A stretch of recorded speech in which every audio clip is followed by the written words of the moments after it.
reports, warning of further trade levies in the coming weeks. We'll be talking about other subjects like cars. We'll be talking about drugs and pharmaceuticals. We'll be discussing chips. Gold hits a fresh all-time high. Its fifth record settlement of the year. Tariff tension, plus a few other under-the-hood factors that Karen and I were just discussing, are pushing investors towards safety. And no thank you, Sam Altman brushes off an unsolicited $100 billion bid from a group led by Elon Musk to buy OpenAI as the billionaire's bitter rivalry takes a new turn.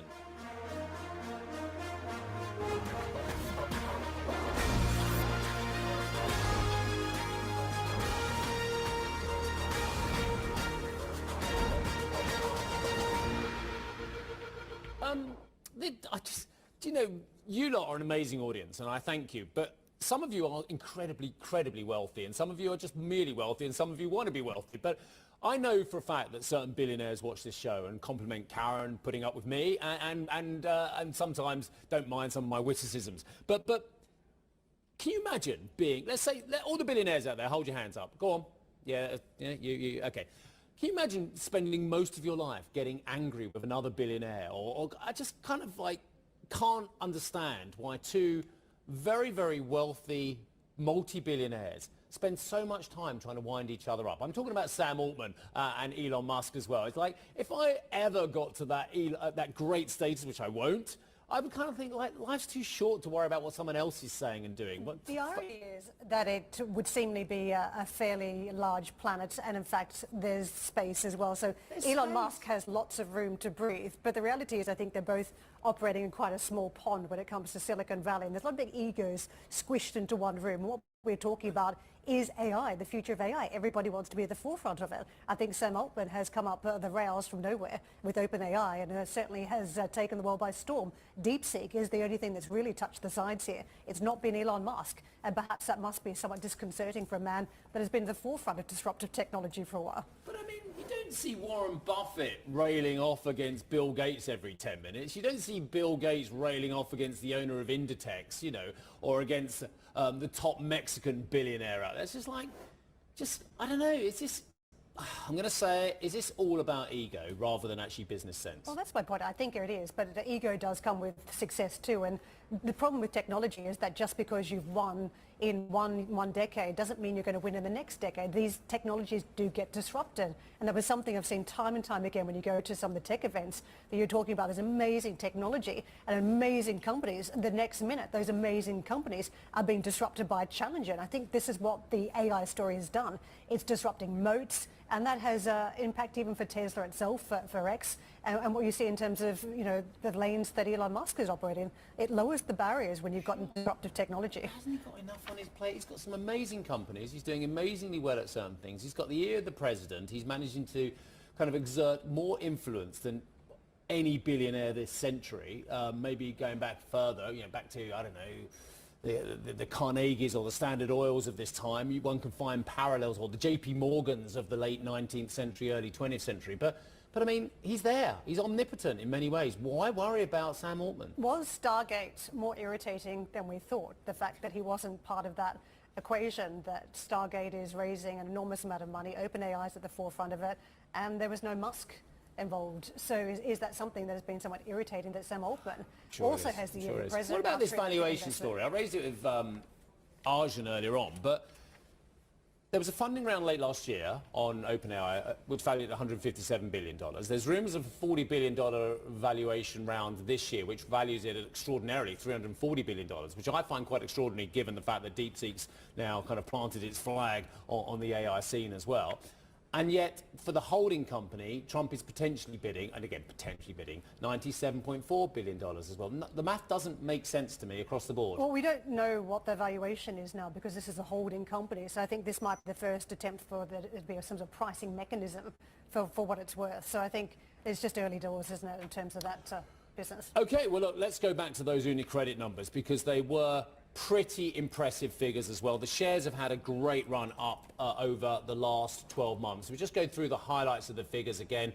I know Andrea Ocel was talking about increasing the cash dividend to 50% of net profit, and that's exciting for the investors who may or may not be concerned about the M&A activities over UniCredit. But we have prevaricated long enough. We understand that Silvia is good, Andrea is good, so let's get to UniCredit, which has posted a top and bottom line beat in the fourth quarter, with net profit for the period coming in at just under 2 billion euros. The Italian lender said it expects net profit and its return on tangible equity in the coming year to match 2024 levels, despite macro headwinds, with growth in fees expected to offset a decline in net interest income. Silvia, take it away. I'm very excited about this interview. Me too. I have with me one of the, if not the most famous person in European banking right now, Andrea Orcel, the CEO of UniCredit. Thank you for having us here once again. Thank you very much. Let's start by looking at the latest results. Another strong set of numbers for the quarter, for the year. However, I did notice that operational costs were up on the quarter. Just give us a little bit more color in terms of what happened and what is the outlook for costs. Well, more generally, we are extremely happy because we crowned 16 consecutive quarters of profitable growth, in which we returned to investors 26 billion. And that has to be a moment for us to remember, given the 3 years of UniCredit Unlocked. The quarter had 9.7 billion of stated net profit, absorbing 1.3 billion of extraordinary items. What we said in Q3 we would do to prepare for the future. With respect to cost, our cost increased slightly because we consolidated 1 month of our acquisition in Romania, and we accelerated some investment in technology. Otherwise, our costs would have been down. And so this is 3 years that we managed to take our cost flat or down every single year, and we're committing to do the same on the new perimeter in 2025. Let's talk about 2025, actually the new strategy, which is all the way until 2027. You are promising your shareholders that you'll be targeting a return on tangible equity above 17%. You'll be increasing your cash dividend from 2025 to 50% of net profit. Perhaps just give us a little more color as well as to why you're feeling so confident that you can increase all of this return for your shareholders. Well, we're confident because we strongly believe that we've spent the last 4 years for this moment. We've laid the foundation to be able to address the normalization of rates, the normalization of cost of risk, and the inflation on cost.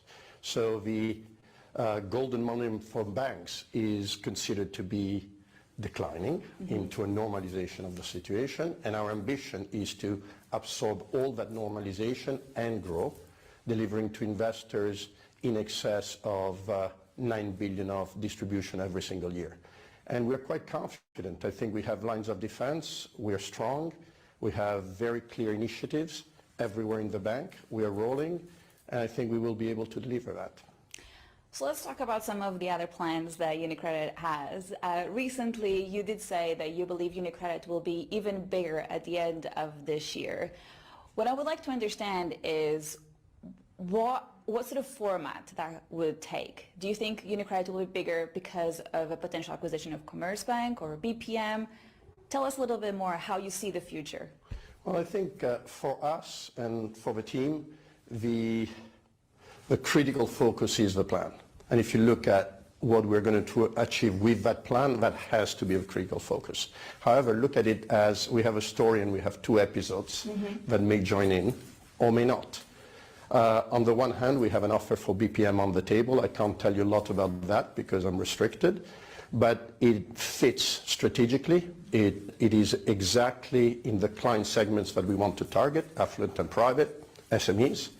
And at the offer, we think it meets our financial criteria of equaling or beating what would be the equivalent of buying back our own stock. For Commerzbank, I remind everybody we just have an investment here, but we're quite pleased at the fact that that investment has generated so much activities, and we're going to be quite interested in seeing their plan tomorrow.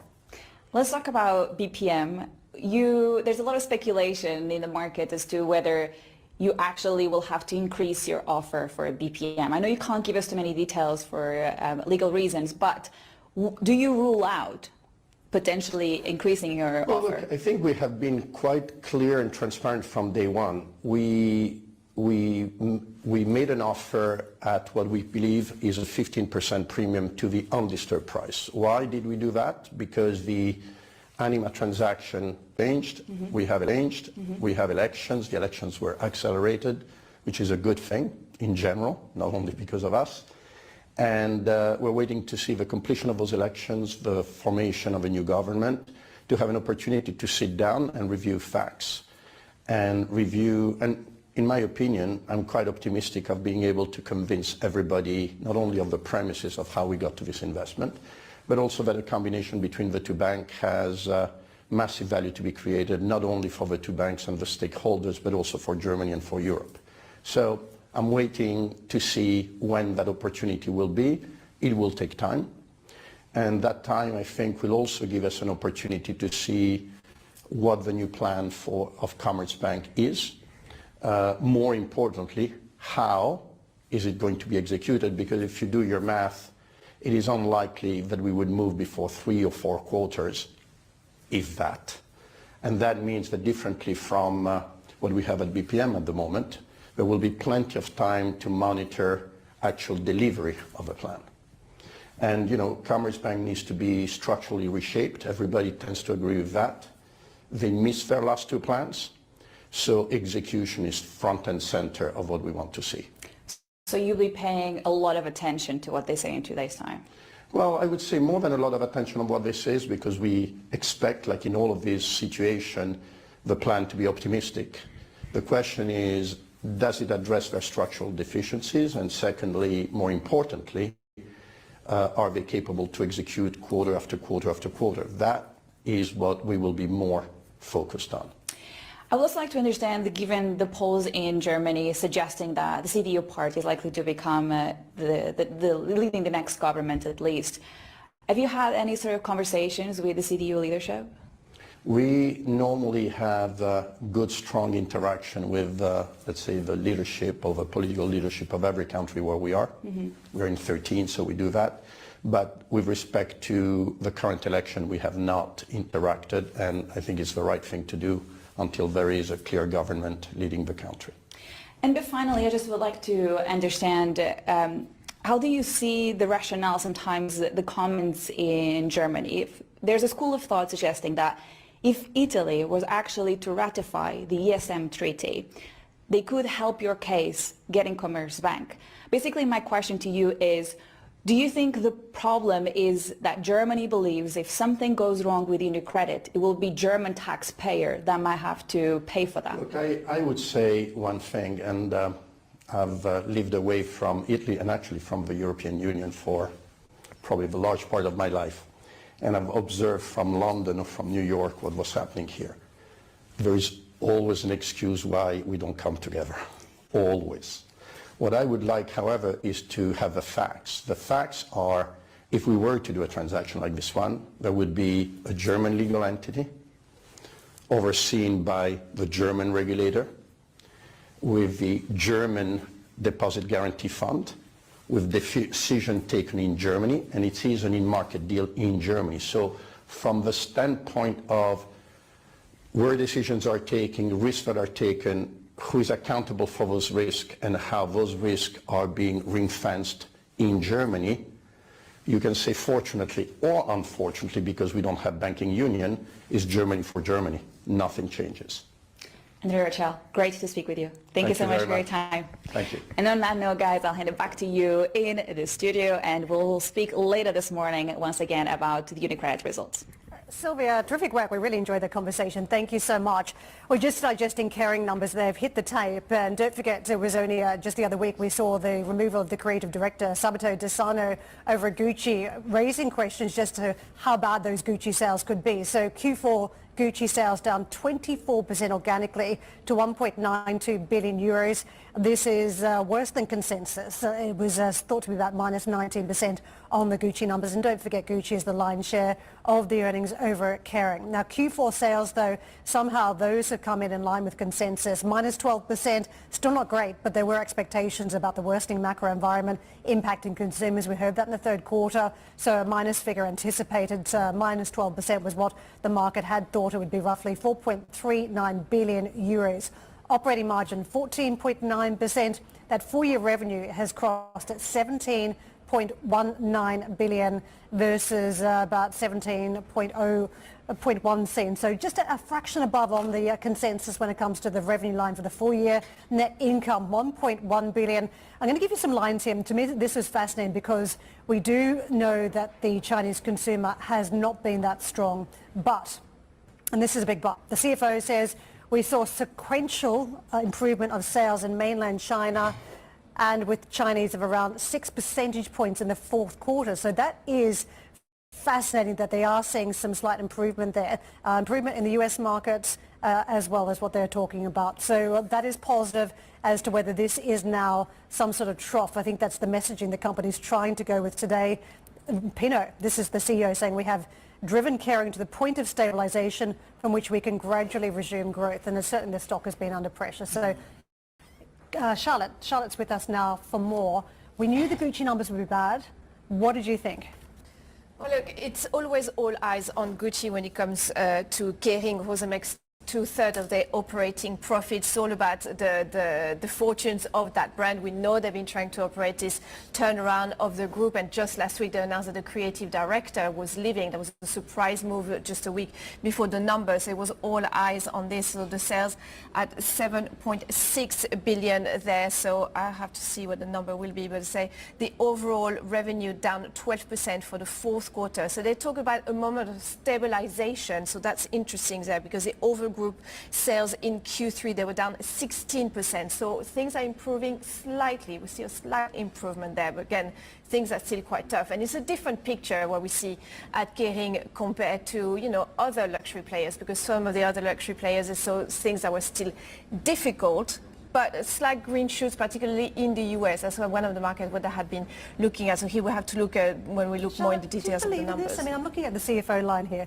looking at further reducing debt through real estate deals. If you're a massive company like this, do you start selling real estate, trying to pay down debt, just trying to stabilize the business? Progress cost cutting, they're tackling supply chain, logistics, travel, hiring freeze. This doesn't tell me that they're out of the woods yet. It sounds like they're taking very tough measures because they're not seeing enough growth rate in the company. We see Gucci sales down 24%, so things are not improving at Gucci, at the star brand. So it looks like some of the brands maybe are starting to see things a little bit better. But certainly at Gucci, it's not getting better. And that would explain why they ousted the new creative director, and they tried to bring in a new aesthetic, a new price tag that came with it. And it was a very radical change from previous creative director, Alessandro Michele, a change of style from a flamboyant to quite luxury, much more expensive. And it was just too much, too fast, too far. And that seems that the customers just didn't follow in that transition just yet. So we have to wait and see who the new creative director will be. We know they have a new management on board. They have a new CEO that started just in January at Gucci. So, you know, that was probably part of this overall of the strategy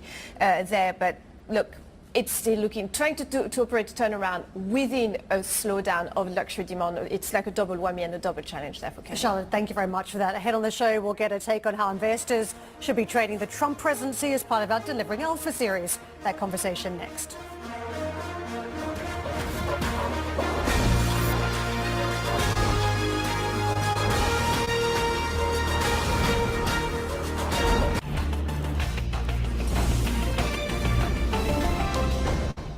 Energy is set to be one of the hottest topics this year as the artificial intelligence boom, global geopolitical strife and US President Trump's return to office all put oil and energy alternatives in focus.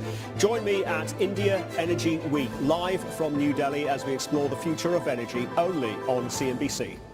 Ambition doesn't always look like you think it might look. I can remember reading The Economist on my lacrosse bus trips in college. I've just always been super fascinated by what's happening in financial markets and what is that telling us about where the world is going. I want to democratize access to that high-level information and help explain to every single person out there watching why what's happening in these complex markets matters for their lives today and in the future. That's what drives me. I love being part of this. This is a good global debate. There is no place in the world where we get the kind of access to so many amazing interviews. To be able to solve problems at a scale that nobody's ever imagined. This industry is going through its renaissance. How big a game changer is this? Let's go. In the age of digital disruption, get fresh business perspectives on the fast-changing world of tech, innovation and startups from one place. CNBC.com/technology. CNBC. Live ambitiously.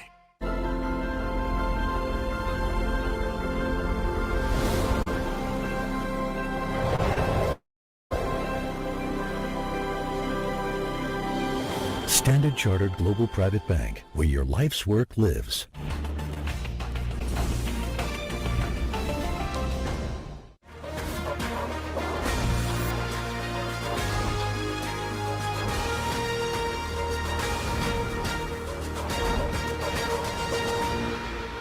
Investors are continuing to focus on policy uncertainty as trade curbs ramp up. For our Delivering Alpha series, we heard from Jevons Global CIO Kingsley Jones. He shared his ideas for trading the Trump presidency. When you have a time of great change like this, which is very pro-business in the United States, a lot of talk about building new factories, plus also shifting trade patterns, I think the financials will do pretty well. There's a big need for investment banks to step up and finance whatever activity changes are going to happen. And I think you've already seen that with JP Morgan on a tear.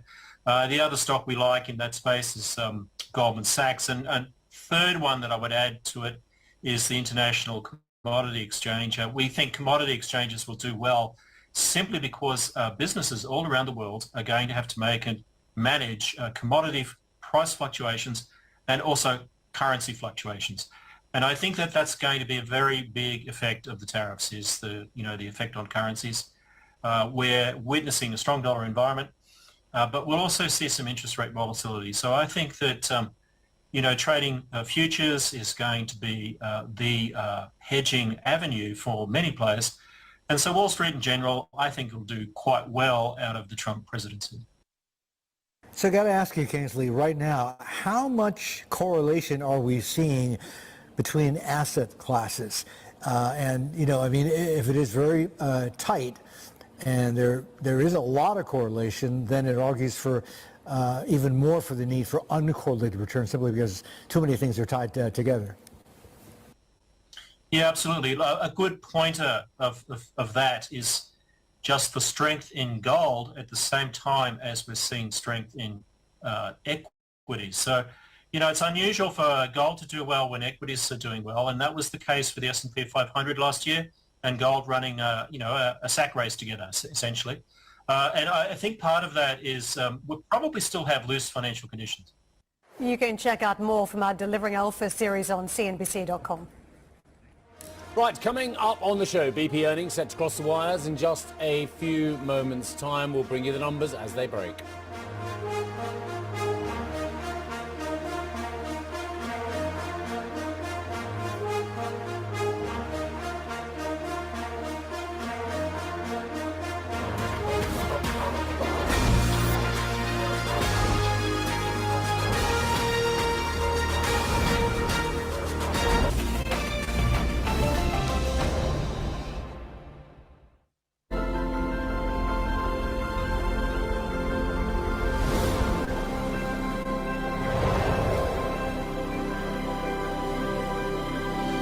Standard Chartered Global Private Bank, where your life's work lives.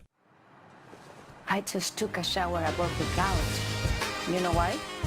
Because this is the Emirates A380. Watch the markets open. Brought to you by Emirates.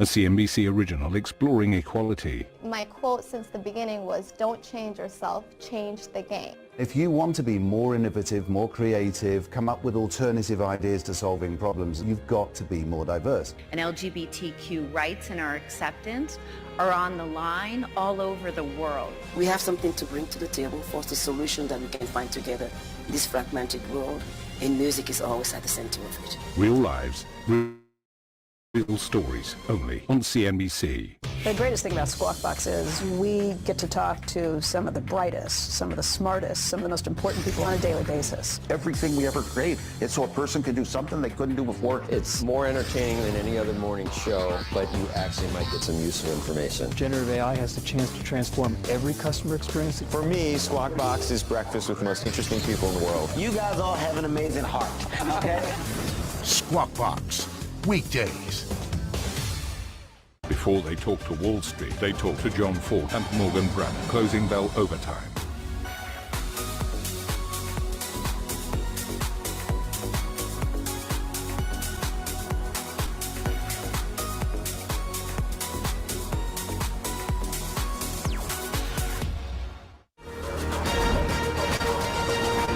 A very warm welcome to Squawk Box. I'm Steve Sedgwick with Karen Cho in London, Sylvain Mar in Milan and Arjun Karpal in Paris. These are the headlines. UniCredit posts a record-breaking year and its 16th straight quarter of growth, with net profit coming in just shy of 10 billion euros. The CEO, Andrea Orcel, discusses exclusively with CNBC his plans for Commerzbank. I'm quite optimistic of being able to convince everybody not only of the premises of how we got to this investment, but also that a combination between the two banks has massive value to be created, not only for the two banks and the stakeholders, but also for Germany and for Europe. President Trump confirming orders for a 25% tariff on steel and aluminium imports, warning of further trade levies in the coming weeks. We'll be talking about other subjects like cars. We'll be talking about drugs and pharmaceuticals. We'll be discussing chips. Quote, no thank you. Sam Altman brushes off an unsolicited $100 billion bid from a group led by Elon Musk to buy OpenAI as the billionaire's bitter rivalry takes a new turn.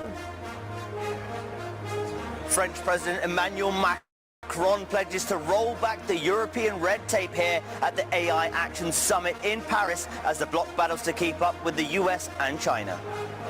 This summit is not just the announcement of a lot of investment in France. It's a wake-up call for a European strategy. Kering's fourth quarter sales declined 12% as revenue at Gucci falls. But the luxury house reports a slight pickup in China and the US.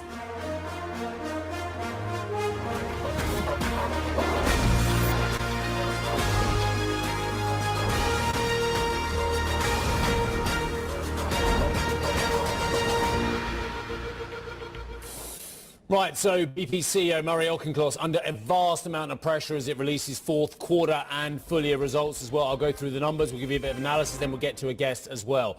Right, it is tough across the board, quite frankly. Reported upstream production to be lower in 2025 and underlying upstream production to be slightly lower compared with 2024. In products, they expect broadly flat refining margins relative to 2024. Production, as I say, going to be lower compared with fourth quarter a year ago. They're expecting in the first quarter.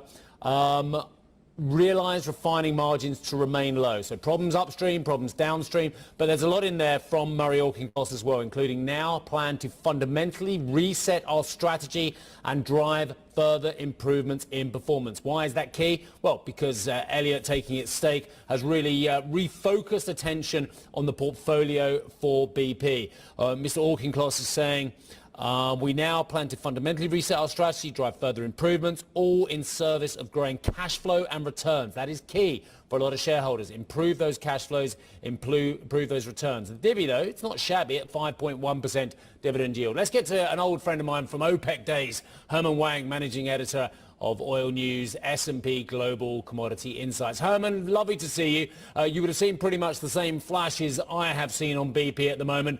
How is the company set? Given the fact that, of course, it has activist investor interest? Yeah. Yeah, good to see you as well. Good morning.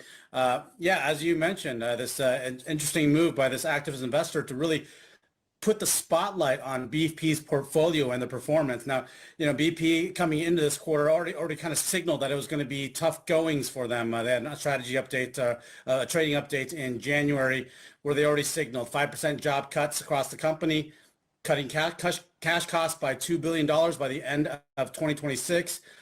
Signaling lower production, weaker margins, all those grim numbers that you mentioned were kind of signaled that was coming.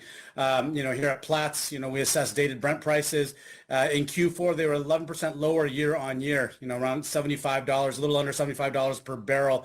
And of course, we're sitting here with a 2025 outlook that has long been looking relatively weak, potentially oversupplied in the market. So conditions aren't necessarily really going to improve. And we've seen that with the results being issued by all the various oil companies, oil majors over the last couple of weeks. Shell cut their CapEx guidance, citing this less favorable environment going forward. So, it's a big question about how BP is going to turn that around. You mentioned all the statements there by Mr. Auchincloss there. He's already played down previous plans by BP to reduce their oil and gas production by 25% by 2030. We'll be looking to see what he's got in mind in terms of the mid to long-term outlook for BP and that portfolio. As you mentioned, profitability concerns are now sort of overriding some of these energy transition initiatives that a lot of companies had really embarked on over the last couple of years. And of course, many countries now prioritizing energy security. How BP can turn that around and can tap into those energy security concerns and boost its portfolio, get its production back on growth. We'll be looking to hear that any more details on that from the earnings call this afternoon, as well as from their strategy update in a couple of weeks. Yeah, the strategy update is, what is it now, 15 days away, February 26th. Yeah. That's going to be pivotal for Mr. Auchincloss to set out his store rather than what he's inherited from first Dudley and then, of course, Bernard Looney as well. But is there something really obvious these companies should be doing if they really want to maximize the price? I.e., Exxon trades on 14 times forward. This company trades on 9 times forward. Why are we still listed on companies like Shell, like BP in London, when actually if they change their listing and their HQ, actually that could provide a bit of a catalyst straight away? Sure. I mean, that's some of the speculation that's been long surrounding BP with, is it a takeover target, and is it, vulnerable to, however you want to put it, to potential takeover or buyout. And now with this activist investor in, it's going to be really interesting to see BP's path going forward. Now, we're in an environment now where there's a lot of uncertainty in the oil market. We have a president in the White House now who is, shall we say, a little unpredictable, and there's a lot of people in the market waiting to see how a lot of his policies going to turn out. Drill, baby, drill has been long a mantra of President Donald Trump. BP, of course, is quite heavily exposed to the U.S. About 50% of its upstream assets are in the U.S., and it derives about 50% of its cash flow from its U.S. operations. What is the U.S. environment going to mean for BP going forward? The White House, they've made a commitment to increase U.S. production. At the same time, however, the White House also wants lower oil prices. How they balance that remains to be seen, and how the dynamics with the geopolitics in the world these days. And of course, still looking at Chinese demand. Chinese demand still a little unstable. So a lot of challenges ahead for BP. And what you're just spelling out there, that the climate is changing too around green policy in the United States. Now, with an activist involved in BP questioning the amount of renewables that the company has been investing in, does that mean we're talking about a future here where BP's green credentials could be at risk?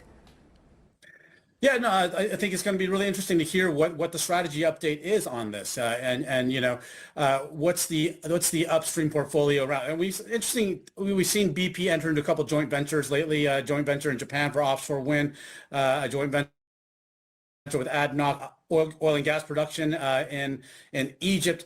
How, is these joint ventures, is that going to be kind of the strategy going forward for BP, looking to partner with other companies rather than going alone?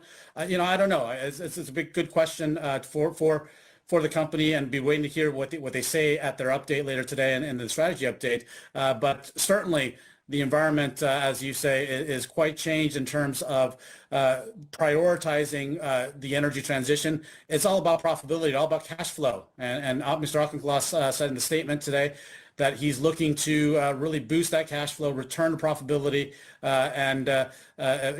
boost that cash flow. It's cash is king these days. Herman, you're looking out for the strategy update, and of course we're looking at the numbers today, but the reality is there's been a lot of executive change at the business in recent years. Bernard Looney, of course, was removed, but there's also talk whether Helge Lund, the chair, could be in play when we talk about what the activists could be angling for at the chair level. Do you think we're looking at more change at the helm in coming months?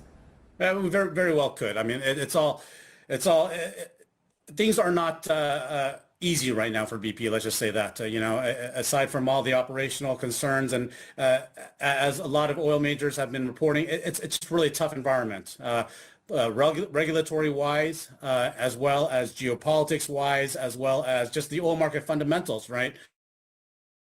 Going into 2025, a lot of analysts were already looking at a weak 2025 oil market, potential oversupply, rising production, and demand, quite disappointing, potentially disappointing. All eyes are always on the Chinese picture, as I mentioned before. According to our S&P Global Commodity Insights forecast, China growth 300,000 barrels per day on demand in 2025. That's about 22% of the world total. So China is a big factor weighing on the market. How China can stimulate its economy in the midst of a potential trade war with the U.S., that's all going to be weighing on the oil market and the greater global economy.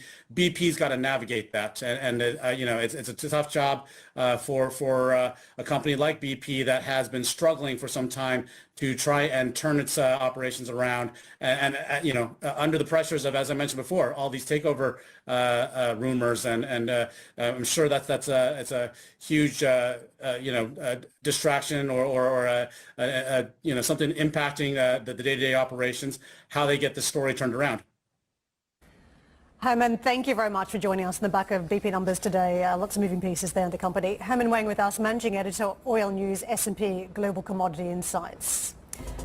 To banks, and the big day of UniCredit has posted a top and bottom line beat in the fourth quarter, with net profit for the period coming in at just under 2 billion euros. The Italian lender said it expects net profit and its return on tangible equity in the coming year to match 2024 levels, despite macro headwinds, with growth in fees expected to offset a decline in net interest income. Sylvia, this has been such a fascinating company. First on Andrea Orcel lifting the business with low-hanging fruit there, but then of course embarking upon some sort of M&A spree or a strategic investment. So just talk us through the latest. Indeed, there's a lot happening when it comes to this particular bank. But if we start by looking at their latest results, there was no doubt that 2024 was going to be a strong year for the bank, and today's results prove that. On top of that, though, they are saying they will do even better in the coming years. Their new strategy actually outlines that they want to achieve a ROTCE, or a return on tangible equity, above 17%. So they are confident that they are in a strong position to deliver even more for shareholders going forward. But of course, the key question at this stage is not so much on the numbers, but how UniCredit is going to actually achieve their consolidation plans. And here, like Andrea Orcel described to us earlier in the show, there's these two episodes. Of course, they have this investment in Commerzbank, and on that front, they are waiting for the German election really to actually understand whether it will be viable for them to actually own that bank. Here's a comment from Andrea Orcel earlier, exactly outlining what he would like to see from the German election. We made that investment on certain premises. Those premises unfortunately changed. We have elections. The elections were accelerated, which is a good thing in general, not only because of us. And we're waiting to see the completion of those elections, the formation of a new government, to have an opportunity to sit down and review facts and in my opinion, I'm quite optimistic of being able to convince everybody not only of the premises of how we got to this investment, but also that a combination between the two banks has massive value to be created, not only for the two banks and the stakeholders, but also for Germany and for Europe. So I'm waiting to see when that opportunity will be. It will take time. And that time, I think, will also give us an opportunity to see what the new plan of Commerzbank is. More importantly, how is it going to be executed? Because if you do your math, it is unlikely that we would move before 3 or 4 quarters, if that. And that means that differently from what we have at BPM at the moment, there will be plenty of time to monitor actual delivery of a plan. And, you know, Commerzbank needs to be structurally reshaped. Everybody tends to agree with that. They missed their last 2 plans, so execution is front and center of what we want to see. So you'll be paying a lot of attention to what they say in 2 days' time? Well, I would say more than a lot of attention on what they say is because we expect, like in all of these situations, the plan to be optimistic. The question is, does it address their structural deficiencies? And secondly, more importantly, are they capable to execute quarter after quarter after quarter? That is what we will be more focused on. So the other episode here is the plan that UniCredit has also to buy BPM, an Italian bank. This, from a business perspective, makes sense. It would make UniCredit a lot stronger across Italy, in particular in the northern part of the country. However, though, when you think about all of the consolidation that is potentially on the table for Italian banks, let's see what's going to happen here. It was an important comment when we heard from Andrea Orcel earlier today, suggesting that he was not ruling out potentially increasing the offer for BPM. But before doing so, he needs to see other developments, other events taking place before deciding whether that would be the best outcome for UniCredit shareholders. Let's see how these conversations will unfold, guys, but no doubt, when you think about what's happening in Italian banking, there's a lot happening here. Let's see how these deals will actually shape up and turn out in the end. Sylvia, M&A can make some investors feel nervous. I do wonder whether setting out 2027 targets on ROT getting to 17% is something that the company is trying to do to keep investors on board, because there was this story kicking around that the Del Vecchio family, the holding company Delfin, is exploring the possibility of selling about 2.7% of its stake in UniCredit. And it seems like that type of news flow just puts questions over whether some investors think we're at peak levels now for the stock. I actually asked him about that, whether, you know, this would make a material difference. He did say that Delfin has been, you know, a reliable shareholder, and he, in his mind, he just needs to prove to whoever tries to sell stake of UniCredit that doing so is the wrong approach, and hence also why he's actually announcing even more confident and more ambitious targets for the next 3 years. Again, this is all quite unstable at this stage. We are not really sure what deals will actually end up being, you know, new banks here in Italy. I spoke to several analysts ahead of these results, and at the moment the consensus view is that UniCredit will be in a position to actually close that BPM deal in a relatively soon future, near future, and then of course the Commerzbank deal would be a more complex one, perhaps for the next following years. Again, at this stage it's all very unclear. Let's see how these things will unfold, but no doubt the promise here from Andrea Orcel, and he has had this promise in the previous years as well.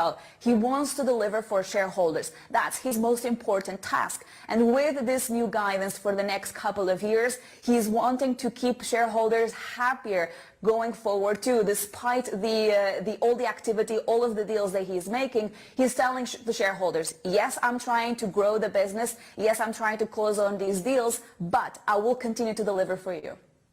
Sylvia, thank you very much for that. No doubt Orcel's had a big impact on the stock, and I dare say even the sector, as you take a look at the rest of the European banks. Now, coming up on the show, Sam Altman brushes off a near $100 billion bid from a group led by Elon Musk to buy OpenAI. We'll have more on this next.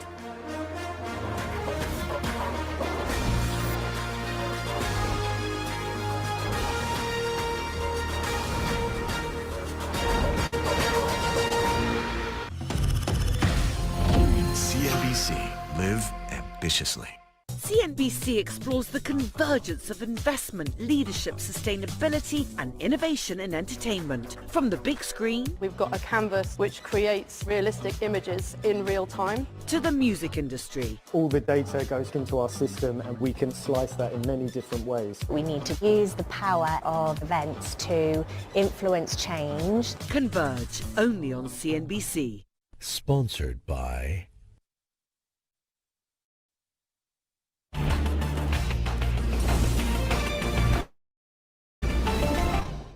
When I did my master's, I was having a concentration in the area of artificial intelligence. So you're secretly a tech geek?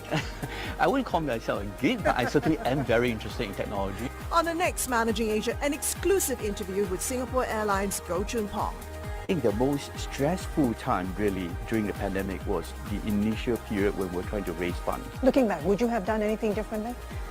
More of my interview on the next Managing Asia. Ambition is limitless, but you can't be afraid to ask people for help. I've asked so many people for advice throughout my career and really do need to surround yourself with other ambitious people, and that's when you can truly create something great. Kelly Evans, The Exchange, CNBC.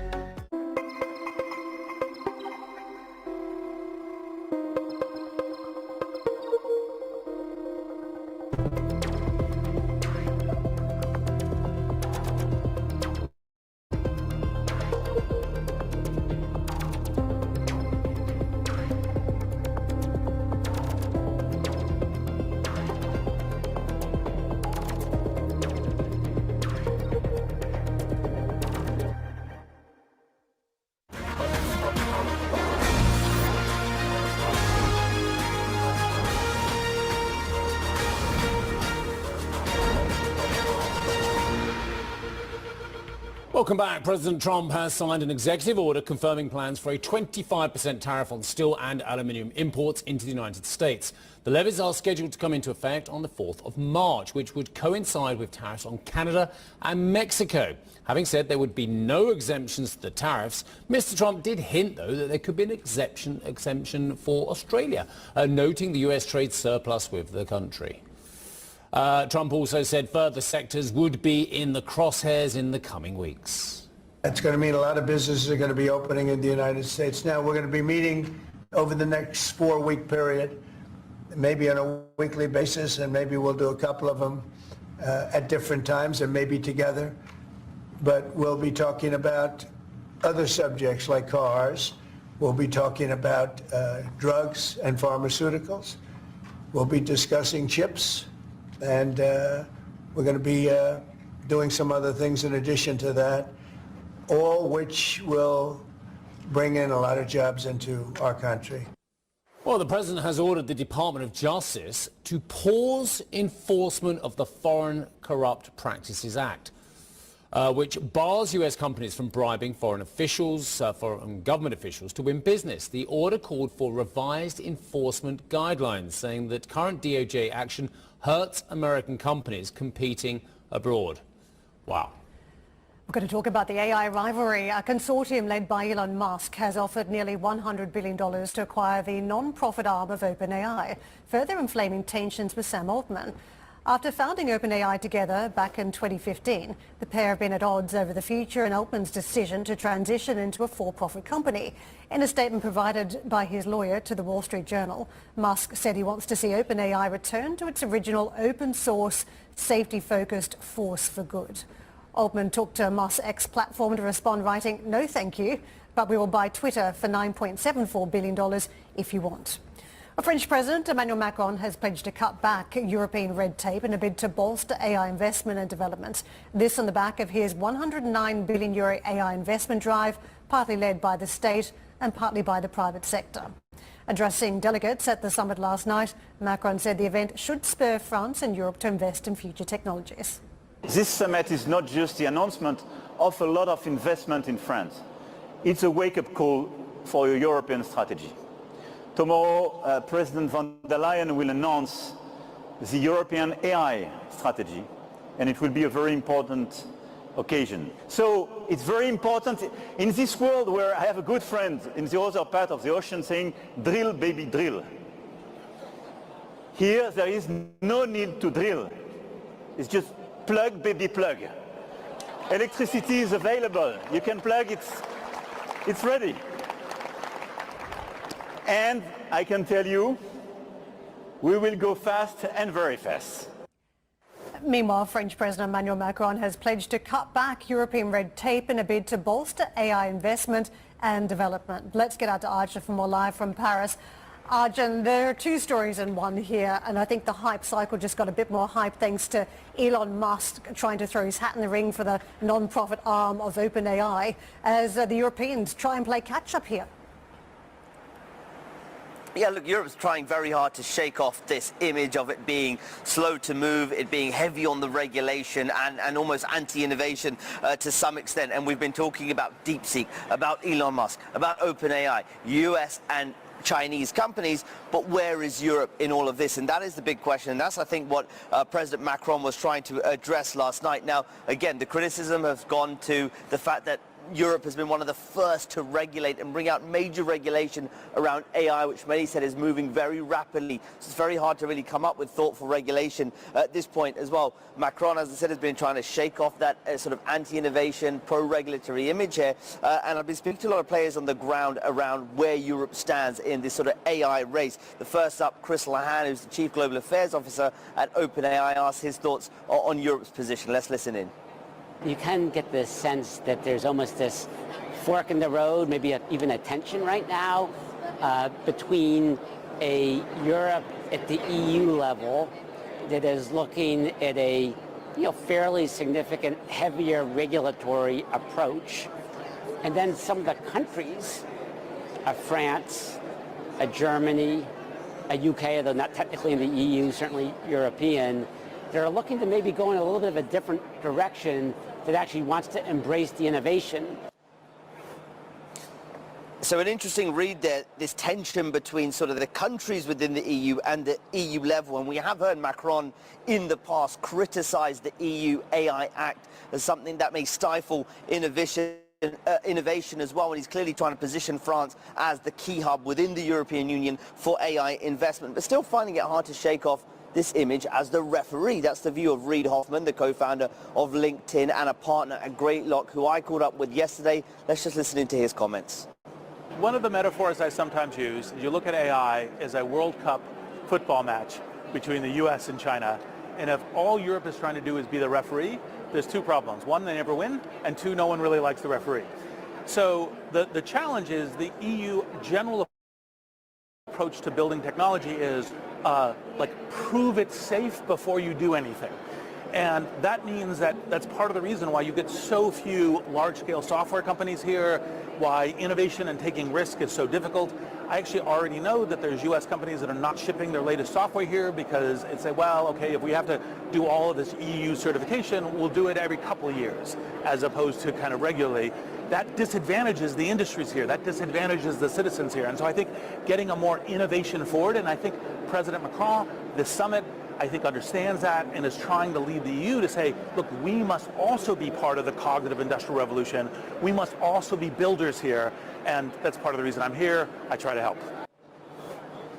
When Macron was speaking last night in this area behind me, there was a DJ, there was music, there was cheering, and there was this sort of party atmosphere, perhaps symbolic of the kind of image Macron wants to present about France and about Europe more broadly, that it's an exciting place to invest. And to its credit, look, there have been some very interesting companies in this latest AI wave that have managed to raise a lot of money and are trying to compete with some of the US companies. The key is whether those companies can kick on, commercialize, and become those sort of 10 to $100 billion companies that Europe so badly is yearning for. For now, guys, back to you. Arjun, thank you very much. It's a busy old day in the earnings front. We've had BP, Caring, UniCredit. We are counting down to the start of the market reaction, and you can so far see the boards a little bit mixed. Italian stocks chasing some upside. The rest look a little bit softer this hour.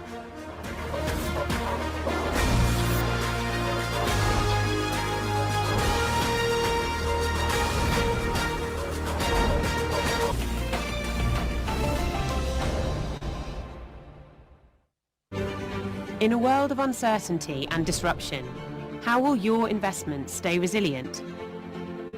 We've been navigating change for 125 years, always looking forward anticipating risks, and trusted to manage over $1 trillion in assets worldwide.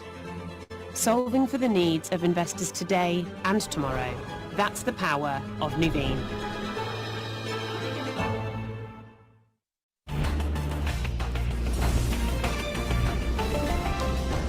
For as long as I can remember, I have always considered myself pretty ambitious. I always wanted to be a television journalist. When I started out covering foreign exchange, I actually taught myself how to trade currencies because I wanted to understand what people wanted to know. My grandfather, who was a Holocaust survivor, inspires me every single day. And growing up, he always used to have CNBC on in the background. Every day is fun covering business news. Every day is different. It is never boring. Good money. Everything seemed like death until it wasn't. Good times. The lavish lifestyle, the houses that they're used to. Is never enough. Someone who has a goofy social media presence could be laundering $4.5 billion worth of Bitcoin. Fame, fortune, and fraud. His stories were so good, they all fell for them. I believe in getting justice. American Greed on CNBC. Live from the New York Stock Exchange, Halftime Report, CNBC.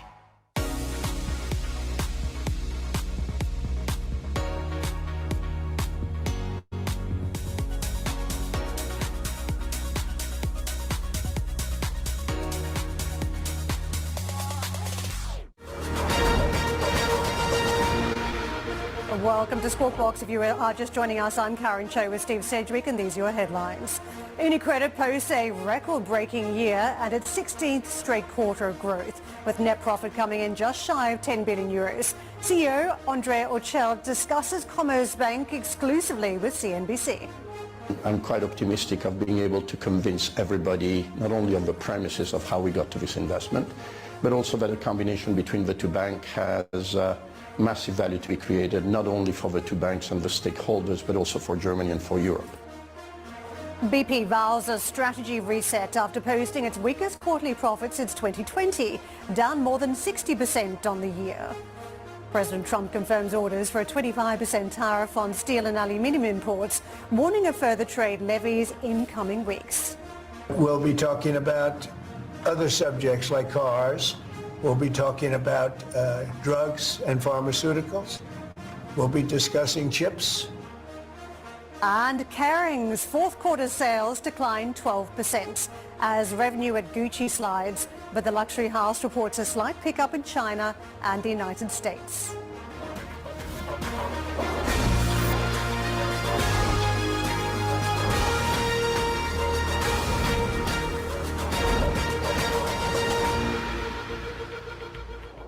Look at the Asian markets today. What we're seeing again, the tariff threat catching up with some of these markets, but the AI theme has been all dominant.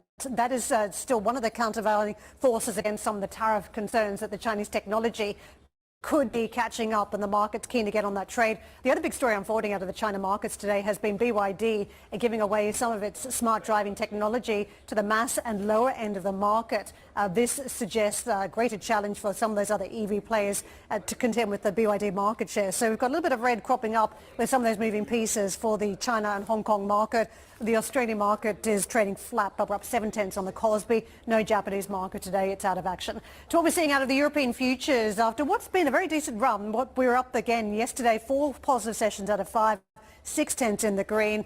The market today digesting earnings, so we're seeing off a little bit on the FTSE 100, seen down by about 1/10, flat on the French market. The DAX looking to give back a faint amount of red, but Italian stocks have been looking a little bit firmer. But again, a ton of earnings to digest from the likes of UniCredit to BP and Kering at the start of this session. To futures and what we're seeing on WTI, Brent and gold. The market this morning, we're up on the oil trade, as you can see. So we're ticking up about 0.8%. Gold, too, has been tracking around some of its records, and we are above $2,900 at this point, Steve. Thanks, Karen. The New York Fed latest consumer expectations survey showed inflation predictions largely unchanged in January. It's an extraordinary survey. They have huge number of views on inflation going further out, more than most economists, I would suggest. Anyway, with median expectations for the 1 and 3 year ahead, this is from consumers, right? Well, actually, no, it's from everyone, isn't it? 1 to 3 year ahead horizons holding at 3%. Median 5-year ahead expectations came in 30 basis points higher, also at 3%. Uncertainty around those expectations was unchanged at the 1-year threshold, declined on the 3-year outlook and increased for the 5-year outlook ahead. These economists who can't necessarily spot what's going on in payroll in the most recent numbers, they've got some pretty strong views on, well, I mean, look at that. Are they sitting on the fence there? Well, there's a lot of tariff news in the mix, isn't there? Let's get to Bob Parker, Senior Advisor, International Capital Markets. Bob, investors are looking at tariffs, no tariffs, tariffs coming into effect, and of course they're judging the AI news. There's so many different pieces of the pie right now that could influence growth and inflation. So how are you thinking about the year ahead? I think the first point is that if you look at recent US data, we've seen this slippage in consumer confidence. If you look at the Michigan survey, and by the way, the Michigan survey on inflation expectations showed quite a significant increase, and much more than the data you've just shown from the New York Fed there. So a slowdown in consumer confidence, a slowdown in the services PMIs, manufacturing slightly picking up. So if you cut through all the noise that we're being buffeted with on the US economy at the moment, I think it's fair to say that the fall in inflation has stopped. Inflation is edging up, but I use the word edging, and the numbers that we saw on the screen there, close to 3%, I think that's a rational number. Growth probably is going to come out at slightly less than what we've seen in the second half of last year, between 2 and 2.5%. Now, obviously, if tariffs are imposed much more than we expect, that's going to have an adverse inflationary effect. So my number of 3% on inflation is going to be higher. In contrast, Europe, the numbers are still consistent with one of a very slow recovery, so growth of sort of 1 to 1.25%. All of that, frankly, is not a great environment for global equity markets. Right. It is an environment where we probably have fairly stable bond yields at current levels. So the chance of a bond market rally back to where we were, let's say 6 months or 9 months ago, is very low indeed. I wanted to get into the risk a little bit more because the survey of economists has also seen the bulk of them push out rate cut expectations from the first quarter further out to the second quarter. But that said, we still have a very wide range. It was reported about 3 to 3.25% at the low end to 4.5 to 4.75% on rates at the high end. So that is a huge wide assumption as we have a market trading around record highs. What is the danger that we get the higher scenario here on inflation? Could that be a trigger for the market to sell off?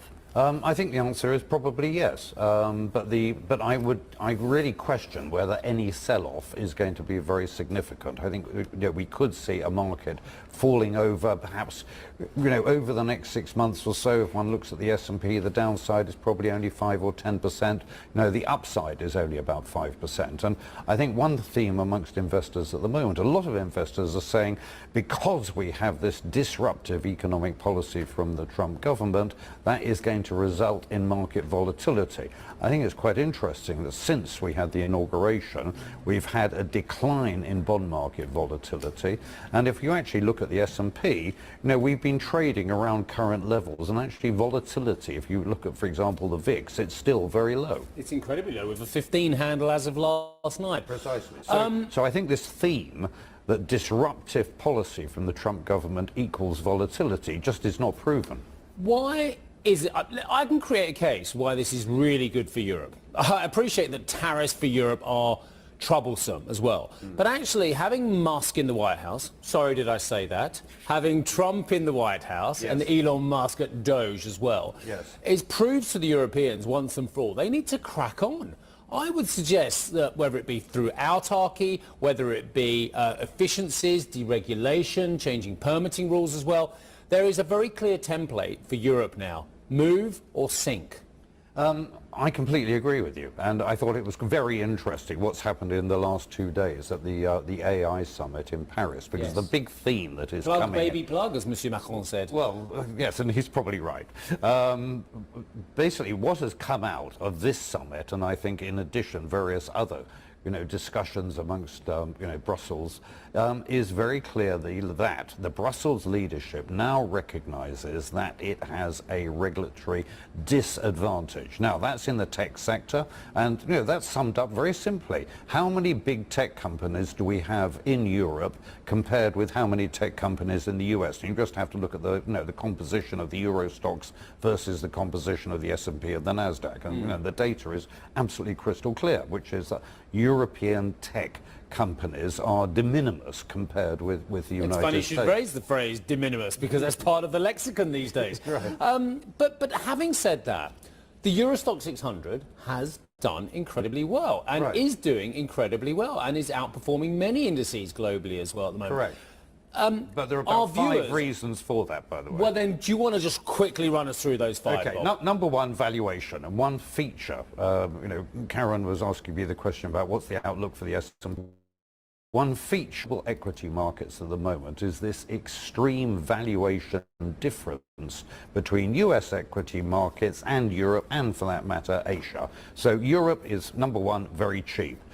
Number two, the earnings outlook in Europe, despite the rather mediocre economic outlook, is actually not that bad. Earnings growth in 2025 is probably going to be of the order of 8 to 9%. Yes, that's less than the United States, but... Well, flatlining under now underlying economy, that's pretty handy, isn't it? It is. Run through the other 3 quickly, because I know Karen wants to come in. Third factor is what's the ECB doing? Yeah. Whereas...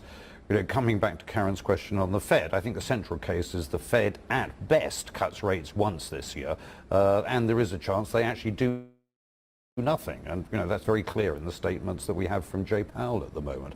In contrast, the ECB will continue to cut rates. That is underpinning the Euro stocks recovery. I think the other factor comes back to this question of deregulation, which is that not just the tech sector, but also all the discussions on the energy sector and the climate change regulation. Europe now recognizes that regulation has to be at least rolled back to some extent, and that's a very active debate at the moment in the European Parliament. So deregulation in the financial sector, in the climate change sector, and in the tech sector. Really, Europe, I think, is now under extreme pressure, and investors are actually saying, yes, they will do that, and that has a positive effect. It's hard to know what's more exciting. It feels like it's the US because it's so disrupted, but as you say, expectations are low here in Europe, and if we get some regulatory change, it could make Europe look exciting. Missing from this conversation was China. Yes. Because China in recent weeks, thanks to the DeepSeek news flow, has really turned the lights on, I think, for investors, and the fact that this technology is not just sitting there, it's been rolled into business models today. It's been operational from day one across major companies. What does it mean for the China market? Because if you look at the way the Shanghai Composite, for instance, is traded, I know there are other trades around China, but this is a main one. We've come off the highs that we bounced to on the back of the China stimulus late last year, so we're not quite back there. Essentially, since last September, we flatlined. Exactly, so we're not seeing much more appetite. Yes. Is there more in the China trade? Is there something that investors internationally are missing? I think the answer is yes. And, first of all, valuations. The price-earnings ratio on China is around 10. Compare that with the Eurozone at around 13, 14. Compare that with the S&P at 22, the Nasdaq in the high 20s. So China is exceptionally cheap. Obviously, it's exceptionally cheap for a raft of very good reasons. But recent data shows that actually a number of the very severe problems in the Chinese economy, whether it be consumption, whether it be the real estate sector, whether it be the local government problems, I wouldn't say we're turning the corner completely, but I would argue that the worst is probably behind us on that raft of problems which were really adversely affecting the Chinese economy in 2023 and the first half of 24. Well, I've got a big question, but I'll try and keep it quick, and then if we could have a medium-sized answer as well. Yes. I've just finished a chapter in a book I'm reading about China, and it's using Japan as the example from the 1980s onwards. And it's basically just saying, if you ban China from having your key technologies, they will then have more of a catalyst to go and basically build their own technologies rather than keeping them behind, actually. If you actually don't ban them from those key technologies, then there's no incentive for them to go and develop their own. Do you have sympathy in that view, i.e., because both Biden and Trump previously have banned China from certain key US technologies, actually that is accelerating the Chinese development of those rival technologies? The simple answer to that question is absolutely yes. No, look what's happened in the electronic vehicle market, look what's happened in AI, with, particularly recently with DeepSeek. An improvement at SMIC and their chips. But the caveat in my answer to your question is let's not ignore the complexity of global supply chains. And, and Apple is a very good example.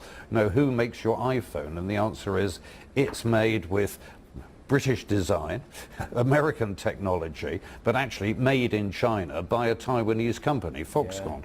So, we've got very complex tech supply chains there. And actually this is one of the issues where the Trump government's proposed tariffs actually, I think, could be very disruptive because those supply chains are difficult to change. Karen, because you've been to all these conferences, if you don't control the standards globally, if you don't control the regulatory standards as well, then you lose control of the entire ecosystem. And is that potentially the danger, I guess, of the US barring China from its ecosystem, that China sets its own standards, and if it can get the global south and others to buy into their standards rather than US, then you lose control? Yeah, it's about data mining, isn't it? Yes. That if you can get into all the different silos that are there, then you can have much more powerful AI. And of course, if China is going to conquer the global south with its cheaper technology, then it has access to the data that can maximize these AI models. So coming back to your key question, will the Chinese market outperform over the next 6 months after many years of underperformance? And I think we're in a process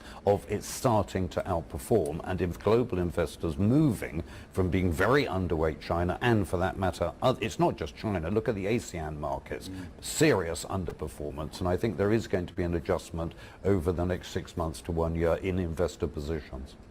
Brilliant conversation. Have to leave it there. I know you've got another very important meeting to go to, so right. enjoy Okay, that thank one. you. It's closer to home, that one. Sure. Thanks, Bob. Bob Parker, Senior Advisor at International Capital Markets. The US President Donald Trump has proposed a Saturday deadline to Hamas to release the remaining hostages held in Gaza, warning, quote, all hell is going to break out if it does not.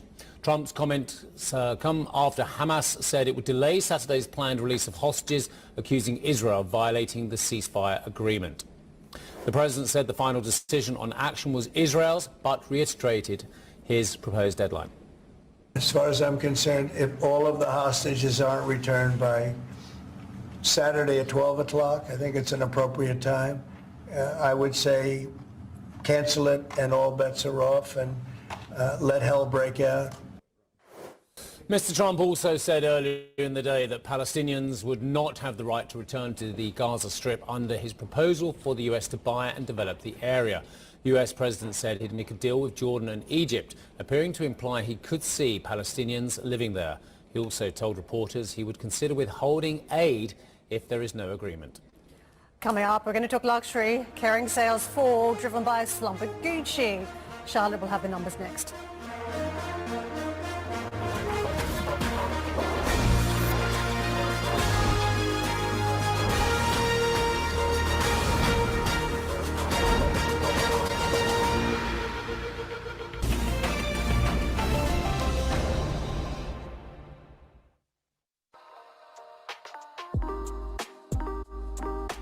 Look, in my view, generative AI is going to change the world. It will be bigger than the Industrial Revolution, television, and the internet combined. And I think there's a few reasons for that. All the world's biggest tech companies are spending billions currently on making that the case. The world's investors are saying that's the case. The world's people are saying that's the case. Fastest technology in history to get to 100 million users with ChatGPT 3.5. There's not a single thing that we do as humans using our brains today that you cannot already do better, faster and cheaper using generative AI.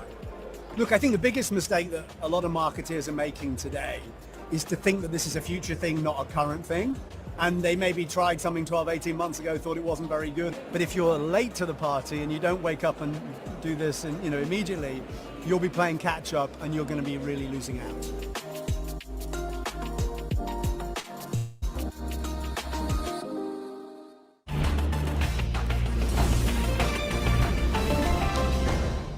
If you're watching CNBC, it's because you want to get an edge. You want to get ahead. It's our job to deliver that. My ambition is just to be the best that we can possibly be. More often than not, I kind of forget that the cameras are there, but when there's really a burning question, I'm thinking about what my mom would want to think about some of the investors I know who are watching. Those are the same questions we have. People always ask me what I want to do next, and I always think they're a little crazy. This is what I want to do. It's the best job you could possibly have. Squawk on the Street, CNBC.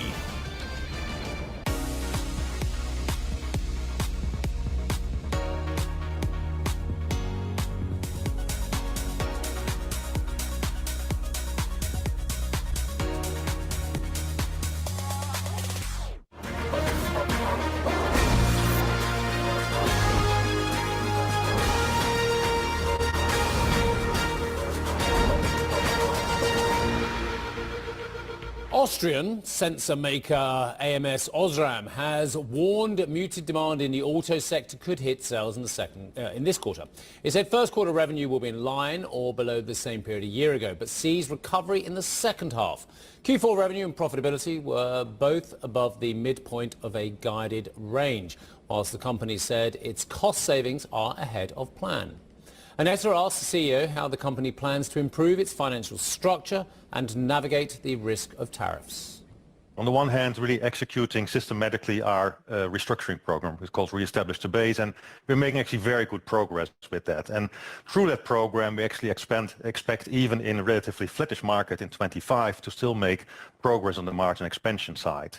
So that will help. At the same time, we are bringing our capex under control, have significantly less capex in 25 ahead of us, and the two things combined will lead us to a meaningfully positive cash flow for 25 already, and that of course is the first step to take care of the debt step by step. How big of an issue in your company planning is that the world is full of uncertainties, especially when it comes to tariffs? So how do you navigate that? Of course, it's not easy. The situation is very volatile, and we have to keep responding to these developments. Fortunately, our footprint is quite resilient. At the moment, we are, for example, shifting some of the production from China to Malaysia to be better prepared for what's coming ahead. So I think as a company, we can actually deal with it relatively well. I think the risk in it is really what happens to overall global demand. If truly the tariff war escalates, then of course the end customer demand for cars, for phones and things like that might diminish, and that I think will then hurt all of us. Mediobanca has raised its outlook for the next financial year after beating consensus on the top and bottom line in the first half. The Italian lender, which is looking to defend against a bid from smaller rival Monte dei Paschi, now sees revenue of 4 billion euros for the coming year, up from 3.8 billion previously expected. Well, fourth quarter sales at luxury house Kering fell 12% on a comparable basis, hit by a 24% slump in sales at its flagship brand Gucci. The conglomerate reported slight improvements in the US and China, with the CEO saying it has reached a point of stabilization. Charlotte and I have been discussing some of the commentary from the deputy CEO over at Kering that they want more newness, but also desirability and fashionability at Gucci. To me, it seems that they're missing the old Gucci effect days.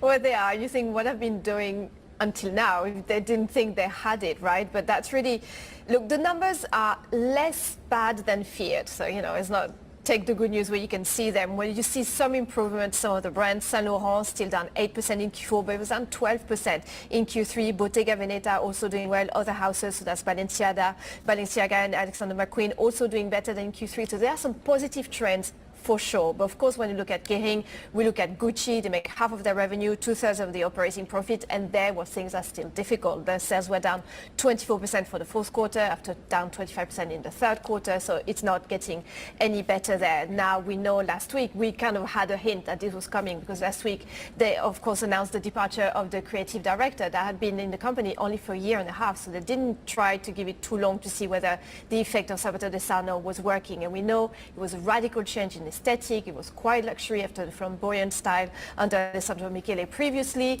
A new price tag as well, much more expensive, and that just didn't work out. They didn't see pickup from customers. So now we hear from the management this morning saying they're putting the final touches. They will announce a new creative director coming soon. They have a new CEO, of course, that joined just in January. So they say they're putting things in place to revamp and reboot Gucci. It's happened before. They did it with Tom Ford. They did it with Alessandro Michele. Can it be lucky a third time? The jury's still out. I think sabotaged the brand because it is such a strong brand. And if you think about whether you go to the next, I think that's very difficult. Everybody likes a comeback story. So the fact it's tailed off and become quite unfashionable, left on the shelf, no newness. I was saying the other day, lack of innovation, but very greedy behavior from businesses like this where they keep putting the price up without any new innovation. What comes next? Who are we talking about in terms of some of the names that could help with a brand reset? And what would really move the needle on the stock, do you think? Well, it's been really a musical chair of creating directors recently in all of the luxury brands trying to reboot their own sales, trying to bring in new name and newness. And there's a lot of really strong names out there that just left. You know, they have Kim Jones that just left Dior Homme. You have John Galliano that just left Maison Margiela. You have Eddie Slimane that left Celine recently. They are very strong star creative directors that are just up for grabs out there. So there's a lot of rumors that this could be one of these names that come into Gucci. So that could have the effect. But here again, you know, trying to operate a turnaround when there's been a slowdown, but now there could be the pickup. They say here, like we've heard from other luxury groups, there is a bit of pickup when in North America, there is demand coming back, and they say also they're looking at protecting the aspirational customer base. We know that's one has been a little bit left out previously. They say they're working on keeping that on board.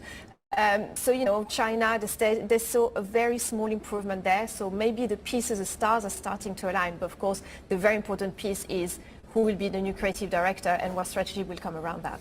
Thank you very much indeed for that. We'll see you after the Open. Right, an important correction in our earlier interview with UniCredit. The interview was fine, it was just the graphics. CEO Andre Orchel. There was an on-air graphic that incorrectly quoted Orchel's comments around recent M&A activity. Mr. Orchel was referring to the Italian lender's stake or interest in Banco BPM, not Commerzbank. There you go. The interview was fine, just the graphics. Anyway, let's move on. EU trade ministers set to hold video conference on Wednesday, so tomorrow, after Trump confirms steel and aluminium tariffs, according to EU diplomats. So the slow wheels of movement and response from Europe looks set to begin after that conference, I'd imagine. I imagine there'll be very few group announcements post it. I'm sure there'll be lots of individual countries talking about it, including Germany. But yeah, EU diplomats saying there's a video conference tomorrow. Well, you and I know it's been a very difficult market for steel in Europe for many, many decades. In fact, I can't remember or recall a bright spot for the industry. And we know that as soon as there are any disruptions on the flow of steel and aluminium, it has consequences for Europe because some of that product ends up here. So if the product is being redirected, in recent years I think it was redirected around markets that still got into the United States. But if that product is largely redirected towards other markets like Europe, then what does it mean for existing steel businesses? And I've got to say, I have a theory that steel and aluminium is going to be very important in the future. If you're using AI and you're using robotics to bring down the cost of production in your own markets, taking out the cost of, workforces, for instance, then there is a compelling argument to have steel and aluminium in your core market, directly tappable, that you can use and not relying on international markets. So I can see why Trump is going for some supply chain resilience in the US, but I think the Europeans are going to be very careful that they don't lose their steel and aluminium industries because of price pressure in coming years. Which one of these countries isn't an ally? Is it the Japanese with Nippon Steel? Is it the Europeans? Is it the Australians? I just wonder which country is not an ally, because it seems to be that President Trump is treating foes and allies in exactly the same way and basing his decisions purely upon the balance of trade surplus or deficit with the United States. The other question I have as well is which American company is going to have cheaper costs in its steel and aluminium production going forward? Yeah, that's the same conclusion I had. None of them. It takes a while to ramp up too domestically, doesn't it? I know in the first administration there were some greenfield projects, but a very small amount of them. So it does take a while to get these industries going. Don't get me wrong, great news for the unions, great news for perhaps American steel workers potentially, but what I want to know is how is that going to improve American competitiveness on the global stage? Yeah, it's quite different for US steel, isn't it, going from potential prey to now having fairly significant barriers at the border to protect industry. We are counting down to the start of the European trading session. A lot of earnings out, reaction to Kering, UniCredit, BP. So far, we're looking at a bit of a mixed picture across the board. Italian stocks are chasing some green. That is the upside we're watching versus the DAX seen down. We're back with the numbers.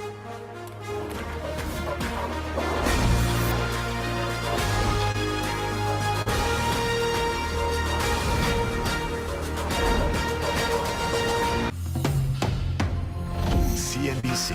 Live ambitiously. Today's Forex Update is sponsored by Interactive Brokers. 150 markets, 33 countries, 27 currencies.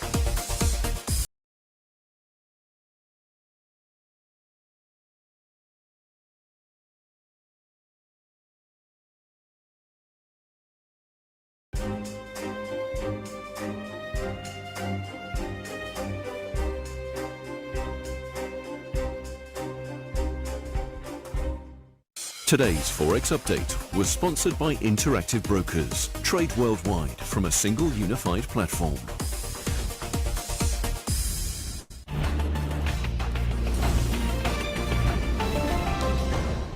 The greatest thing about Squawk Box is we get to talk to some of the brightest, some of the smartest, some of the most important people on a daily basis. Everything we ever create, it's so a person can do something they couldn't do before. It's more entertaining than any other morning show, but you actually might get some useful information. Generative AI has the chance to transform every customer experience. For me, Squawk Box is breakfast with the most interesting people in the world. You guys all have an amazing heart. Okay? Squawk Box. Weekdays. Kelly Evans with in-depth reporting and analysis. Strengthen your investment strategy on The Exchange, CNBC.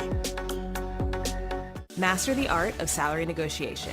Everybody who walks into a salary negotiation is nervous. Salary negotiations are really awkward. The number one soft skill is flexibility, preparation, confidence. Learn how to negotiate a higher salary with CNBC Make It's new online course. I'm going to give you a roadmap for doing the hard work. Because ultimately, if you don't fight for yourself, nobody else will. Register right now at cnbcmakeit.com/salary. You don't do what Taylor Swift does without understanding how to build a business. It's not just about these songs that you hear on the radio. She is just the peak of all her powers right now. How has she been able to change the game with her fan base, with her music? Our female audience has grown leaps and bounds. It empowers women to feel like they can sort of buy and do anything. Nobody else does that. That's a Taylor Swift effect. The Swift Effect premieres Monday, February 17th on CNBC.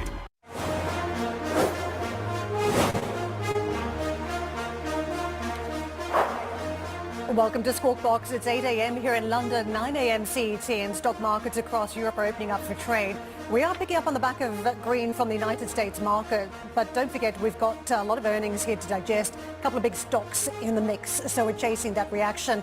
UniCredit to BP and Kering stock, and as a result, the benchmark, the Stoxx 600, just quite out of the gates today, inching slightly into the red, but barely there, as you can see, on the back of what has again been a fairly decent run for European stock markets that have been bouncing along. 4 positive sessions out of 5 so far, including yesterday where we marked higher by about 0.6%, Steve.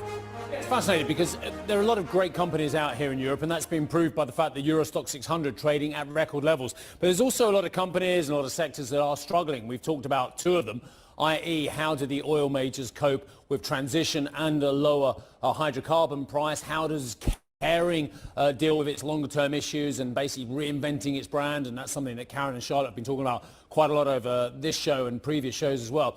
So it's just a question of really travelling and arriving. How much of this knowledge is already in the market? How much still needs to be understood and dissected as well? Other companies like UniCredit doing pretty well. Don't need to worry about their strategy at the moment. We all want to know what they're doing with Italian consolidation. We all want to know what they're doing over in Germany with that Commerzbank stake. But still, by and large, the underlying business is firing on all cylinders. Food and beverage is the biggest gaining sector this morning. Oil and gas, and that's a great point, actually. That's exactly my point I'm making. Murray Auchincloss, who is the CEO of BP, has an awful lot on his plate. Lower refining margins, underwhelming growth in hydrocarbons. He's got an activist investor on his back as well. And yet oil and gas on the back of the numbers today are moving mildly in positive territory. But we have another main event over at BP coming up in 15 days' time, and that's February 26th, and that is going to be the strategy update, which will be absolutely fascinating to see how the company responds to the longer-term issues and, of course, that new activist investor. Telcos also trading around the flat line. I guess there's one or two big sectors falling to the downside. Should we have a look at those and see what we've got as a counterweight? And it's basic resources.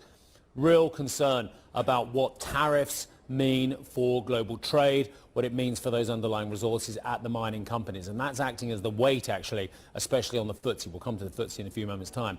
Elsewhere, retail down 0.3%, as indeed pretty much of travel and leisure and healthcare. Individual bourses, well, London looks like it's opening around the flat line, really.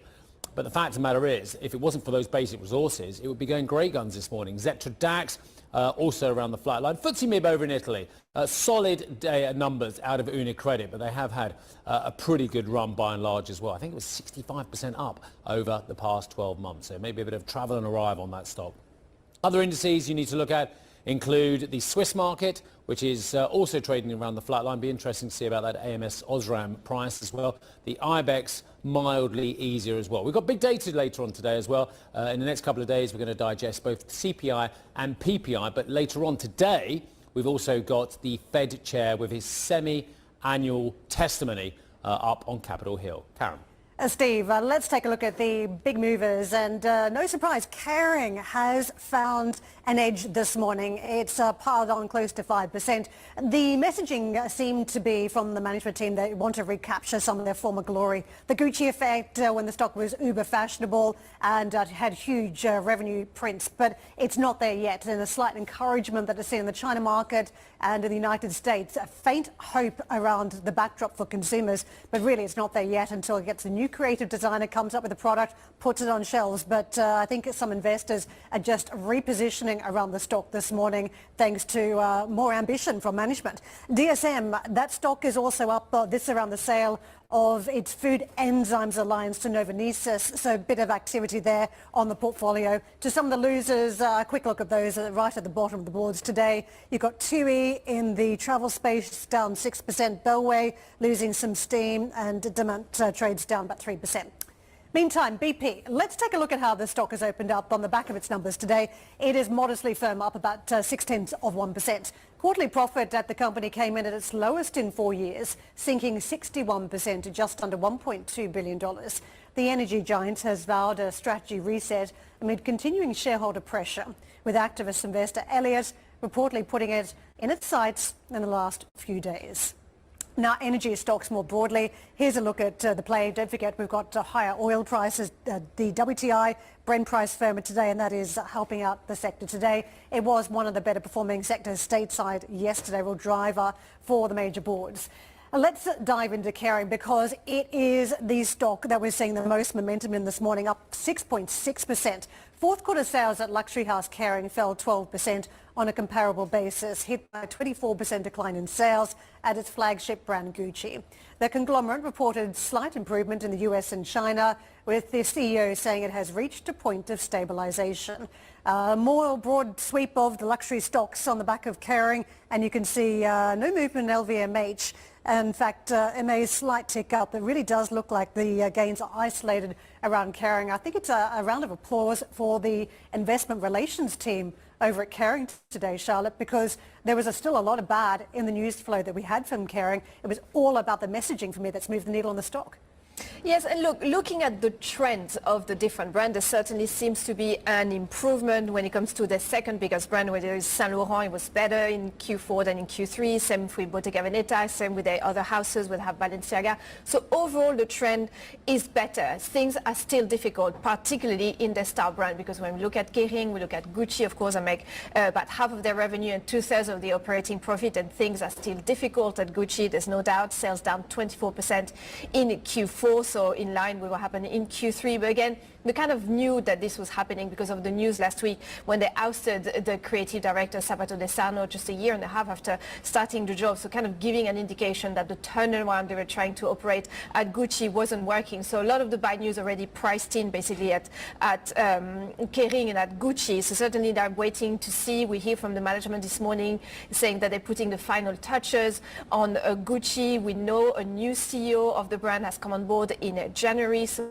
they are waiting to see who the new creative director might be there. But certainly overall for the recurring income, it was a little bit less bad than the guidance that I had given back in October when they had gave one of the second year at Kering. So things were less bad than expected. That's why we see this positive reaction on the stock this morning, where we see Kering close to the top of the CAC 40, they're up 4.5%. But here again, it's a stock that has been down almost 40% over the past 12 months. And, comparing to LVMH, of course, as we always say, the bellwether, they were down 15%. So, there's luxury slowdown. Of course, they suffered, very exposed to China with Gucci in particular. But the Gucci problem and Saint Laurent problem to a certain extent, certainly it was a bit of an unusual release for Kering. Things could be turning the corner now. Can I make a point about what we're seeing on the cost cutting here? Because I was saying when we looked at the luxury stocks in the basket, it was just a single execution on luxury, on Kering today, not broad-based across the sector. But what we've heard in terms of the cost cutting here, I think could be interesting, because it's been an industry with a lot of fat. Keep opening stores, keep chasing big flagship stores in various different parts of the world. This story to me suggests that they're going to get very conscious now on how much they're spending. And any cutback there could be mimicked elsewhere across the industry if it's a successful strategy. As part of the revamp at Kering, they very much looked at the distribution of their products. The overexposure is a lot of exposure to wholesale as well. So they're really trying to control this distribution. And as a result, they also actually spend a lot of money on flagship real estate. And, a lot of the luxury groups are actually fighting on some of these very key experience. You have to attract those luxury buyers or the aspiration buyer. You want to make them come to the stores. It's not, as we know more and more, a lot of buyers don't want to buy luxury online. There's a whole experience that has to come with it. And so there's a lot of work around this as well. So here again, Kering has been one of the key players in that movement recently as well. Yeah, could have implications for the REIT businesses. Another interesting one, isn't it, as we talk about shopping centres. Let's take a look elsewhere at Osram, AMS Osram, the stock this morning. This is a look at it. Big bounce. We've got a 13% move. The company has warned muted demand in the auto sector could hit sales this quarter. It said Q1 revenue will be in line or below the same period a year ago, but sees a recovery in the second half. Q4 revenue and profitability were both above the midpoint of its guided range. The company said its cost savings are also ahead of plan, so that is moving the needle on the stock. Annetta asked the CEO how the company plans to improve its financial structure and navigate the risks of tariffs. On the one hand, really executing systematically our restructuring program. It's called Reestablish the Base, and we're making actually very good progress with that. And through that program, we actually expect even in a relatively flattish market in 25 to still make progress on the margin expansion side. So that will help. At the same time, we are bringing our capex under control, have significantly less capex in 25 ahead of us, and the two things combined will lead us to a meaningfully positive cash flow for 25 already, and that of course is the first step to take care of the debt step by step. How big of an issue in your company planning is that the world is full of uncertainties, especially when it comes to tariffs. So how do you navigate that? Of course, it's not easy. The situation is very volatile, and we have to keep responding to these developments. Fortunately, our footprint is quite resilient. At the moment, we are, for example, shifting some of the production from China to Malaysia to be better prepared for what's coming ahead. So I think as a company, we can actually deal with it relatively well. I think the risk in it is really what happens to overall global demand. If truly a tariff war escalates, then of course the end customer demand for cars, for phones and things like that might diminish, and that I think will then hurt all of us. Let's take a look at TUI, another stock on the move this morning. It is down though, down near on 6%. It's reported a jump in first quarter profit with underlying EBIT coming in just shy of 51 million euros, up from 6 million euros a year ago, amid a surge at its packaged holiday business. What's it all in? You get the accommodation, the airfare, and then of course you get the food too when you're at some of the resorts. Now the travel operator also confirmed its full-year outlook as holidaymakers turn their backs on surging flights and hotels in favour of all-inclusive deals. And I think, Steve, that's how people keep some of those travel ambitions alive when it's all-inclusive. Thank you. Right, coming up on the show, European equities searching for direction on a busy day of corporate earnings. We'll have more on the market after the break, plus some fascinating comments. I think they're fascinating from the EU Trade Commissioner. I'll break those after the very short commercial break.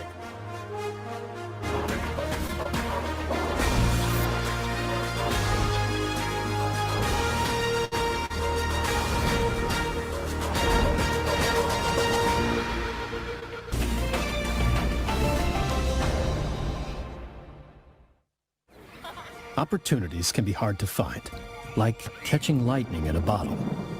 In uncertain times, it's tempting to retreat or simply wait and see. At CME Group, we empower those who act. We deliver tools to help manage risk and capture opportunities in every market climate, across every major asset class, to seize each possibility at precisely the right moment. CME Group, opportunity is everywhere.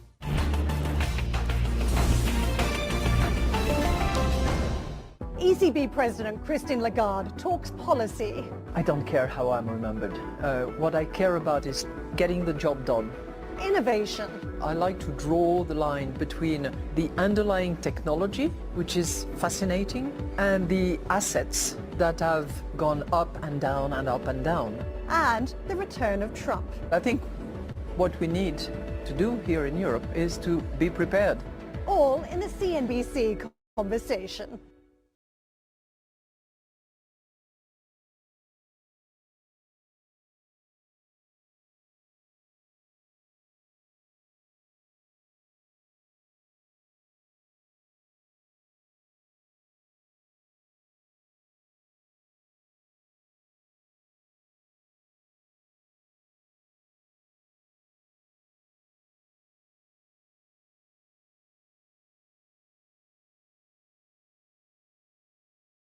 Worldwide Exchange, CNBC.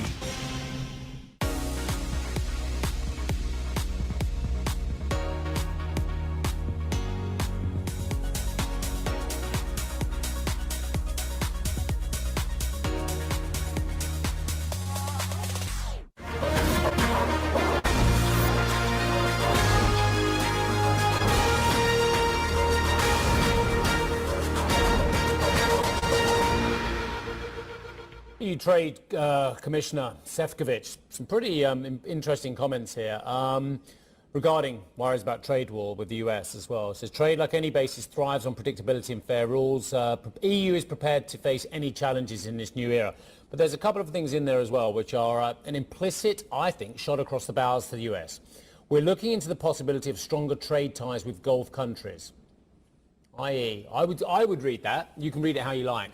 We can get our energy from other places. It doesn't have to be from the United States. You threaten us, we can go elsewhere. That's what I'm reading. Maybe I'm wrong. You're perfectly willing to, able to disagree with me if you want. It was unfortunate the US tariffs on steel and aluminium came back overnight. Deeply regret this as well. Adding it's a lose-lose situation, but we are committed to finding mutually beneficial solutions with the US on this one as well. So I think just showing the teeth a little bit of the EU is like, okay, you want a trade war? We don't want it. We don't think anyone wins, but we have options. That's how I read what Šefčovič is saying. Anyway, Karen. Let's go back to some of the earnings and reaction. UniCredit stock is down today 2.6%, but it has been a very strong performance for the last couple of years under Orchel. So is it a story of having arrived already on the stock and just an event risk now around what is a reporting day today, as it posted a top and bottom line beat in the fourth quarter? Net profit for the period came in at just under 2 billion euros. The Italian lender said it expects net profit and its return on tangible equity in the coming year to match 2024 levels, despite macro headwinds, with growth in fees expected to offset a decline in net interest income. A look at the big banks across the board in context as to what they are doing. Commerzbank also down a fraction as we talk about UniCredit's parade here. Deutsche Bank is high along with Barclays. Not much movement on BBVA, so a bit of a mixed bag across the board. Let's get out to Sylvia for more. Sylvia, this was the question that we were debating earlier as to whether investors see enough merit to stick around. One of the big shareholders talking about lightening up on the stock potentially. What did you hear from Andrea Orcel today about how compelling a proposition UniCredit is for the future? So he's still keeping those promises to shareholders. That has been a message since he started as a CEO a couple of years back. And once again, he's actually reiterating that he's here to deliver for them. And he actually announced even more ambitious targets for the next 3 years. I want to put things into context. One of the reasons that we could perhaps be seeing the share price moving lower this morning is indeed after those reports suggesting that Delphin is considering selling or has already sold a stake in UniCredit. That could be impacting some of the moves we are witnessing this morning. It's also worth keeping in mind that UniCredit did say they expect lower revenues going forward as we witness a normalization in interest rates. However, they are saying they're well positioned to absorb that in fact. And when you step back and look at their announcement, their full announcement today, indeed those targets of return on tangible equity above 17% over the next 3 years is indeed showing to shareholders that yes, he wants to complete on M&A, but he's first and foremost committed to deliver for shareholders. Here's a little bit of the conversation with Andrea Orcel digesting those results. We are extremely happy because we crowned 16 consecutive quarters of profitable growth in which we returned to investors 26 billion.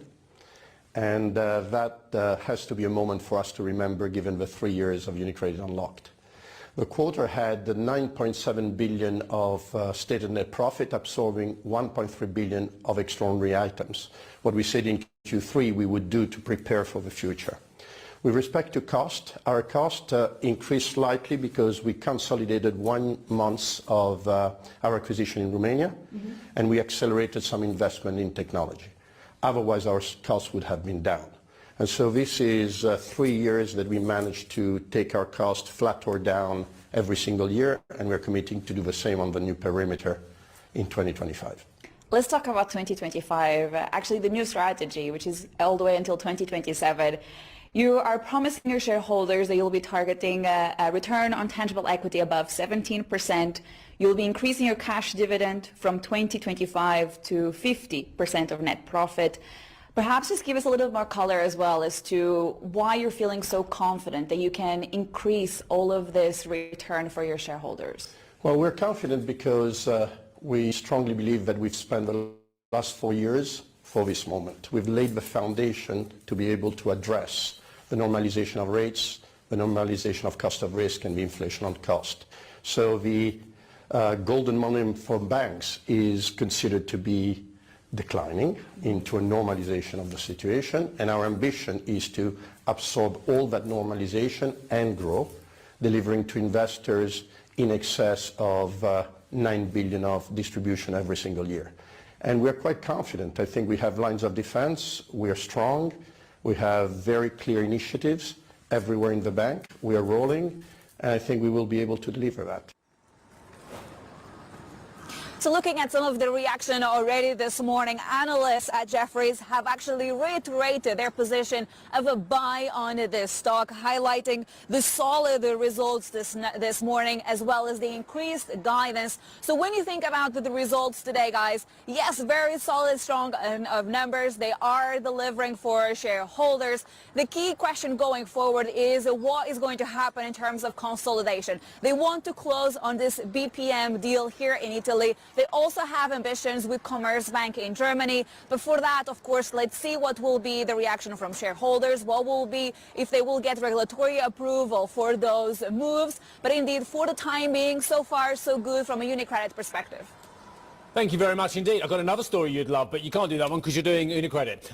And that is the response from the Europeans to the threat of tariffs, in fact, the tariffs that are going to come in on aluminium and steel as well. And it feels a bit coordinated to me this morning. Again, probably wrong, but we've already had Šefčovič talking about this as well, saying about how Europe may well be able to respond. German Chancellor in a speech before Parliament, Europe must stick together in coming years like never before. But von der Leyen, Ursula von der Leyen, who's in charge of the Commission, has said, look, we deeply regret this decision from the US as well, but unjustified tariffs on the EU, wait for it, will not go unanswered.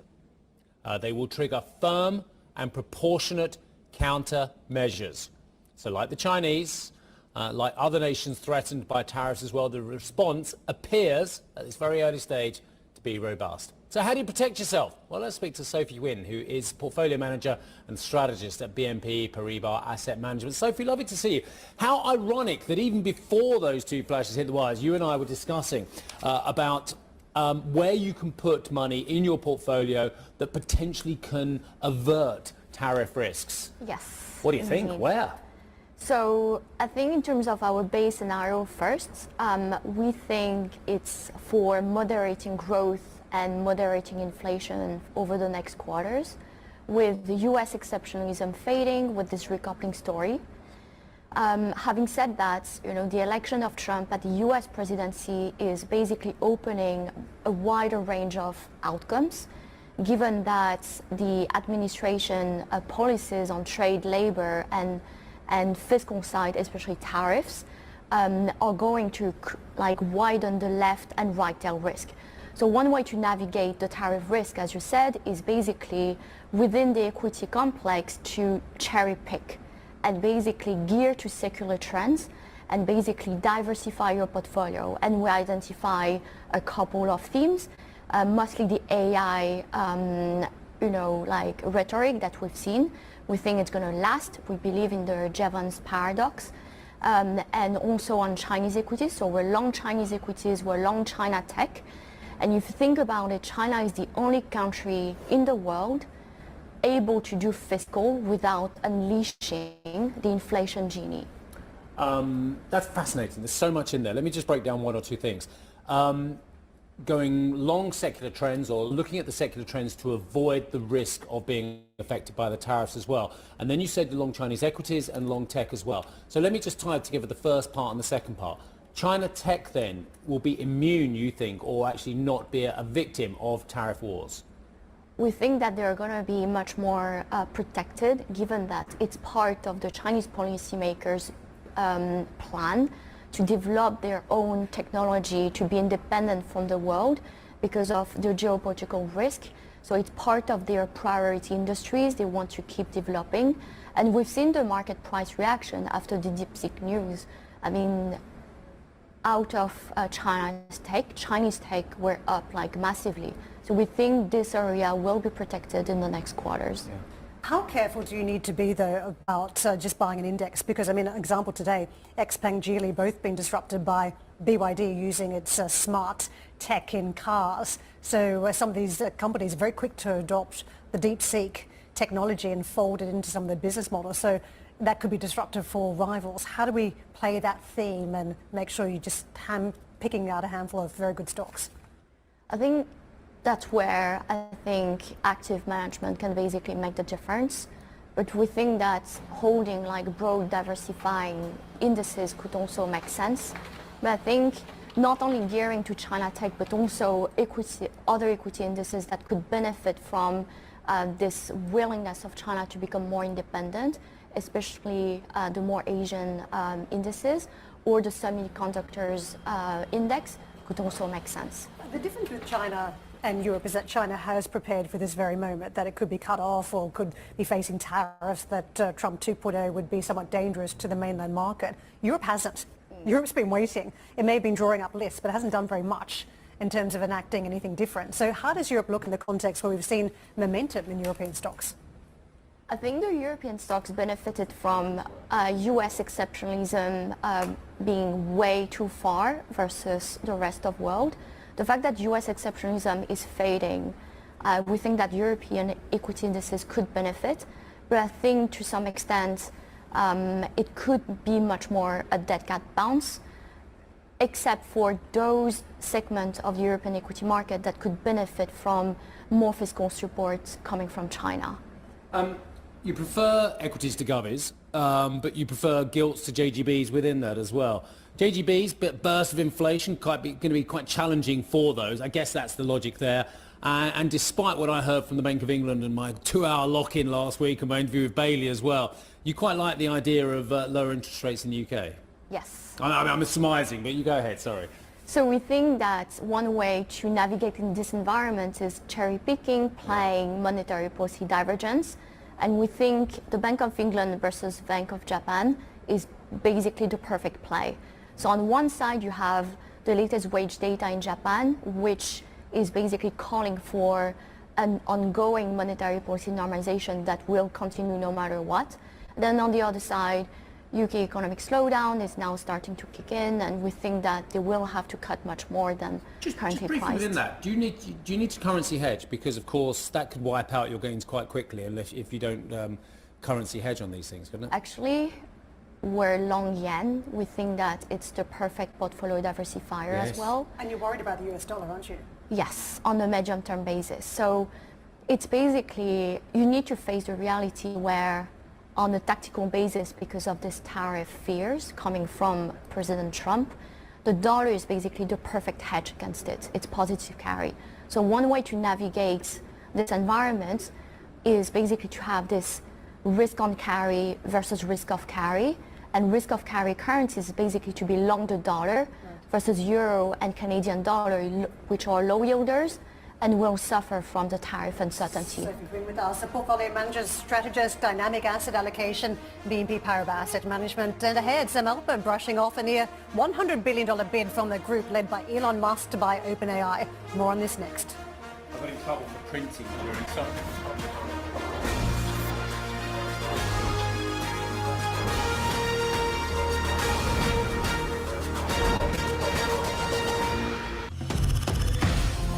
CNBC. Live ambitiously.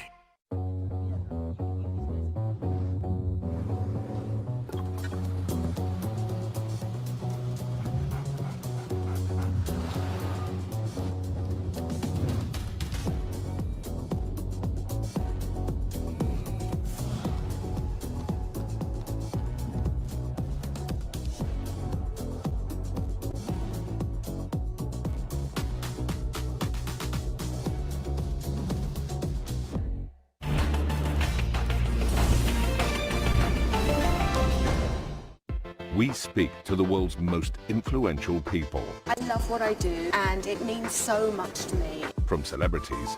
When we took a break, I thought that was the end of it. To the C-suite. I started on the factory floor, and here I am 35 years later. The economist and author Dambisa Moyo. A lot of boards, many of the ones I serve on, went back to the drawing board to say, well, we need to do better here. He turned a dream into a global brand.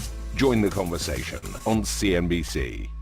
I started investing a little money for my dad, and I got bitten by the bug. In today's world, I would urge a lot of people to get financially savvy. Squawk Box and CNBC, it is my home. It's the greatest job in the world.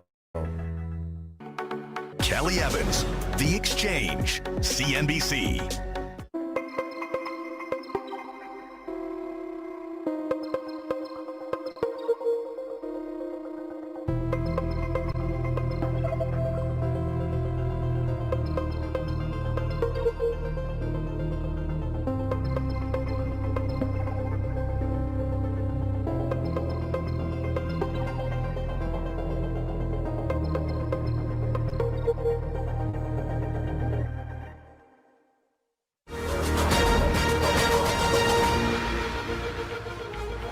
Very warm welcome to Squawk Box with Karen Cho, myself, Steve Sedgwick, and these are your headlines. Europe hitting back at Trump. Commission President Ursula von der Leyen says tariffs will trigger firm and proportionate countermeasures after the US puts a 25% levy on steel and aluminium imports. Kering trades near the top of the stock 600 as investors look past double-digit sales declines, with analysts suggesting the numbers should reassure shareholders that trends are improving. UniCredit falls despite a top and bottom line beat. But look where they've come from, ladies and gentlemen. They've had a big rally. As a key investor reportedly considers selling its stake, and as M&A speculation continues, the CEO, Andrea Ocel, discusses Commerzbank exclusively with CNBC. I'm quite optimistic of being able to convince everybody not only of the premises of how we got to this investment, but also that a combination between the two banks has massive value to be created, not only for the two banks and the stakeholders, but also for Germany and for Europe. And BP vowing a strategy reset after posting its weakest quarterly profit since 2020, down more than 60% on the year.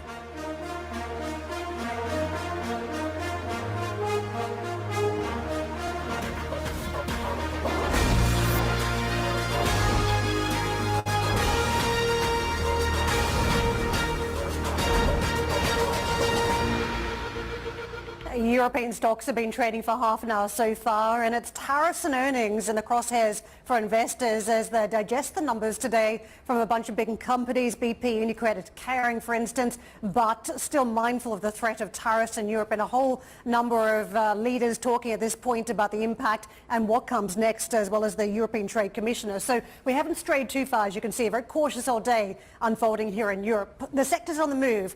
Here's a look at some of the big ones that are moving towards the top of the basket of stocks. It's telecoms, 1/3%, media stocks, oil and gas, food and beverage, all showing faint green at this hour. Some of the weaker trades today, what we're seeing in terms of some of the losers are slipping towards the bottom of the index today. Resources down 1.6%. Travel and leisure, 1.4 off. That's the TUI, I guess, story. Autos down, and don't forget we're talking today about BYD out of the Chinese market, offering its smart driving tech to the mid and lower end range for no extra cost. So again, creating even more of a challenge to some of the automakers with an edge on the self-driving car technology. Healthcare names are just rounding up the weaker ones, Steve. Okay, President Trump has now signed his executive order confirming plans for a 25% tariff on steel and aluminium imports to the US. The levies are scheduled to come into effect on the 4th of March, which would coincide with tariffs on Canada and Mexico. Having said there would be no exemptions to the tariffs, Trump hinted there could be an exception for Australia, noting the US trade surplus with that country. Mr. Trump also said further sectors would be in the crosshairs in the coming weeks. It's going to mean a lot of businesses are going to be opening in the United States. Now, we're going to be meeting over the next 4-week period, maybe on a weekly basis, and maybe we'll do a couple of them at different times and maybe together. But we'll be talking about other subjects like cars. We'll be talking about drugs and pharmaceuticals. We'll be discussing chips, and we're going to be doing some other things in addition to that, all which will bring in a lot of jobs into our country. That's what he says. The EU Commission President Ursula von der Leyen, though, says she deeply regrets the US decision to impose tariffs, adding they will not go unanswered. And the bloc will trigger firm and proportionate countermeasures. This after the EU Trade Commissioner, Maroš Šefčovič, said the EU remained committed to finding mutually beneficial solutions with the Trump administration. So, started off with steel, aluminium. It's going to move to drugs, pharmaceuticals, cars, chips. Who knows what else he's going to bring in there as well. The response has been robust from the Chinese already. It was pretty robust from the Mexican president. It's been robust from Justin Trudeau. And I think the Commission is ready for this. I think they've expected it for quite a while. And I think they're showing their teeth already. And it'd be interesting to see what they back it up with. Von der Leyen, I'll just confirm, will trigger firm and proportionate countermeasures. These are completely unjustified tariffs on the EU, will not go unanswered, she said. I actually thought Šefčovič's comments were fascinating as well, saying, look, this will be a tax on your own citizens, America. Trump's saying it's going to create lots of jobs, it's going to create lots of companies, there's going to be loads of companies opening up. His words just then as well. Šefčovič is pointing out what a lot of economists believe, that it will raise costs for its own businesses and fuel inflation. But it was this other line which almost got lost in it, which I just want to go back to briefly, if I may, Cam. The EU Trade Commissioner Šefčovič has said we are looking in the possibility of stronger ties with Gulf countries. I think this is highly logical, and I think it's a shot across the bows to Trump as well. It's like, if you think you're the only person who can supply us with energy, I'm not entirely sure that's the case, is my interpretation. There is a vast amount of gas out there. There is a lot in the Eastern Med, there's a lot in the Middle East as well. A lot of that could be supplied on a comparable basis over the next couple of years to Europe and satiate its energy needs? Two parts to that. Who do you do business with, and what countervailing With the reliable partner tariffs is the answer. do you enact here? And last time round, don't forget, it was bikes, berries and bourbon. So Was it? I can't remember. It was. Bikes, berries and bourbon. Yeah, so what was it the was berries bit? As in berets? Cranberries. Oh, cranberries, not berets. No, cranberries. Okay. So motorbikes, some of the Harley Davidson, of course. Hog. Bourbon whiskey was one of the other areas. So those three areas paused under the Biden administration. Are those the only options this time around? Do they come back, or is it something much stronger than that from the Europeans who've been basically drawing up a list for a while? Don't forget the timing is really interesting because von der Leyen to meet with J.D. Vance, the Vice President, today. And I think possibly they don't want that news flow coming out in conversation. The Europeans want to be on the front foot here, that they are ready for tariffs, and that sets the scene behind any discussion that is held today. So I think there is certainly... it's not coincidence that we're seeing the timing of these announcements this morning. But just what do we hit back with, and what does that do to Europe that has been struggling? It sees itself as being open. It wants its borders open, so it doesn't want to put up hurdles. But in terms of presenting just countervailing tariffs on steel and aluminium, for instance, it doesn't solve the problem that you've still got a cheaper product coming in to Europe potentially. And what impact does that have? Oh, I'll add one thing. This isn't just about trade anymore, is it? When you and I have had this conversation historically, we'd always about, well, what is the trade balance? What are the genuine gripes? You know, should Europe be buying more American energy? Should it be buying more defence? Should it be defending itself more? And there are some very, very legitimate US gripes about Europe as well. But in this case, is there a deal to be done? And the answer is with Mr. Trump, always, because he is transactional. He's always looking for the deal. So he goes in hard, asks questions later. This is what members of the administration have already said. And then a deal is to be done. So whilst it looks worrying, it looks like everyone's at loggerheads, there are potential deals. And the only thing I will add in as well is the immigration and fentanyl story, when we were talking about Canada and Mexico, showed that this is incredibly 3D, 4D, whatever you want to say as well. So it might not just be about pure trade. It could be about deals to be done on many fronts. Cars. There is a problem here. If you look at what we're seeing out of the US market, autos have been under pressure because of the Chinese market. They used to sell into that market, not having the same success anymore because of competition from the domestic players. So the American auto companies are on the back foot anyway. If there happen to be tariffs or some sort of measures against the European cars, how would that play to the domestic audience? Perhaps well. So that is one I think we're still watching as a potential threat. It's almost as if you look down the rundown and see what's coming up next, which is something I very rarely do, because we are talking about car makers, which are also, would you believe, as Karen might have mentioned randomly, caught in the crossfire of a potential US-EU trade war. Oh, wow, it's almost as if we had a package lined up from Phil LeBeau to take a closer look at the potential impact of the sector, and as if he's already filed this report. With the Trump administration threatening reciprocal tariffs, the auto industry is watching closely to see how much auto imports and exports might be impacted. In this country, more than 75% of the vehicles sold here are built in the U.S., Mexico, or Canada, with roughly 16% coming from South Korea and Japan. But the biggest impact of reciprocal tariffs would be with the European automakers. Right now, there's a 2.5% tariff on vehicles they send to the U.S., while U.S.-built autos sold in Europe have a 10% tax. Already, leaders in Europe are calling for a lower tariff.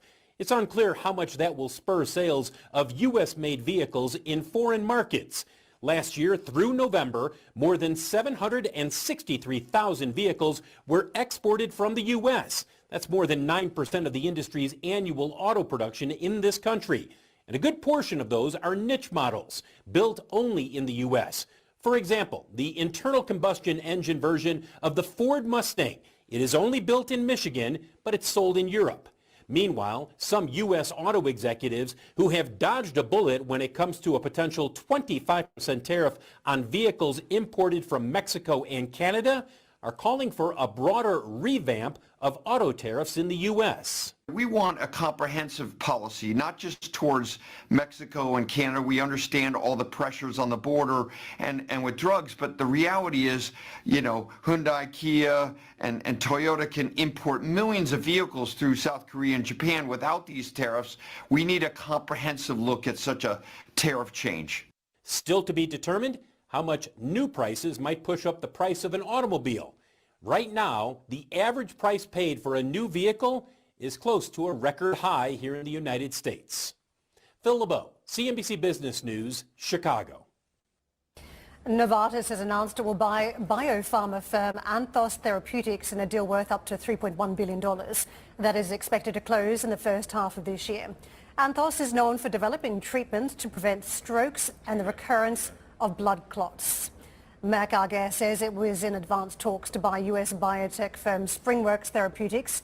SpringWorks, which specializes in developing treatments for rare diseases and cancer, has a market value of around $4 billion. A lot of deal making in the sector today, and Novartis says it will buy DSM Firmenic's stake in their joint enzymes venture for €1.5 billion.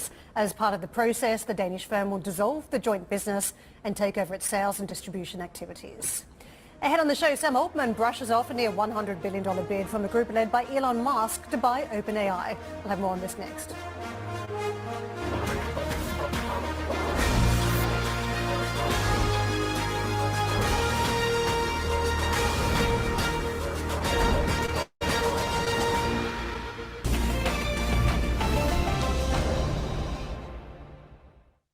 Elevate your portfolio with JP Morgan's Equity Premium Income ETFs. Now with more flavors, global equities, US equities, and technology stocks. Discover now. Search JP Morgan Income ETFs.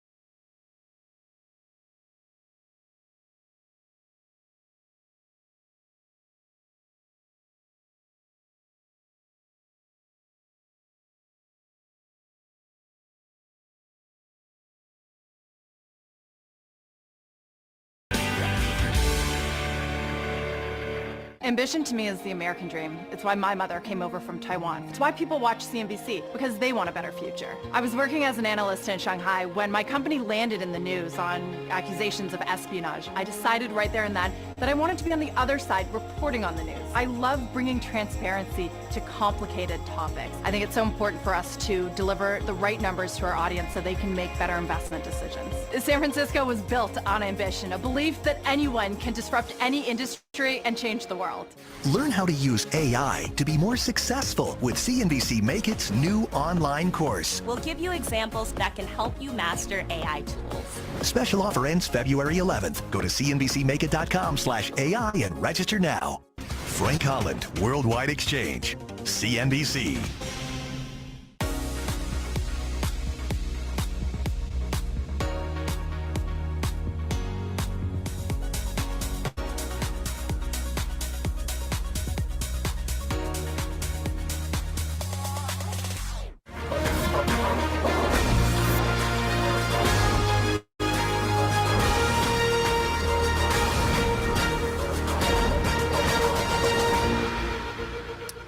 Admire Trump in some ways, in many ways, but I mean, he's become a president for a second time when a lot of people didn't think he would. But taking on pretty much everyone at the same time, that's bold. You know, picking one or two people to have a crack at. But I mean, you know, the Canadians, they've come back at Trump as well now. We've just seen Sefcovic, Scholz, von der Leyen, and now the Canadian Prime Minister has just said, we're going to be firm and clear and we're going to stand up for Canadian workers. This is a moment of pride. This is a moment for Canada to be solid in our identity and in our sovereignty. And you will, of course, remember, unlike a lot of places, in fact, no, like a lot of places, Trump's kind of made a quip that Canada could become the 51st state. Where are we up to in terms of countries that he's talked about owning a bit of? Unbelievably, Gaza Strip. Panama. Greenland. Canada. We know he's only joking on some of this. We know he can't possibly mean it, but it's galling to a lot of Canadians, I can tell you. Right, he said, we highlight the American administration, the negative impact of these unacceptable tariffs as well. That is from Justin Trudeau speaking in Paris at the same summit that Arjun's at. Leadership matters at this point, doesn't it, when you've got a strong arm from Trump, what sort of leadership you have in your country. And I think Europe has been tearing itself in pieces looking at its leadership team. So you've seen it in French politics, you've seen it in Germany in coming days, and of course in Canada as well. So very difficult backdrop, I think, to fight back against some of the Trump policies. I want to take you to the movers. There's quite a bit of action on the European boards this morning, and some of the top movers here, the one that's jumping out to me is Kering, and we'll come back to that. The stock up 4%. Muller-Maersk also on the move this morning, 3.5%, and DSM around some deal activity. And let's just push on to those numbers from Kering, because fourth quarter sales at the luxury house fell 12% on a comparable basis, hit by a 24% decline in sales at its flagship brand Gucci. The conglomerate reported slight improvements in the States and China, with the CEO saying it has reached a point of stabilization. So many interesting points this morning. The CEO, Pinault, saying we have reached an inflection point. Also, the goal was to reduce Gucci's ups and downs. Well, it's had the up, we know that, and it's certainly had the down. So what do we get from here? Flatlining? Is that the middle? So what is the pathway? They're talking about 2025 will be a transition year. And to me, you've got people piling in, hoping that this is the worst of it now. They say the Chinese consumers have improved sequentially in the fourth quarter. In fact, most of the markets, all regions improved in the fourth quarter except for Japan. But to me, there are two factors here. There's the macro, what's playing out, whether consumers want to be spending this amount of money on luxury anymore. And number two, the execution issues that have been at Gucci as they talk about real estate sales today that frees up capital and changes the balance sheet. It's about moats as well. And anyone who assumes that luxury will maintain its moat forever in China is not looking at the ruins of other industries, is really not looking at what's actually happened. Look at some of the other moats that have been destroyed. Mobile phones. If you didn't own an Apple or a Samsung phone a couple of years ago, you weren't owning the hot item. Now the Chinese brands are incredibly strong and competing aggressively with the likes of Samsung and Apple. Look at automobiles as well. We've discussed it ad infinitum. They are fantastic cars. We talked about this new technology that's going into some of the BYD cars as well. And the moat for people like Porsche has been diminished. Porsche, was unassailable a couple of years ago in the eyes of many Chinese. Now, actually, because of its price as well, there are real concerns. So we've lost phones, mobile and vehicles as well. Look at sporting wear as well. Adidas, Nike. Again, huge position in China, still got a huge position as well. A lot of Chinese now turning to local brands. But you know what is remarkable about this commentary is that every industry you just pointed out there has had disruption. This is one industry that hasn't had disruption, but it's still facing But this is problems. exactly my point, is when the Chinese consumer comes back, because we're talking about structural changes is what I'm talking about, and you're talking about the cyclical way the Chinese consumer is under pressure because of all the obvious reasons we discussed 1,000 times.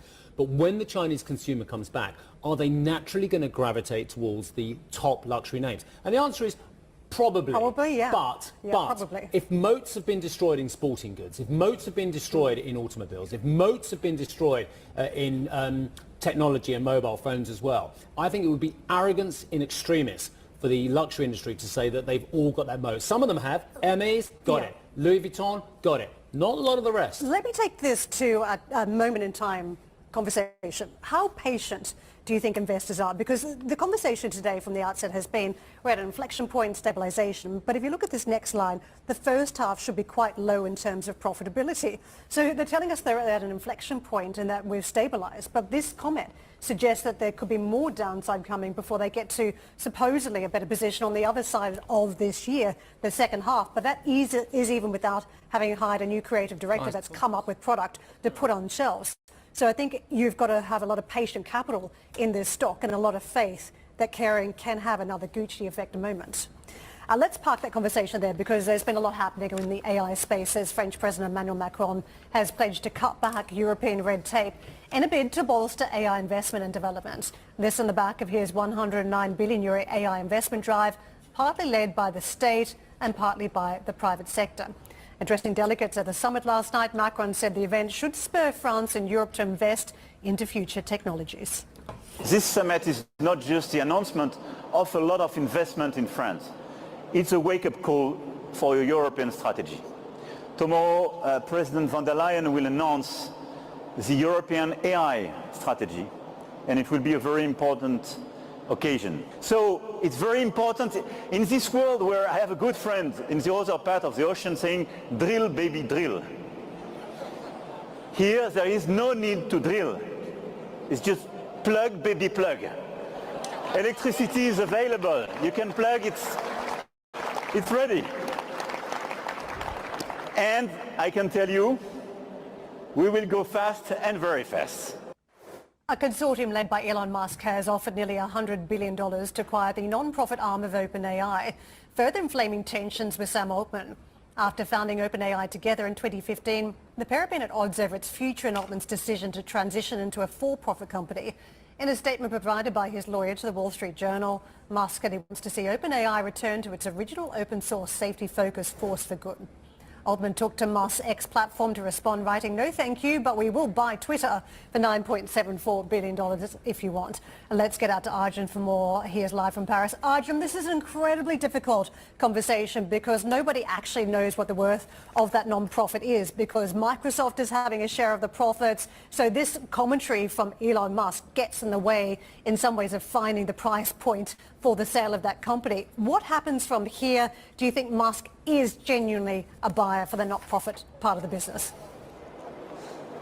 I think you can never really discount what Musk says. We saw it with X, where he went out and managed to raise the money to go out and buy X as well. There are a lot of people in this world, in the business world certainly, who will sort of follow Musk into these business ventures. I think the key here really is it's very messy. There are a lot of investors in OpenAI at this point, and whether they want to see another very key entity in the technology world controlled by an Elon Musk-led consortium is another question. I think certainly Sam Altman doesn't want it, and you've seen that in his responses online as well. But if Elon Musk did somehow take over OpenAI, of course it would send shockwaves, I think, across the whole model space. He's talking a lot about returning OpenAI back to its sort of, tech for good kind of positioning with open source AI models. And open source, of course, has become a very key debate in the world of AI models because of what DeepSeek has done and the efficiencies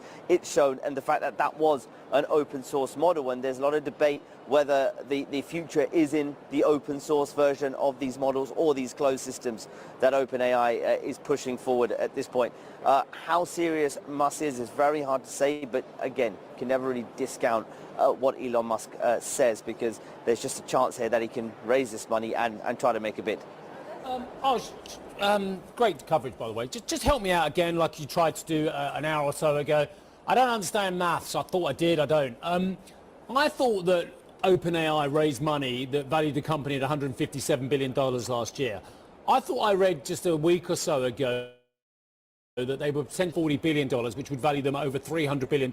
Now, say what you like about those two valuations, and I know they're heady, God knows I've said myself, but how's him bidding $97 billion for Sam Altman's company, potentially, even in the ballpark? And why has he not even just rounded it up to $100 billion? That's my other question. But you're right, Steve. I mean, there are going to be continued questions over this valuation on OpenAI. Look, the company's argued that it has to invest a lot of money to build infrastructure for AI in the US. And you've seen it be a part of the Stargate product, the latest funding round that you alluded to, the potentially $40 billion at a plus $240 billion valuation, is something that is focused around the Stargate project, as I understand it, that OpenAI is a part of this $500 billion AI infrastructure project in America, and that is a part of where that money is going to go towards. It looks like it may be coming from SoftBank as well. And so the valuations here are of course astronomical, but they're all predicated on this idea that there is intense capex for what OpenAI is doing, and OpenAI, Chris Lahan, who I spoke to, the Global Chief Affairs Officer, is trying to position itself as the key player in what he wants to see as a US-led world of AI. And that's really, I think, what the company's sort of predicating a lot of this valuation on. Just quickly, Arjun, it was a couple of years ago I asked Macron about the amount of money he was spending on AI, and I had to go to him that it wasn't enough. I think he had a 500 million euro investment at that point. I said, you're spending millions versus the billion-dollar companies we've got in the United States. Now he's found 109 billion euros. What sort of catch-up do you think we've got in Europe? it's a hefty number, and it's a number that is required if Europe is to catch up in terms of the infrastructure required for AI. The key is you can build the infrastructure, but you then need the companies to be able to support that as well. And there are continued complaints about Europe's position when it comes to this view that it sort of over-regulates and doesn't innovate enough. And so the key is, yes, you've seen companies like Mistral with big valuations and been able to raise money, but actually are these companies that are going to be able to create a viable business models to then go on and become global companies? That's still a big question mark here in terms of AI, and so it'd be interesting to see if Europe is going to be able to produce those sort of $100 billion plus companies in the AI race. Going to leave it there, buddy. Looking forward to your coverage on the magnificent show that is Street Signs. Juliana Tatelbaum is in the chair. She's ready to go on that as well. Safe to say later on today, have a look at the FED testimony from Powell as well. That's at 10 Eastern time. From Karen and myself, have a super day, everyone.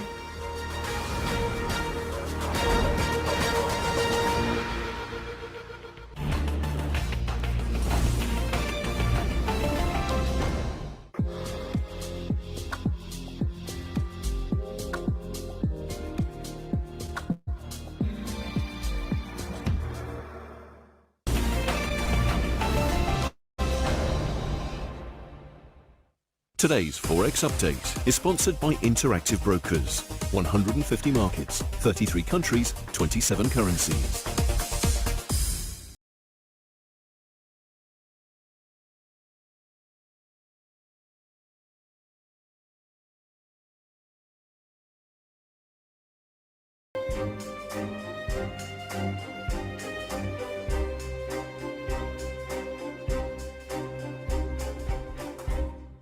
Today's Forex Update was sponsored by Interactive Brokers. Trade worldwide from a single unified platform.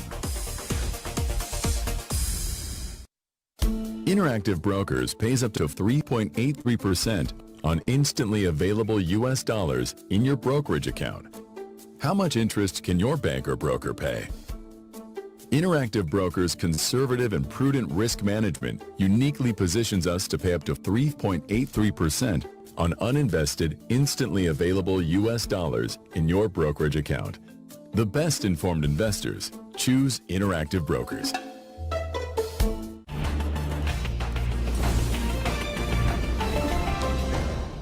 In the age of digital disruption, get fresh business perspectives on the fast-changing world of tech, innovation and startups from one place. CNBC.com/technology. I think ambition is really an extension of faith. If you first off believe in yourself, that gives you the power to chase your dreams. My ambition starting out was to have a career, not a job. I wanted to be excited to go to work every day and go someplace where I could grow, learn, and engage. CNBC viewers are definitely ambitious, and I think most of them see their money as a tool, a way to pursue their dreams and pursue their goals. I hope to always be a clear, accurate, and investable voice for all of our viewers. You'll learn a lot here at CNBC. It's also a lot of fun.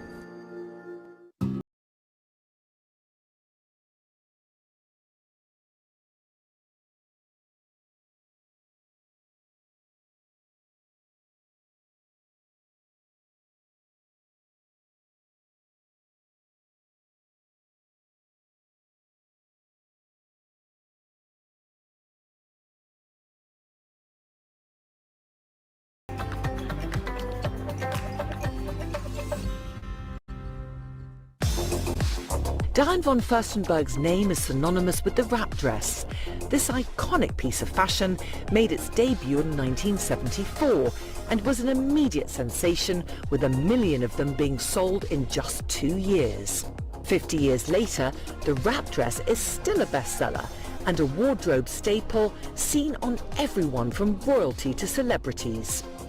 I created the dress, but truly the dress created me. So why? Well, first of all, the fabric. The fabric was the jersey that molded the body. Then it was the prints. They always move. It changes your body language. And so the more people notice it, the more happy you are with yourself. Somebody said something very funny once. It's the dress that you get the man in and his mother doesn't mind. So it's both sexy and proper at the same time.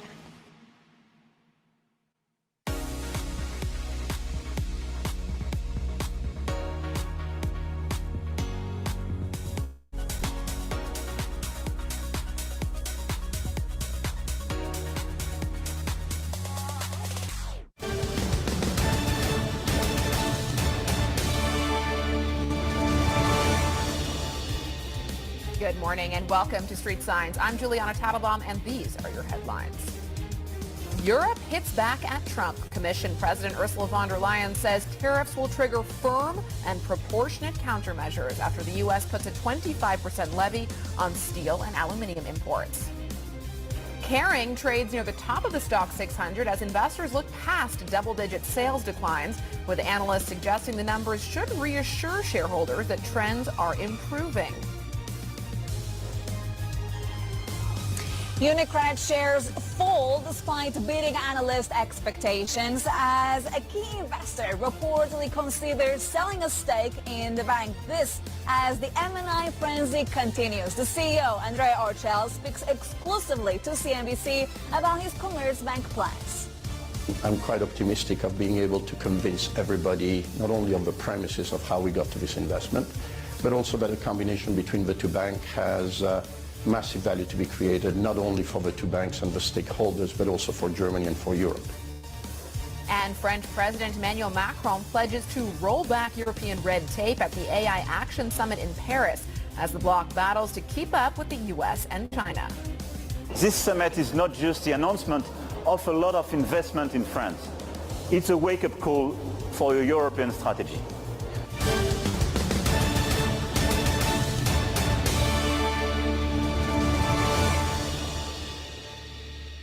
A very good morning to you and welcome to the program. Our top story this morning, tariffs.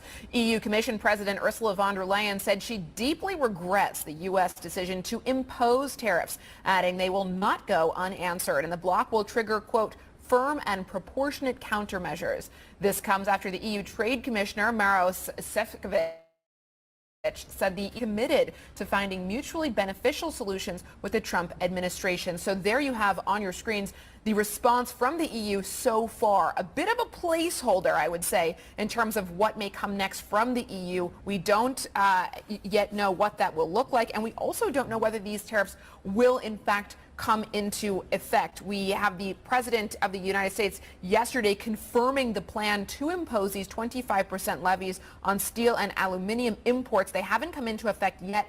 And will we see any negotiating between now and when they do come into effect? That is one of the key questions. And will this response from the EU trigger negotiations? We will discuss more on the program. For now, though, let's take a look at markets and what the reaction has been to this back and forth on tariffs. We are looking at fairly muted trade at the headline level. It is a mixed bag when you look under the hood in Europe. Stock 600 currently trading around the flat line after moving higher yesterday. So tariffs certainly front of mind for investors, dominating the agenda from a macro perspective and weighing on basic resources stocks in particular. But we do have a number of single stock stories also in focus today. So the investors still care very much about the bottom up. So here's a look for you at some of the big individual movers. Unicredit in the banking space in focus today after delivering earnings. The shares are down. We're now down 3.3%. So trading sharply lower despite a beat in terms of earnings. BP also in focus, the oil major delivering their earnings today and pledging a fundamental reset of their strategy as part of that release, but not giving a huge amount away. They have a capital markets day coming up later this month, and of course that comes after the reports out earlier this week, over the weekend, in fact, that Elliott has taken a stake in the oil major. Kering trading right at the top of the board this morning, 2.4% higher. We were up more than 6% at one stage after the luxury group delivered their earnings, and effectively the message not as bad as feared from the investment community. DSM in the chemicals space also in focus. Some news there. The company has announced a sale of its stake in its joint enzymes venture with Novonesis to Novonesis for 1.5 billion euros. So fairly transformational there. And you can see Novonesis shares are up more than 1% this morning. So a lot to play for in markets from a single stock perspective. Let's get back to the macro, though, and what's happening at an overall market level with Cole Smead, CEO of Smead Capital Management. Cole, thanks for being with us this morning. Let me come to you first on tariffs, given we've got this fresh response out of Ursula von der Leyen this morning to the new tariffs that have been announced from the Trump administration. Would you expect any other response from the EU at this stage, threatening countermeasures, saying we will respond with a proportionate reaction or with a proportionate response? Would you expect anything less? And what's your take? Yeah, thanks for having me. So there's a lot of saber rattling going on. The weird part, and I think the theory that we've really operated under is that what Trump's pushing for will have very little marginal effect on America. In other words, if the tariffs go through, they will raise prices. That will obviously be inflationary. But the reality to the situation is Trump pressing for these changes won't help America that much because we are a fairly open market compared to most economies around the world. If Trump is successful in getting Europe to lower their own market access barriers, it will actually be a massive boon in savings for the European consumer. And I haven't really been hearing anybody talk about that, but there's a lot of protected industries as you go into parts of the European economy. And all that really does is just causes higher consumer pricing because the markets are limited. It is David Ricardo's comparative advantage at play. And with America tending to like cheap prices and being one of the largest consumers in the world, we tended to not protect our markets like others have. Cole, tell me a little bit more about what you mean by what Trump wants to get out of Europe. What would it take to get Trump to the negotiating table from a European perspective, and what leverage does Europe have?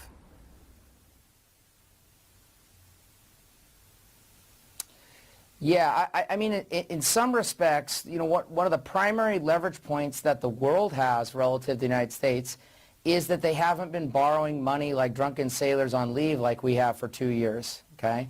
Coming out of the pandemic, many global governments borrowed money to get through the near-term impact of what went on in the economy tied to the pandemic. 2 years in, many governments quit. In our country, we continue to go on 7 to 8% debt binges as a percentage of GDP, and we continue to do that. So this idea of American exceptionalism, it is not, you are not an exceptional country if you just borrow more money than everyone else, except that when you're the reserve currency and that gives you certain rights to borrow at terms that others can't get, people believe you have something special about you. I think really in the long run, we are going to have to deal with our debt, and that is beneficial from a negotiation perspective as you think over the next 3 to 5 years. In the next 6 months, not much probably is going to change on that. And so they're going to have to deal with this fairly head on. But use the discussion of tariffs in Canadian oil, for example, which had been announced for 10% and then were backed off the following day. We are too reliant on Canadian oil. And I say that because if you look at American production, we're doing 10 million barrels a day that we've grown the last 20 years here. 4 million barrels come here from Canada. We can't produce that. There is no CapEx to go find that. That would take a decade to even vaguely get to. And the reality is we're very lucky that we have that supply coming across from places like Calgary that we can't replace. Cole, let me ask you a little bit more about the European side of things. Europe is seen under tremendous pressure here from the steel industry perspective. The industry's already faced a ton of, basically in a lot of trouble before these tariffs have even come into the picture. How big of a blow will it be if we do see these tariffs actually come through, 25% on aluminum, 25% on steel for Europe?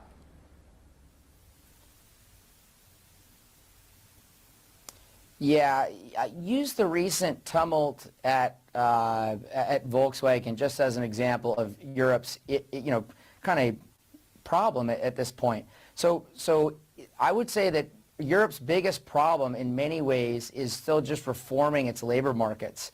Look at that whole discussion in Volkswagen's case, which was that they know that they're producing subpar returns, and the only way they can really rectify that is move the production of cars closer to where the consumer is, which would obviously be moving to places like the United States.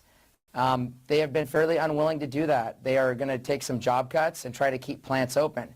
But that is not Europe's competitive advantage today. They don't sell many cars in their local markets, and therefore the labor shouldn't really be tied to cars that are sold halfway around the world.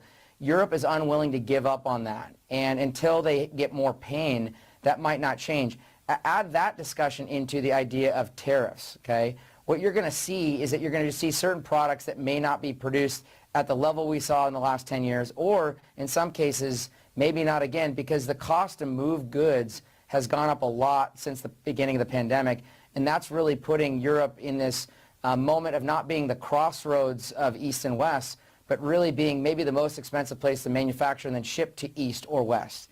And so I think that's really what's at play with Europe. I think as we see the snap elections in Germany, that's playing a lot into some of these discussions, with companies like Volkswagen. But I think Europe's got a lot of questions to ask. I think they'll answer those correctly. But again, the old saying is never let a good crisis go to waste. And I don't think Europe should let this crisis, not cause them to reform and meet the market practice that they see in other Western countries like the United States. Well, that's certainly an optimistic take. We'll see if Europe can do that. Cole, while I've got you, I'd love to get your view on BP. It's one of the single stocks we're eyeing today. They've come out with their earnings, and they said they are going to do a major reset in terms of their strategy, but they didn't really give a whole lot away. Obviously under pressure from reports that Elliott has now taken a stake.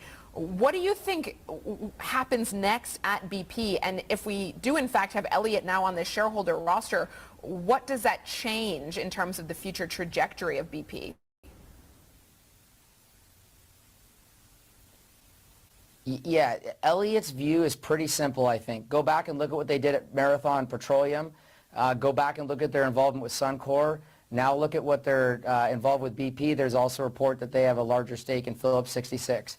The oil business has tended to be dominated by vertically integrated companies, upstream assets like the production, midstream like the pipelines, and downstream like the refiners and the marketing. The issue is they're actually not good at all three typically. It's very rare. And as you've seen businesses focus in on what they're good at, one of those various three assets I just mentioned, you'll find better returns on capital. So for example, ConocoPhillips is an exploration production company, and they're really good at that. They produce really good returns on that. It's very unlikely you'll find someone that does that and one other thing and tends to be successful. So I think what they're going to push BP to do is they're going to take their upstream assets, put them on their own. They're going to take their downstream assets, any pipeline assets, and put in their own place. BP's dealing with debt that they got to extinguish in some way, shape, or form while not hurting their returns. And they were big on the power business, and that hasn't worked out so well as that, a lot of the ESG initiatives that they pushed a few years ago in their capital markets day are gone. So I think you're going to see the oil business really defragment out into those asset buckets. But I think it also explains that the returns in the oil business are going higher because, on the margin, those efforts will be successful. And any time those assets have been focused, their returns on capital go higher. And one thing I'll add, the idea that people being focused on their business can't drive higher returns, that same discussion that we just had in the oil business is exactly what you're seeing in Unicredit's business, who reported this morning too. They've been very focused on what they do. They want to consolidate and focus on that more with the banks they'd like to go into. And I think you're going to see higher returns there too. So this is not a unique thing to energy. It's happening in financial services too there in Europe. Cole, thank you so much for joining us this morning. Cole Smead, CEO of Smead Capital Management.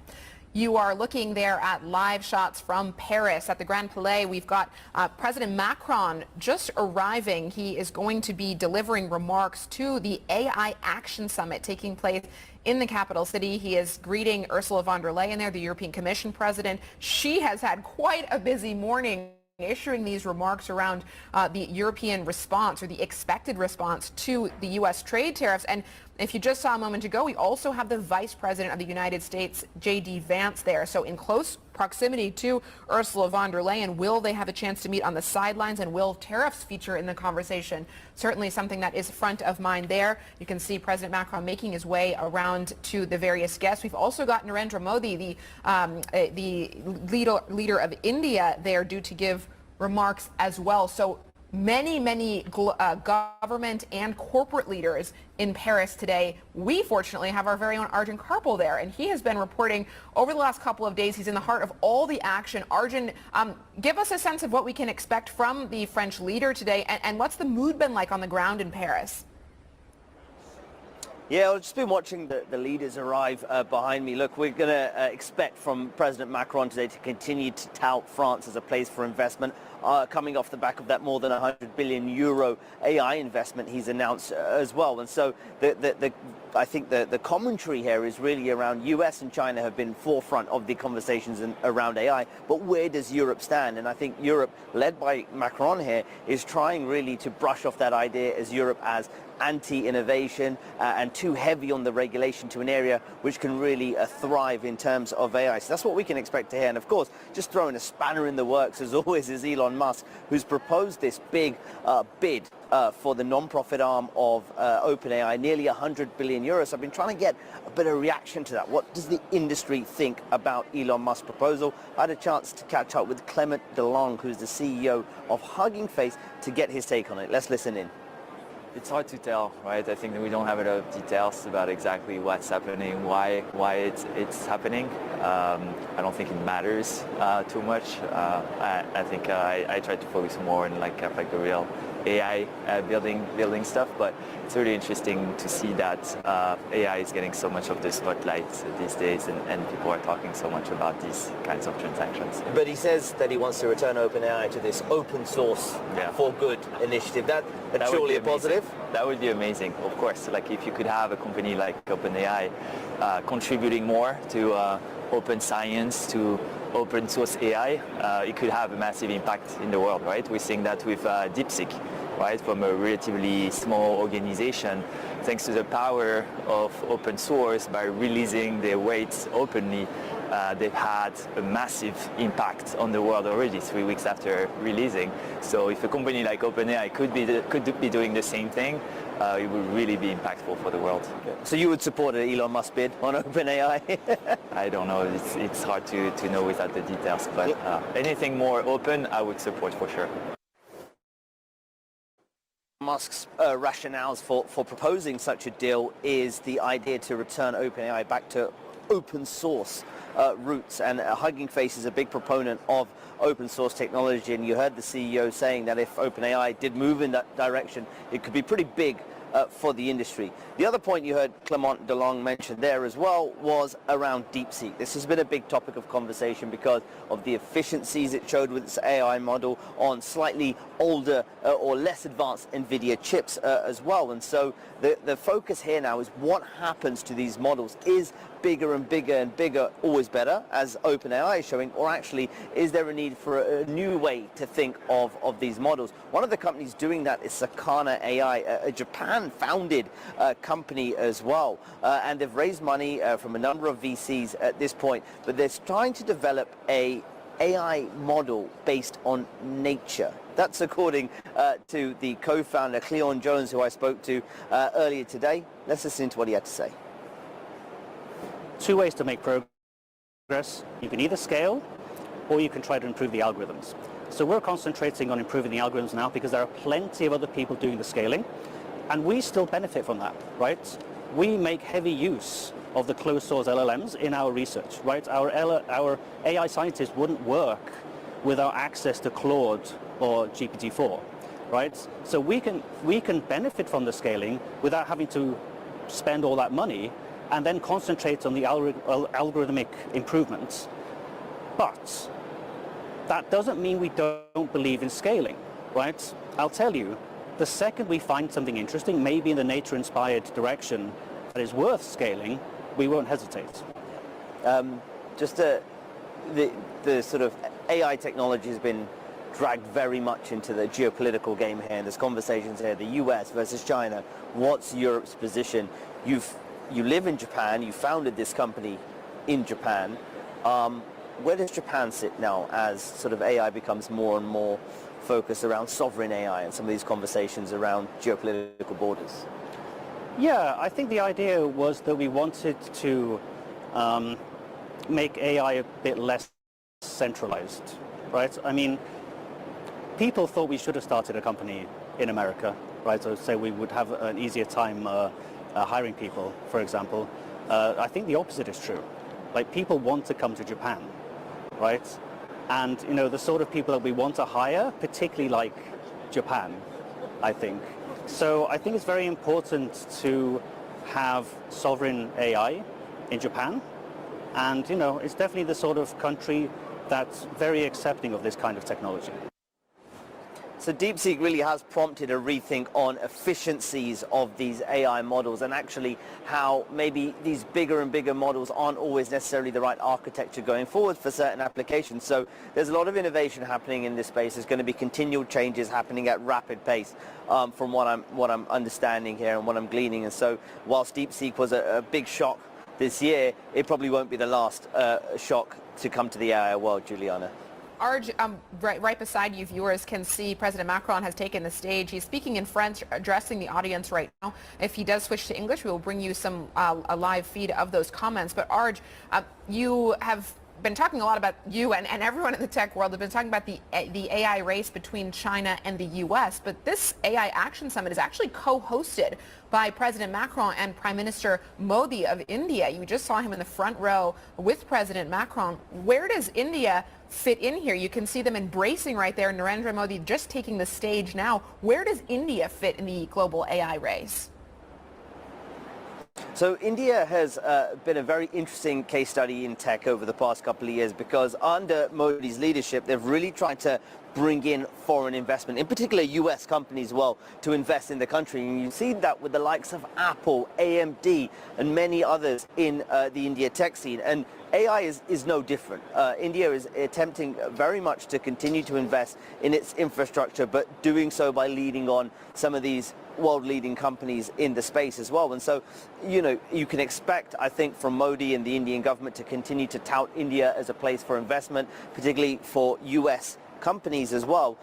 You know, at the moment, I think India is still figuring out what its AI startup scene looks like. At this point, you know, it's very clear that a lot of the leading players right now are still in the US, they're in China. At this point, Europe is attempting to create some key players in terms of the AI model space as well. I think that what India is doing is going to be closely watched next, but it's going to be clear, I think Modi will continue to tout India as a place for investment for AI.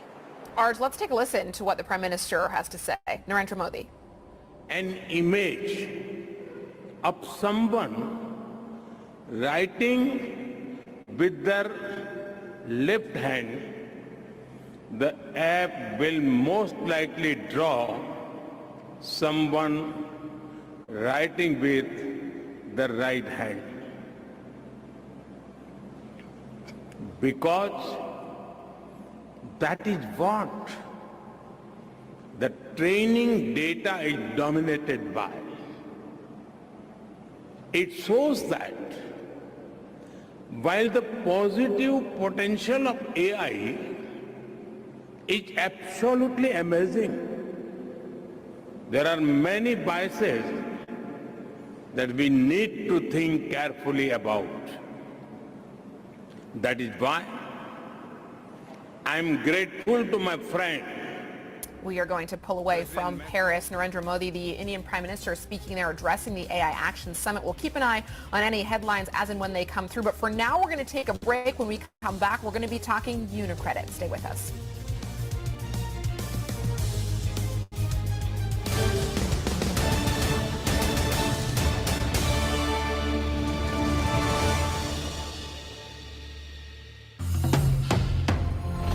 CNBC. Live ambitiously.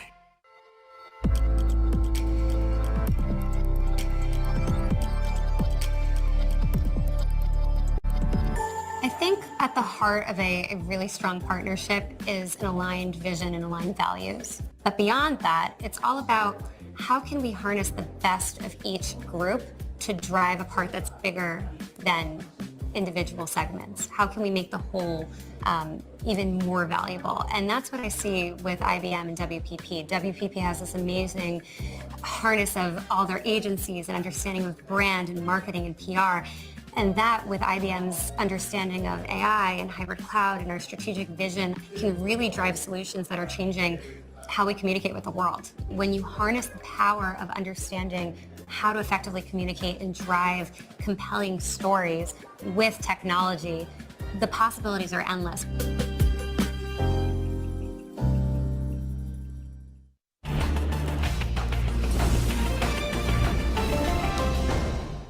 Want to jumpstart your side hustle? Learn the skills to earn passive income online with CNBC Make It's new online course. Expert advice, real-life success stories. Register right now at cnbcmakeit.com/passive income. My ambition is to get the story and to help the viewer connect the dots, to understand the context so that we, all of us, can actually make our own judgments. Oh, I love what I do. I can't imagine doing anything else. Frank Holland, Worldwide Exchange, CNBC.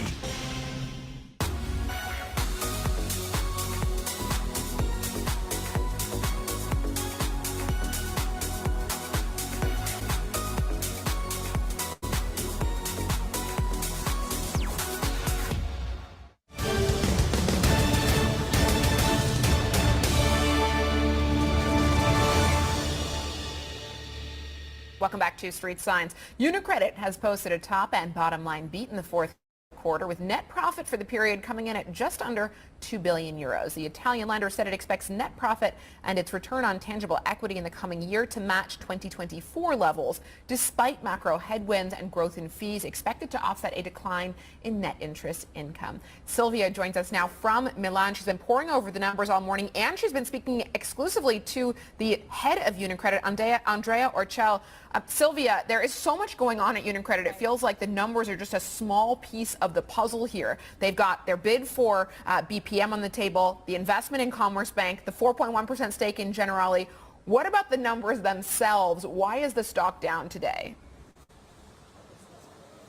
So there could be several reasons here, Juliana. One of them is the reports that we're getting this morning that one of the key investors in UniCredit has actually decided to sell some of the stake in some of the position in UniCredit. When you also look at what else UniCredit said this morning, yes, they highlighted that revenues are likely to come down in 2025, given the fact that we are in a new environment in terms of interest rates. They are expected to come down, and therefore that could have an impact on the business of UniCredit as well.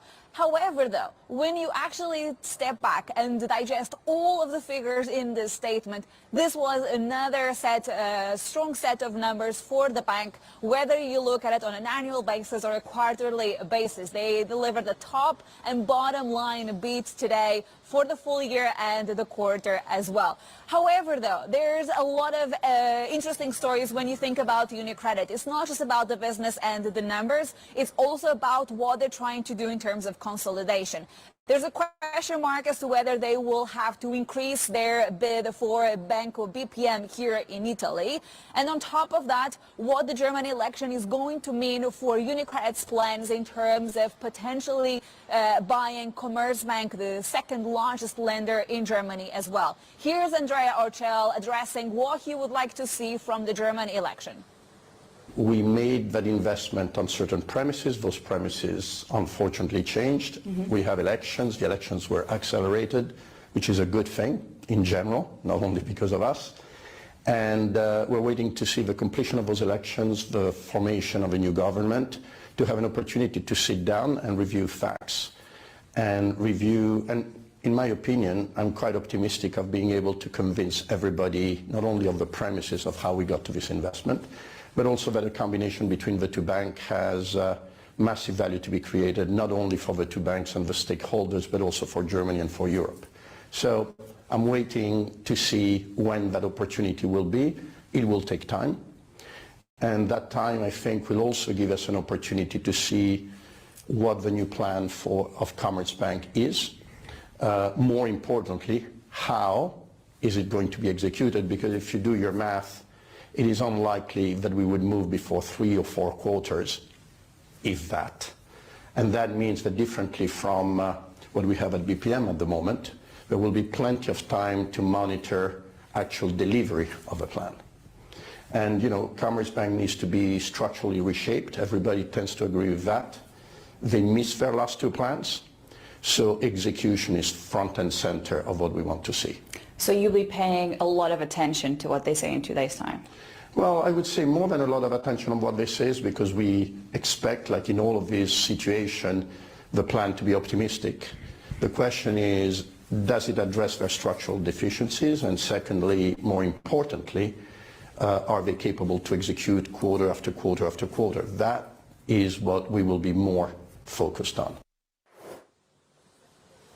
Now, I also asked Andrea Orcel whether the problem in trying to buy Commerzbank is actually the idea in Germany that if something goes wrong with UniCredit, it would be German taxpayer money that would have to come to the rescue. This is also because of the uncertainty to some extent of whether we're actually going to get a full banking union in the Eurozone. And he made the comment that, fortunately or unfortunately, we will be dealing with a German regulator. This will be a deal in Germany, and therefore he does not believe that there's basically an argument here behind that idea. Let's see how these conversations will unfold post the German election, Juliana. But when you take a step back and you look at today's message from UniCredit, it is increasing the returns for shareholders. We are trying to buy two different banks. But listen, we're going to continue to deliver for the shareholders. So let's see how the markets will continue to digest that message. Thus far, though, we are seeing a little bit of pressure for the shares.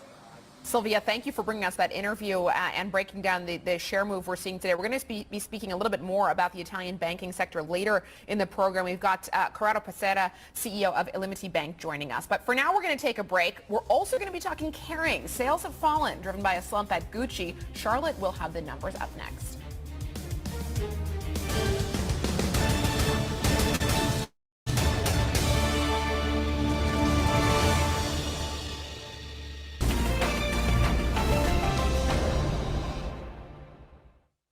Sponsored by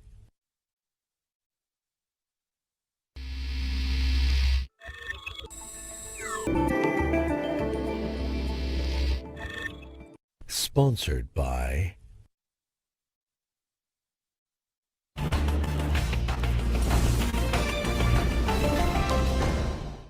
Ambition is in my DNA. My grandparents came over from China to give their children a better life. They opened up a laundry in Buffalo, New York. They raised 5 kids, and they sent all 5 children to college. They achieved their American dream, so I can have mine. It's a privilege to be able to have the platform to help viewers out there make better investment choices so that they can have a better life, so they can achieve their American dream.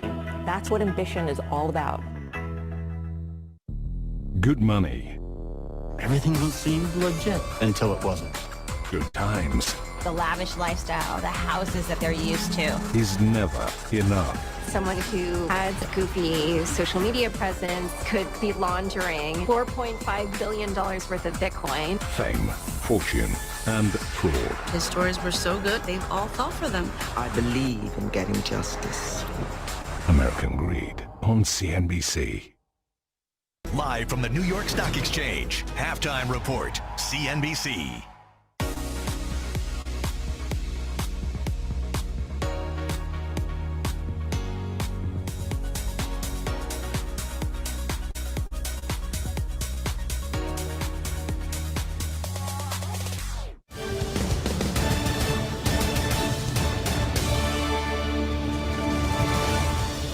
Welcome back to Street Signs. I'm Juliana Tattlebaum, and these are your headlines.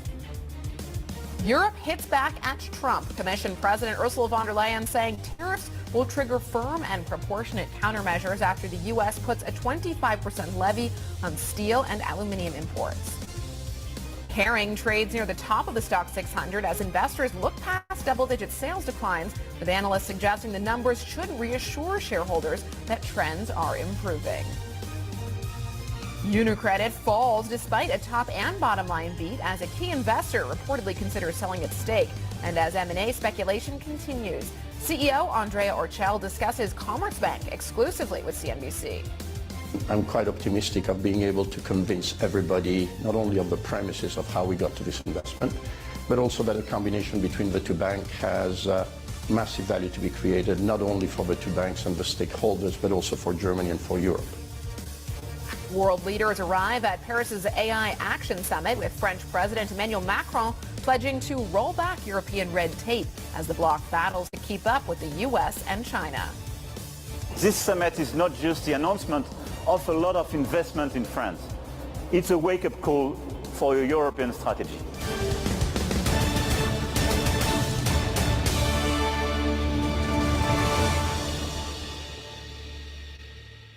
European equity markets this morning, a bit of a mixed bag. A lot going on at an earnings level, and at a top-down macro perspective, we've got tariffs to contend with Europe now hitting back at the U.S., saying to expect countermeasures, a proportionate reaction from the EU to the U.S.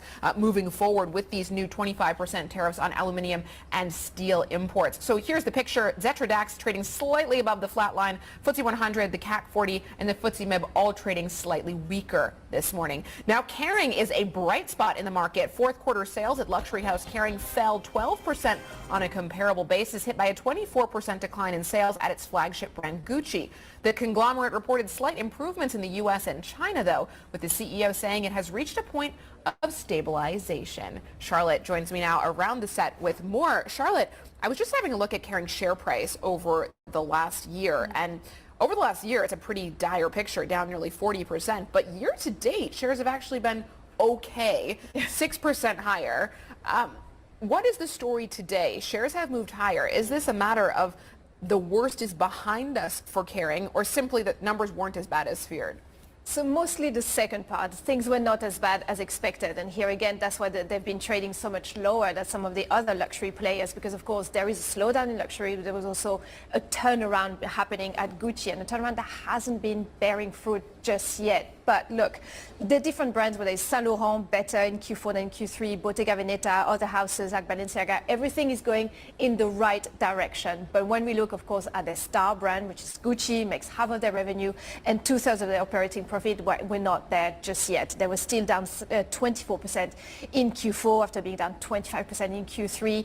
But we kind of knew there were bad news coming into Gucci, because last week they announced that the creative director, Sabato De Sarno, was ousted after just a year and a half in the job, so clearly giving an indication that the turnaround, a change of aesthetic, more quiet luxury, after the flamboyant side that we had under the previous creative director, Alessandro Michele, was not happening. They also, hiked prices quite aggressively, and it looked like customers just didn't take on the new Gucci. So now we know they're looking for a new creative director. We'll have to wait and see who that might be, but there is a new CEO in place since January, so kind of things are in place for potential turnaround at Gucci, but we'll have to wait and see. But certainly for the other parts of the business, it looks like things are going in the right direction. And when they'd given one of their multiple profit warning last year, they gave a guidance on their recurring income, and that came a little bit better than expected in the second half. It's not as bad as expected, maybe. So, maybe given the green shoots that we've seen with other luxury players, particularly in North America, investors think that maybe there is potential for a turnaround. The jury is still out for Kering. Again, you were saying shares were down 40% last year, much lower than other luxury players. So it's all about the new creative director. The magic has happened before with Gucci, whether it was Tom Ford or Alessandro Michele. They came in and changed and make these brands very desirable. We'll have to wait and see who can create the magic again. When we talk about luxury, we often talk about it as a blanket sector, but actually within luxury there's different segments, and Gucci goes after the affluent consumer, not the super wealthy. Could we see a change in who they're actually targeting with this new creative director? Is there talk of that, or is it simply going to be a change of the style? Well, that's what was really interesting, that we've seen the downturn, the brands catering to the most affluent buyers, whether it's Hermes, for example, Brunello Cucinelli, have been doing better because downturn doesn't affect them as much. But that means that the aspirational buyer has been squeezed out a lot. And Gucci typically was a brand that was very much exposed to the aspirational buyer. So the response by a lot of these brands is just putting their prices up and try to get to the most affluent buyers. But you can't just do that. Not everybody's at Hermes. Not everybody can switch this quick. So, and you leave out a big chunk of consumers as well that, have turned to eyewear or beauty, but it doesn't make up as much. Normally the stepping stone to luxury is buying a bag. Well, a lot of buyers are not able to do that anymore. So there's a question of where do they go? How much higher do they want to go? How the exclusivity, yes, but to what point? There's always trying to strike that fine balance of being desirable, exclusive, but not completely squeezing out aspirational buyer. And it can be tough to reach that mark. And what about China? I mean, China was a key part of why Kering has suffered in recent years, the failure of the Chinese market to rebound post-COVID. Buyers just didn't come back to Kering the way that they had before. How is the Chinese market doing, and to what extent does that determine where the stock goes from here? So they were saying this morning, the management of Kering, for Gucci in particular, that's very exposed to the Chinese buyer. They said they saw a sequential improvement in Asia Pacific. So again, we have to wait and see. But we know for a lot of the luxury groups, it's still difficult in that market. They're waiting to see. There's some stimulus putting into place. They said maybe things will get better. But what we heard from the bellwether of the sector, LVMH, is that they expect they will take at least a couple of years before we actually see the Chinese buyer really coming back into play. We know there's just a change of attitude towards brands, towards logo. A lot of Chinese buyers are turning towards experiences as well. So, you know, there's potentially also a shift in buying habit from the Chinese consumer as well. So we're kind of a bit of a wait and see situation when it comes to the Chinese market. So it's not a matter of losing market share to competitors necessarily in China, but losing market share to alternatives. Yeah, absolutely. That's the thing. For a lot of the luxury buyers, you will still have the must-have brands and the must-have items. And there's a fight over which brand can this be. It used to be Gucci. It's not anymore. So which brand do they go to? But also, yes, a lot of people, because it's become so much more expensive to buy luxury, you know, you think twice before spending that money. Do you want to spend that money on a bag, or do you want to spend that money on a holiday? And sometimes it's the same cost. So, you know, a lot of buyers, whether it's China or in Europe, are really thinking twice before buying those luxury items, and they have to make it worthwhile. And what about if, you know, there's so much uncertainty because we don't know who the next creative director of Gucci is going to be. And in the luxury space, there's always talk of M&A. We know LVMH has been a huge buyer, obviously, the behemoth there. But what is the risk for Kering of, you know, as a target if they don't convince the market that they can turn things around at Gucci? Well, we'll have to wait and see. A lot of these luxury players have their own, you know, work doing, whether it's Burberry doing their own revamp, LVMH, they're working on revamping Dior, they're seeing a bit of slowdown. So, you know, they will have their own thing going. So there might not be M&A just yet. What we know for Kering is that, you know, they're looking potentially at some segments where they're not as present. Could it be jewelry? We'll have to wait and see. But a lot of people are giving them the benefit of the doubt when it comes to Kering. They have bought stakes in Valentino, they have bought stakes in Creed, which is perfumes, we know beauties, and a segment that they want to also say is there are bits in play for them to have new avenues for revenue. And so we'll have to wait and see there. Charlotte, thank you for breaking it all down for us. Great to have you on set. I want to bring your attention back to Paris, where J.D. Vance, the U.S. Vice President, has now taken the stage and is addressing the audience. And I, of course, want to thank Prime Minister Modi for being here and for co-hosting the summit, for all of you for participating. And I'm not here this morning to talk about AI safety, which was the title of the conference a couple of years ago. I'm here to talk about AI opportunity. When conferences like this convene to discuss a cutting-edge technology, oftentimes I think our response is to be too self-conscious, too risk-averse. But never have I encountered a breakthrough in tech that so clearly calls us to do precisely the opposite. Now, our administration, the Trump administration, believes that AI will have countless revolutionary applications in economic innovation, job creation, national security, healthcare, free expression, and beyond. And to restrict its development now will not only unfairly benefit incumbents in the space, it would mean paralyzing one of the most promising technologies we have seen in generations. Now, with that in mind, I'd like to make 4 main points today. Number 1, this administration will ensure that American AI technology continues to be the gold standard worldwide, and we are the partner of choice for others, foreign countries, and certainly businesses as they expand their own use of AI. Number 2, we believe that excessive regulation of the AI sector could kill a transformative industry just as it's taking off, and will make every effort to encourage pro-growth AI policies, and I like to see that deregulatory flavor making its way into a lot of the conversations this conference. Number 3, we feel very strongly that AI must remain free from ideological bias, and that American AI will not be co-opted into a tool for authoritarian censorship. And finally, number 4, the Trump administration will maintain a pro-worker growth path for AI, so it can be a potent tool for job creation in the United States. And I appreciate Prime Minister Modi's point. AI, I really believe, will facilitate and make people more productive. It is not going to replace human beings. It will never replace human beings. And I think too many of the leaders in the AI industry, when they talk about this fear of replacing workers, I think they really miss the point. AI, we believe, is going to make us more productive, more prosperous, and more free. The United States of America is the leader in AI, and our administration plans to keep it that way. The U.S. possesses all components across the full AI stack, including advanced semiconductor design, frontier algorithms, and of course, transformational applications. Now, the computing power this stack requires is integral to advancing AI technology. And to safeguard America's advantage, the Trump administration will ensure that the most powerful AI systems are built in the U.S. with American-designed and manufactured chips. Now, just because we're the leader doesn't mean we want to or need to go it alone, of course. And let me be emphatic about this point. America wants to partner with all of you. And we want to embark on the AI revolution before us with a spirit of openness and collaboration. But to create that kind of trust, we need international regulatory regimes that fosters the creation of AI technology rather than strangles it. And we need our European friends in particular to look to this new frontier with optimism rather than trepidation. Now, the development of cutting-edge AI in the U.S. is no accident. By preserving an open regulatory environment, we've encouraged American innovators to experiment and to make unparalleled R&D investments. Of the $700 billion, give or take, that's estimated to be spent on AI in 2028, over half of it will likely be invested in the United States of America.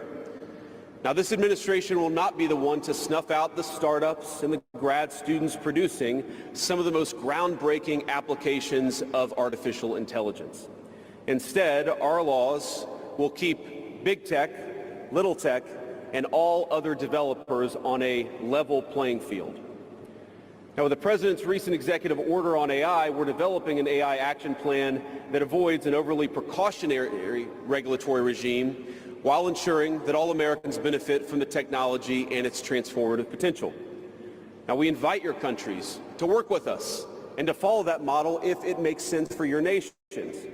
However, the Trump administration is troubled by reports that some foreign governments are considering tightening the screws on U.S. tech companies with international footprints. Now, America cannot and will not accept that, and we think it's a terrible mistake, not just for the United States of America, but for your own countries. Now, U.S. innovators of all sizes already know what it's like to deal with onerous international rules. Many of our most productive tech companies are forced to deal with the EU's Digital Services Act and the massive regulations it created about taking down content and policing so-called misinformation. And of course, we want to ensure the internet is a safe place, but it is one thing to prevent a predator from preying on a child on the internet, and it is something quite different to prevent a grown man or woman from accessing an opinion that the government thinks is misinformation. Meanwhile, for smaller firms, navigating the GDPR means paying endless legal compliance costs or otherwise risking massive fines. Now, for some, the easiest way to avoid the dilemma has been to simply block EU users in the first place. Is this really the future that we want? Ladies and gentlemen, I think the answer for all of us should be no. Now, there's no issue where we worry about more than regulation when it comes to energy. And again, I appreciated the comments of so many at the conference because they recognize that we stand now at the frontier of an AI industry that is hungry for reliable power and high-quality semiconductors. Yet too many of our friends are deindustrializing on the one hand and chasing reliable power out of their nations and off their grids with the other. The AI future is not going to be won by hand-wringing about safety. It will be won by building, from reliable power plants to the manufacturing facilities that can produce the chips of the future. Now, at a personal level, what excites me most about AI is that it is grounded in the real and the physical economy. The success of the sector isn't just a matter of smart people sitting in front of a computer screen and coding. It depends on those who work with their hands, even as robotics will change our factories. It will certainly make our healthcare providers better at treating diseases, but it will also depend on the data produced by those healthcare providers, by those doctors and nurses. I believe it will help us create and store new modes of power in the future, but right now, AI cannot take off unless the world builds the energy infrastructure to support it. Now, it's my view that tech innovation over the last 20 years has often conjured images of smart people staring at computer screens, engineering in the world of bits. But the AI economy will primarily depend on and transform the world of atoms. Now, at this moment, we face the extraordinary prospect of a new industrial revolution, one on par with the invention of the steam engine or Bessemer steel. But it will never come to pass if overregulation deters innovators from taking the risks necessary to advance the ball. Nor will it occur if we allow AI to become dominated by massive players looking to use the tech to censor or control users' thoughts. And I'd ask, if you step back a moment and ask yourself, who is most aggressively demanding that we, meaning political leaders gathered here today, do the most aggressive regulation? It is very often the people who already have an incumbent advantage in the market. And when a massive incumbent comes to us asking us for safety regulations, we ought to ask whether that safety regulation is for the benefit of our people or whether it's for the benefit of the incumbent. Now, over the last few years, we've watched as governments, businesses, and nonprofit organizations have advanced unpopular and, I believe, downright ahistorical social agendas through AI. In the U.S., we had AI image generators trying to tell us that George Washington was black or that America's doughboys in World War I were in fact women.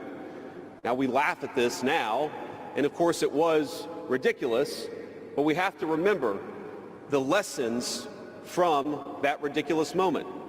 And what we take from it is that the Trump administration will ensure that AI systems developed in America are free from ideological bias and never restrict our citizens' right to free speech. We can trust our people to think, to consume information, to develop their own ideas, and to debate with one another in the open marketplace of ideas. Now, we've also watched as hostile foreign adversaries have weaponized AI software to rewrite history, surveil users, and censor speech. This is hardly new, of course. As they do with other tech, some authoritarian regimes have stolen and used AI to strengthen their military, intelligence, and surveillance capabilities, capture foreign data, and create propaganda to undermine other nations' national security. I want to be clear. This administration will block such efforts, full stop. We will safeguard American AI and chip technologies from theft and misuse, work with our allies and partners to strengthen and extend these protections, and close pathways to adversaries attaining AI capabilities that threaten all of our people. And I would also remind our international friends here today that partnering with such regimes, it never pays off in the long term. From CCTV to 5G equipment, we're all familiar with cheap tech in the marketplace that's been heavily subsidized and exported by authoritarian regimes.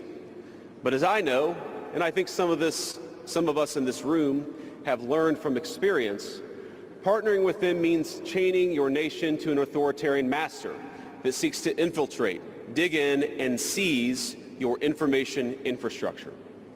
Should a deal seem too good to be true, just remember the old adage that we learned in Silicon Valley: if you aren't paying for the product, you are the product. Finally, this administration wants to be very clear about one last point. We will always center American workers in our AI policy. We refuse to view AI as a purely disruptive technology that will inevitably automate away our labor force. We believe, and we will fight for policies that ensure that AI is going to make our workers more productive, and we expect that they will reap the rewards with higher wages, better benefits, and safer and more prosperous communities. From law to medicine, manufacturing, the most immediate applications of AI almost all involve supplementing, not replacing, the work being done by Americans. Now, combined with this administration's worker-first approach to immigration, we believe that a U.S. labor force prepared to use AI to its fullest extent will instead attract the attention of businesses that have offshored some of these roles. To accomplish this, the administration will make sure that America has the best trained workforce in the world. Our schools will teach students how to manage, how to supervise, and how to interact with AI-enabled tools as they become more and more a part of our everyday lives. And as AI creates new jobs and industries, our government, businesses, and labor organizations have an obligation to work together to empower the workers, not just of the United States, but all over the country, all over the world. To that end, for all major AI policy decisions coming from the federal government, the Trump administration will guarantee American workers a seat at the table, and we're very proud of that. Now, I've taken up enough of your time, so I'd like to close with just a quick story. This is a beautiful country, President Macron, and I know that you're proud of it and should be. And yesterday, as I was touring Les Invalides with General Gravette, with my 3 kids, he was kind enough to show me the sword. That is U.S. VP J.D. Vance speaking in Paris at the AI Action Summit. In terms of what he has said, delivering a strong message that, yes, the U.S. wants to partner with the rest of the world in building out AI, but they have a lot of criticism for their European partners. We need our European friends to look to this new frontier with optimism rather than trepidation.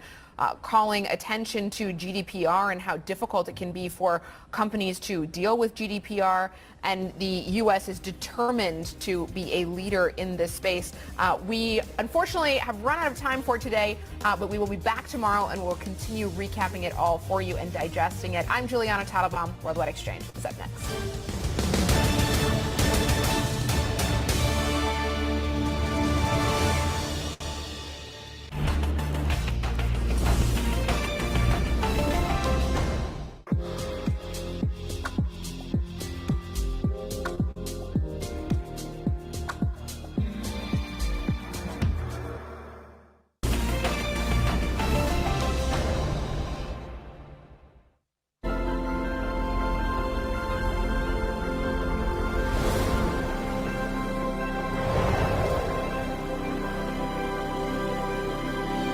Standard Chartered Global Private Bank, where your life's work lives.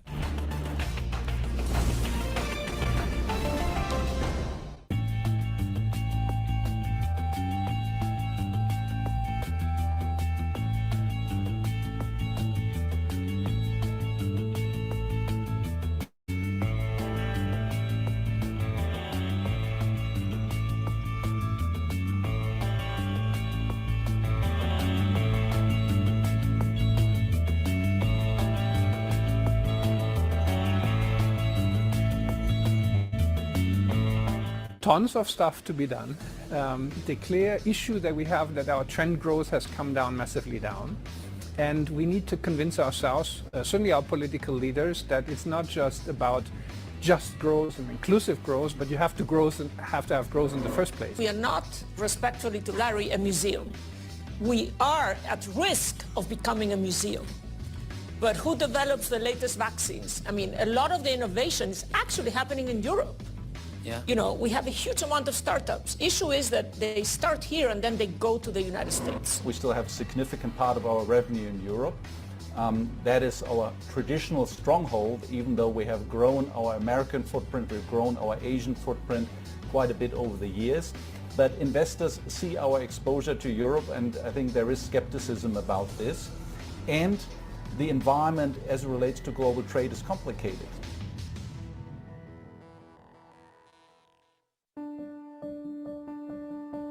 What made you want to do robotic surgery? When I was training to be a urologist, robot surgery was one of the most exciting and developing space. I can show you around. This is the console. Basically, it's like the flight deck where I use my hands to be able to control, to maneuver the instruments in various directions, and even move like a wrist. The pedals below looks a bit like an organ, so you must be able to use both your left and right feet all at the same time to control various instruments, the various energies you use to cut or to stop bleeding, etc., and also to control the movement of the camera you're able to have stereoscopic vision, so you have depth perception. But what if the robot breaks down? Lam credits much of the heavy lifting to his team of nurses. Both surgeons and nurses in Singapore are trained in countries like Japan and the US to operate and troubleshoot the Da Vinci robots.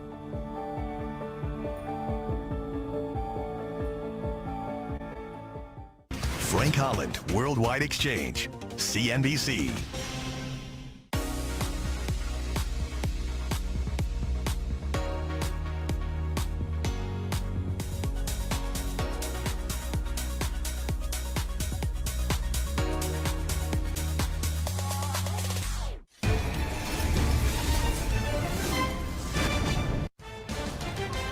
It is 5 a.m. here at CNBC Global Headquarters. Welcome to World. Here is your 5 at 5. Fed Chairman Jay Powell looks to cut through the noise with 2 days of testimony on Capitol Hill that starts today.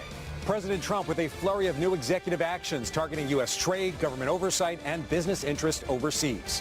This morning, more allies turned rivals are responding. Sticking with Washington and a looming D.C. deadline that could put the Trump agenda on ice. Plus, the Elon Musk-Sam Altman saga, it takes a very unexpected turn.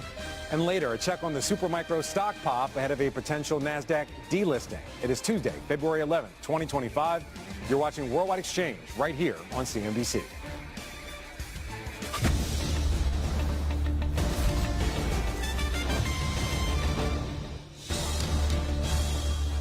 Good morning. Thanks so much for being here with us. I am Frank Holland. Let's get you ready for the trading day ahead. We begin with the major indices coming off a winning day. And this morning we see the futures reacting to more tariffs, 25% on steel and aluminum. Also the threat of higher tariffs on Asian nations. Futures right now in the red across the board. Taking a look at the S&P down about 1/3% or just about 18 points.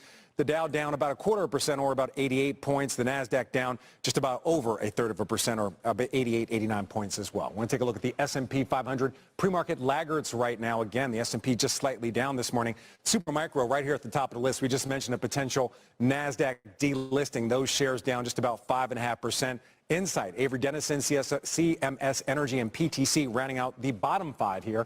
We also want to take a quick check of the leaders this morning. Take a look at the top stocks on the S&P 500. Phillips 66, those shares up about 5%. Cincinnati Financial, Atmos Energy, Amarin, and Leidos Holdings. All those rounding out the top 5 here. You see all of them up just about 2.25% to 5%. So those on the winning side of the S&P this morning. On the heels of those tariffs, we're also watching the metal markets. Take a look at the action you're seeing here. HRC.1, that is hot rolled steel. That's up about 9% over the last week. Aluminum up just fractionally right now. Week to date, aluminum up just about 1% on the news of those tariffs. We're also looking at the stocks that are tied to those commodities moving higher as well right now in the pre-market. Taking a look, Nucor up 1.75%. Cleveland Cliffs up about 2.25%. We're also seeing U.S. Steel, those shares moving up about 1.5%. Central Aluminum and Alcoa also higher right now in the pre-market. Also, very quick check on the Mag 7. That's actually been underperforming since the inauguration. Take a look at the Mag 7. That's in the middle right here, this line that you're seeing right here. Mag 7 actually down more than 1%. However, Tesla on a 16-day win streak, those shares up about 17% since the inauguration. Very interesting. Tesla, literally the inverse. Those shares down about 17% since then. Elon Musk obviously very heavily in the news since the inauguration. We'll be talking more about some of the things that he has going on, including some talk about buying OpenAI coming up just a bit later in the show. We also want to take a look at bond yields this morning. Not a lot of movement in bond yields since the inauguration. Very different story. Benchmark at about 4.51, actually moving about 10 basis points lower since inauguration day. But we're talking about gold now, and that's a very different story. Gold hitting another all-time high this morning. You can see it's basically flat down fractionally, but year to date, you see gold's up about 11%, making big moves since the inauguration as well. And we want to check the dollar. The dollar on a 3-day win streak. We've had a lot of tech companies flag the dollar as a headwind when it comes to selling their products in international markets. Over the last week, the dollar up about 1/3%, just fractionally lower right now, but you're seeing directionally the dollar's been moving higher over the last week or so. The strengthening dollar, a real issue for multinational companies. And we want to take a quick check of oil this morning. Oil on a 2-day win streak. Looking at the oil markets right now, WTI crude, the U.S. benchmark up about 1 and almost 1/4%. Similar story for Brent crude, the international benchmark. Natural gas also popping up over 1.5%. All right, that's your setup this morning. Now we want to turn back to President Trump, make his new 25% steel and aluminum tariffs official during an executive order signed at the White House late yesterday. Also, doubling down on his threats of global reciprocal tariffs.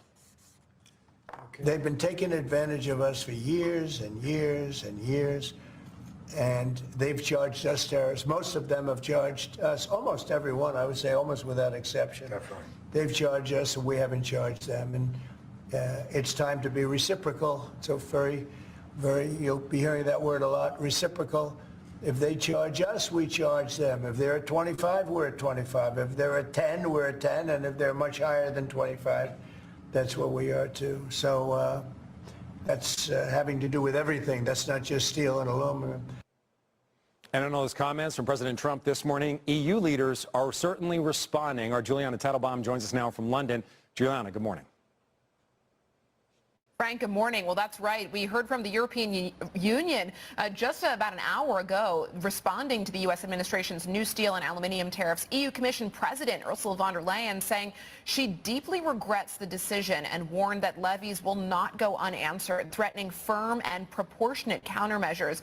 It comes after EU Trade Commissioner Maros Sefcovic said the bloc remained committed to finding mutually beneficial solutions with the Trump administration. He also warned that the White House could be fueling inflation with its move to resume tariffs, calling the measures a lose-lose scenario. Now, interestingly, from a market's perspective, the equity market as a whole has largely shrugged off the latest raft of measures. The Pan-European Stock 600 mostly flat in early trade, but those basic resources names are under pressure this morning, underperforming that basket of stocks off about 2% in early trade. Frank? All right, Juliana, thank you very much. Juliana Teitelbaum live in our London newsroom. Turning back to the U.S. market, stocks, they may have mostly shrugged off Trump's latest tariff move yesterday, but today rising trade tensions across the Atlantic are injecting some new uncertainty into the markets. All this as the Fed chair gets set for day one of 2 days of Capitol Hill testimony on the economy and monetary policy. Joining me now is Alan McKnight, Chief Investment Officer at Regions Wealth Management. Alan, good morning. Good to see you. Great to be with you, Frank.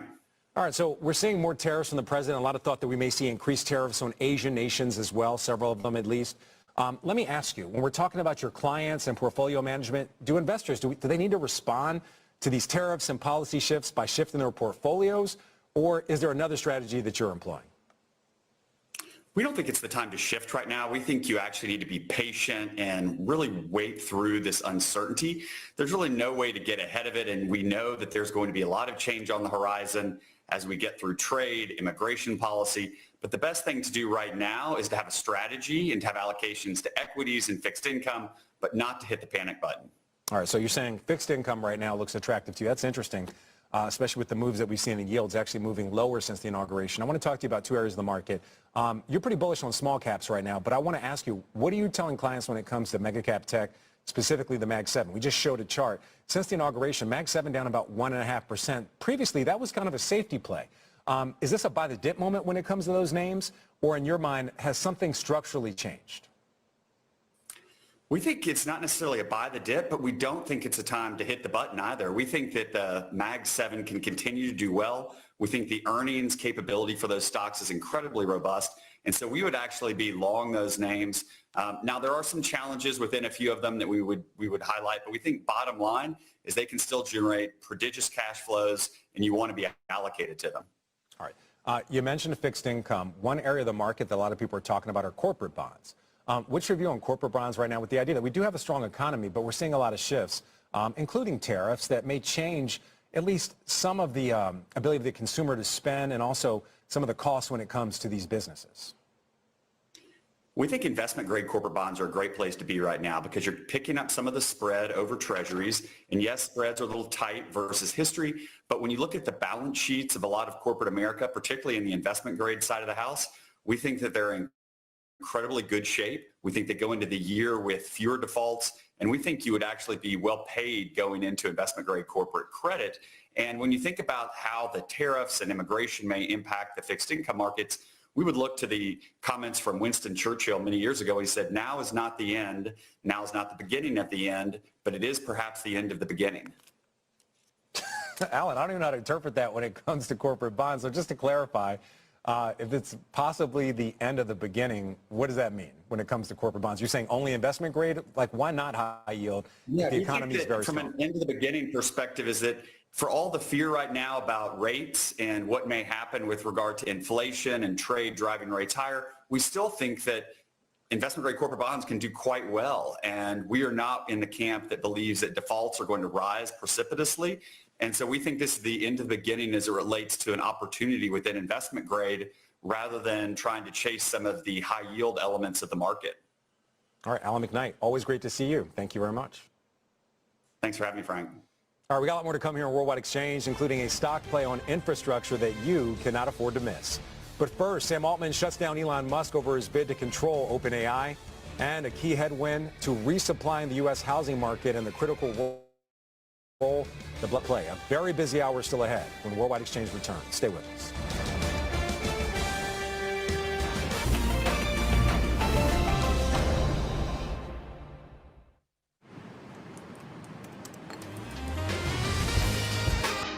You want to talk business? Meet me in the On-Board Lounge.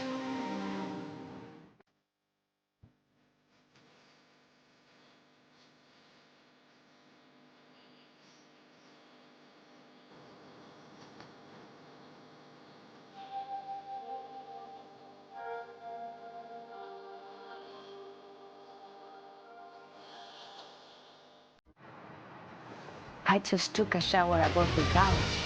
You know why? Because this is the Emirates A380.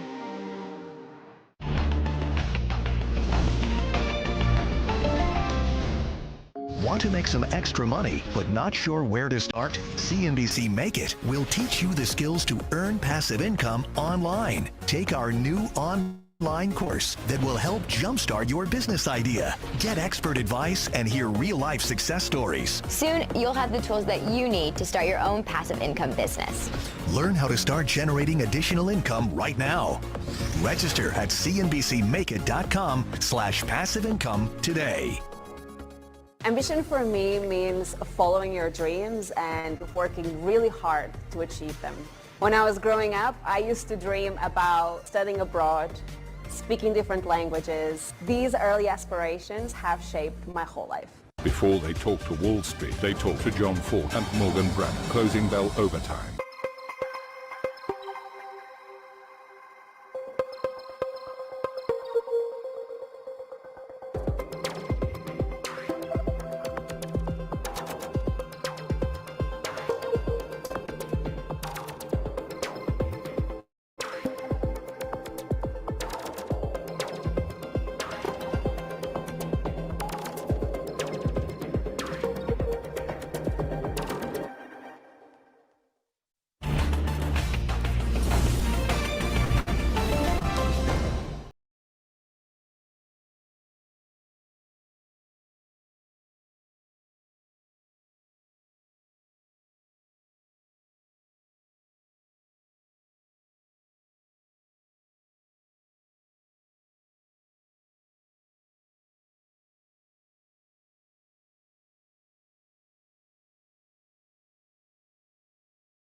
Vision for the tech.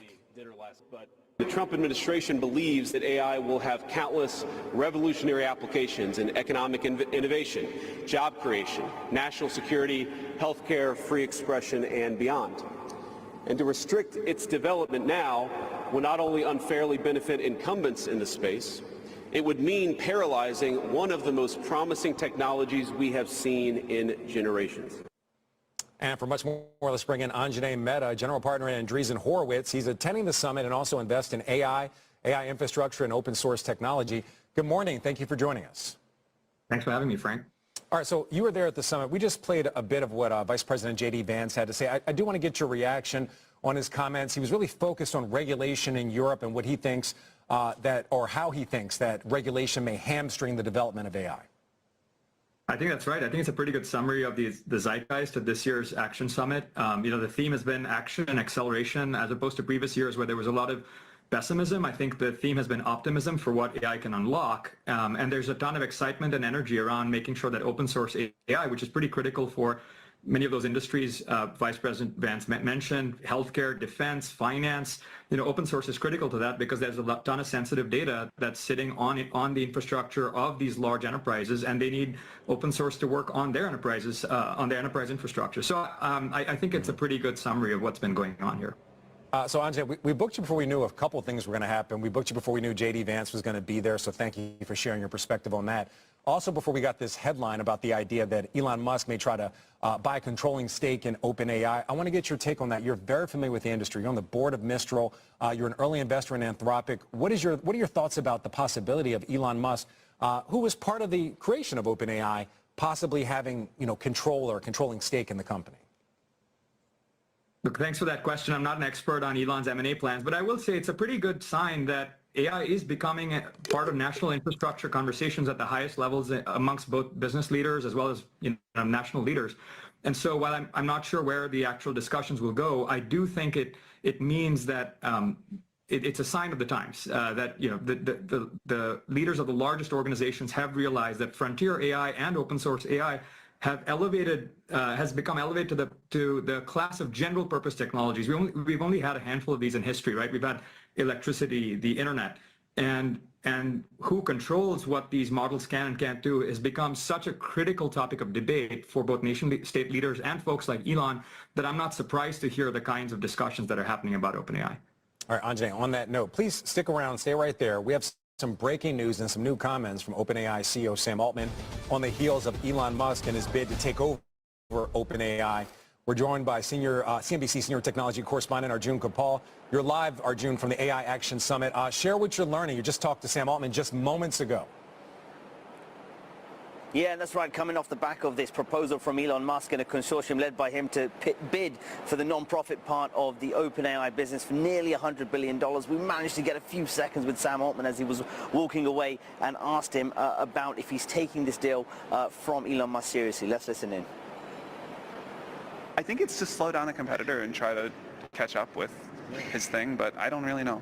Yeah, but you know him well, right? To the degree anybody does.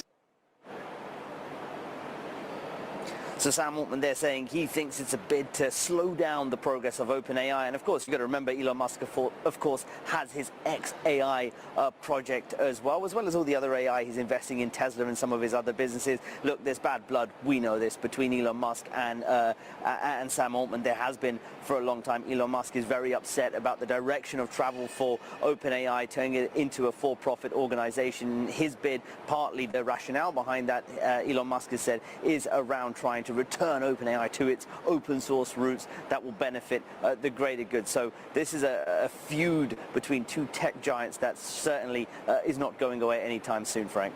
Yeah, certainly not going away, and I know you'll be covering the very latest. Our Arjun Gopal live there at the AI Action Summit. I know you have some other great interviews, so hopefully we'll be talking to you throughout the summit. Thank you again.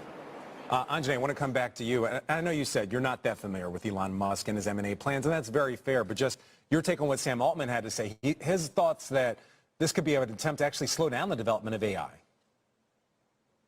Yeah, look, I think the important thing to realize here is that time is running out for a lot of people who have taken for granted, their leads in this AI infrastructure race. We had people in front of Congress testifying just a few months ago that China would take years to catch up to the U.S., right? And I think releases like DeepSeek have shown that actually that's just not true. And so we're in this moment where multiple countries, multiple nation states, multiple labs have decided that being at the frontier of AI is just fundamentally too important of a race to not be participating in wholehearted. And I think that's putting a lot of pressure on multiple closed source folks. Clearly OpenAI is one of those labs that's done a bunch of great work. But I do think, the open source ecosystem is putting a ton of downward pressure on pricing. It's putting a ton of forward pressure on innovation. And I think the reality is that nation states aren't just going to sit around waiting to see what happens in the M&A market. The table stakes here are that you need your own sovereign AI. Speaking of, we're talking a lot about open source. I feel like we're almost burying the lead, the impact of DeepSeek. I'm sure that's a big topic of conversation there at the AI Action Summit. What is the actual result of the development of DeepSeek and the idea that China's caught up? Now that we've had a few weeks just to kind of catch our breath and really kind of understand what it all means, And we were talking about Meta earlier in the show on a 16-day win streak. One of the companies that does have an open source model. Is that really the key when we're talking about tech and AI companies, having both a closed and an open source model? Yeah, so the important thing to take away from DeepSeek's release is not that it's extraordinarily cheap or it's fantastic engineering. That was sort of expected. Like almost like on clockwork, we have open source releases that take what's happening at the frontier and make it more efficient. That's sort of known to us. I think what did catch people by surprise is that this came for the first time from a lab in China.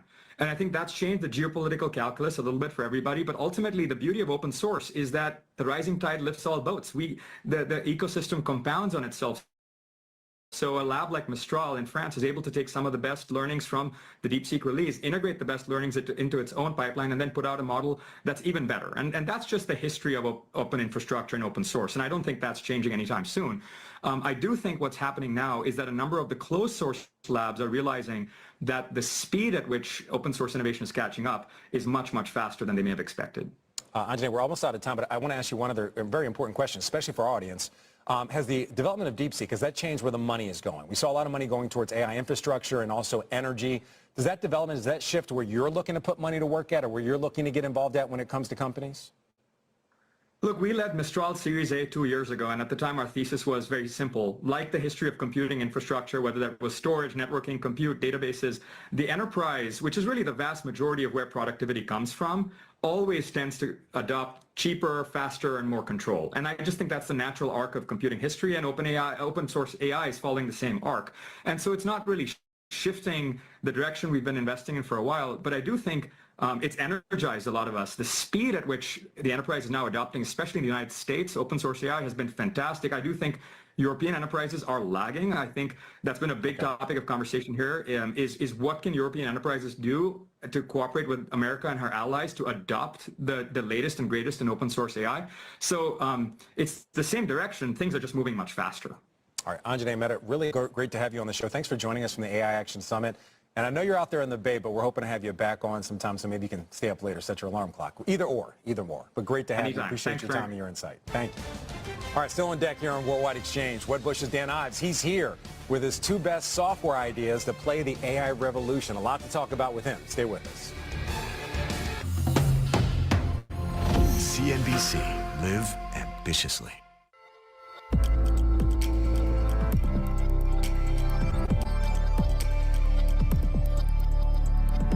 For me, a great partner is basically the same as a great team member. For a brand team, it's very important to have all kinds of different people with unique skills in there, and to look for these kinds of people in different areas. People want to make a change, want to make a difference. I've worked with many different partners, and the essence is always about the collaboration, and it's about you as the partner or the client also giving just as much and being part of that team. For me, it's a 50-50 thing. It's not you spending money on X, Y, Z, and then you expect something in return. It's always about that collaboration, that connection, and that takes time.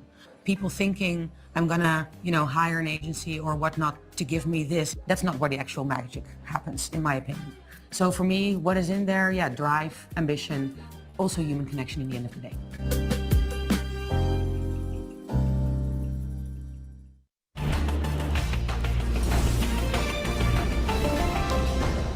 For as long as I can remember, I have always considered myself pretty ambitious. I always wanted to be a television journalist. When I started out covering foreign exchange, I actually taught myself how to trade currencies because I wanted to understand what people wanted to know. My grandfather, who was a Holocaust survivor, inspires me every single day. And growing up, he always used to have CNBC on in the background. Every day is fun covering business news. Every day is different. It is never boring. Good money. Everything seemed legit until it wasn't. Good times. The lavish lifestyle, the houses that they're used to. Is never enough. Someone who has a goofy social media presence could be laundering $4.5 billion worth of Bitcoin. Fame, fortune, and fraud. His stories were so good, they all fell for them. I believe in getting justice. American Greed on CNBC.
one that he rejected in a tweet on X, and then he actually offered to buy X from Musk instead.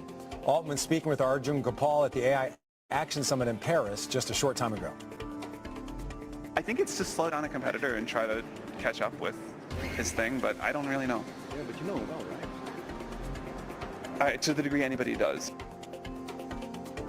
Fed Chair Jay Powell is on Capitol Hill for the first of 2 days of testimony on the economy and monetary policy, going in front of the Senate Banking Committee at 10 a.m. Eastern. David Tepper boosting his Everything China bet, the billionaire founder of Appaloosa Management, disclosing in an SEC filing he added to his stakes in Alibaba, JD.com, and Temu owner, I should say, PDD Holdings in the fourth quarter, and his holdings in Chinese ETFs such as the FXI and the KWEB. EU Commission Chief Ursula von der Leyen vowing U.S. tariffs on steel and aluminum imports will not go unanswered. That's a quote. Speaking this morning, she said tariffs will trigger tough countermeasures from the EU. BP's fourth quarter profit dropping to a 4-year low as weak margins hurt its refining business. The oil giant unveiling a new $1.75 billion buyback just days after reports that activist investor Elliott Management has built up a stake in the company. Kering's revenue falling 12% in the fourth quarter, less than expected. Sales for its flagship Gucci label dropping nearly 25%, although the company says it's seeing some slight improvement in Asia and in North America. And Novartis striking a deal to buy Anthos Therapeutics for up to $3.1 billion. Anthos is a private biotech firm that's majority owned by Blackstone's life sciences business. All right, turn it back to the markets. Futures under some pressure today while gold touches a fresh high, a possible sign of caution by investors on the back of President Trump's new tariff moves. Let's now bring in Victoria Green, founding partner and chief investment officer at G Squared Private Wealth. She is also a CNBC contributor. Vicki, good morning. Good to see you. Good morning, Frank. All right, Vicki, I think we're seeing some reaction to these new tariffs in the markets right now, the threat of also potentially additional tariffs against Asian nations. What's your word of the day for investors? It's composure. There is so much news flying back and forth. You kind of just need to sit a little bit still and let this marinate. We call it not pre-panicking, right? So all of these new steel and aluminum tariffs, they're coming in March, but there's a lot that can change between now and March. It feels like that'll be eons and decades between now and March 12th. And so for me, it's sometimes you need to step back, let this develop. Don't panic, knee-jerk sell or buy things just because one announcement was made, because there are many announcements that have been made on trade and tariffs, and they are likely going to continue to develop because we know he loves to use maximum power. He loves to use this as a negotiating tool. So I just caution everybody, step back, take a deep breath, and don't pre-panic about anything. All right, so we don't want to pre-panic about anything, but do we want to pay close attention to what Jay Powell has to say and make any moves in response? Obviously, there are going to be a lot of questions about his view on some of these tariffs and some of these other shifts when it comes to trade and economic policy. How do you think that investors should read what he says today, or what you expect him to say today at least?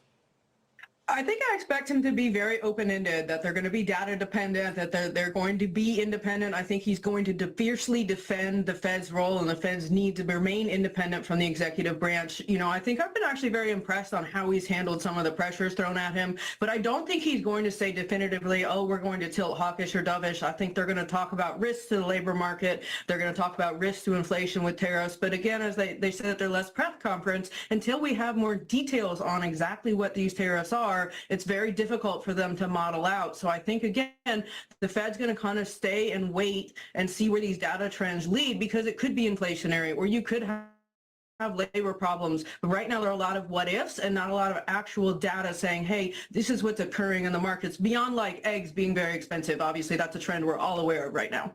I'm very much aware of that one. We had Dan Ives from Wedbush on the show earlier. He says right now is the software era when it comes to the AI trade. I know you have a pick for us today as well, focused on that AI trade. What is your pick for us today and why?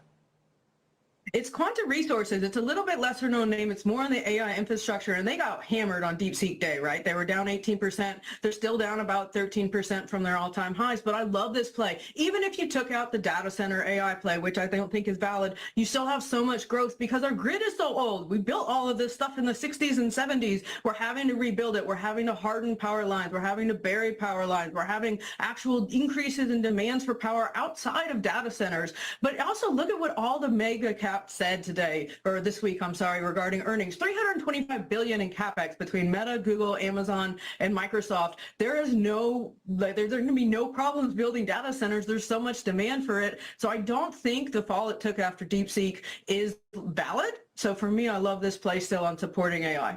All right, you have a couple other picks for us. Quanta Services is your main pick. We're just showing the chart right there. You're also bullish on Meta. We were just talking about it earlier in the show on a 16-day win streak. Your take on that? Yeah, it's hard to bet against it, right? It's almost like roulette coming up red 16 times in a row. You just got to keep rolling with the hot hand. But look, they're the company that is actually implementing AI to drive revenues further. And I love that because they're getting better response from their ad rates. Their revenue is all ad-based, but they continue to expand. So they have Reels, they've got Threads, they've got Instagram, they've got all of these different platforms, and they're doing a better job of getting and monetizing ads, and they're keeping their advertisers extremely happy. So for me, I look at this and say, what companies implementing AI to drive better revenues? And to me, that's Meta. All right, Vicki Green, your pick for us today. Qantas, thank you very much. Always great to see you. Thanks, Frank. All right, here's what to watch today. In just a few moments, we get the latest look at the health of small businesses. Also, Fed Chairman Jay Powell will testify before the Senate Banking Committee this morning. We will also hear from other Fed heads, including the presidents of the New York and Cleveland banks. And then on the earnings front, got some big ones coming up. We get the results from Coca-Cola, DoorDash, Lyft, as well as Zillow. Big day of earnings today as well. That does it for us. Squawk Box starts right now. Good morning. OpenAI CEO Sam Altman rejecting an unsolicited bid from Elon Musk to buy his company. Details are straight ahead. President Trump signing some new executive orders ramping up tariffs on steel and aluminum. Overnight, the president of the European Commission vowing to retaliate. Plus, activist Elliott Management has more than doubled its stake in a major oil refiner, that one right there. It is pushing for changes. It's Tuesday, February 11th now, 2025, and Squawk Box begins right now.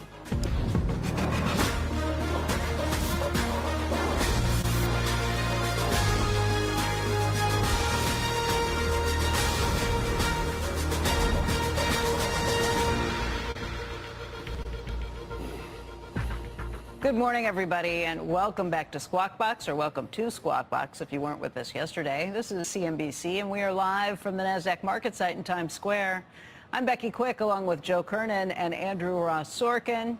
Here we go. It's a Tuesday. U.S. equity futures at this hour are in the red. Dow futures down by about 100 points below fair value. NASDAQ futures off by just over 100 points. The S&P futures down by about 22. Let's take a look at what's been happening with Treasury yields. You'll see right now that the 10-year is sitting above 4.5%, 4.52. The 2-year is a little higher as well. It's at 4.28. And then you have gold hitting a record high. It settled above $2,900 for the first time yesterday. This morning, sitting at $2,929.50 an ounce. You've also got other metals that were trading sharply higher yesterday, too. Copper saw its highest settle since May of 2024. And you had the best day for the metals and mining stocks in 3 months, probably in large part because of the tariffs that we've heard coming from President Trump that will kick in March. Meantime, let's on talk aluminum, I should point out, and steel. We can talk about the other soap opera happening in tech. Elon Musk leading a group of investors offering to buy control of OpenAI for $97.4 billion. An attorney for Musk confirming to CNBC that they submitted that offer just yesterday, saying, quote, "It's time for OpenAI to return to the open source, safety-focused force for good that it once was." The consortium includes Musk, his startup XAI, and longtime investors, including Ron Barron of Barron Capital, Joe Lonsdale of 8VC, an investment vehicle led by Endeavor CEO Ari Emanuel, among others. Now, in a post on X, OpenAI CEO Sam Altman said, "No, thank you, but we will buy Twitter for $9.7 billion if you want." They moved the decimal point, 9.74 instead of 97.4. And then Musk replied, "Swindler." Earlier this morning, Altman spoke to CNBC at the Artificial Intelligence Action Summit. I think it's to slow down the competitor and try to catch up with his thing, but I don't really know. Yeah, but you know him well, right? To the degree anybody does. Musk has been publicly feuding now with Altman, is suing OpenAI, accusing it of violating antitrust violations to try to keep it from converting into a for-profit corporation. And I just will say, having spent an enormous amount of time on the phone with various lawyers yesterday trying to understand what's going on here, a hostile takeover of a not-for-profit, even though there's a for-profit entity, is a very unusual thing because any board member wouldn't necessarily have to sell you anything for on some kind of fiduciary basis. It's just a different kind of vehicle. And two, the company is currently valued at $157 billion, and potentially, if Massa comes in with his next slug of money, could be valued at close to $300 billion.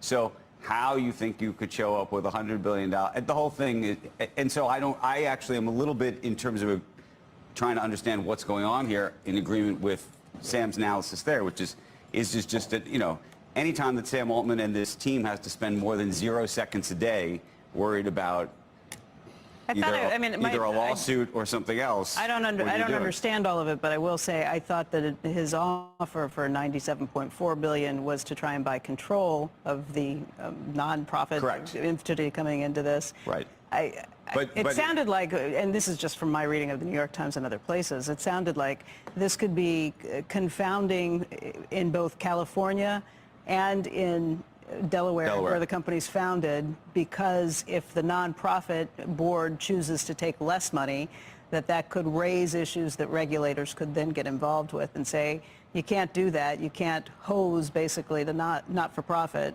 by taking a lower offer than whatever offer exists or goes through. I don't understand it either. It sounds like it could be complicating, but even the New York Times said this shows that Elon Musk understands the weaknesses in this situation, and that authorities in California are already concerned about the not-for-profit transitioning into a for-profit.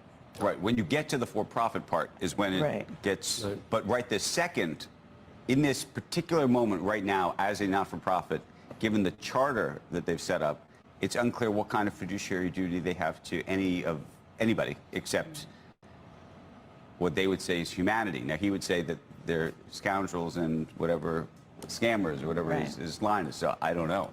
Well, XAI is behind, right? I mean, right, and that's what Altman is saying, is they want to just buy us because they can't figure out a way to actually create or throw a wrench in the works so they can catch up. What's Twitter really? What Twitter's worth? You pointed out it's worth more than a lot 28. more.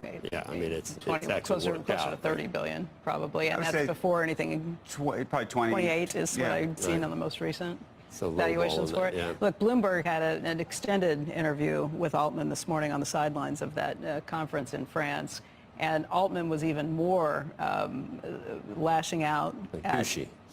Well, no, he was lashing out even more. Yeah, I mean, Elon is a smartass, and I mean, it's good to see two smartasses sort of kind of going at each other. They don't like each other. Well, he said the reporter from Bloomberg asked him, do you think that this is coming from a position of insecurity? And he snapped back with something like, I think his entire worldview is coming from a position of insecurity, which was... Right. I mean, two amazing... Brilliant. Geniuses. Yes. Yeah. Kind of fun to watch. President Trump has ordered 25% tariff on steel and aluminum imports. That's an increase from his previous 10% rate. He also eliminated country-specific exemptions that allowed those metals to enter duty-free. Duty-free, I love the duty-free shop. Duty-free from Canada, Mexico, Brazil, South Korea, and others. The president outlined the rationale for the move yesterday. Protecting our steel and aluminum industries is a must, and today I'm simplifying our tariffs on steel and aluminum so that everyone can understand exactly what it means.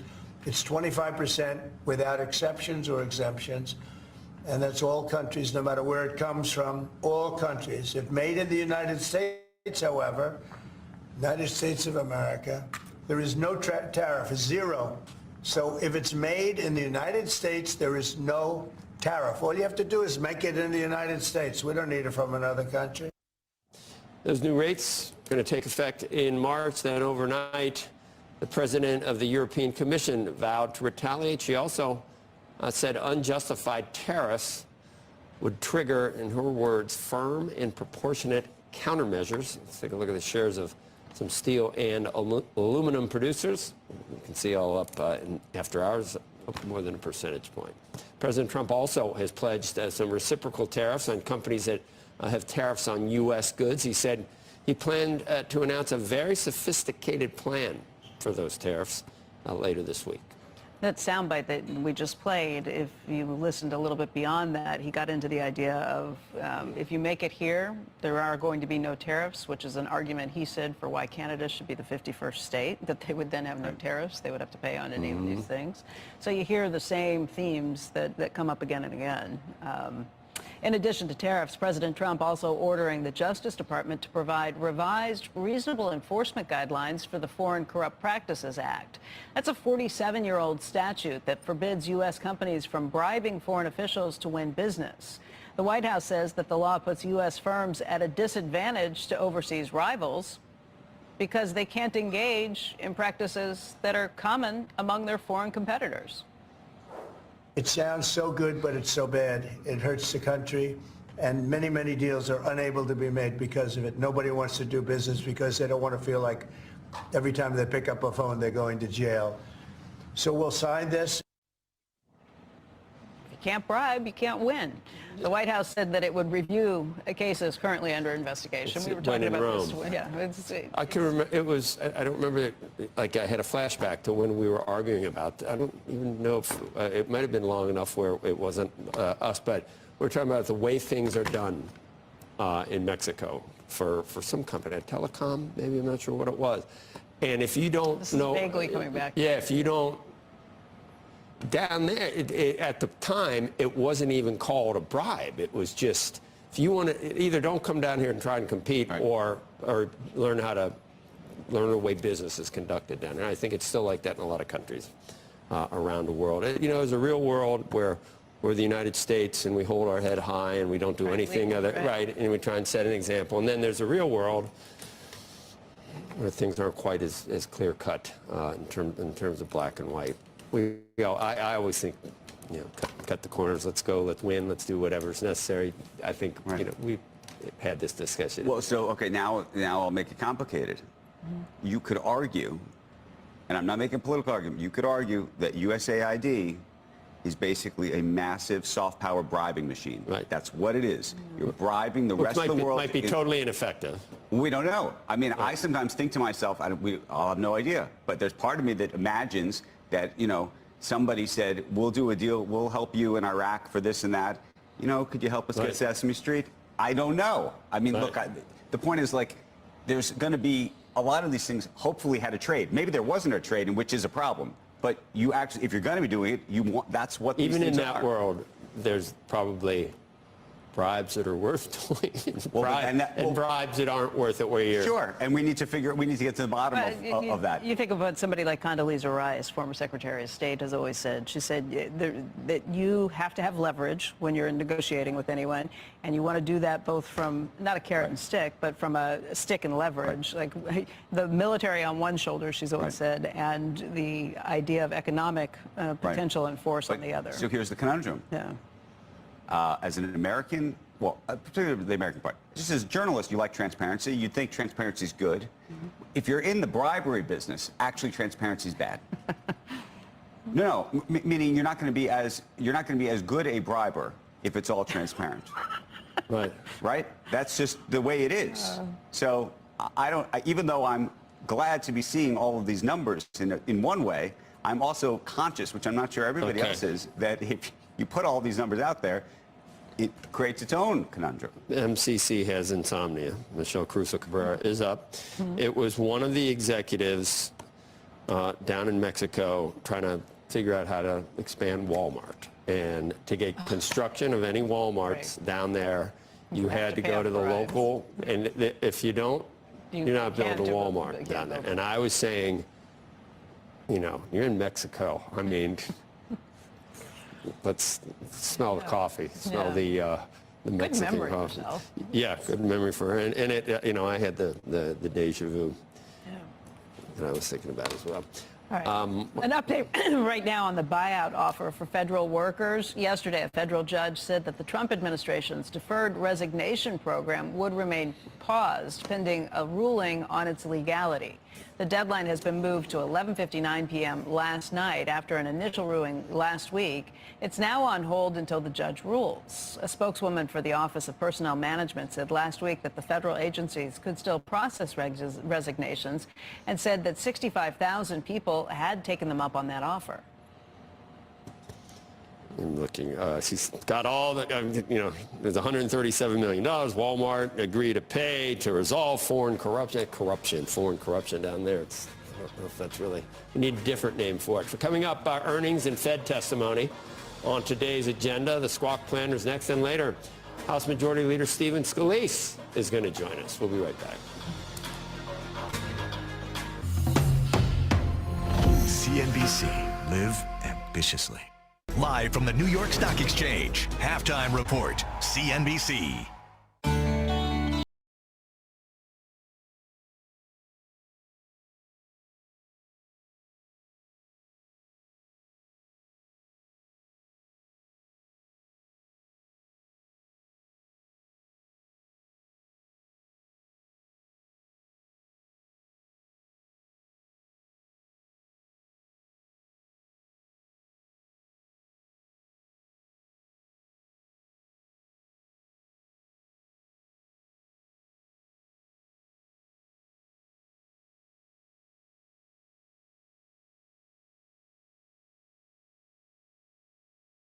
of espionage. I decided right there and then that I wanted to be on the other side reporting on the news. I love bringing transparency to complicated topics. I think it's so important for us to deliver the right numbers to our audience so they can make better investment decisions. San Francisco was built on ambition, a belief that anyone can disrupt any industry and change the world. Geopolitical stability, I think, is good for growth.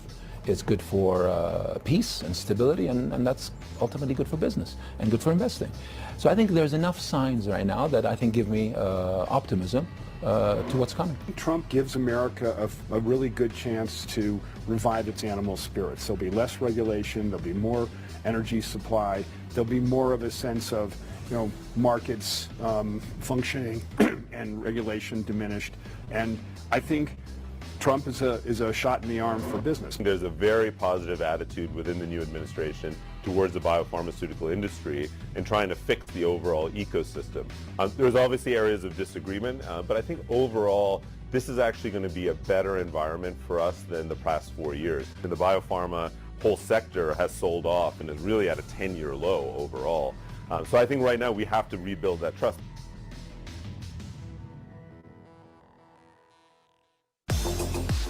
Diane von Furstenberg's name is synonymous with the wrap dress. This iconic piece of fashion made its debut in 1974 and was an immediate sensation, with 1 million of them being sold in just 2 years. 50 years later, the wrap dress is still a bestseller and a wardrobe staple seen on everyone from royalty to celebrities. I created the dress, but truly, the dress created me. So why? Well, first of all, the fabric. The fabric was this jersey that molded the body. Then it was the prints. They always move. It changes your body language. And so the more people notice it, the more happy you are with yourself. Somebody said something very funny once. It's the dress that you get the man in and his mother doesn't mind. So it's both sexy and proper at the same time.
billion. That's a nice beat. Operating margin improved to 24% from 23.1% last year. Free cash flow fell 51% to $4.7 billion. This was, though, due to some payments made to the IRS related to an ongoing case, a tax litigation case. Case volume, by the way, grew 2% during the quarter, led by China, Brazil, and the United States. For the full year, Coca-Cola expects organic revenue growth of 5 to 6% and comp earnings growth in the range of 2 to 3%. And CEO James Quincy will be on Squawk on the Street at 10 a.m. Eastern in a CNBC exclusive interview. A federal judge has temporarily halted the Trump administration's directive for the National Institutes of Health to slash indirect funding for research institutions to 15%. That's a move that could severely impact studies on critical health issues. Joining us right now is Dr. Scott Gottlieb, former FDA commissioner, a CNBC contributor, also on the boards of both Pfizer and Illumina. And Scott, I'm very glad to have you here this morning. There's a lot of information out there, a lot of confusion that's been sown on this. You are someone who served in the Trump administration at the FDA, so I don't think you're going to be coming at this from a political perspective. What does this mean, this stopping of funding potentially to the NIH and the freezing of funding for administrative costs and others at 15%? Yeah, well, this isn't necessarily a cut in NIH funding. It's a reallocation of how that money gets dispersed. And this relates to a longstanding concern among conservatives. And in fact, the Trump administration tried to do this back in 2017, and it got rolled back when some academic leaders met with the president, and the White House ultimately decided to rescind the policy. But it relates to indirect expenses, so money from grants that are spent on things like overhead or administrative costs by universities. Universities charge a certain fixed percentage depending on what the institution is and how high their costs are, directly on top of research funding. So let's say a university gets $100 in funding for research from the NIH. If a university has an indirect cost of 50%, they'll charge $50 on top of that $100 to help fund things like their buildings, legal costs, compliance costs. And the perception was that this money is being skimmed off of NIH research funding that could be going directly to research projects to help support bloated, sometimes bloated infrastructure of universities. That would be the argument of conservatives who have been trying to roll this back for years. And so if in fact this does go through, and I think some form of this will probably get enacted, this announcement that the NIH made or the administration made probably will get rolled back. It seems to conflict with existing law that prevents them from doing this, passed in 2024 as part of a budget bill. But I think after this is resolved in the courts, some policy will go forward that starts to sand down these indirect costs from the NIH funding, and presumably there'd be more funding freed up from that would go directly to research projects and directly to other expenses that fund scientific research and not support the infrastructure universities, and the universities themselves will have to find other ways to support that. By the way, the universities do this with private donors as well. I believe it's generally around 15 to 20%. I think it's 20% is more the average. I think with NIH funding, from what I've read, it averages at around 40%. And I think that's where conservatives feel the issue is, like, it's not fair to government to be picking up more of the overhead than you would expect from private donors. What else is happening just in terms of what DOJ's efforts are looking to cut back, looking to trim, potentially even shut down other departments? What have you heard from people who are working in the FDA, who you used to work with? What about other departments as well, like the CDC? Yeah, well, this policy related to the NIH does appear to have come from DOJ and probably from OMB. I'm not sure that all the policy people in the White House were briefed in on it. And that's another reason why it may get temporarily rolled back. Again, I think some caps are going to be put in place on indirect costs and probably some allocation for higher costs versus lower costs part of the country. You don't want to create a cap that's so low that you can't do research in an urban setting, for example, where the overhead costs just are higher. I'm hearing that there's going to be some cuts made to broader health agencies. Perhaps the FDA, I hope they're going to be judicious how they think about doing any kinds of reductions at the FDA, given the agency's very important mission, but also CDC. I think CDC is far more vulnerable to cuts and the kinds of things that we saw happen to USAID, because a lot of the money that CDC disperses are really pass-through grants that are given to local public health departments for different kinds of programs. And when you go through those grants, you can find some things that sound silly on the face of it. And so I think it's going to provide a lot of fodder for people who want to make cuts to those grants, skinny down the agency, and point out that some of the grants may have been going to things that don't seem like high-value use of dollars. In the same way, I think there's been an objectification of USAID. So I would say that CDC is probably the most vulnerable right now.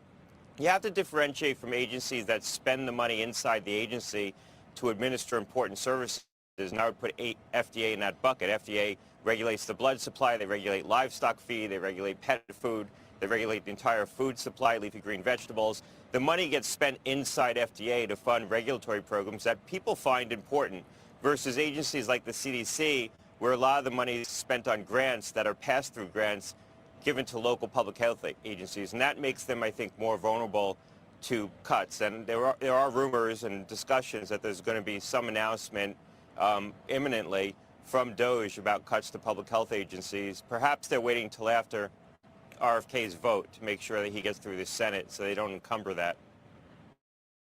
You're a conservative, you're a Republican. How do you feel about the cuts that are laid out? You were pretty clinical in your discussion of it. There are going to be things they find that look wasteful on the face of it. What do you think about the idea of cutting those agencies? Yeah, look, I think the better approach is to get strong leadership in these agencies and start to reform the agencies from within and reprogram some of that money rather than administer wholesale cuts that will take out some things that perhaps were excessive, but also going to hit programs that probably were very important. And I think we're seeing that debate play out with USAID. There were a lot of things that they were doing that they probably shouldn't have been doing. There were a lot of things that they were doing that really are critical to global public health. And the same thing is going to be true of CDC. And so I think if the administration took more time, got their leadership in place, and started to try to reform these programs and recommend where the cuts should fall, that would be a far more efficient process. It would take longer. It'd be probably less immediately satisfying. But I think in the long run, it would lead to less consternation, fewer court challenges, certainly, and probably more of a deliberate approach to taking out the bad programs and not throwing the baby out with the bathwater, so to speak. Perhaps they're going to back into that because they're going to get some pushback from the courts and others with respect to these wholesale cuts. So they will back into a more deliberate approach. I'll tell you, when I got to FDA, there were a lot of grants that we gave that were probably an inefficient use of resources, and we were able to reprogram a lot of that money. It took time, but we were able to make a lot of reforms to how we dispersed money, and I would hope that's what they settle into through this process. Scott, let me ask you quickly, avian flu, this measles outbreak in Texas, and then the regular flu season, how are we doing on all these fronts? The measles outbreak in Texas, hopefully they will get control of. This is an outbreak in an isolated community that had particularly low vaccination rates because of religious exemptions that community secured. Texas overall has high vaccination rates for measles, mumps, and rubella, probably about 94%. Used to be 97%. It came down, but they're still high and they're still well above the national average. With respect to flu season, we're having a spike in flu post-holidays that's pretty severe, probably the worst flu season that we've seen since 2002. It appears to be H1N1 and H3N2, so a mix of both of those, split largely evenly. The vaccine does seem to be protective. The flu vaccine seems to be more protective against H1N1. This is not H5N2. It's not bird flu. The public health labs across the country sequenced about 3,500 individual cases from patients over the course of the last week and didn't find a single case of H5N2. And so this is probably just seasonal flu that's having a second spike, and a pretty severe spike. Hospitalizations are starting to go up. In New York City, for example, where it's particularly bad, as much as 30% of all visits to doctors' offices are for influenza-like illness. And so New York City is probably the highest right now of a local region around the country, but the national average is about 8%. In the South, it's about 10%. So that's quite high for this time of the year. So we are having a pretty bad flu season, a second spike in flu right now. Hey, Scott, since Seattle Genetics, I guess Pfizer really has tried to shift its focus to oncology in a big way. So I kind of take that back. So I guess third at this point behind a couple. I don't think of Pfizer as oncology, but following Seattle Genetics, that vaulted it into a much more prominent I'm just asking you because you're a board member, obviously, of Pfizer. Based on the Super Bowl ad. Yeah, Based look, on the Super certainly- Bowl ad. Yeah. Yeah, look, the company had a very big platform in oncology prior to the Seattle Genetics acquisition and a very But not strong much. program in Yeah. bispecific antibodies and small molecules. The Seattle Genetics acquisition certainly gives it an important new platform, these antibody-drug conjugates, which have become important in the treatment of cancer, particularly in conjunction with immunotherapies. So they're a big platform right now, and the company's clearly making a big effort to pivot into oncology and use the resources that they've acquired over recent years to make investments in cancer. Dr. Gottlieb, thank you. Thanks a lot. It is just after 7 a.m., about 7:06 right now on the East Coast. You're watching Squawk Box on CNBC. I'm Andrew Ross Sorkin, along with Joe Kernan and Becky Quick. We're right here in Times Square. Among today's top stories, President Trump now has ordered a 25% tariff on steel and aluminum imports, an increase from his previous 10% rate. He eliminated country-specific exemptions that allowed those metals to enter duty-free from Canada, Mexico, Brazil, and South Korea. We're going to have an update on names in the sector that are on the move this morning in just a moment. Meantime, tech and world leaders gathering in Paris for the AI Action Summit as countries continue to push for dominance in the space. Vice President J.D. Vance is there, addressing the crowd at that gathering, laying out the Trump administration's vision for tech. The Trump administration believes that AI will have countless revolutionary applications in economic innovation, job creation, national security, healthcare, free expression, and beyond. And to restrict its development now will not only unfairly benefit incumbents in the space, it would mean paralyzing one of the most promising technologies we have seen in generations. Side note, the truth is everybody there transfixed by something else completely, which is the Elon Musk-Sam Altman battle, because Sam is there and everybody in the tech world is there, and that's all they can talk about.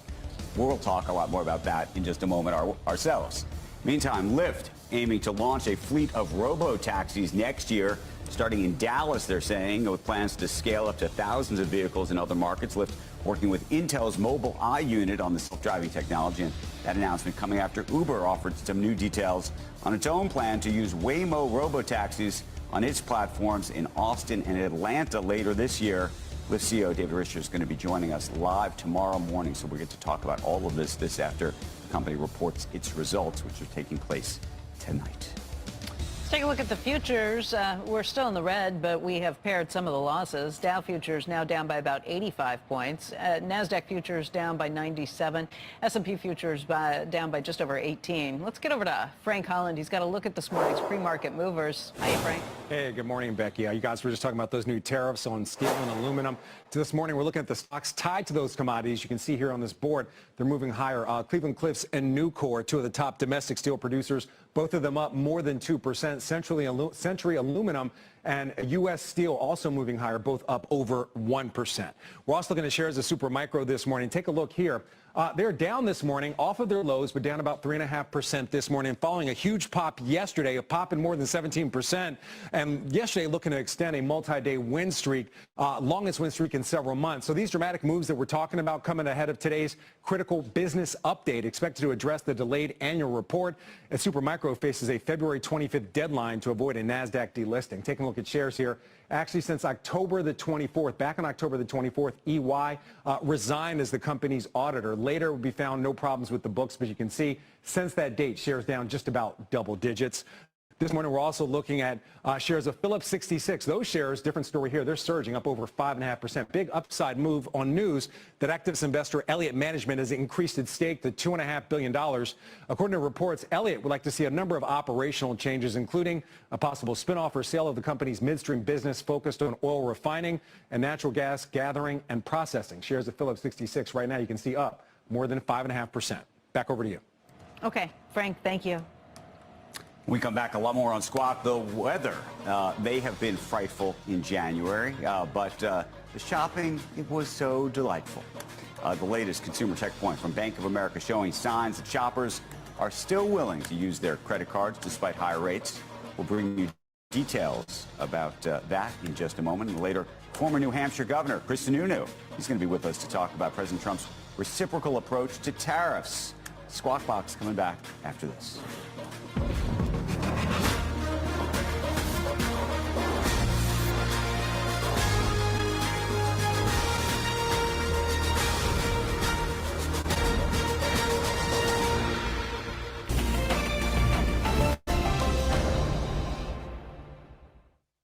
Energy is set to be one of the hottest topics this year as the artificial intelligence boom, global geopolitical strife and US President Trump's return to office all put oil and energy alternatives in focus. Join me at India Energy Week, live from New Delhi as we explore the future of energy only on CNBC. To me, ambition is drive. It's the fire in your belly. I didn't go to college right out of high school, and I worked full-time while doing school full-time. Somewhere along the way, I got bitten by the journalism bug. No one's going to give you your dreams. You have to roll up your sleeves and work hard to achieve them. Money doesn't make the world go round. Information does. And CNBC is the great economic equalizer because we provide that information so you can make the decisions that are right for you. CNBC is an adventure beyond my wildest dreams. Want to make some extra money but not sure where to start? CNBC Make It will teach you the skills to earn passive income online. Take our new online course that will help jumpstart your business idea. Get expert advice and hear real-life success stories. Soon, you'll have the tools that you need to start your own passive income business. Learn how to start generating additional income right now. Register at cnbcmakeit.com/passive income today. When I did my master's, I was having a concentration in the area of artificial intelligence. So you're secretly a tech geek? I wouldn't call myself a geek, but I certainly am very interested in technology. On the next Managing Asia, an exclusive interview with Singapore Airlines Goh Chun Pong. I think the most stressful time really during the pandemic was the initial period when we're trying to raise funds. Looking back, would you have done anything differently? More of my interview on the next Managing Asia.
Lead Edge Capital. In addition to ByteDance, he's an investor in Uber, Alibaba, and Ant Group. Wow, you must be loaded. That's why you always look like that. They're always smiling. You're a happy guy. Are you not? Hard not to be happy. Hard not to be happy. I agree. We should all be happy. And it's not about money, obviously. What do you think is going to be the end result? What would be best for you? What would you prefer? Thanks for having me on. Our base case is that it gets banned.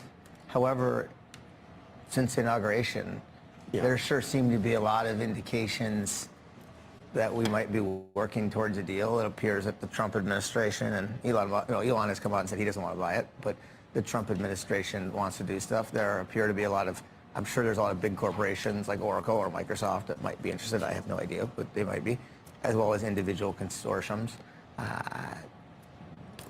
Again, it's going to depend there's going to be 3 or 4 people involved, and I'm not one of those 3 or 4, but from the outside, I would say it looks like something could happen. I mean, it's valuable. I would like to own it. I mean, it's valuable in this country. Who do you think, guys, think finally? How does it finally play out? It's not going away. You said banned, but I don't think banned is. What happens to your investment? Possibility. Well, that's your base case. Our base case was that it disappeared. However, the 60% of the company is owned by non-Chinese investors, holdco. So if they were to do some sort of spin, 60% would be owned by non-Chinese people and 40% would be by Chinese. And if your guess is as good as mine, what percentage that our government is comfortable with, I don't think it's 0. But we shall see what percent they'll let own. And I mean, it's not going to be. What happened to Mr. Wonderful? He's O'Leary's out. All those groups. I think none of those things are going to happen. What about a sovereign wealth fund? That could be. Oh yeah, the American sovereign wealth fund is an interesting idea, but who knows? I do think I think there are large corporates that are, what is like Oracle or Microsoft? Oracle, Microsoft, Amazon. I mean, what would a company like Facebook give to own part of this? Gigantic. I think there's DOJ issues, but again, maybe they were going to relax some of these things. But look, what I don't understand is you look at that board of ByteDance now, and you look at who the investors are. It's Co2, it's this, it's Co2, Entire Global, GA, it's all of the American companies anyway. That's right. Correct. So I don't know what that's why I've been very outspoken. I think this whole thing is pretend. I think this whole thing is like some kind of kabuki theater. I don't even understand what's happening. What's really interesting is, again, 60. By the way, the guy who controls the ByteDance doesn't even live in China. Lives in Singapore.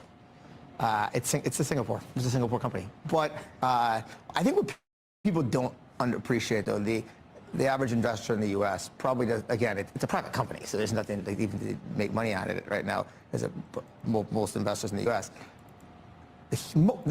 less than 10% of the revenues of this business are actually even based off of TikTok USA.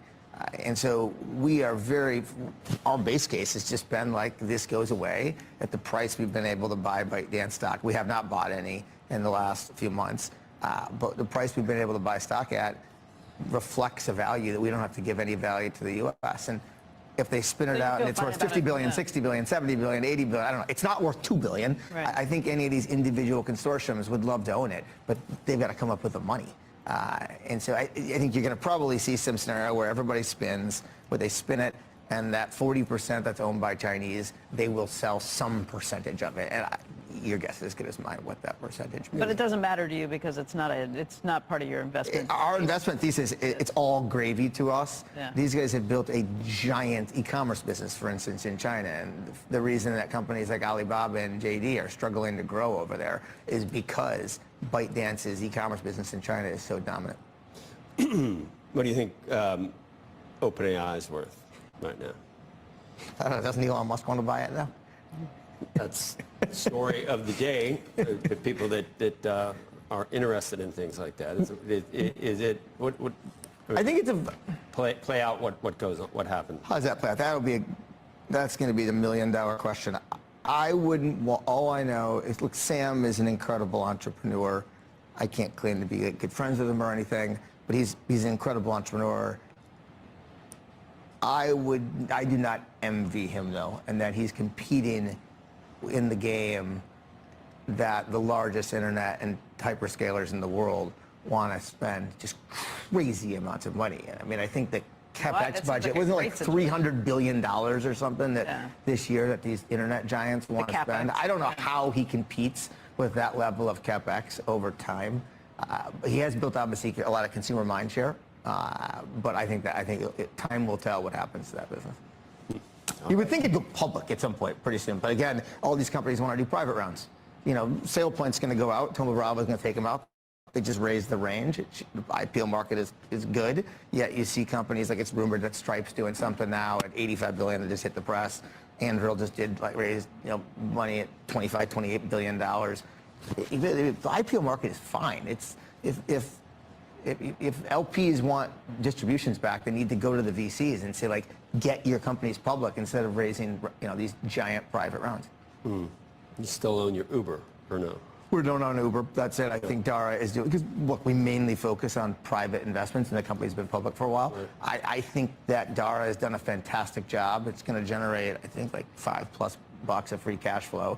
I still think self-driving in mass is much further away than people think. You can go in a 15-block radius or 20-block radius in San Francisco or in Phoenix or in LA, but again, in mass, I think it's still a long time. Okay, thank you. Thanks for having me on. All right, great to see you. Good to see you. Coming up, former New Hampshire Governor Chris Sununu is going to be joining us on President Trump's latest executive orders, tariff signings, and everything else that's going on. We'll talk about it right after this.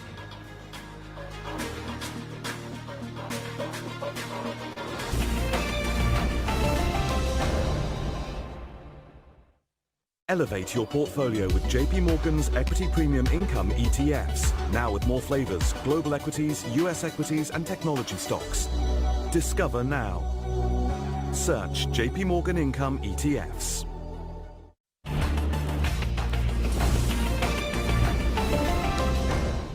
In the age of digital disruption, get fresh business perspectives on the fast-changing world of tech, innovation, and startups from one place. CNBC.com/technology. If you're watching CNBC, it's because you want to get an edge. You want to get ahead. It's our job to deliver that. My ambition is just to be the best that we can possibly be. More often than not, I kind of forget that the cameras are there, but when there's really a burning question, I'm thinking about what my mom would want to hear. I'm thinking about some of the investors I know who are watching. Those are the same questions we have. People always ask me what I want to do next, and I always think they're a little crazy. This is what I want to do. It's the best job you could possibly have. We are seeing more agility in many other territories than the European one. Luckily, the good news is that I think not only we in the foundation, but I think in general in Europe, people have woken up to that. The 27 different countries, even my home country, Germany, they are way too small to have that seat on the table. And that's, I think, what the European Union missed out on, to have a joint foreign economic policy and say, look, there are the standards, those are the rules, we want to engage together for the greater good of the world. And that's missing, so that basically means that they need to get their act together quickly. Europe is lagging in growth. The UK is ahead compared to Europe, still not as strong as the United States. But both these economies can use growth. And part of getting that growth is to unleash the capitalist instincts and what we call animal spirits into their economies, which means a better balance between regulation and opportunity. Kelly Evans, The Exchange, CNBC.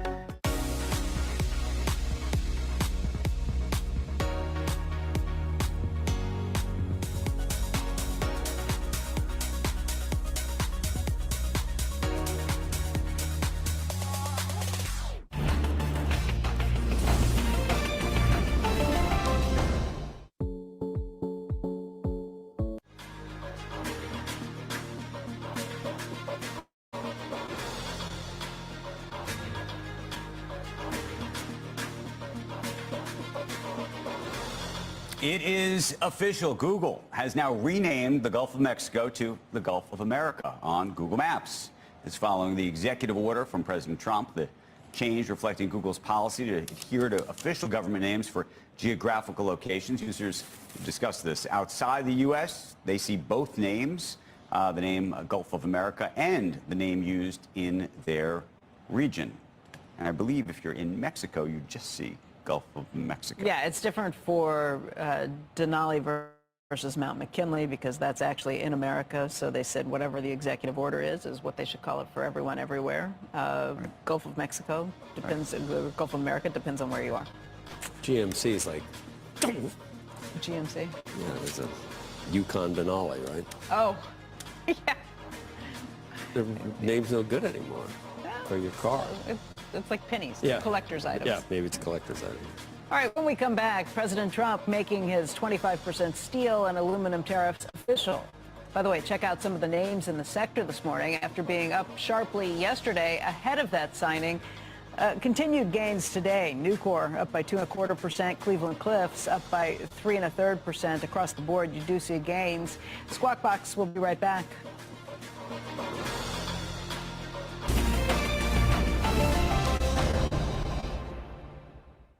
Before they talk to Wall Street, they talk to John Ford and Morgan Brandt. Closing bell overtime. Master the art of salary negotiation. Everybody who walks into a salary negotiation is nervous. Salary negotiations are really awkward. The number one soft skill is flexibility, preparation, confidence. Learn how to negotiate a higher salary with CNBC Make It's new online course. I'm going to give you a roadmap for doing the hard work. Because ultimately, if you don't fight for yourself, nobody else will.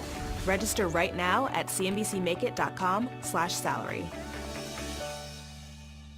For as long as I can remember, I have always considered myself pretty ambitious. I always wanted to be a television journalist.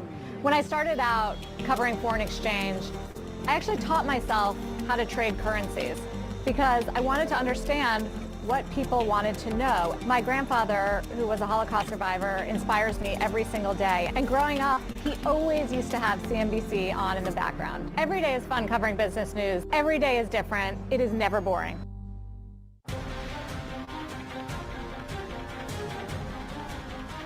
Geopolitical stability, I think, is good for growth. It's good for peace. Our principles are very clear. No agreement on Ukraine without Ukraine. It is impossible to keep NATO safe, the whole NATO territory safe. Yes, for now, yes, we can do that, but not in 4 or 5 years.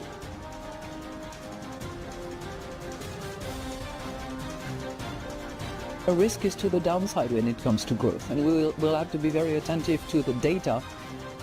The structural weaknesses of our economy absolutely have to be addressed.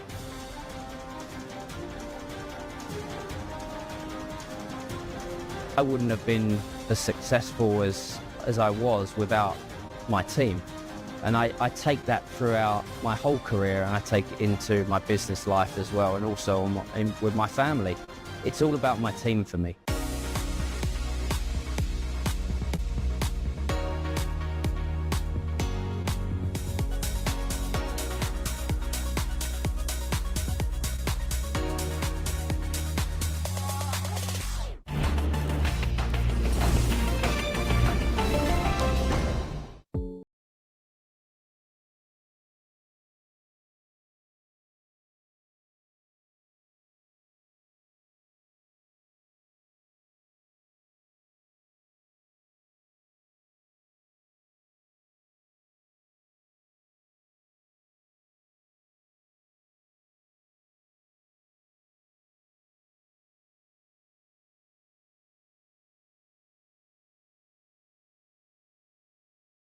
Welcome back to Squawk Box. Our next guest weighing in on President Trump's trade agenda, Elon Musk's Doge, and so much more. Joining us right now, former New Hampshire Governor Chris Sununu.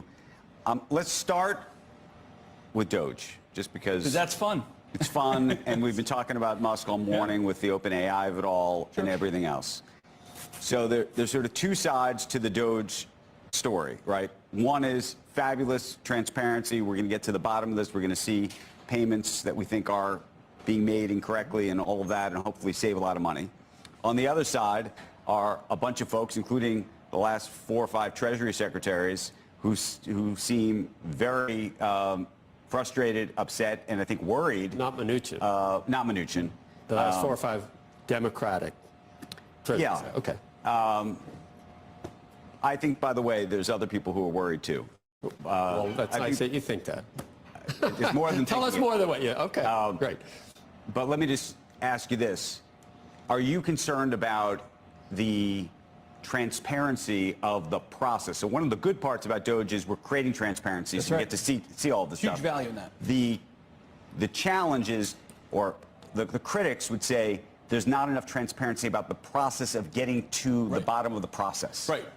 That's very true. I think people are still trying to figure out, well, how is this actually going to all happen in the authorities of which it happens? You give them credit, obviously, for going fast and hard, doing exactly what they told folks they were going to do, exposing. What they're really doing is telling all these agencies, it's not that we don't want NIH to exist or even USAID to exist, but we're going to whiteboard it and force you to justify your existence. None of these agencies have ever had to justify the results, the outcomes, and their existence. So their budgets get bloated.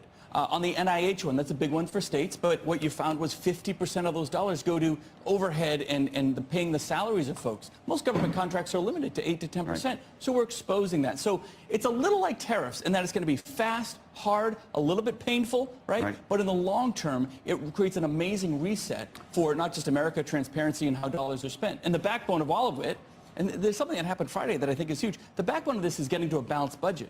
And nobody picked up on Friday, for the first time ever, President Trump tweeted the words balanced budget. Had never been done before.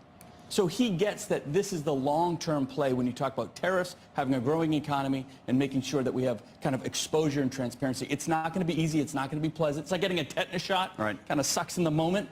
But in the long term, it's probably there are best. questions about what gets shut down quickly, because you go from the idea of thinking, yeah, there's definitely some fraud, there's some things that are being misspent. Most of what we've seen to this point are just things that Elon Musk or somebody else disagrees with fundamentally, and there's been some ridiculous things that we've found out that money is being spent on. But the question becomes, do you throw out the baby with the bathwater? There'll be a little bit of that. And what happens if that's cancer research or something along those lines? So that's where Congress steps in, right? And says, you know what, a few of these programs went too far. We want them back, and we have the power of the purse. So we're going to, again, bring them back maybe with different rules and regulations, maybe with a different agenda and process. Some of these programs are 50 years old, 60 years old. They don't have the same point, if you will, that they had in the 50s. But there are people who are going into trials, who were expecting to go into trials this week, last week, who are using this as a last resort, who are very sick. How quickly can and will Congress and I mean, act? theoretically, you'd like to think that in those emergency situations, that can move up the line. Exactly. All the dollars aren't just like NIH. The dollars aren't gone. They're just saying, by the way, you can't waste them like you've been wasting them. You can't pay academia these massive salaries for all these years. You have to put, for every $1 million in research that the NIH puts forward, $850,000 has to go to the actual research, not to your salaries. That's a better thing. That's more efficient. You're going to get a better product out of it. What do you think, though, of the sort of unilateral view of cutting things? You're saying that Congress is going to step in. There's also this sort of larger constitutional question that's out there, which is, you know, the Congress appropriates money. We put a law, there was a law put in place in the 1970s that basically said if they say that they're putting this money in place, you can't decide you're freezing it, you can't decide you're spending less, you can't, right? Well, and so you can't objectively say you're not spending any of it. You can always spend less. If I'm allocated $100 million for a program in New Hampshire, I can always spend less. In fact, our budget is designed to spend less. It's called a lapse. The dollars lapse back into the budget. So you can always spend less than that. You can't not do it, but you also have to have an open and fair bidding process. How long does that take? You put out the RFPs, you hire consultants, you make sure everyone can come in. It isn't just doling out checks immediately to whoever's first in line. There's a whole process here that can effectively be stalled and slowed down if you really wanted to. But again, that's the power of the executive. His job is to manage that executive branch. What were you going to say? Nothing really. I was going to say there's two, you know, during the pandemic, it was like we need to fix this, and if something falls through the cracks, it's all right. When that's over and you get back to where you can actually look at things, I think there's, on the left, there's almost a reflex reaction to not even want to consider, to not even want to look. I mean, we haven't even started cutting. So it's just, they don't even want an audit, and yet, you know, then, it wasn't too long ago where it was freewheeling again. I mentioned student loans earlier. I mean, no one cared about anything. Washington and I was Congress has opposed done to nothing student forever. loan forgiveness. Okay. I think that was a horrible idea, but I also don't want to see things frozen. I want to have the accounting for But it, but I don't want Washington it and frozen Congress in has the done meantime. nothing forever. They've put no efficiency and no accountability No into this argument thing to there. the point where so they have to move forward. No and everyone argument. says Never we got to go- get debt under control. Never but watch no one what wants you to do eat. You're anything going to about end it. up obese. Yeah. You're going to end Finally, up someone is doing something about it. Can I ask you a different question? This is sort of the woke, unwoke, I don't know what we're going to talk about here. So Google just deleted its Black History Month from the calendar app. Like Why? I don't know if that's woke. Well, no. And Pride Month, right? No, this is what's happening in America, which is things like that are happening, right? I'm just saying this is what's going on. If you and my question to you is, because I don't think you're all the way there in terms of deleting things like that. No, it's silly. So where are we in this whole process? Oh, well, that's And like a societal thing. There's a Look, cultural Google question.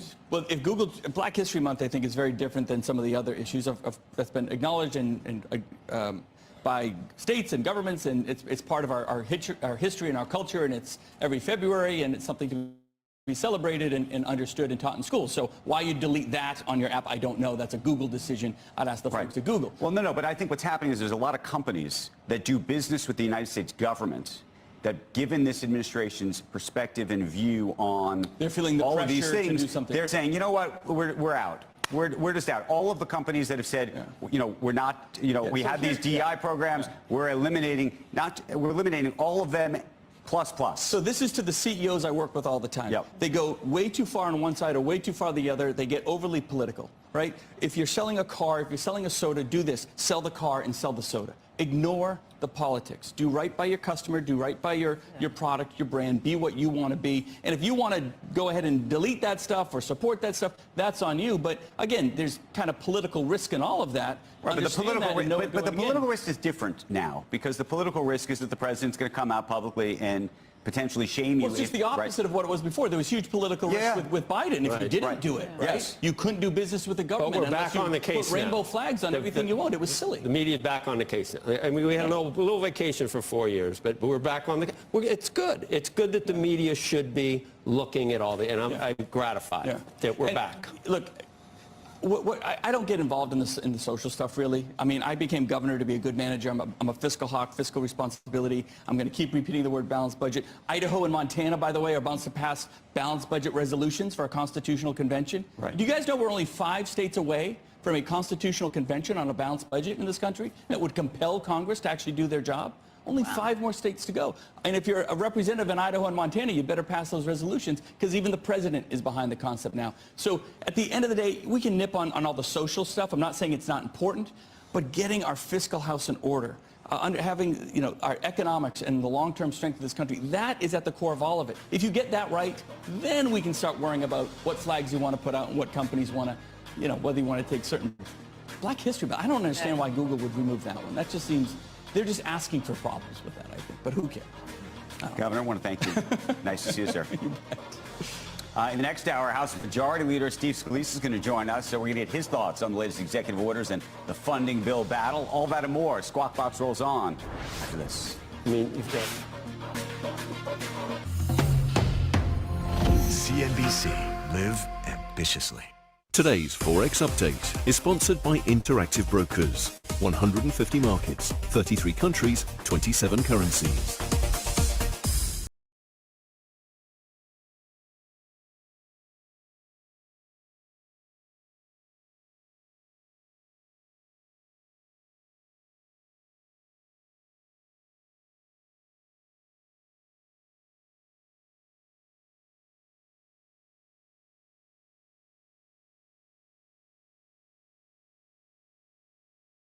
Trade worldwide from a single unified platform.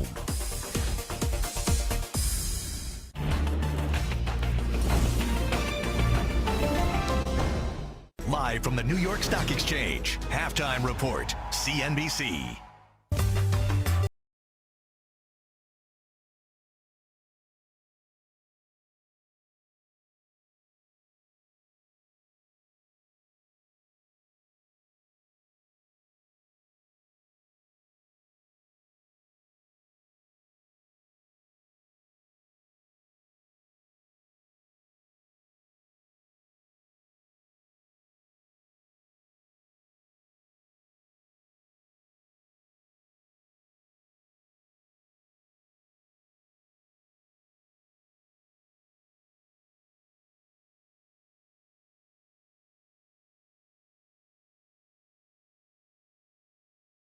fascinating, and the assets that have gone up and down and up and down. And the return of Trump. I think what we need to do here in Europe is to be prepared. All in the CNBC conversation.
In Lebanon, and it's good to see you, Amos. Thanks for joining us this morning. Do you believe, is it because of access to tents and mobile homes needed for shelter? Is that, I mean, that's what Hamas is claiming? Is it because of Trump's comments about Gaza? What's happening right now in your view? And are we at risk of this thing falling apart? First, good morning, Joe. It's good to be back. Look, I don't really know. We don't really know why Hamas is doing this. It is definitely not about any of these tactical violations of tents or aid. The fact is that Israel's aid is the aid that's going from Israel into Gaza is continuing at the on average at the rate that was expected at the 600 trucks, the tents, and so on. That's all happening. I think that the broader issue here is that both sides are already in the debate about what happens on the phase 2. If you remember, we're in phase 1 of this agreement. At some point on day 16, they were supposed to start talking in earnest to negotiate the phase 2. That seems to be going slower. I think Israel is having a political debate about it. Not clear that Israel wants to do it. Not clear. So I think Hamas is probably flexing. I think they're also doing it on a, throwing in the wrench here on a Monday, yesterday, when the next release of hostages should be it's supposed to be on Saturday. So there's several days here to still work this out and for them to have made their point. I think the most important thing, Joe, is to look at how the hostages looked, what happened at that horrible, fiasco of a PR stunt, that horror show that Hamas put on when they released the hostages, the first male hostages, who looked like they came out of concentration camps. And the focus should be on getting those hostages out as soon as possible. And that's what the ceasefire was all about. And that's what it needs to continue to be.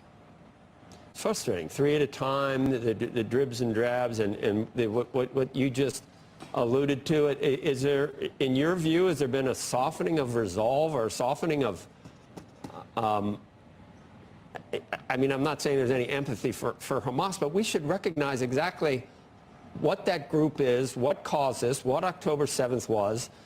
But I just don't know how you take a harder stance without hurting your chances to get the remaining hostages out. I don't know what hell is going to happen, or there's going to be hell to pay. I don't know what that means when you can't, it's not like a targeted approach that you can take. Everybody's mixed in with everything else, and I don't know what that looks like, Amos. It's almost like Israel's hands are still tied because there are hostages. Well, I think that's right, and I think that's why Hamas took the hostages in the first place, right, to have these cards. This is a terrible, horrific situation, and I've been in close touch with many of the hostage families for the last year and 4 or 5 months, and it's just the pain is unimaginable. Hamas is a terrorist organization that committed the crimes that they did on October 7th. But the ceasefire's point is to be able to get to a process that allows for these hostages to come back. And conflicts don't end often with a decisive moment the way World War II ended. They end messy, and this is what messy looks like. And that means that you have to have a solution where the hostages get to come home. That can only be done with the end of the fighting. And then there has to be a solution for how do you maintain some kind of status quo into the future where Hamas cannot rebuild its military capacity and capability. That's what the end of war looks like. They're not perfect. These are ends of conflict through ceasefire, cessation of hostilities, whether it's with Gaza or with Lebanon. They are not peace accords. They're not the end of the story. And so we have to recognize the difference between reaching a peace accord and reaching a ceasefire. It's just a halting of the hostilities. So it's hard to say that Israel's fighting with its hand tied behind its back. It has all the munitions, all the advantages. But at the end of the day, it does need to face two realities. One is getting the hostages out. And second, that there are roughly 2 million people living in Gaza. They're not going to disappear overnight. They're going to be there for a long time. And so you have to find some way to live in peace and security without taking some risks, but ones necessary to continue living, not ones that would risk a second October 7 down the road. With the tunnels and the bombs, the unexploded bombs, what we know of Gaza now, how can anyone live there, almost? And as outlandish as some of those suggestions that President Trump has made seem, is there any alternative to the status quo that we've seen for the past 50 or 60 years in Israel's view, that where maybe Palestinians don't live in Gaza, they live somewhere? Is there any way that could ever happen in your view, or is it a total pipe dream almost? I tend to think that it's very difficult to imagine the forcible removal of 2 million people to places that don't yet seem feasibly to be in existence. So it just seems to me very, very difficult to imagine. And I worry that to get to phase 2, which releases the remainder of the hostages, we need to have some kind of an understanding of what does security look like in Gaza after phase 1, which means when Israel pulls out of Gaza. And I think that you can look at long-term solutions, perhaps, as President Trump is trying to do, but I think you have to look at what can happen right now. There were discussions over the last several months with key Arab and Gulf allies to see what kind of so-called day after plan that allows for an internationalization of the security in Gaza and of the administrative authority in Gaza. I think that with all the risk, there is an ability to rebuild. We've done it before in other places in the world where at the end of conflict there are unexploded ordinances and there is massive destruction. You still can build and rebuild, and it may require some creativity, but there has to be not just rebuilding for the sake of rebuilding, but to give Palestinians hope so that they can make a choice. I don't have to support Hamas. I should want to support a life that is normal. And clearly the Palestinian Authority sitting in the West Bank has no capacity to do that in Gaza right now. But there has to be another alternative, working with wealthier Arab states to be able to bring about a new security apparatus and civilian administration in Gaza that would enable that. But to do that, we have to not distract from getting hostages out. Real quick, philosophically, I'm so curious. President Trump has put this, what has been described as an sort of outside-the-box idea on the table.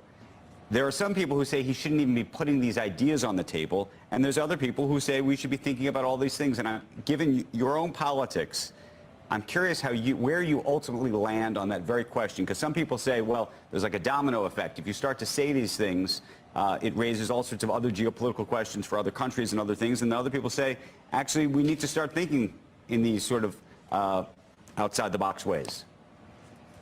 Look, you want to think about out of the box, fine.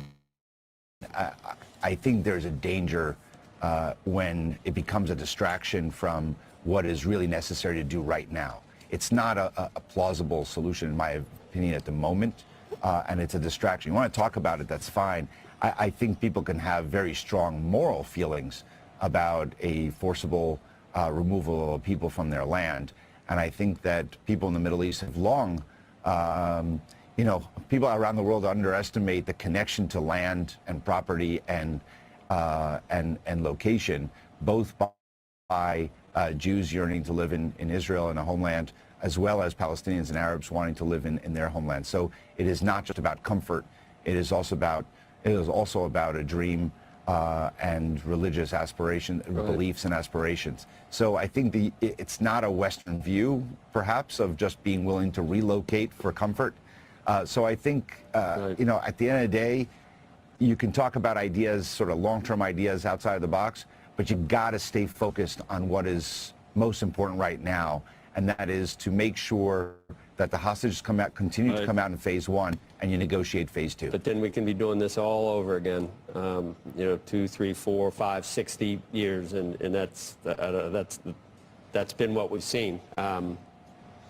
It's tough. You're right. Amos, thanks. It's good to have you on. I don't think we didn't even use did we say crude or oil or SPR? We didn't say one thing about that, did we? You are a Renaissance man. Maybe because it's going so well, Joe. Oh, okay. Since the inauguration? What? Oh, no, you mean in general. Oh, you mean before that? Okay. Thanks, Amos. Good to have you on. See you later. Take care. It is 8 a.m. on the East Coast, and you're watching Squawk Box right here on CNBC. I'm Becky Quick, along with Joe Kernan and Andrew Ross Sorkin. Among today's top stories, Fed Chair Jay Powell set to testify in front of the Senate Banking Committee this morning. Investors will be closely monitoring what Powell has to say about inflation and interest rates. He'll speak with House members tomorrow. Earnings this morning from Coca-Cola, that company topping earnings and revenue expectations with global demand for drinks rising. Don't miss an interview with Coke CEO James Quincy. That's coming up later this morning on Squawk on the Street. And President Trump signing an executive order that directs the Department of Justice to pause enforcement of a nearly half-century-old law aimed at stopping American companies from bribing foreign officials. Trump sharing his view that the Foreign Corrupt Practices Act unnecessarily scares business leaders out of doing deals. OpenAI's CEO Sam Altman rejected an unsolicited $97 billion bid for its nonprofit arm by Elon Musk and a group of investors. Earlier this morning, Altman spoke to CNBC at the Artificial Intelligence Action Summit. I think it's to slow down the competitor and try to catch up with his thing, but I don't really know. Yeah, but you know him well, right? To the degree anybody does. Kate Rooney joins us now with more and what it means for the AI platform. That's probably a pretty good price, I guess, long term. Yeah, Joe. Well, you heard from Sam Altman there. This really is an unwelcome bid on OpenAI's side, throwing another wrench in its plans to become a for-profit business.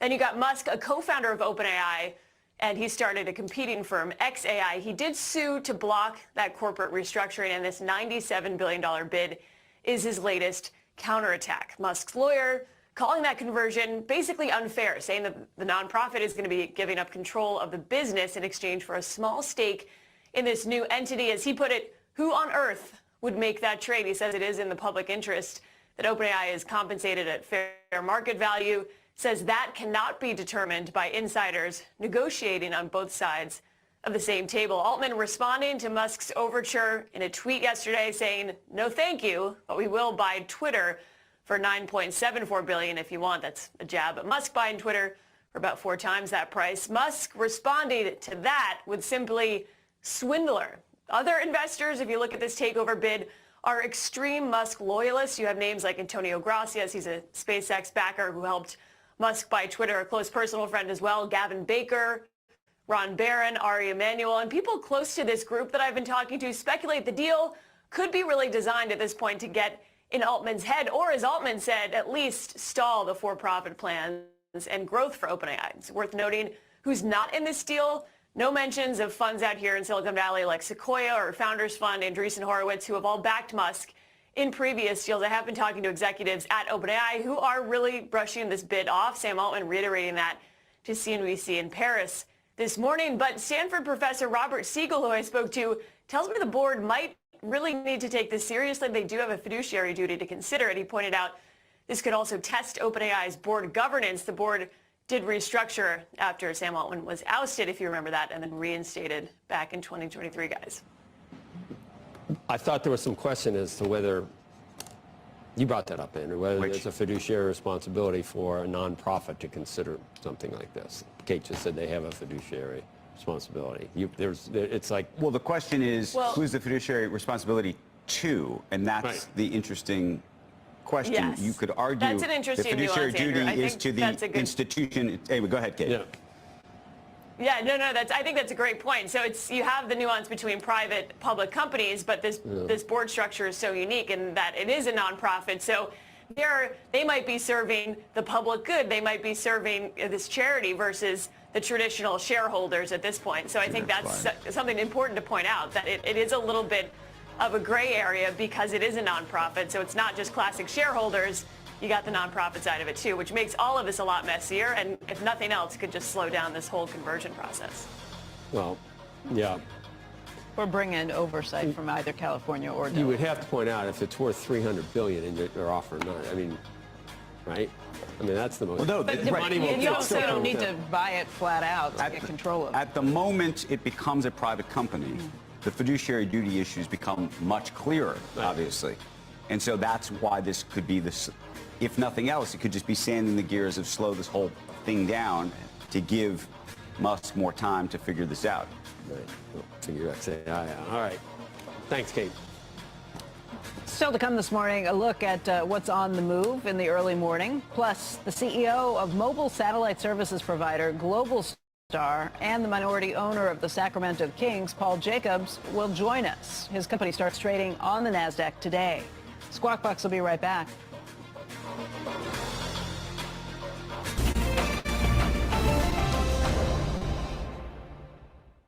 I started investing a little money for my dad, and I got bitten by the bug. In today's world, I would urge a lot of people to get financially savvy. Squawk Box and CNBC, it is my home. It's the greatest job in the world.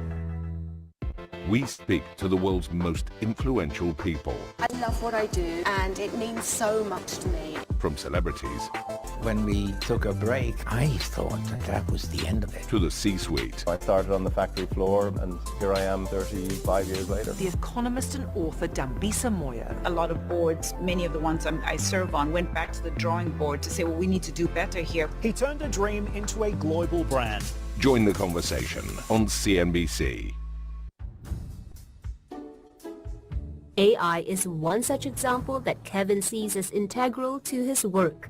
These are the images that we have collected today. What I'm supposed to do is to ensure the clarity of each respective images, and then to make sure there's sufficient overlap between the first image and of course the second image. Once this is done, we will go into a software where we make use of AI to pick up defects. The traditional method for post-processing wise, they are supposed to screen through individual images and to pick up defects. So no AI involved? No AI. It's just eye power. You can imagine the amount of effort and time being wasted. We just have to ensure we touch on the privacy issue, safety aspect, the last one is practicality. So these three main points will kind of help to educate the users.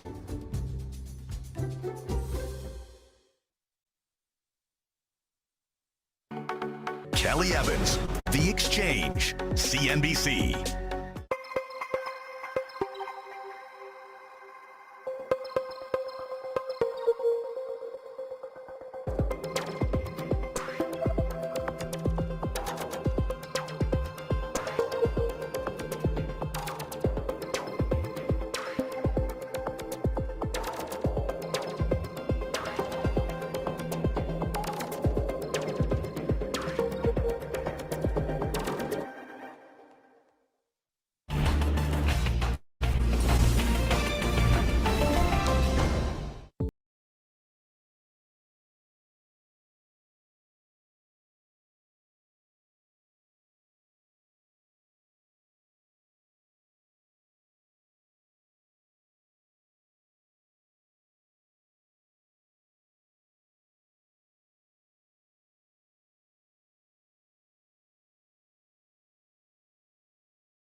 Paul's also a minority owner and vice chairman of the NBA Sacramento Kings, and he serves on the boards of Dropbox and ARM Holdings. And by the way, he's the former CEO of Qualcomm as well. And Paul, it's great to see you this morning. Thank you very much. Sorry for such a long biography there. You got a lot. Well, there's things we didn't even mention here, but why don't we just start with why you moved to the NASDAQ from the NYSE? Yeah, so we're here, I mean, most of the companies, as you've seen, that have been involved with are tech innovators, and they're on the NASDAQ. And we're also here because we did a reverse split. Yeah. We're a multi-billion-dollar company, but our stock price was down in the dollar-ish range, and people thought of us as a penny stock, and some investors couldn't invest in us. So we're here sort of in conjunction with that, the relisting and the reverse split. So there was a big Super Bowl ad on Sunday that T-Mobile put out talking about how its partnership that it has with Starlink is going to allow phone users, I think the words they said, the only space network that automatically connects you to the phone you already have for the deal that they have. Yesterday, T-Mobile shares were up about 3% on this. Your stock was up by 11.3%. AST stock was up by 23% because people kind of looked around and said, wait a second, there are some other players who are doing some similar things too. What did you think when you saw that ad? I was super happy because now mainstream consumers are going to know that your smartphone can connect to a satellite. But I would also say that if you're a consumer and you're thinking about choosing that service, you might just check your phone and see whether it already has the capability, because hundreds of millions of phones have the capability to connect to satellites for text messaging using the Globalstar satellite constellation. Yeah, you're partners with Apple, so anybody with an iPhone can already use that for emergency text situations. When will we be able to do what they're talking about, which is maybe talk on the phone, even when you're in an area where there is no self-service? Yeah, so I can't really talk about our customers' plans, but one of our partners that's a supplier to us just announced that we made a big contract with them to build new satellites. MDA Space? MDA, exactly. Yeah, right. And those guys, those satellites are going to have some new capabilities, of course. So, but how long is that going to take? So we've already been working on the satellites. So, you know, satellites, something like a 3-year process, but we've been in it for a while already. So I can't say exactly when the service will launch. But do you think there's a massive first mover advantage in this whole process? I mean, you look at what T-Mobile is doing with Starlink and you say, okay, if everybody starts to go that direction, even if they want your service later, that they'll already hook up with somebody else. And then also, what's the pricing? So we were in the first... I mean, you were the first mover. Right. And so now the question is, as you go along a technology roadmap and improve capability, I mean, that's the natural course of things. So the question is, what's a consumer willing to pay for? Is a consumer willing to pay for broadband, what I call Netflix in the mountains, which is broadband to your phone? And that's an unproven business model right now. What we do know is that there's a proven benefit to providing text messaging and other kinds of messaging that allow people to have peace of mind when they're out of cellular coverage. What's your thought about what Amazon's ultimately going to do? I think all of these services are super interesting. Now, Amazon, as is the original Starlink service, they're focused on broadband to a thing with a very large antenna that allows you to get very high data rates for like home internet or an airplane or a boat. So that's a slightly different concept than direct to a cell phone. Can I ask you something a little off topic before we even talk basketball on this? Just your thoughts on what's happening in AI right now. It is not just the story of the day, but the story of the last year. Trying to find out what's happening with that. Your experience with Qualcomm, everything you know from the tech sector. Where are we right now? Is this a different moment in time? What do we know from DeepSeek? And how do you think things are going to play out between OpenAI and Elon Musk? I mean, so much money is going into AI right now, and I've been through a lot of different cycles of technology where everybody got excited and hopped on board, and in the end, certain things show up that actually create a real business model, and other ones cause companies to go away or consolidation to happen and so forth. I mean, the capabilities are amazing, but they aren't perfect either, and I don't think we are yet to general intelligence, which everybody is, you know, expecting is going to take over so many things from the human race. So we still have a lot of work to go before that happens, but sure, there's a lot of exciting things that are happening, and as I said, a lot of money is going into that sector. You think we're at the high water mark for that money that goes into it, or do you think we continue to build from here? Because that's been one of the major questions. I think the question is how cost effectively can you actually serve what they call the inference. So that's actually when you put your data in and you get an answer out. And for sure, there's questions about how people will in different countries. And think better? What do you think? We don't know yet. Yeah. I mean, it's the need to actually look at these things very carefully. But there were already indications that you could train an AI model off of another AI model. So we knew that that was possible. Right. The question is, how good is the quality in the end of the reduced model versus the more extensive model? Let's talk about the Sacramento Kings and how things stand. How are you feeling about valuations in basketball? How are you feeling about how the season's shaping up? I mean, the valuations obviously have been going up because we're doing a good job attracting people wanting to watch the games, fans. The product is extremely good. Super excited about that. And we've opened it up for more investors as well. Funds can invest now and so forth. For the Kings, we've had a bunch of trades. We've changed our roster up. Excited with the new coach there, and we'll see how it's going. We had a nice streak for a little while, and I look forward to having a good rest of the season. There have been some really big trades. Maybe Luka at the top of the bucket. That came as a surprise to everybody. Does that really shake up the entire league?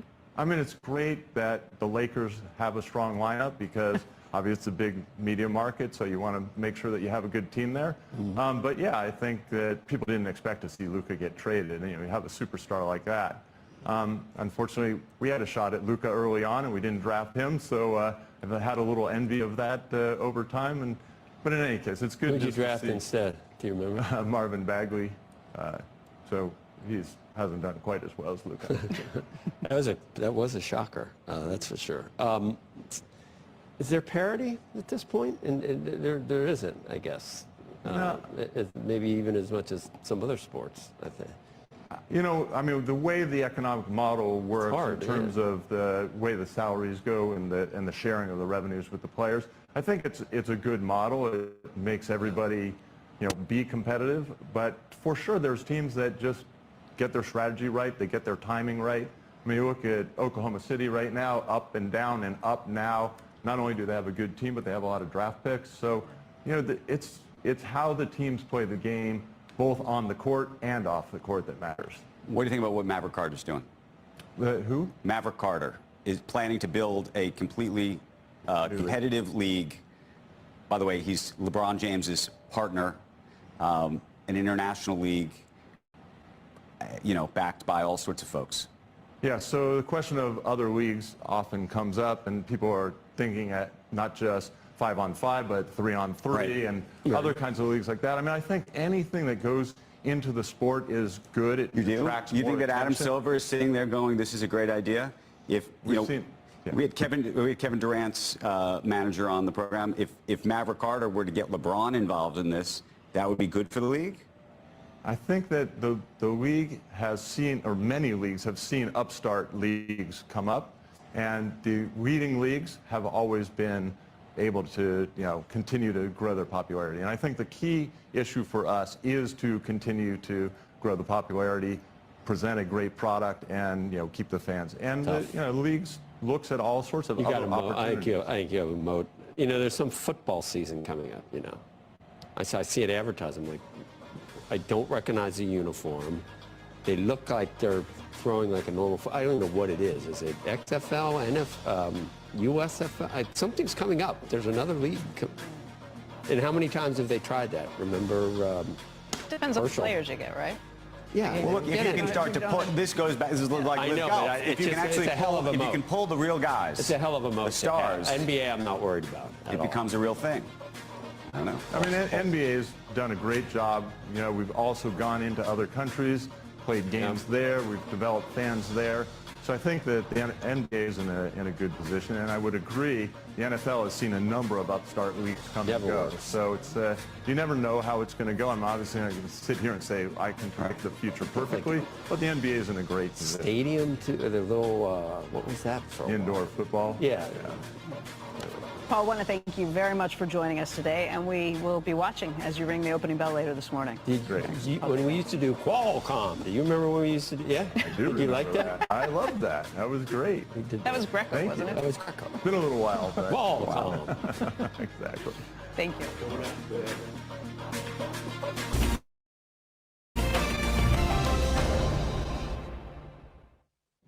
This is the game changer seat. Look, it even comes with binoculars.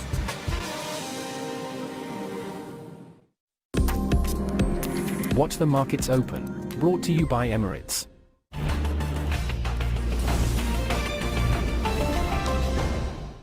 When I did my master's, I was having a concentration in the area of artificial intelligence. So you're secretly a tech geek? I wouldn't call myself a geek, but I certainly am very interested in technology. On the next Managing Asia, an exclusive interview with Singapore Airlines Goh Chun Pong. I think the most stressful time really during the pandemic was the initial period when we're trying to raise funds. Looking back, would you have done anything differently? More of my interview on the next Managing Asia. My ambition is to get the story and to help the viewer connect the dots, to understand the context so that we, all of us, can actually make our own judgments. Oh, I love what I do. I can't imagine doing anything else. If you have 1,200 people dancing and you're capturing the heat from those people dancing, you can heat about 70 houses. So it's quite significant. This venue in Glasgow uses the same techniques as geothermal energy, a low-carbon technology capitalizing on the Earth's energy stored underground.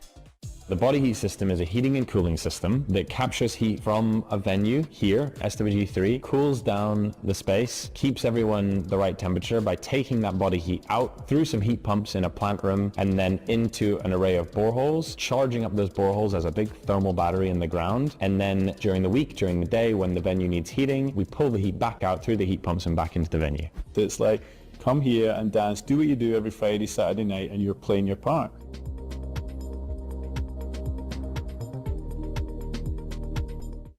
Sponsored by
going to see that right now it looks like the 10-year sitting right at around 453, the 2-years at 429, and oil prices, which yesterday had risen as well, are up another 1.5% today, $73.40 a barrel for WTI.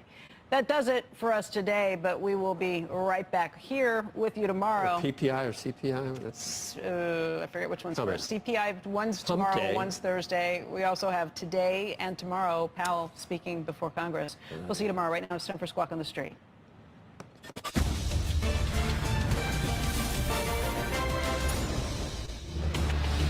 Good Tuesday morning. Welcome to Squawk on the Street. I'm Carl Quintanillo, Sarah Eisen, Mike Santoli, Post 9 of the New York Stock Exchange. Kramer and Faber have the morning off. Futures a bit red, 10-year back above 4.5 as the president signs those tariffs on steel and aluminum and the EU pledges retaliation. Powell's on the Hill. There'll likely be a lot of questions about all of that. Our roadmap begins with Elon Musk, though, escalating his feud with Sam Altman and OpenAI, making this $97 billion bid for control of the company. We've got the latest. Plus, Coca-Cola, the biggest gainer on the Dow this morning, easily topping earnings estimates on strong global demand. The company's chairman and CEO, James Quincy, will join us to discuss next hour. Also, shares of Shopify shares are moving higher in the pre-market despite a weaker outlook. We're going to discuss the quarter with Shopify's president, Harley Finkelstein. It was a pretty good quarter across the board. Let's begin, though, with the president's 25% tariffs on steel and aluminum imports and the Fed chair going to Capitol Hill to testify on the economy before Senate banking today. Obviously, lots of buckets that lawmakers will quiz him about, but one might be the effect of the tariffs, would-be retaliation, the prospect of even further industries getting affected, and what that does to things like CapEx intentions, which we got to look at today. And we don't expect him to really say anything as far as what it'll mean for Fed policy, because that's been his posture, and it's too soon to know. Is it a one-off inflationary shock? Is it something more prolonged? Is it something the Fed would have to respond to? These are all questions investors have, but he hasn't been able to, nor is willing to give any sort of answers or speculation about what they might do. This is one of those interesting 2 days of testimony where tomorrow, usually second day is very boring and he repeats himself, but tomorrow might be more interesting because we get CPI out tomorrow morning, the inflationary number. And look, there's been a little bit of angst lately about rising inflation expectations. Certainly saw that in the University of Michigan. Didn't get backed up in the New York Fed survey, so that's a good thing. But we've seen the break-evens, especially on the short end, move a little higher, which indicates there's a little bit of worry, Mike, that all of these tariffs are eventually going to lead to higher inflation, and that's the backdrop for Powell. Without a doubt. Also, though, a little bit of hesitation about what we've seen the last couple of years, which is inflation coming into the year hot. And so January actually was a cause to have a rethink as to whether inflation was coming down. And so that's the environment. I think the idea of him trying to send the message of wait and see, we need to see what tariffs mean in practice, we need to have it flow through the data, fits right in with his preferred mode right now, which is there's not a lot of reason why Fed policy should be changing very quickly. Whether that's true or not, I think that's where he prefers to sit, feeling like we made the 100 basis points adjustment right now, the economy's fine, you know, you can kind of make your case as to what the actual underlying trend of inflation is. And, you know, interesting at the press conference recently, he had to, or actually more in December, he had to give a nod in the direction of some people on the committee clearly tried to make guesstimates about what the tariff and policy impacts would be on inflation, and it changed their dots. Well, he kind of doesn't want to do that, but he had to make that accommodation there. So I think that's a good debate as to whether, you know, for example, the steel and aluminum tariffs. Yes. Big impact on a really narrow part of the economy and the stock market. Let's be honest. It's not really a huge swing factor. We've kind of dealt with it before. We saw the price moves in, you know, metals and mining are 0.4% of the S&P 500. Consumers, big consumers of steel and aluminum are bigger, but they're already trade at depressed multiples. So it's not going to be the mover of the market. And it almost seems like it's a targeted and tactical gesture as opposed to across the board. Although the president yesterday said we're going to look at cars. This is it. We're going to look at chips. We're going to look at pharma. To Sarah's point about break-evens, we do have the 5-year break-evens close to 2-year highs. And then this FEB survey, which I don't really like to pay a lot of attention to. It's so politically loaded. But today they do come out with the trade or with the uncertainty index at the 3rd highest on record. I see David Rosenberg's already out with the piece saying the honeymoon is over. Yeah. You pay attention to it, even though it's politically loaded, Carl, because that's how small business owners are feeling, and they often are political, and they care about issues relating to their business that come from the government, like inflation, has been a big problem in the last few years. Look, the small business optimism soared after the election of President Trump. It's come down a little bit, but it's still above 98, and it's still above a long-term average. The uncertainty index, I think we charted that one, a little tick up because tariffs, that yields uncertainty for small business, and small business gets punished worse than big business when it comes to having to pay higher costs for things that they have to import. I mean, to a degree that labor availability has been an issue too. That's, you know, I think one thing to keep in mind is uncertainty doesn't mean we're sure bad things are coming. You just don't know. It's literally uncertainty. And they, you know, historically, this is a group that's like really all it cares about is taxes and regulation. And so they think those things are going to be beneficial down the road. I also like to emphasize with this survey just how small these small businesses are. 3/4 fewer than 10 employees. 85% fewer than 20 employees. They're not like making massive plans and really but they want to make sure that they have a path to keep in business to keep But going. I think if we did a survey of big business or medium business, it would show the same thing. Yes, a big it wouldn't be spike as in volatile, optimism but off the election on those issues. Well, CEO lower confidence taxes, is at the highs. better Yeah, deregulate. exactly. I mean, we talk to CEOs all the time about how much more optimistic they are about a pro-growth policy coming from the White House. We're going to mention what David Solomon said this morning in Key Biscayne at this UBS Financial Services Conference about exactly that. The thing, though, about uncertainty, Mike, is whether or not you're willing to take a leap on CapEx in the face of that uncertainty. And the CapEx index on NFIB did fall 7 points. That's the biggest drop since 2019. What was going on in 2019? A lot of the same stuff we're dealing with right now. That's exactly right. Yeah, and so even if it is just, are we going to buy, you know, one more truck for the landscaping business, that is CapEx. So I get that. You know, my mantra on uncertainty, I was cheering when Powell said this last meeting in the press conference, which is uncertainty is the essence of existence. If you feel certain, you're missing something and you have a blind spot. So uncertainty means you're recognizing the range of probabilities that we're in. And usually, strangely enough, when policy uncertainty indexes are at the highs, it means usually bullish forward going for stocks. But that's usually because the market's been struggling. It's not really been struggling. I mean, and also, I just think we should mention with tariffs, you know, these steel and aluminum tariffs are out. And guess what? All the steel makers are up pre-market. You know, this is great news for them. They welcome this sort of thing because they have to compete with everybody else when it comes to steel. And just for some facts here, steel and aluminum, we do import a lot of. We're a net importer. We are a net importer of both of them. It hurts Canada the most. They're our biggest import partner of both steel and aluminum. Here's aluminum. Look how much of our imports come from Canada, for instance. And then, and just for perspective, about a quarter of all steel in the U.S. is imported from neighbors, Mexico and Canada, or overseas like Japan, Germany, South Korea. Canada definitely bears the brunt. 58% of U.S. aluminum imports by volume, followed by 6% from UAE, 4% from China. So these are some of the countries that get hurt because there aren't exemptions for some of our friends. Right. Although maybe for Australia, I think is one of the things on By the way, we're not going to build a single new aluminum smelting plant in this country. So in other words, this is an industry where there's kind of global overcapacity, and the tariffs are about kind of protecting and subsidizing your domestic producers and you know, changing the consumption patterns. No, of course. I'm just saying what you understand what the objectives are here. It's not like we're protecting as opposed to reshoring in this case. Meantime, this new chapter in the battle of the tech billionaires, Sam Altman rejecting that $97.4 billion bid by an Elon Musk-led group looking to take control of OpenAI. CNBC's Arjun Karpal caught up with Altman at this AI conference this morning in Paris, which is the locus of pretty much all global attention today. Hey, Arjun.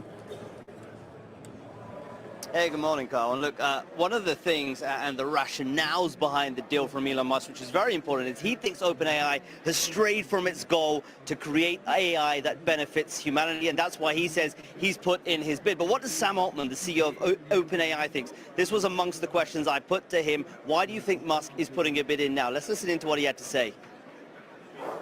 Musk bid for OpenAI? Yeah. How seriously are you taking it? Not particularly. Not particularly. Why do you think he's doing this? To slow down a competitor. And Stargate? Do you have the funding? I'm not the one who tweeted funding secured. I just actually try to show up and, you know, build the thing. Sam, just a quick one. Endgame, Mr. Rome. What is the endgame Just a quick Musk? I don't know. I'm curious. Yeah. I think it's to slow down a competitor and try to catch up with his thing, but I don't really... Yeah, but you know well, right? To the degree anybody does, yeah.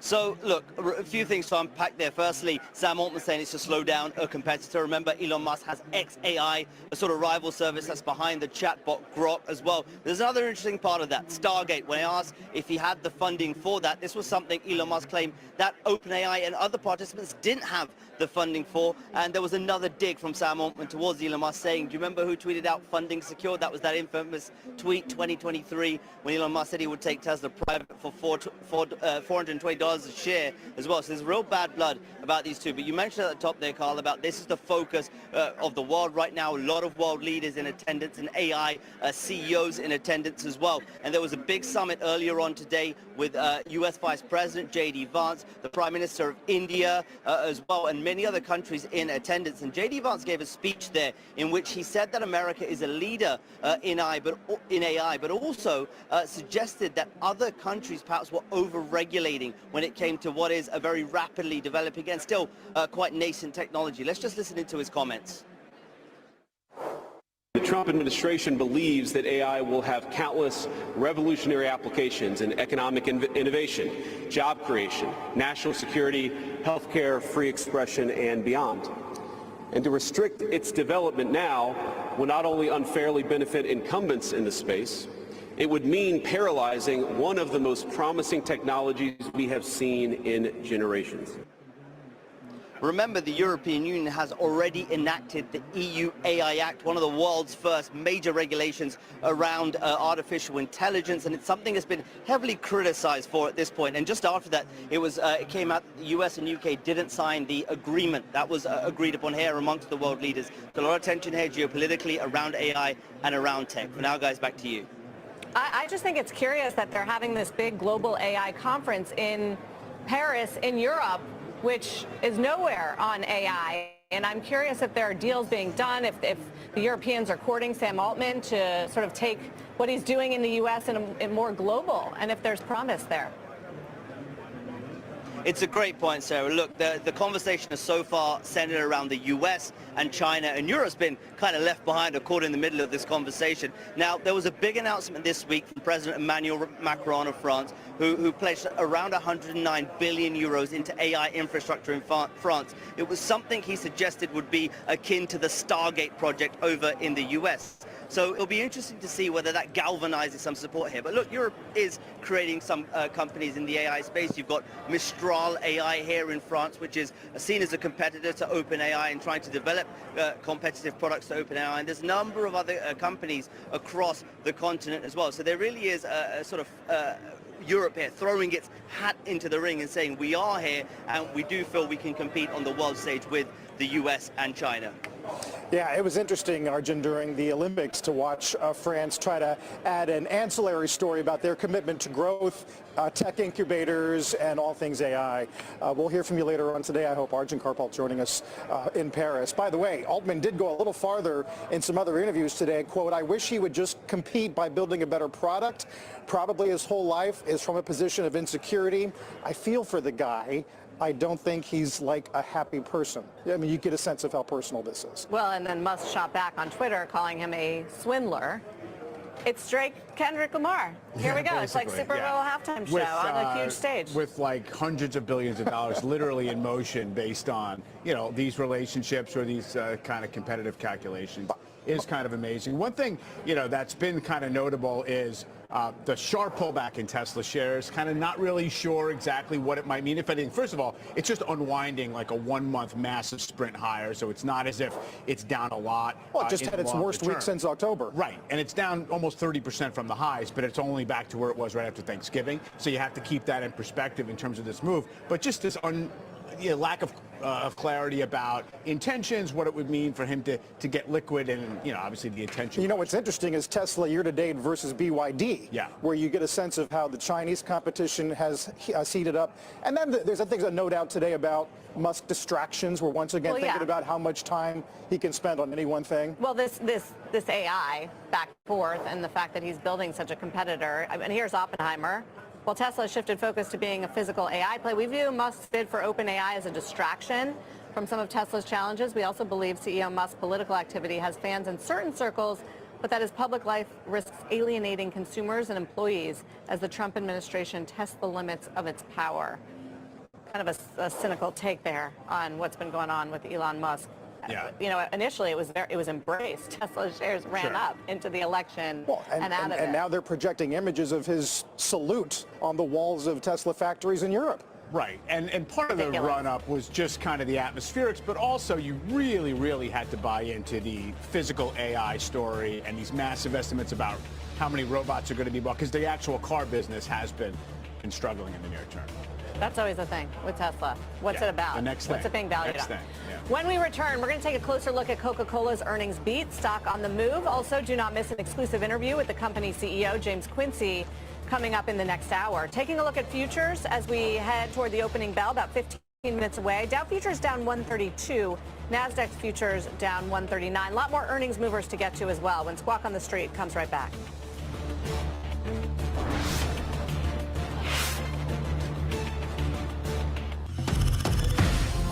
CNBC. Live ambitiously. We have launched an enhanced branding campaign for the country, and that is Love the Philippines. Love the Philippines is anchored on 4 pillars. First, to attract the world's attention to our award-winning islands and emerging destinations. Second, to put focus on our immense biodiversity, being one of only 18 megabiodiverse countries in the world.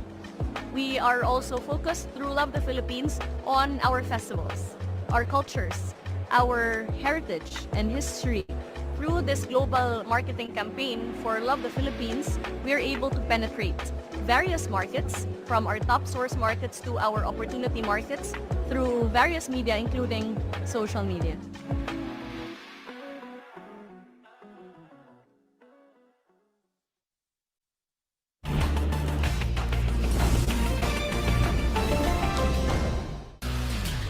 The Power Plays are here, breaking down the markets with updates and deep dives. What's moving now and what's next for your money? Sarah Eisen, Carl Quintanilla, Money Movers, weekdays, CNBC.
Mike, which is now below $400 billion for the first time this year. Yeah. Obviously hadn't popped above there probably since till late last year. It's obviously largely about Tesla. Still a $1.1 trillion market cap, even with this decline in Tesla. And look, it just feels like they are in this unwind period. What's interesting is it also accentuates the massive divergence within the Mag 7. You've really had, obviously we've talked about Meta, but NVIDIA's perked up quite a bit. Microsoft's really struggled, and it's been, now it's going on 10 months where Microsoft really hasn't been a net contributor to Mag 7. Also, excluding the Mag 7, the S&P this year is up like almost 6%, whereas it's more like under 3% for the index on market cap weighted. Is Meta going to be down today? Is that it looks like the it. first Looks time like it might have finally 15-day win streak? Finally emptied the tank, possibly there. Been a fascinating revaluation of that stock. It's not just that the earnings revision momentum is there, and obviously they're seeming in the right sweet spot in terms of AI open source and how they can utilize Trump presidency, obviously they've been viewed as very in a favorable spot there. But also, it's sort of pulling valuation premium from Alphabet. It really just completely diverged from what they've really been in lockstep for a while, and it actually trades pretty close to where Microsoft does, which was the richly valued one in the group for a long time. They're both like 28, 29 times at this point. That's the other reason Meta was able to have this run. It was not a super expensive stock, just given the earnings power. Yeah, 16 in a row. That's a streak. Looks like 17 will be tough, as Mike points out, but we'll see what happens. Let's get the opening bell here and the CNBC Real-Time Exchange with the big board celebrating 50 years. It's Saturday Night Live. We're going to talk with some of the cast members in a few minutes. Heidi Gardner, Edward Woden, Lorraine Newman, ringing the bell. At the NASDAQ, it's telecommunications provider Global Star celebrating its transfer to the NASDAQ. Mike, a lot of market analysis yesterday. I know BTIG, for example, the response to SNL, you can never go wrong. That's right, yeah, you get SNL on a Tuesday. Yes. I mean, it's a little bit of an extra treat, but... BTIG yesterday said in years where the S&P does not test its 200-day, every time since 90, it does the following year, and 3 out of 5 times in Q1. And we didn't do it last year, is the point. Right. So, yeah, I think that's a kind of a relatively safe notion to say we're probably going to get a real correction this year at some point, right? A real correction doesn't mean you plunge through the 200-day, but just the odds would suggest that. You have other things working in that direction too, which include, election year after there was a party change, second half of February sometimes is bumpy. And I think more broadly, though, very selective market right now, and that's not necessarily a bad thing. It's sort of like the market's kind of keeping itself supported with, the themes that it's really willing to believe in and allow other stuff to cool off. I think that market breadth has improved, but now has come off the boil. You only have 60% of all stocks really in an uptrend right now. So, it's not necessarily an all good or all bad, but it's a very kind of selective picture. Arguably, for active managers, you should be able to make some hay, but we've said that probably every year for the last 10. So the 200-day would take us down to, 56, 60? Yeah, and that's an interesting area, too, because it's basically the mid-year 2024 level. So there's been this idea out there, if things really crack, that would probably be a likely area of support. But there's no saying that, we make a beeline for that for any reason. It's not really, the market itself is not showing kind of really prominent stress fractures in my mind. Credit's okay. Obviously, the volatility markets are well in balance just because the index itself has been kind of sideways for a few months. Just noting that energy is continuing its outperformance. It's on top of the market today, has been for the week and for the month after lagging most of last year. Oil prices continue to push higher here. They kind of defy some of those worries about tariffs and the impact on economic growth. And, materials are another sector that are higher today. Commodities across the board are higher, and gold, while not necessarily a traditional commodity, is making new highs, which is just something to pay attention to, whether it's tariff-related, policy uncertainty.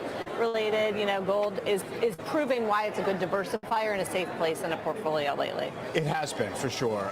There's some work out of Strategas today saying, there's all this central bank buying in gold. We know about that, but that it hasn't really gotten a lot of retail flows into the ETFs yet, which, that stacks up as a net positive because it means that, retail's not kind of over its skis in this area yet. We'll see. It seems like the retail flow that would otherwise go to gold finds its way to crypto these days, but we'll see on that. To Sarah's point about sort of the feed-through on steel and aluminum, though, some comments out of Ford today. CFO says we're seeing, quote, a lot of cost and a lot of chaos on tariffs, and they're looking at where to build inventory to prepare for the Mexico and Canada stuff. Carrier's interesting because they do guide okay, but they add that they're going to be looking at actions to mitigate any higher costs, which we heard from Mattel, which we heard from Mondelez, which we heard from Stanley Black & Decker. They're all going to be trying to mitigate it and resource products and try to absorb it, but ultimately they'll have to pass it on to the consumer and to their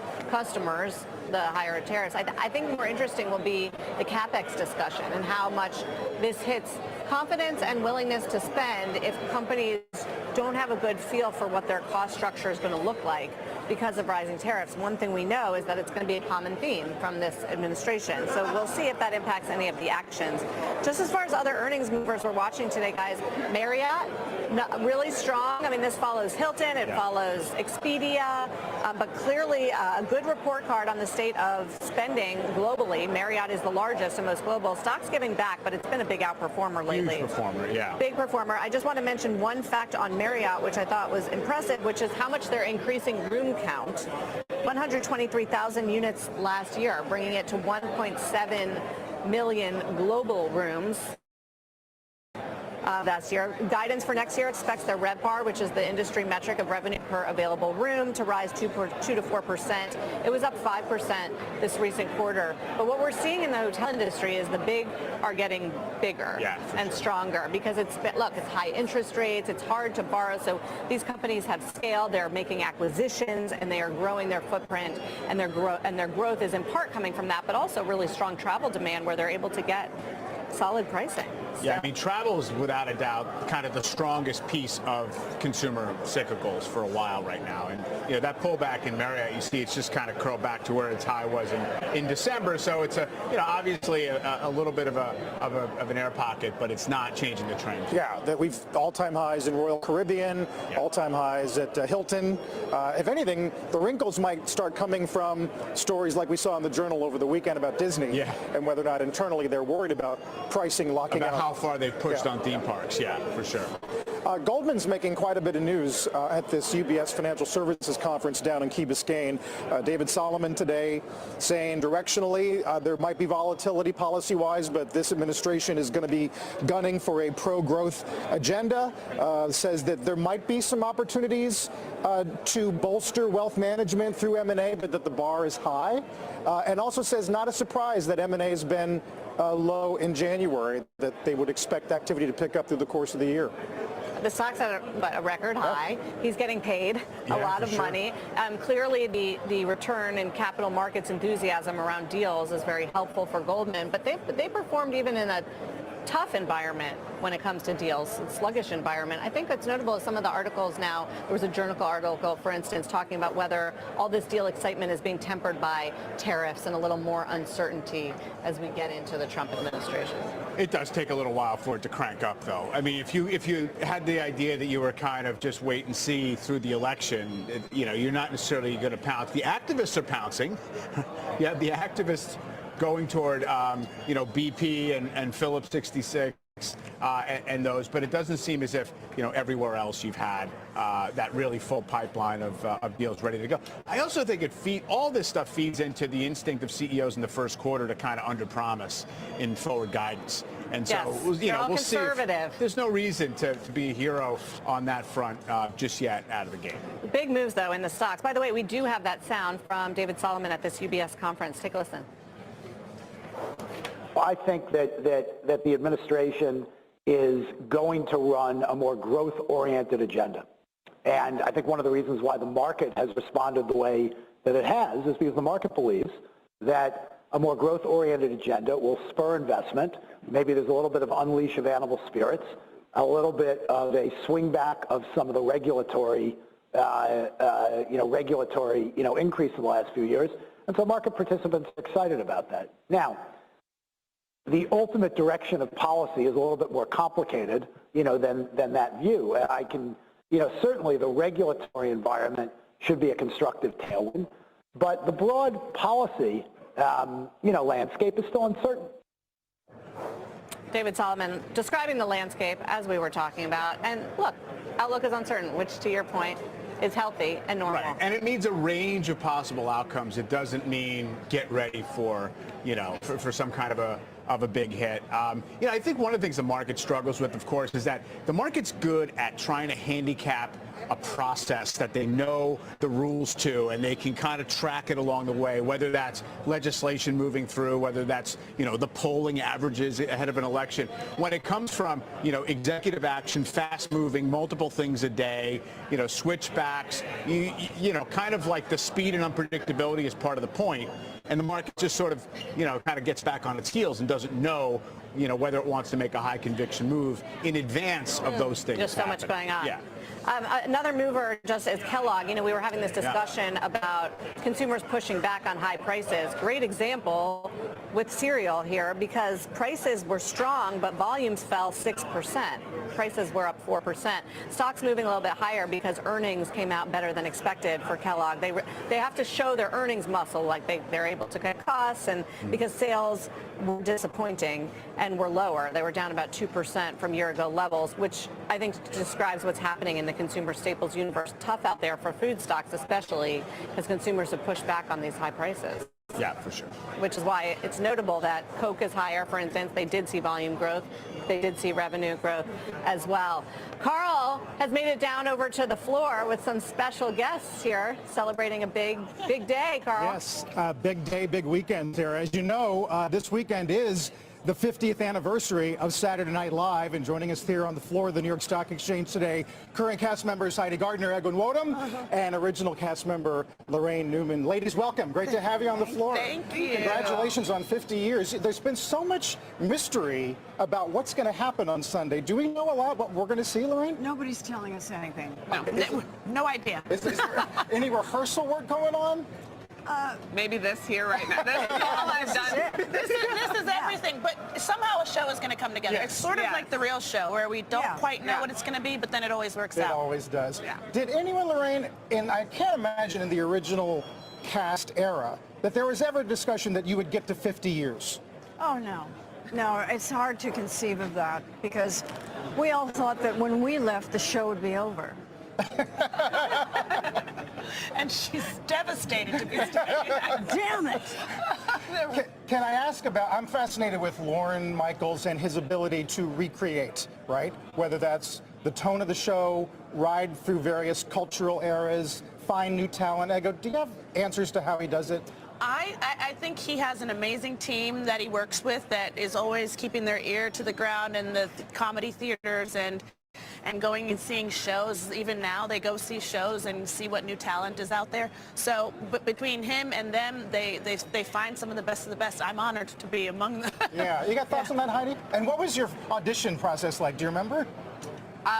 It was like a dream nightmare of sorts where you do it on that stage. That was the first time I'd ever seen that iconic stage up close, and then suddenly you're auditioning for like the dream job.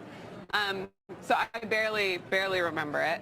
Lucky to get it, but Lauren's very smart and very funny. And to what Ego said, he's got the talent, and then he puts a lot of talent around him. And so I say all the time, I'm like, I'm working with the funniest, best people in the world. Everyone's got a favorite sketch, and I know the Stern conversation this week was hilarious. But are there sketches that you find that pop out in your mind as favorites? Well, I think I did talk about that before, the Beatnik sketch, which was also called Plato's Cave, and the Superman and Lois Lane giving a party for all the superheroes. Yes. That was a good one. I mean, it's impossible. Do you have a couple, Ego and Heidi? Oh, favorites that we were part of? Oh my Or God. not, or just all-time classics in your mind. Oh, Eddie Murphy, The Hot Tub. Yeah. And playing James Brown. Like, that was the first SNL sketch I ever saw. My parents showed me. It was like appointment television. They're like, you need to watch this as a 5.5, 6-year-old. Yeah. How about eras that you're not a part of, that casts that you would have wanted to be part of? Oh my God. Oh boy. The first one. The first one? First, absolutely. Yeah. How about you, Lorraine? Well, I mean, they've had great people all along, but I think like the prominence of women, and I hate to present it in that way, but I mean, just the style of these performers and Maya Rudolph and Kristen Wiig and Tina Fey and Amy Poehler, I mean, just that, what they brought along, that tone, as you said, just really brought the whole style of humor forward. I agree with you, and I hope you guys recognize how precious normal American TV watchers think of the show. I mean, it is so important to families, and I know it's kind of crazy, but it's an event for like me and my kids, and just 50 years is an amazing cultural moment. Don't you think? I do. It's so special, and I have friends now who are watching with their kids, and I'm like, you sort of get to share this with your children, and then they'll share with their children, hopefully. And I just think it's so special to be a part of that. It's remarkable. Ladies, thanks for coming down. First time ringing the bell? Yes. That was amazing. Good luck getting out of here without some autographs, I'll tell you that, and some selfies.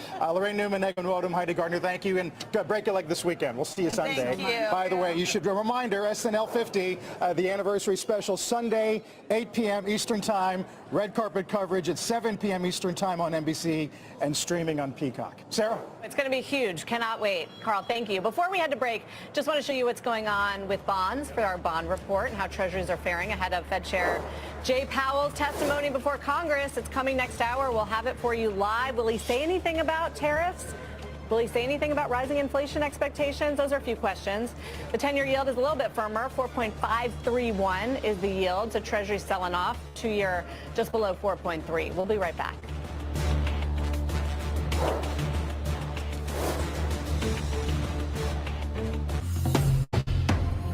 CNBC. Live ambitiously. In a world of uncertainty and disruption, how will your investments stay resilient? We've been navigating change for 125 years, always looking forward, anticipating risks, and trusted to manage over $1 trillion in assets worldwide. Solving for the needs of investors today and tomorrow. That's the power of Nuveen.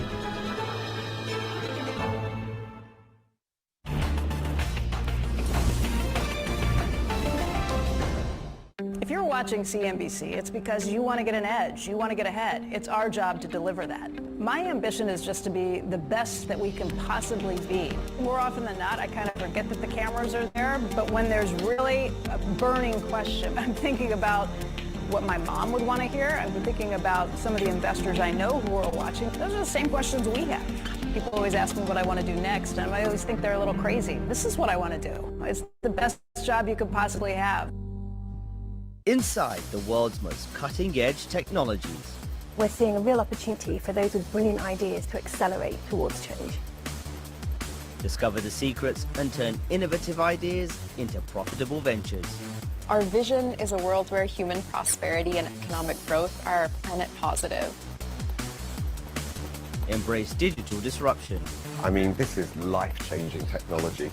CNBC Tech, The Edge, only on CNBC.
in D.C. Megan.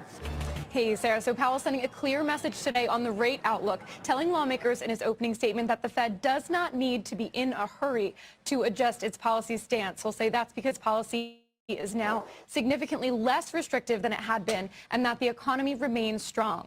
On the economic outlook specifically, generally good overall here. Powell will say the labor market appears solid, having cooled from its overheated state, and that it is not a source of inflationary pressure. He'll also say inflation remains somewhat elevated, but much closer to the 2% target than it once was. Activity in the housing sector, he also says, appears to have stabilized. Now, Powell also highlights inflation expectations, and I'd note there has been a lot of focus here given the recent jump in the University of Michigan survey.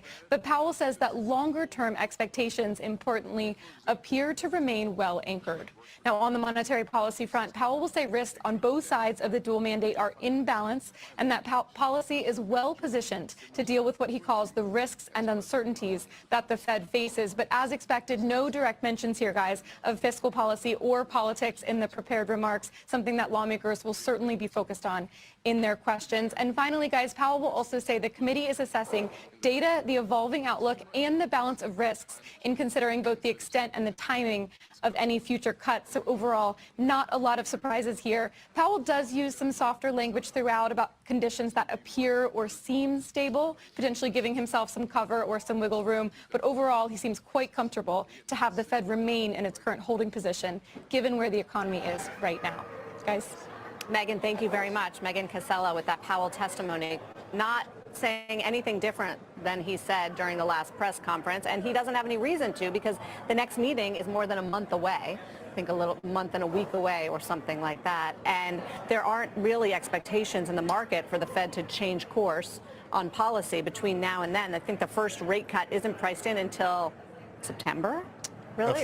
June and then September, maybe, if we get two of them, but not a lot of conviction. The Fed is certainly on pause, and Fed Chair Powell indicates that that's where he intends to be. You got two inflation reports that matter, plus a jobs report before the next meeting. Plus, you also have this comment from the Treasury Secretary that, well, the administration is targeting the 10-year. Whatever that kind of means, that they're, I think it was an explicit, way to take a little bit of the direct pressure off this idea that they're going to be hammering for rate cuts on the short end from Powell. Interesting that he says housing has stabilized, maybe, but at a kind of a pretty, kind of tough level. That's not necessarily a big source of growth for the economy just yet. But I think, again, preserving optionality and characterizing things as if they could, go either way but are in a good place seems to be the message. Yeah, I mean, take a look at, say, the home builders, for example, coming way off of the highs of October. The other little wrinkle that we'll be attuned to is the discussion about Fed independence. Musk did reply to an ex-user this past week saying that the Fed's not immune from a probe by DOGE. In fact, he said maybe specifically the Federal Reserve that deserves some kind of audit, and it'd be interesting to see what Powell thinks of that. I mean, I would think that he would say, bring it. They go through audits all the time, and Powell, has a pretty good handle on the staff there, always talks about how important they are. As far as federal agencies, look, there's a big staff, but not as big as other departments like Commerce or agriculture or some of these other big there's always been this line that says does there really have to be a dozen, Fed banks, regional Fed banks around the country? Obviously, it's in the law. I mean, there's a reason it's in the law. And one of the reasons I had heard years ago was that they wanted to be within 1 day's train journey to deliver checks and cash around. So maybe it doesn't matter anymore. But to your point, it's a net contributor to the Treasury. The Fed is, right? It makes money. So you can talk about whether it's bloated or misdirected, but it doesn't seem like it should be the right target. And just in terms of what the market is pricing in, September is the first full priced in cut. June, I guess, could be a live meeting, but it's at 34% at this chance. So we'll see if he gives any more hints in this testimony, but so far not really deviating from the script. See if he says anything about tariffs, too. I'm sure they'll ask him, especially the Democrats. While we wait those Powell Q&A, let's get to one of the big earnings movers of the day. Coca-Cola shares are rallying after comfortably beating estimates. Joining us exclusively is Coca-Cola Chairman and CEO James Quincy. And James, what stood out here is the growth from pricing, from volumes, and across the board at a time where other consumer staple companies especially are just not seeing that. So what's working for you right now? Look, I think we've been building momentum over a good number of years, and you're seeing that come through in the fourth quarter and for the full year of 2024. And it's across the line. It's the right level of marketing, the right level of innovation, execution commercially with our partners, putting the right packs and prices and commercial execution out there. So it's not a silver bullet. It's the sum of lots of hard work across a lot of levers, and it's turning into good momentum in the fourth quarter and for the full year in 2024. Yeah, talk about what you see coming down the pike, especially in the U.S. market, where there has been a little bit more concern lately. McDonald's, for instance, weaker U.S. numbers. I guess they are more exposed to the low-income consumer. But what do you see? Yeah, look, in the U.S., in North America, probably also quite similar to Western Europe, we've seen the lower income consumers remain a bit under pressure from a disposable income point of view.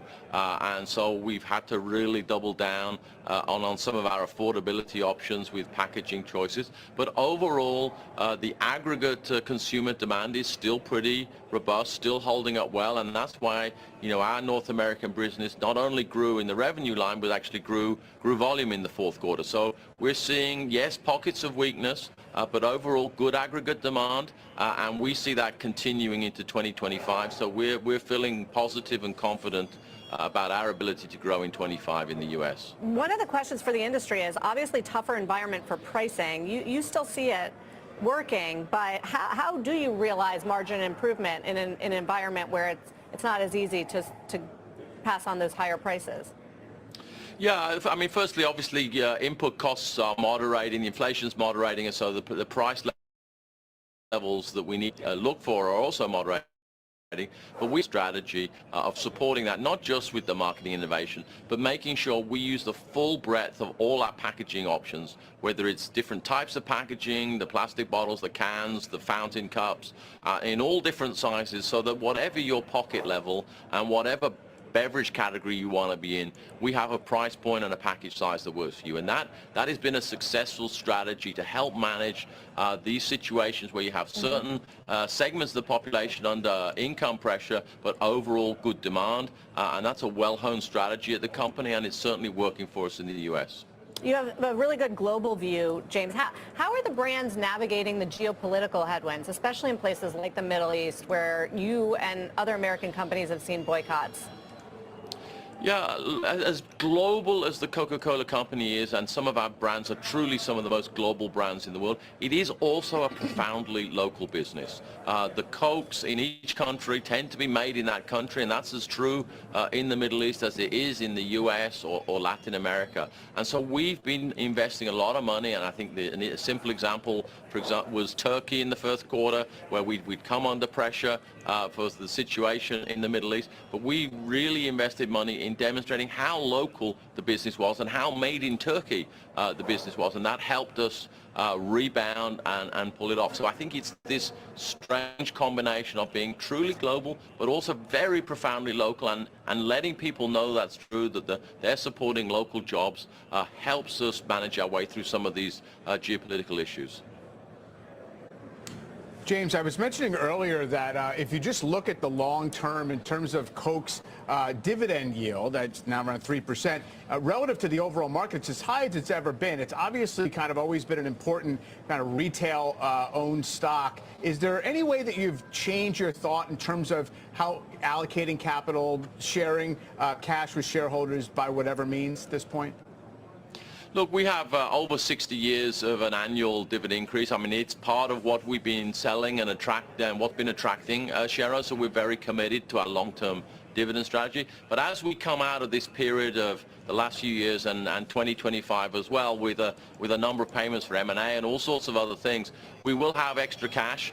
We're in the process of working out what to do with that. We obviously support organic capex and the dividend, but are there bolt-on M&As, or do we take the approach of reducing our debt levels or returning cash to shareholders? So we're going to be in a more surplus situation coming into the back of this year, and we will be very thoughtful about how we allocate that capital. But at the end of the day, whichever way we choose, we're trying to make it the best result for shareholders. So it'll be a good thing overall. James, we've talked a lot about changing consumer tastes in the face of GLP-1s and obviously whatever policy changes we might get in a new administration. I wonder how you're thinking about consumer tastes evolving over the longer term. Do you get the sense that, at least in North America, we are looking to get, quote, healthier? And will that affect the way you invest in, say, marketing or R&D? Look, first and foremost, we want to be a total beverage company. So we want to provide the beverages that people love and the ones they want to buy. And I think we've been at that for a very long time, almost 140 years, including, the fourth quarter of last year, we grew volumes in North America.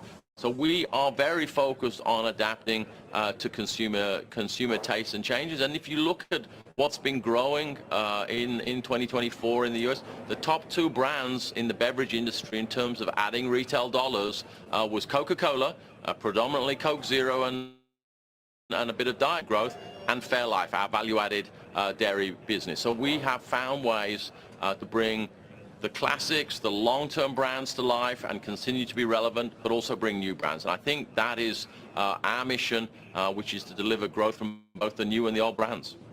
Well, how threatening is RFK Jr. on your business? There has been talk that he, in his bid to make America healthier again, could go after programs like SNAP benefits and restrict items like soft drinks. Yeah, I mean, obviously, we have to see what policies may come from different parts of the administration in the future, and we will adapt to them. I mean, SNAP is not a huge program relative to the size of our business, but our objective will be to continue to offer all the consumers in the U.S. the beverages they want in the price points and the package sizes that work for them, and continue to expand our total beverage portfolio to give people what they want across all sorts of options. You visited Mar-a-Lago with President Trump. Did this come up, these sorts of policies? I'm curious what you guys talked about. Well, yeah. I went down there to present.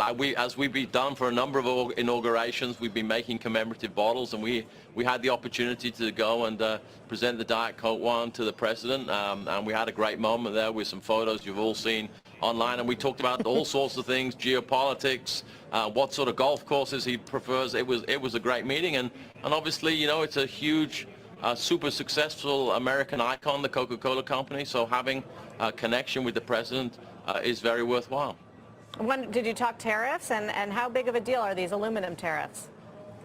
No, we didn't get into that. I mean, as it relates to aluminum tariffs for our business, we are a buyer of some Canadian and aluminum, but in the context of a multi-billion-dollar business in the U.S., this is not something that's going to destabilize our business in any shape. Well, we will, of course, look to adapt, to mitigate, look at our supply chain, see what options we have, see how we manage that within the total business portfolio.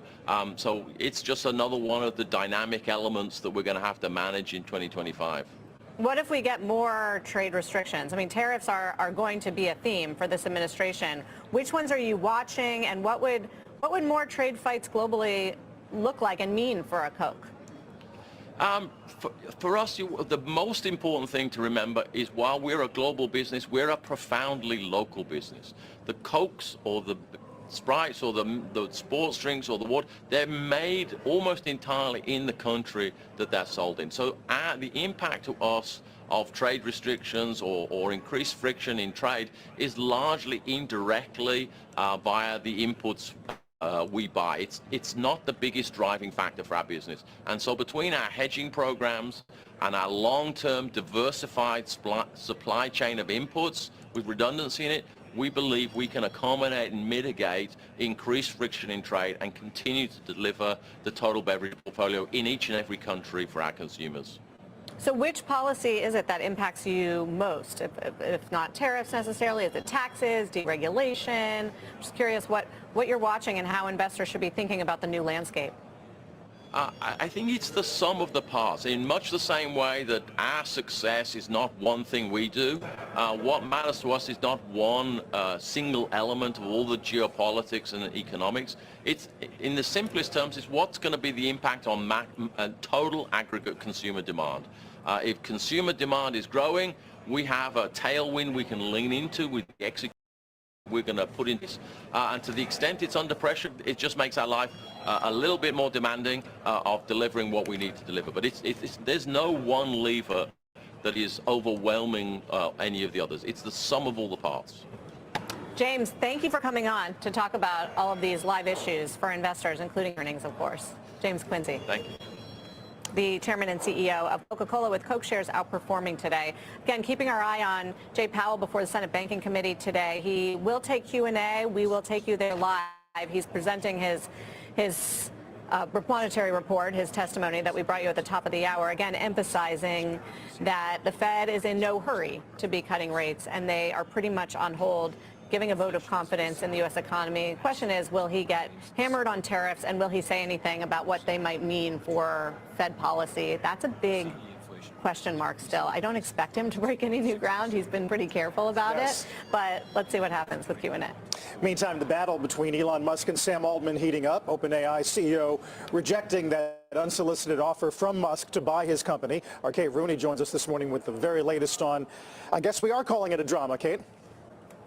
I think that's fair to say, Carl. So this is a $97 billion bid from Musk and his closest inner circle. It's an unwelcome offer in the eyes of OpenAI, and this new headache could stall his plans to become a for-profit. Musk is a co-founder of OpenAI, now has a competing AI firm. He has sued to block OpenAI's restructuring, and this is his latest counterattack. Musk's lawyer calling the conversion basically unfair. The nonprofit, he said, is giving up control in exchange for a small stake in this new entity. As he put it, who on earth would make that trade? Altman responding in a tweet yesterday saying, no thank you, but we will buy Twitter for $9.74 billion if you want. That's a jab there at Musk, buying Twitter for about 4 times that price. Musk then responding to that with just swindler. So other investors that are involved here are extreme Musk loyalists, their personal friends, Antonio Gracias, for example, Gavin Baker, Ari Emanuel, you have Ron Barrett as well, and people that I'm talking to that are close to these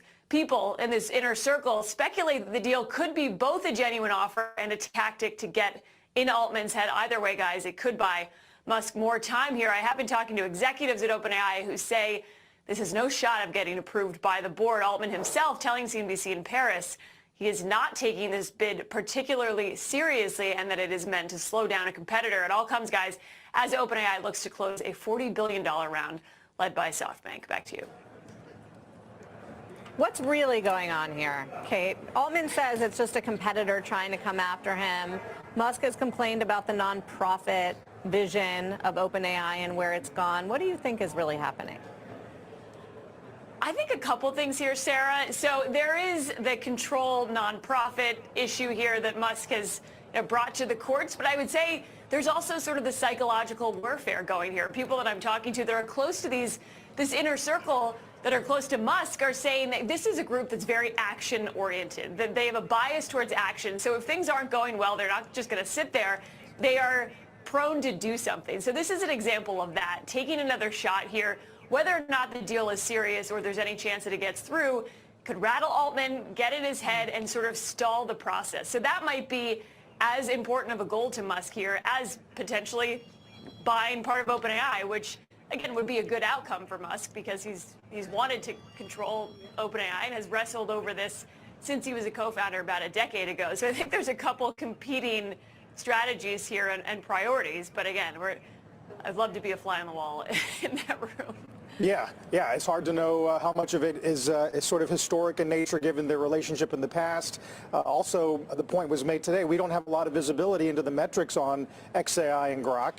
Does he feel like he's behind the curve on versus his competitors? That's stuff that's unknowable at the moment. Completely. And, if you look at the public company proxies, I mean, Microsoft's not doing very much. You'd have, if this were to move forward, you'd have questions about that in terms of how we're slicing up the influence and ownership of OpenAI.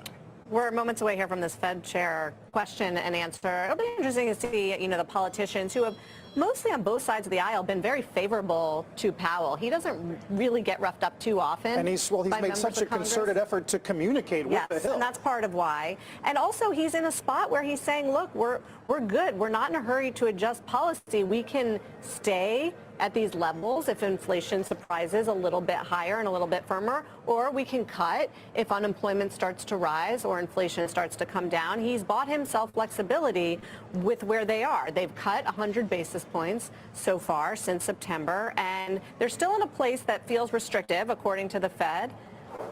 And so they can move either way depending on what happens. Let's listen to the Q&A. And can manage the risks.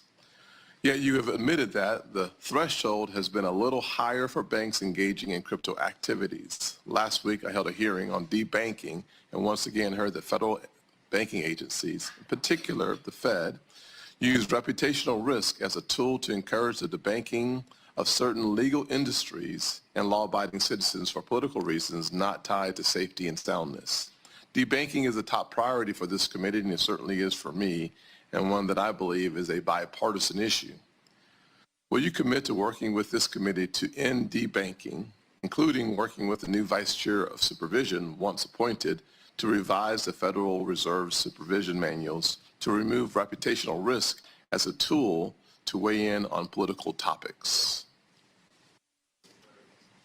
I'm happy to make that commitment. Thank you, sir. Accountability is very important. I would like to think accountability is a priority for everyone, especially the Fed, given that failures in Fed supervision can result in the loss of billions of dollars. Yet following the failure of the Silicon Valley Bank, which was in part due to the failures of its regulators to identify egregious mismanagement of interest rate and liquidity risks, we have yet to see any regulators be held accountable. And as you recall, that was a point of my frustration. As a guy who spent a lot of time in the private sector, 15 years running a few businesses, I can tell you that accountability is a necessary part of making the entire organization healthier and perform its job as well as possible. I'm encouraged that the FDIC has begun the process of holding SVB executives accountable. That's good news. But no Fed employee has been fired, put on probation, put on performance improvement plan, all of which would be expected in the private sector, as I just mentioned, for employee failure. Please explain to me why Fed employees are held to a different standard from my perspective than everyone else, and what are you planning to do to take accountability for Fed failures in supervision? So we've actually done quite a lot in response to the events associated with Silicon Valley Bank. So we've done many, many things. In terms of specific accountability, what we found was this was not a case of malfeasance or nonfeasance so much. It was a case of people were carrying out a specific playbook that failed to cause us to act in time for these things. So it wasn't actually particularly fair to the employees to say you violated our practices in some way. That wasn't really what happened. What happened was, I would say, a lot of focus on process and on governance and controls, and not enough focus on basic bread and butter banking, credit risk, liquidity risk, interest rate risk, things like that. So as we discussed yesterday, we took very substantial steps to avoid further spread of those issues, and that was successful. But I understand your point on accountability. This is one of the areas where you see the approach to looking at safety and soundness, and with the number of MRAs and MRAs that went really documented but no action was taken, that leads me to the conclusion that individual employees, supervisors, should have been held account for that. I'll move on though. In the past, you've supported tailoring regulations so that we ensure banks of different sizes thrive and to preserve our diverse banking system. Will you commit to working with me as chairman to make sure that financial regulations do not impose more burden than is necessary? I'll say that this comes after a number of conversations with community banks and regional banks that have continued to stress that the cost of the regulatory framework around them isn't just harsh, it's oppressive. Larger banks suggest that the cost per employee for the regulatory framework is $10,000 per employee. I think we can do better, and would love to hear your thoughts on that. First of all, I will commit to working with you on that. We do try to avoid excessive burden. Look, I think it's fair to take a fresh look on, frankly, on debanking. I think we all see, both in your hearing and in the one on the House side, we hear a lot of people talking about that. And, it's time to take a fresh look, I think. We don't intentionally do these things, but sometimes regulation leads things to happen, and we need to be working on that. I appreciate that, and I'll turn over to the ranking member. I'll say this. After having a number of conversations with CEOs of banks around the country, one of the things that was made clear to me with specific statement from these CEOs is that the regulatory, OCC and other regulatory agencies said specifically to debank certain industries, and that is the point that I'm making, and one that I think we have to solve. If it's legal in America to do business, we should do our part to make sure that they're banked. Thank you, Mr. Chairman. So over the weekend, Co-President Musk and Acting Director Vogt effectively shut down the CFPB. No more cop on the beat looking out for a family of 4 in South Carolina facing an illegal foreclosure. No more cop on the beat looking out for your grandma whose bank account has just been taken over by a scammer. No more cop on the beat looking out for people getting ripped off by giant credit card companies that are charging illegal junk fees. It also means that the CFPB is no longer doing one of its most important jobs, examining big banks to root out illegal conduct before it happens, or at least stop it before more people get hurt. Chair Powell, if the CFPB isn't on the job right now, then who is administering JP Morgan or Wells Fargo's consumer compliance exams to ensure that they are following the law? Senator, I believe that, and you would know, that Dodd-Frank moved all authority for examinations in the consumer space to the CFPB.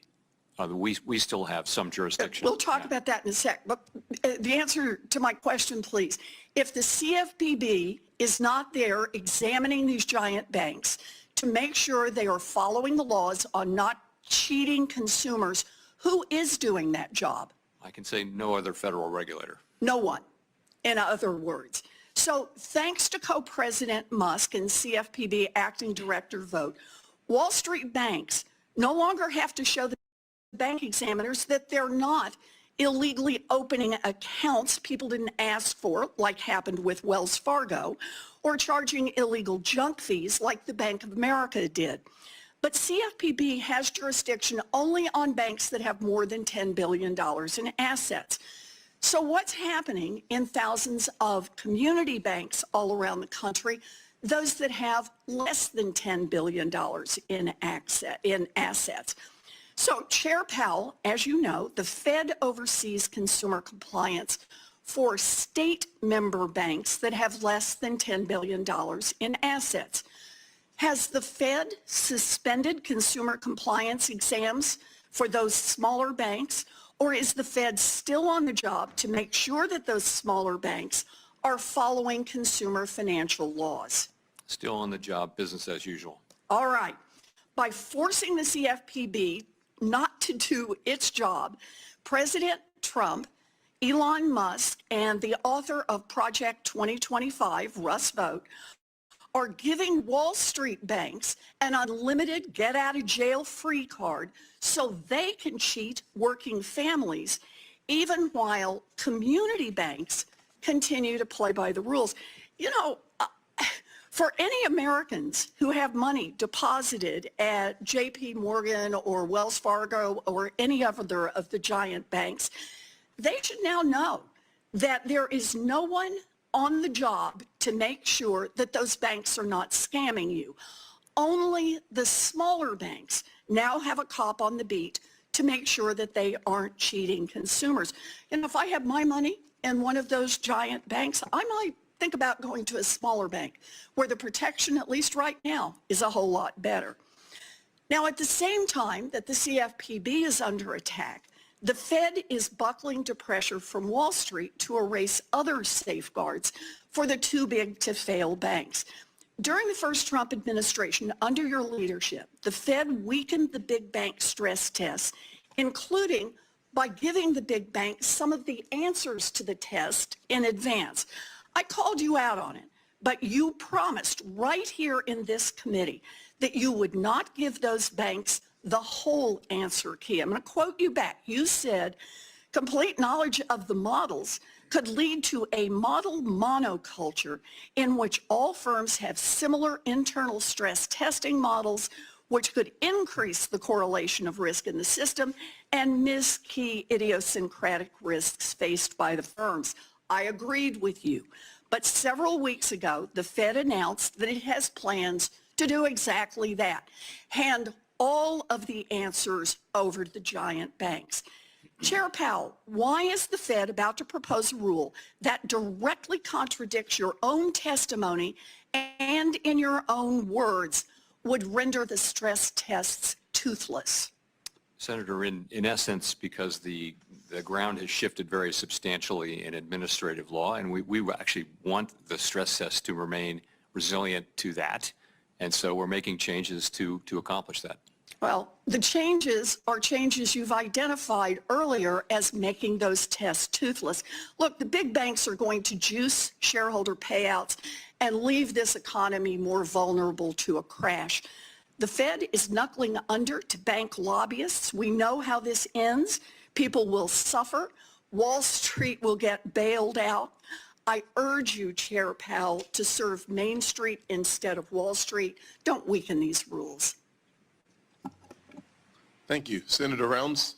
Thank you, Mr. Chairman. And Mr. Chairman, thank you for coming before the committee. I appreciate the opportunity to visit with you. I've got a series of questions, but I would like to give you an opportunity, if you would like. The suggestion that the ranking member has made here is that the big banks can now scam individuals right now. Any change in the laws regarding how they're supposed to be treating the individual consumers out there or anything along that line? Law changes? No, I'm not aware of Any changes, any rules that they would have to follow? Not that I'm aware of. Are they still audited, and do they still have the regulators in watching all of their businesses just as they did before? Well, they'd have all the regulators except for the CFPB. Very good. If in fact, in the hypothetical, the CFPB weren't carrying that out. Anything else you'd like to add before we move on? No, I'm good. Thank you. Thank you, Mr. Chairman. As we continue to prioritize the stability and the resilience of our financial system, the ongoing Basel III rulemaking process has remained front and center in shaping our regulatory framework. I guess I was rather outspoken with my opposition to the original proposal, and further work was stalled at the end of the last year. I guess my question for you today, sir, is could you provide an update on the Federal Reserve's progress in finalizing the Basel III endgame rulemaking process? I'd be glad to. So we remain committed to completing Basel III endgame. We think it's good for U.S. banks, it's good for our economy that there be a global standard beneath which foreign banks can't fall.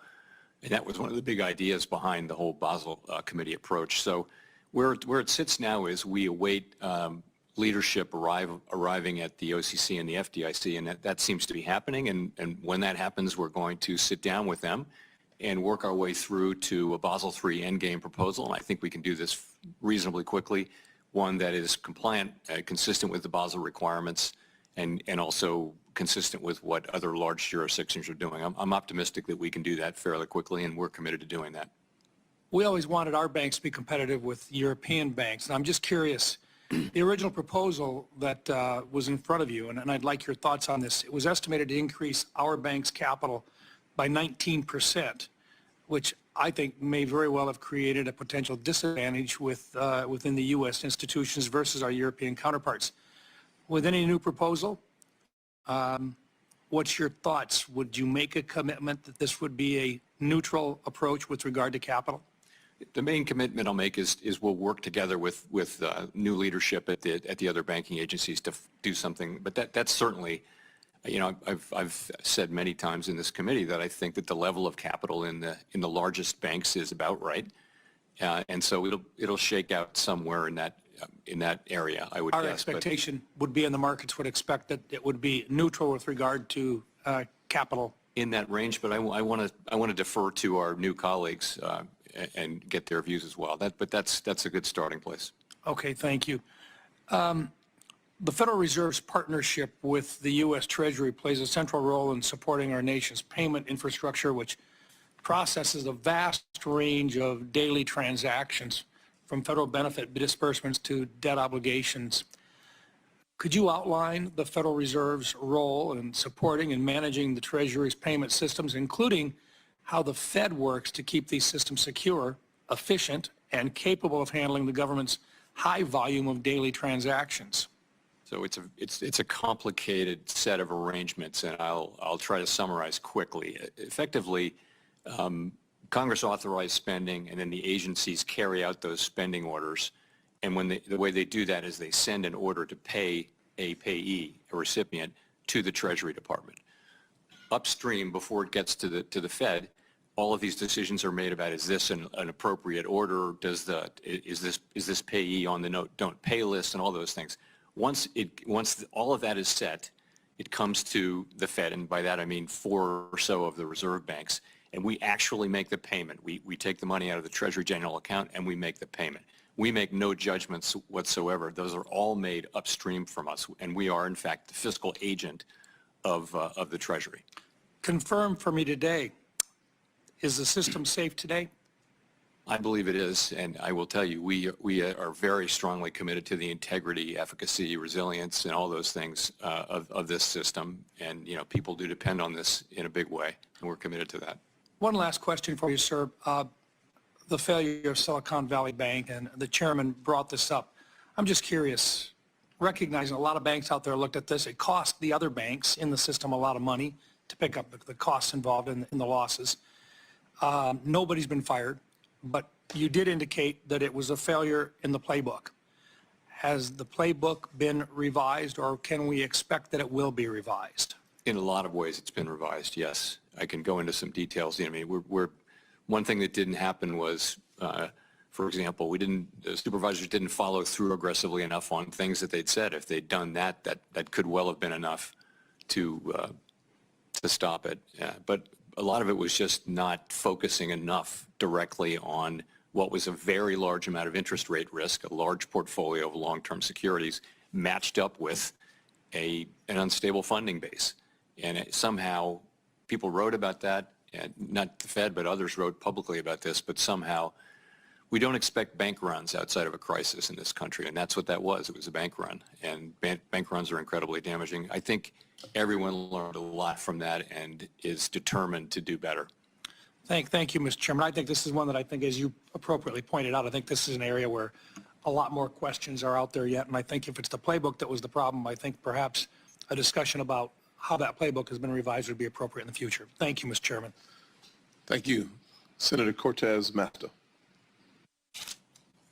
Chairman Powell, thank you, and thank you always for the conversations in between these hearings as well. Let me focus on a couple of things of concern, and you touched on a little bit of this, and I think this is important to clarify. There was a change in the law when the CFPB was created. The CFPB examines the banks and enforces the law, whereas the Fed only supervises those banks. Is that correct? Or how would you determine that relationship? With the CFPB? So Dodd-Frank took a lot of the consumer compliance jurisdiction away from the other banking agencies and gave it to a newly created agency, the CFPB. We retained a residual amount of that, as we just discussed, which was banks under $10 billion in assets, but the CFPB essentially took all of that when Dodd-Frank came into being. So as it was created, when you two were working together, the Federal Reserve collaborated with the Consumer Bureau when supervising those large banks, correct? Yes, we still retain supervision over all the holding companies and also of Fed member banks. And let me ask you this then, does the Federal Reserve enforce consumer protection laws now for things like money transmitters? Not for money. That would be the consumer protection. That would be CFPB. Yes, yes. Okay.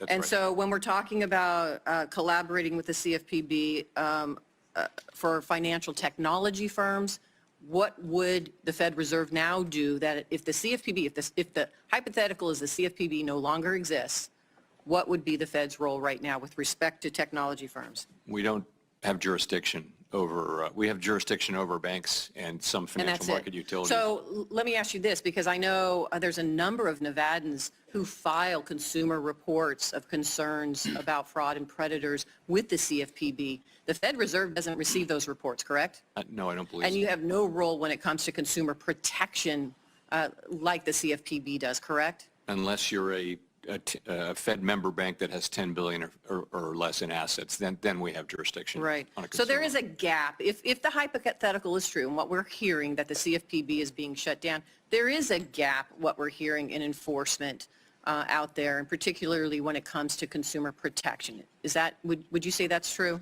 Yes, for all banks that we don't Yeah. supervise. And I think that's the concern we're all having right now, is this concern of when we're looking to streamline government. And listen, I'll be the first to tell you, there's a lot of bloat. We need to streamline it.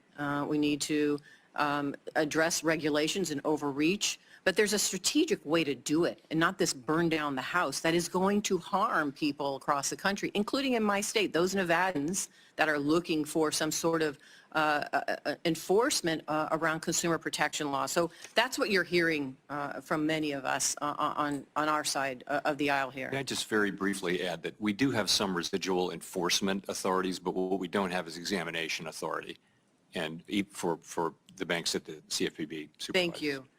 Let me ask you this, and we talked about this over the phone, and I understand it may be difficult to answer this, but the Federal Reserve Board members have been clear that future interest rate cuts are unlikely to happen despite the strong economy. But there are folks in my home that are in my state that are waiting to buy a home. And we know that's still an issue, the high prices right now for home affordability. You add the interest rates to it, it is a problem. So do you think it's most likely that interest rates will remain above 6% for this year, or can you even address that? So overall, the economy is strong, growing 2.5% last year. The labor market is also very solid. Unemployment at 4%, quite a low level. Inflation last year was 2.6% for the year. So we're in a pretty good place with this economy. We want to make more progress on inflation, and we think our policy rate is in a good place, and we don't see any reason to be in a hurry to reduce it further. As it relates to housing, so it's true that mortgage rates have remained high, but that's not so directly related to the Fed's rate. It's really related more to long-term bond rates, particularly the Treasury, the 10-year Treasury, 30-year Treasury, for example. And those are high for reasons not particularly closely related to Fed policy. They may remain high. I think, once we lower rates and kind of rates return to a lower level, mortgage rates will come down. I don't know when that'll happen. And even when it does happen, we're still going to have a housing shortage in many places. Thank you. Chairman Powell, thank you again for being here. Thank you, ma'am. Next will be Senator Kennedy. Thank you, Mr. Chairman. Thank you, Mr. Chairman, for being here. My friend, our ranking member, said that you are knuckling under to the big bank lobbyists. Is that true? No. Okay. It seems to me that the big picture should not go unnoticed. Do you recall a year or two ago when inflation was raging? I think its peak was about 9%. Many economists and other experts, based in part on history, said that you were going to have to provoke high unemployment and put our country into recession in order to get inflation down. Do you recall that? Very, very well. Are we in a recession? We are not. Would you as an American trade places right now with Germany in terms of the economy? No, I sure wouldn't. How about China? No, wouldn't trade places. How about France? No, thanks.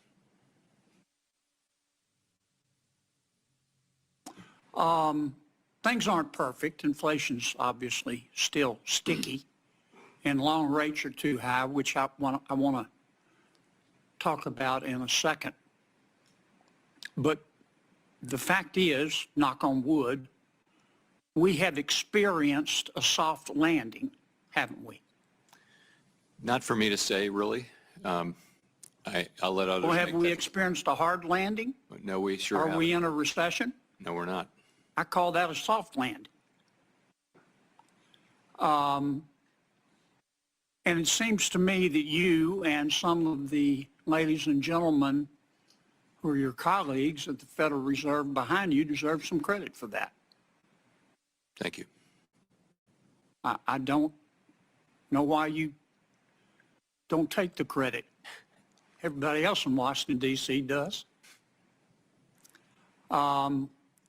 Again, I'm not saying things are perfect, but I never imagined that our landing could be this soft, albeit not perfect. And I wanted to thank you and your colleagues for that effort. You sure didn't get any help from Congress and on the and our president on the fiscal side. I don't expect you to comment on that. You and the Federal Reserve can to a large extent control short rates, can't you? Yes. Through the Open Market Committee. You can't control long rates, though, can you? No, we can't. Why is that? So a lot of things go into long rates, and one of them is the expected future short rate of Fed policy, but many, many other things go in. Expectations of inflation in the longer run, the sort of risks around the economy and around the budget deficit go into something called the term premium, which is the part we can't explain when we do these decompositions. And so, you know, it's set by supply and demand in the bond market at the long end, and we're not particularly, we have some influence, but mostly not. Many Americans are looking at short rates and looking at the Fed's behavior and how you reduce inflation, but they don't see the long rates going down, and obviously that affects mortgage rates. And I would encourage you and your colleagues to spend some time explaining to the American people why that is. Final question. If you went home tonight and Mayor Powell, your spouse, said, you know, I got a call today from our bank, and they're debanking us. They're worried about their reputational risk because they don't like our politics. Would you think that fair? No, I sure wouldn't. As I mentioned earlier, I too am troubled by the quantity of these reports, and you know, really want to understand better why this is happening. You know, one theory is that banks are just very risk averse around BSA and money laundering, and that's because we're so tough on them and that they just don't, any red flag is enough.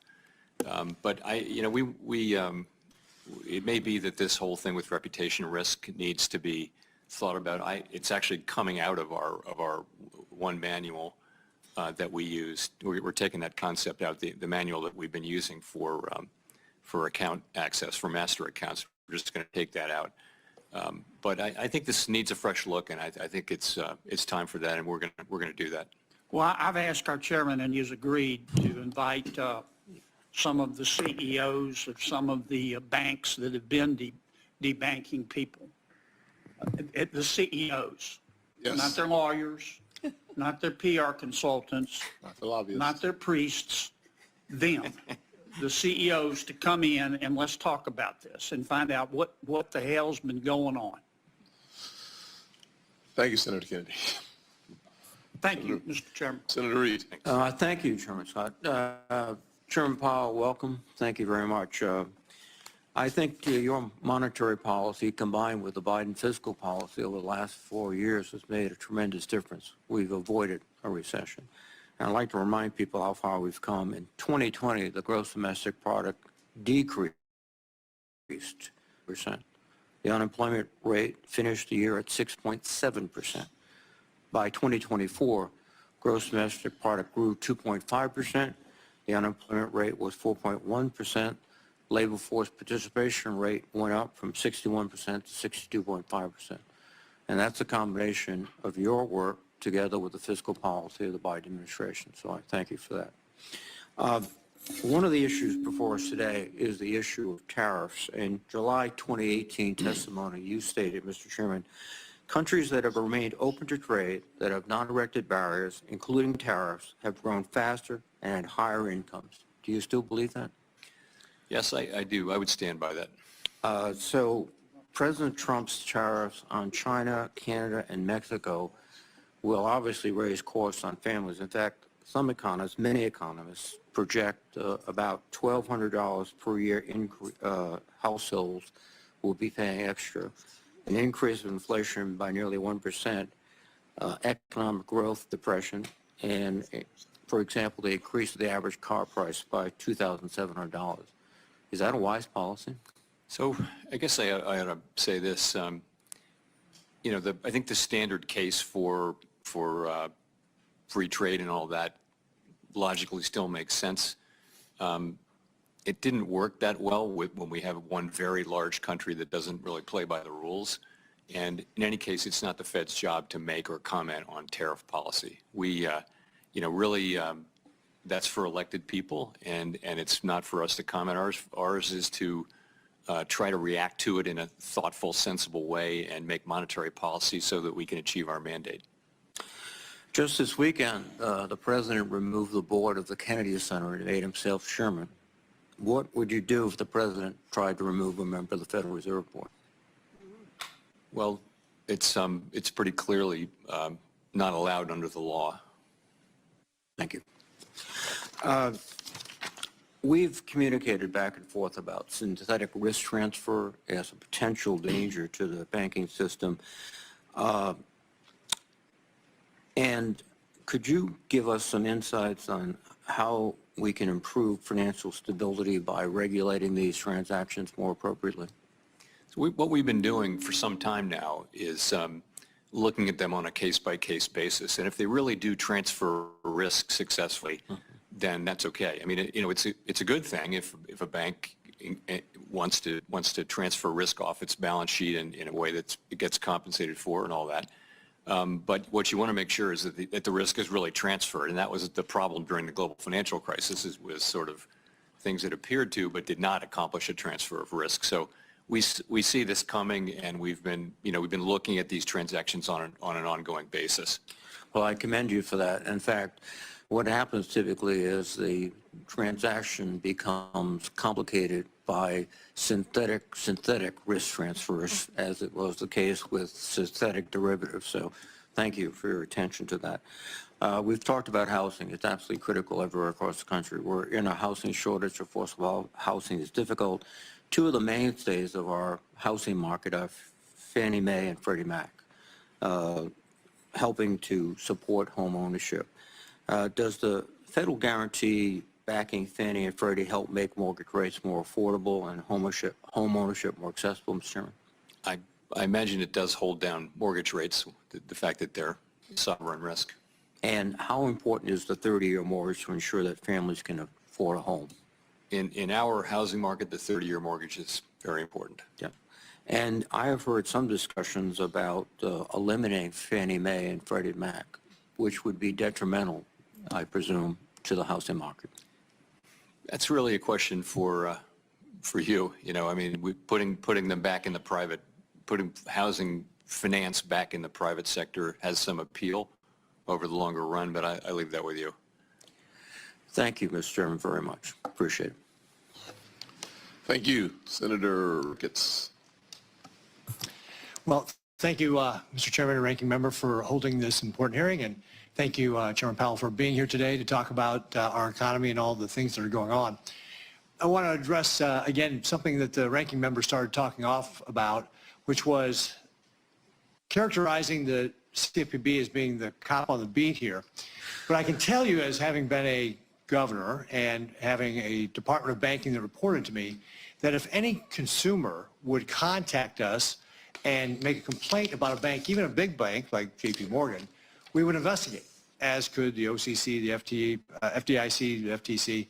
So to characterize that nobody's out there looking for consumers, I think, is inaccurate and we ought not to try and scare consumers right now that somehow this is the case, because if you do have an issue, if you're a consumer, please reach out to your State Department of Banking, because those folks are going to look out for you. I can tell you that because I used to have one of those Department of Bankings. They did a fantastic job of looking out for the consumers. One of the things that has also impacted consumers is inflation. Prices under the Biden administration were up 20%. An average household is paying $13,000 more today than they were for the same standard of living they had before Joe Biden got elected. We see that grocery prices, for example, are up 22%, rents up 23%. Simply put, Nebraskans are economically worse off today than they were 4 years ago, and I expect that that's part of the reason why we saw this change in the administration. They thought that that was not something that they wanted to continue to pursue. They didn't want the same policies being followed. We have to end the reckless federal spending, rein in inflation, and be responsible about how we make decisions to be able to grow the economy. One of those areas that I'm concerned about is the expansion of the Fed balance sheet. The Fed's balance sheet before, at the end of 2019, so before the pandemic, was about $4.1 trillion. By May of 2020, the Fed expanded that to $7 trillion, and by 2022, the Fed's balance sheet hit an all-time record of $8.9 trillion. Inflation peaked at 9.1% that year, a high we had not seen since 1981. Now, I'm encouraged by the actions the Fed has taken with quantitative tightening to shrink the balance sheet down to $6.85 trillion, but $6.85 trillion is still too high. And one of my concerns with the chairman is that that's kind of one of your tools to be able to guard against a downturn in the economy or some sort of shock. You obviously used it during the pandemic. Looking ahead long term, will the Fed Reserve continue to this course of unwinding the balance sheet? Yes, so what we said is that we intend to slow and then stop the decline when reserve balances are somewhat above the level that we judge consistent with so-called ample reserves. The most recent data and the feel of the markets is definitely that reserves are still abundant. They're about the level they were at when runoff started, because the runoff has really happened out of the overnight repo facility, reverse repo. So yes, it's an ongoing thing, and we're not yet where we're headed. So what kind of pace can we expect? And I know that obviously there's going to be a lot of factors like what happens to the economy over the course of next year. But if things were going to go along the way they are today, you've already said the economy's doing well. Inflation's a little higher than we want it to be at 2.6%, but unemployment's at 4%. If these commissions, and I think you used the word stable quite a bit, if these conditions were to remain stable throughout the course of the year, would you have a range that you could give us of where the balance sheet might be if we were talking again here in January 2026? We basically we're going to be looking at reserve conditions in reserve markets, and trying to stop a little bit above what we consider ample. And we think we're meaningfully above that now. We can't put a number on it because you can't directly know the demand for reserves other than by observing behavior in the market and then putting a little bit of a buffer on it. So I can't give you an exact number, but for now it's ongoing, and we have ways to go. What kind of conditions would have to happen for you to start going back to quantitative easing? So go to quantitative easing. That's a tool we tend to use when we're at the effective lower bound and we can't cut interest rates anymore. So nothing like what you're seeing in the current day. It's a different test for stopping quantitative tightening, but we would use QE going forward only in a situation where rates are at zero, and we're a long way from zero now. So that you think that, again, just generally speaking then, if things were to remain stable, you'll continue to unwind the balance sheet, you'll continue the quantitative tightening. Can't give me a range on this? Is that what I hear you saying? That's right. That's right. Okay, great. Well, I encourage you to keep doing that because, again, I think that's important to be able to make sure that you've got powder for the next issue that we may face. So thank you very much, Mr. Chairman. Appreciate you being here. Senator Warner. Thank you, Mr. Chairman. Chairman Powell, good to see you. One of the things we've talked about in the past, and I've got 2 or 3 issues I want to get through fairly quickly, is that that while our regulatory framework should always promote financial innovation, that innovation can't come at the expense of things like anti-money laundering, consumer protection, financial stability. I continue to worry in many of these hearings where we keep seeing this regulatory creep outside the boundaries of traditional financial regulation. I think if we were starting a system from scratch, few of us would design it this way. But it is one of the reasons why I'm looking forward to working with Chair Scott and my colleague, Senator Lummis, on a framework looking at stable coins in particular within the regulatory perimeter. I know my friend Bill Hagerty just introduced a bill in this area. I'm looking at trying to make sure we get those guardrails put in place, and how it touches the Fed is something that's terribly important to me. I know you and I have talked in the past about the notional idea of same activity, same regulation in the non-bank sector. If you'd like to wax briefly on this question around stable coins and how we think about them in the same point of, if they are similar to other activities, should they not have the same regulatory structure? So we definitely support these efforts to create a regulatory framework around stablecoins. Stablecoins may have a big future with consumers and businesses. We can't know that now, but it is important for the development of stablecoins in a safe and sound manner, and a manner that protects consumers and savers and all, that there be a regulatory framework. So we see these bills, and we're in contact as we were in the last Congress, and trying to add our technical thoughts and how to do this. And we think it's a very constructive exercise. Well, we do think, you have a lot of expertise in this session, and there are people come with lots of opinions on everything in crypto, from over the top to the other end of the spectrum, and I'm going to need to rely on your expertise as well as we try to work through some framework for stable coins. I know there are a lot of earlier questions on CFPB. I think the record is pretty darn good. It's returned $20 billion to consumers. Matter of fact, the last time we had the previous chair here, Chair Rohit, Mr. Chopra, we were talking about $55 million to Virginians. I do have to mention this more for my colleagues. Tim Kaine and I did a teletown hall last night. Lots of things happening in Virginia. Normally we would get maybe 3,000, 5,000, 6,000 folks on a teletown hall. We had 60,000 last night. I have not seen anything like that in my time up on here on the Hill, and a huge amount of concern about what the Doge boys are doing, whether our information is safe, whether privacy is protected. I had one lady say, in light of what was happening at CFPB, and while there's not a direct connection, she's saying, is her deposits at her bank safe? We tried to give her a assurance, but I said, you know what, ma'am, I'm going to be talking to the chairman of the Federal Reserve tomorrow. And with this diminution or shuttering, at least at the time being, of the CFPB, can I tell, I believe her name was Mary, can I tell Mary from Virginia that her bank account is safe? I think bank accounts overall across the economy are safe, yes. We've still got deposit insurance at the FDIC, and the banking system is well capitalized and safe.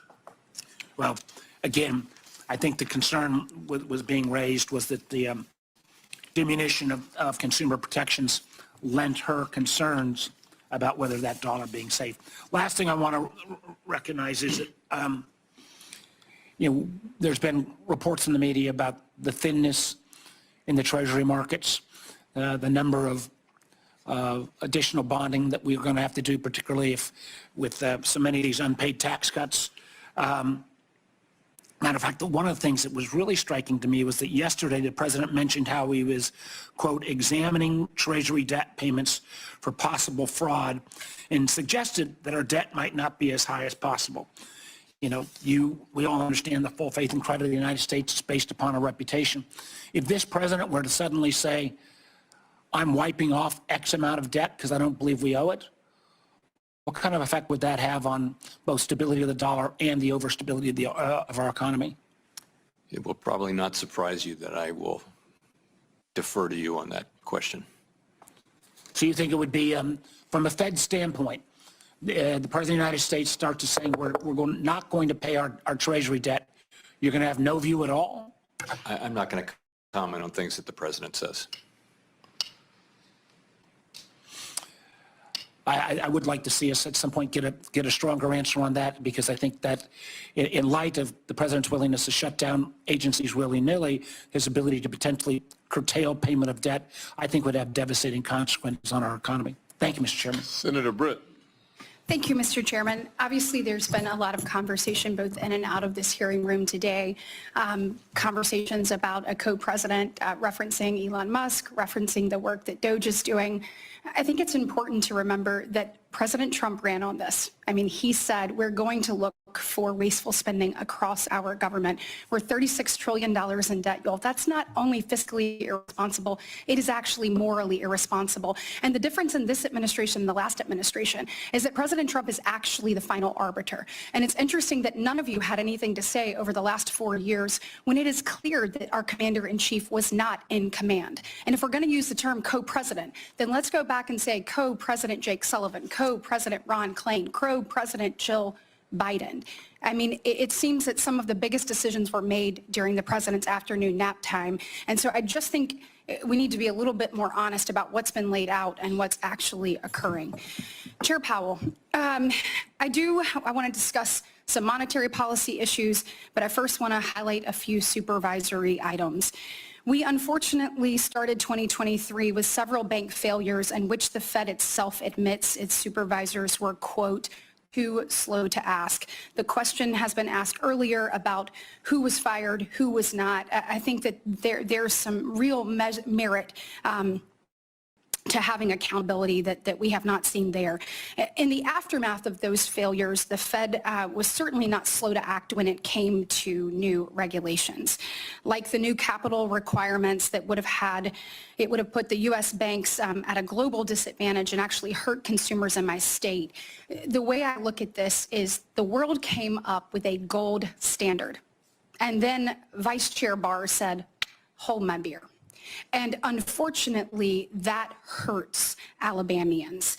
In addition to that, we had Community Reinvestment Act and stress testing frameworks that were basically adopted in secret, or as we discussed last week, the reputational risk and just the arbitrary nature of that and those standards that were used to push political agendas. None of this is acceptable, and we've got to take a look at how to promote greater accountability and transparency into the Fed's supervisory function. Shifting gears, as of January 30th, the Federal Reserve had a mark-to-market loss on its balance sheet of roughly $221 billion. In fact, I looked back and the Fed has posted losses since September of 2022. Meanwhile, we've seen transfers to the CFPB totaling $2 billion since September of 2022. So just to clarify, Chair Powell, these money transfers are requested by the CFPB director each quarter and then directly deposited by the Fed. Is that how that works? So the director of the CFPB requests money, and we, under the law, we send that money. Yes. So, in fact, but Dodd-Frank actually prohibits the Fed from actually reviewing or amending those requests. That is correct. And so it gives full discretion to the CFPB Up to, director. I think, 12% of our, there's a ceiling on that, but that's correct. So just to level set, how many times, has the CFPB funding request been denied by the Fed? We don't have the authority Zero. to deny it under the law. Zero, right? Zero, yeah. Yeah, that's what I thought. And by the way, I'd like to applaud the current administration and acting director vote for inserting some accountability back into the agency by pausing these quarterly just blank checks. On that, I know there's been a lot of conversation around the Bureau over the last few days, but I do want to focus on those last couple of years, particularly the $2 billion the CFPB received from September 2022 up to the last receipt on January 2nd, 2025. Congress specified in statute that the Fed shall fund the CFPB through the combined earnings of the Federal Reserve System.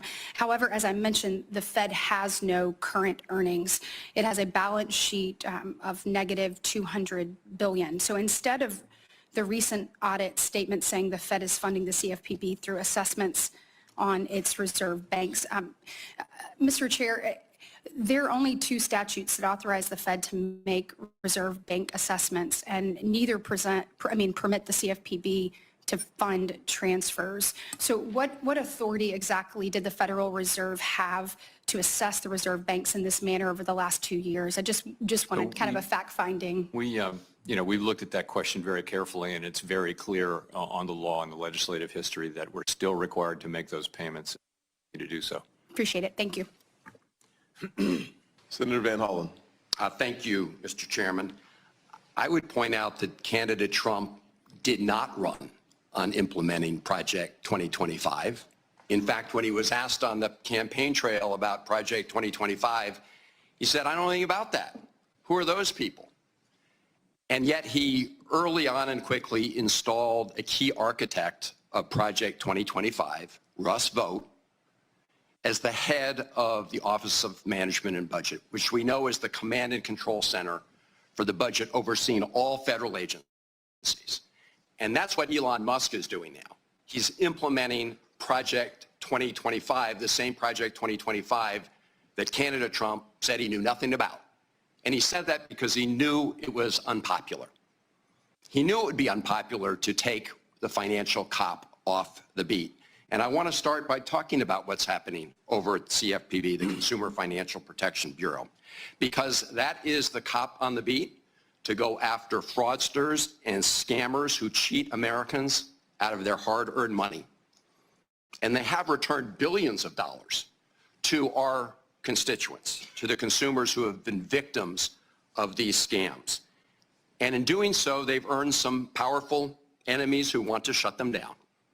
And Elon Musk is doing that dirty work on behalf of those fraudsters.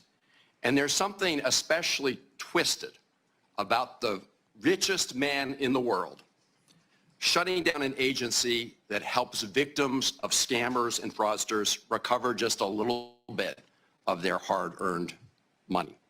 And I find it especially interesting that the new self-declared head of the CFPB, Russell Vought, told employees not to come into the office and essentially to stop work. Here's what he wrote, and I'm quoting, "Employees should not come into the office," unquote, and "stand down from performing any work task," unquote. So this is an interesting situation. Federal employees continue to get paid, but the Trump administration tells them to stop doing their work. That apparently is what the Trump administration thinks is a good deal for the American taxpayer, to pay employees to not to do their job. So, Mr. Chairman, I have a simple question for you. Is that a practice that you pursue at the Fed, to pay your employees but tell them not to come to work? Have you done that? No. That wouldn't be very efficient, would it? No. No, it wouldn't. And yet, that's what the so-called Doge boys, efficiency boys, are doing. In addition to that, they're rummaging through the private, very personal, sensitive information of Americans at the Department of Treasury. So it seems to me that the Trump administration and Elon Musk are focused on everything except what Donald Trump said he was going to focus on during the campaign, which was to bring prices down. And when you look at the price of eggs these days, I noticed that Waffle House just instituted a new 50-cent per egg surcharge due to the nationwide rise in the cost of eggs. They said that's going to be a new surcharge, and other restaurants are following suit. You've seen that, right, Mr. Chairman? Yes. Yeah. And at the same time, the Trump administration has restricted federal agencies from providing the public with information about the bird flu, avian flu, which is part of the cost of egg increases. So what we're really facing here is an administration that campaigned on bringing down prices and is not doing that, did not campaign on Project 2025, and that's what they're doing.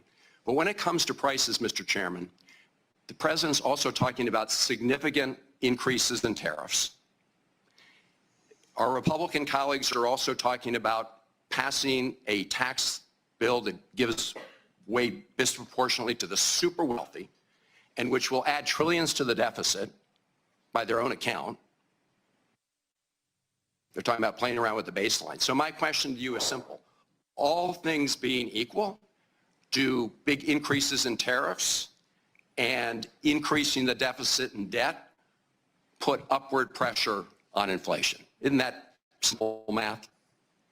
You know, it really does remain to be seen what tariff policies will be implemented, and I just think it would be unwise to speculate when we really don't know. I mean, we see proposals, but it's so hard to say what's going to happen. And Well, last time the Trump administration was in office, the Fed took actions because they were concerned about the impact of increasing tariffs. Isn't that the case? we wound up cutting rates in 2000 and I guess it was 19, but it really was because growth slowed and confidence was weak and the global economy was weakening. So the net effect of all that's what we look at. And it's really not just tariffs, it's tariffs, immigration, fiscal policy, and regulatory policy. And those will all go into a mix, and we'll try to make sense of it and do what's right for monetary policy. If you could just get back to me, I'm not on the question of increasing the deficit by trillions of dollars and what impact you believe that has on inflation and prices. Thank you, Mr. Chairman. Yes, sir. Senator Lummis. Thank you, Mr. Chairman, and thanks, Chairman Powell, for being with us today. I think you're aware of what direction my questions will take. They will be focused on the bank supervision function of the Fed. And I'd point out that when you and I were toddlers, 1956, the chairman of the Fed at the time, William McChesney Martin, said that the Federal Reserve Board is an agency of the Congress. Ben Bernanke said something similar in 2013 when he told Janet Yellen that, quote, Congress is our boss. Do you agree with that statement? Yes, the way I always say it is that our supervision, our accountability runs through the legislative branch, not through the executive branch, as it does in many other forms of government. Thank you for that, because I wouldn't have guessed that that was going to be your response. The way that the Fed has behaved for the last 4 years in its relationship with the U.S. Congress is to thumb its nose at Congress. Your staff has repeatedly stymied information requests from this committee, notably made by myself, the chairman, the ranking member, Senator Tillis, former Senator Pat Toomey, and others. In my experience, the Fed is a black hole. It consumes information, but it never releases it.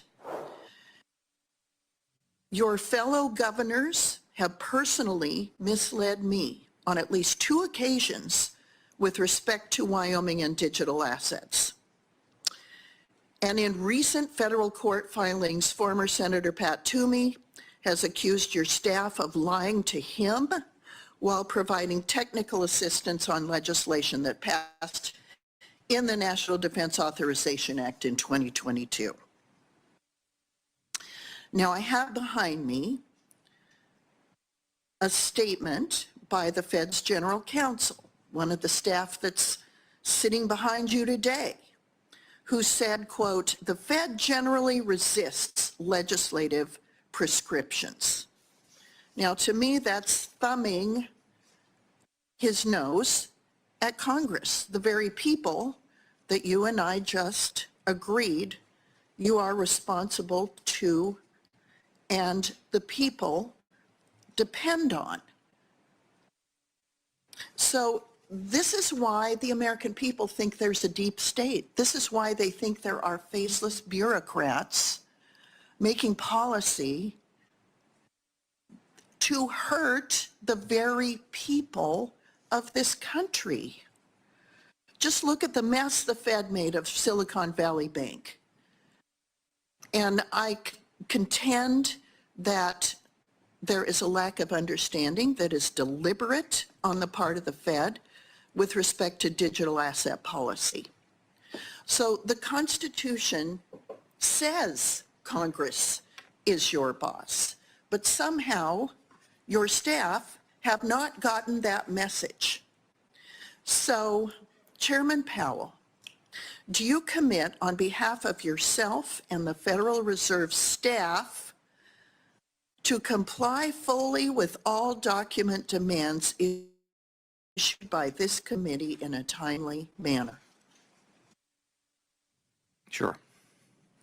Will you instruct your staff to be complete in their responses and not to obstruct the oversight functions of this committee? You know, we always work with the committee to be responsive to your requests. Sometimes they're beyond our capacity to respond to, and we work with committee and with committee staff to do that, but we're always responsive to committee requests.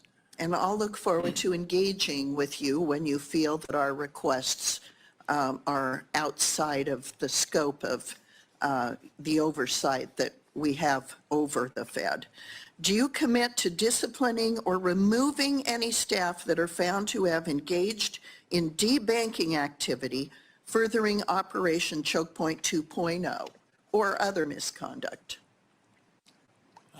I can't make an open-ended commitment to remove anybody, but I will tell you that I am struck, and my colleagues and I are struck by the growing number of cases of what appears to be debanking, and we're determined to take a fresh look at that. In fact, I took the thing that you showed during the debanking hearing. When I saw that, we're now taking that out of the manual. So I thank you for that. Thank you, Mr. Chairman. My time's up. Senator Smith. Thank you, Mr. Chair and Ranking Member, and thank you, Chair Powell, for being with us today. I appreciate your presence here. I'd like to start with the issue of the rising cost of home ownership, something that I know is of great interest to many of my colleagues on this committee. I know, Mr. Chair, that you care a lot about home ownership and making home ownership accessible and available to folks. My colleague, Senator Lummis, as well, many of the folks on my side of the aisle as well. And so I think this is something that we can agree on, that the rising cost of home ownership is a big challenge for our constituents, for Americans. And one of the big pressures, there are many, but one of the big pressures is the rising cost of home insurance. In Minnesota, families, seniors are struggling to manage a nearly 40% increase in home insurance rates. We've seen this over the last 7 years or so. And I know, Chair Powell, that you've told this committee in the past that that rising cost of buying insurance for your home has been a source of inflation as we've been trying to manage inflation. Now, I don't know anyone who doesn't see this crisis of rising insurance rates as being caused by extreme weather events. We've seen massive flooding in southeastern United States. We've seen flooding in Minnesota. We've seen fires in the Mountain West in California. I mean, these are climate-related events. Then that's not a political position. That is just a fact. So, you know, we've got banks that of course, require, understandably, that a homeowner provide insurance as a predicate for getting a mortgage. So there's a big question about what's going to happen when insurance becomes unaffordable, or in some parts of the country, just literally not available, and what impact that would have on the mortgage markets, on the value of American homes. Just last week, a new analysis from First Street showed that overall, the value of U.S. real estate could be reduced by $1.4 trillion, colleagues, over the next 30 years due to unaccounted for climate risk. That's the cost, the risk of not being able to afford home insurance because of these extreme weather events. And the prospect of trillions of dollars become clearly a recipe, it seems to me, for market instability, both in the rental as well as the mortgage market. So my question, Chair Powell, is, given these trends, how do you think the Fed and how do you think we should be thinking about the challenges that these events are going to pose to insurance markets and to the overall financial stability of the economy? I'm asking you to comment specifically on climate change, because I understand my colleagues on the other side of the aisle see that as a political question. It's more like what you see as the risk to financial stability here. So let me quickly note that we don't regulate or supervise insurance companies for the most part, but we're seeing the same thing, which is both banks and insurance companies are pulling out of areas, coastal areas and things like that, or areas where there are a lot of fires. So what that is going to mean is that, you know, if you fast forward 10 or 15 years, there are going to be regions of the country where you can't get a mortgage, there won't be ATMs, there won't, you know, the banks won't have branches and things like that. Right. That's a possibility coming up down the road. It's not that the banks will stay there and keep making loans in the face of evidence of disaster, or that insurance companies will do right policies. They can cancel those policies every year. Right. So I think the risk is that they just won't be there and that people won't be able to get them. That's really the issue. And it seems to me that that would be a massive source of instability in our economy overall if you were to see that kind of dramatic decline in home ownership, not to mention the disruption that would occur if people literally couldn't be in their homes anymore. So I think it's going to fall, if that happens, it'll fall on homeowners and Right. residents, but it'll also fall on state and local governments, you know, which you see happening now, where they're stepping in states where insurance is going away, private insurance. You're seeing states step in because they want those areas to remain prosperous. So I don't know that it's a financial stability issue, but it certainly will have significant economic consequences. Well, certainly to try to figure out how to provide reinsurance as an example in the places where commercial insurance isn't available would be a massive impact on state budgets, if to follow your chain of thinking. And I know in this committee, I've heard some of my colleagues on both sides of the aisle talk about the challenges overall with flood insurance, just as an example, and the massive expense that would have for us as well. I raise this, colleagues, because I think that this is an important issue that we need to be paying attention to. I do think it has a fundamental impact on the overall health of our economy as we look not even down the road, but where we are right now. So I'm out of time. Thank you, Chair Powell. I have a question. You and I have talked quite frequently about my deep and keen interest in the Community Reinvestment Act, and I'll follow up with a question on that for the record. Thank you. Thank you, Senator Smith. Senator Haggerty. Thank you, Chairman Scott. Chairman Powell, it's good to see you here today. Welcome. I want to start by talking to you a bit about markets and inflation. Less than 6 months ago, you expressed some serious concerns about labor market weakness and the risk of persistent inflation. But since then, the FOMC has begun its easing cycle and cut its target rate by 100 basis points, as you mentioned in your opening remarks. Now in the January meeting, the FOMC has telegraphed that it felt both the labor market and inflation have reached a point where you're comfortable maintaining its target range. And my question is this: the recent market data, including last week's strong jobs report, indicate that the economy is on firm ground. Indeed, swaps markets have begun to price in fewer and fewer cuts this year. And I just wanted to talk broadly about these market conditions that you see. Do you see evidence of a higher neutral rate emerging at this point? Yes, I mean, let me say there was a lot of reason to be concerned about downside risk in the labor market toward the middle of this year, but really that concern has diminished significantly. Labor market's very strong. I think the evidence is, my own view, and there are many different views on this, but is that the neutral rate will have risen meaningfully, very hard to be precise about it, from what it was. It was clearly very, very low before the pandemic. Extraordinarily low, historically so, but yes, I think it's moved up, and many of my colleagues on the FOMC feel that way too. It certainly seems that way. I'd like to turn now to what seems to be a very popular topic right at this point, and that's the CFPB.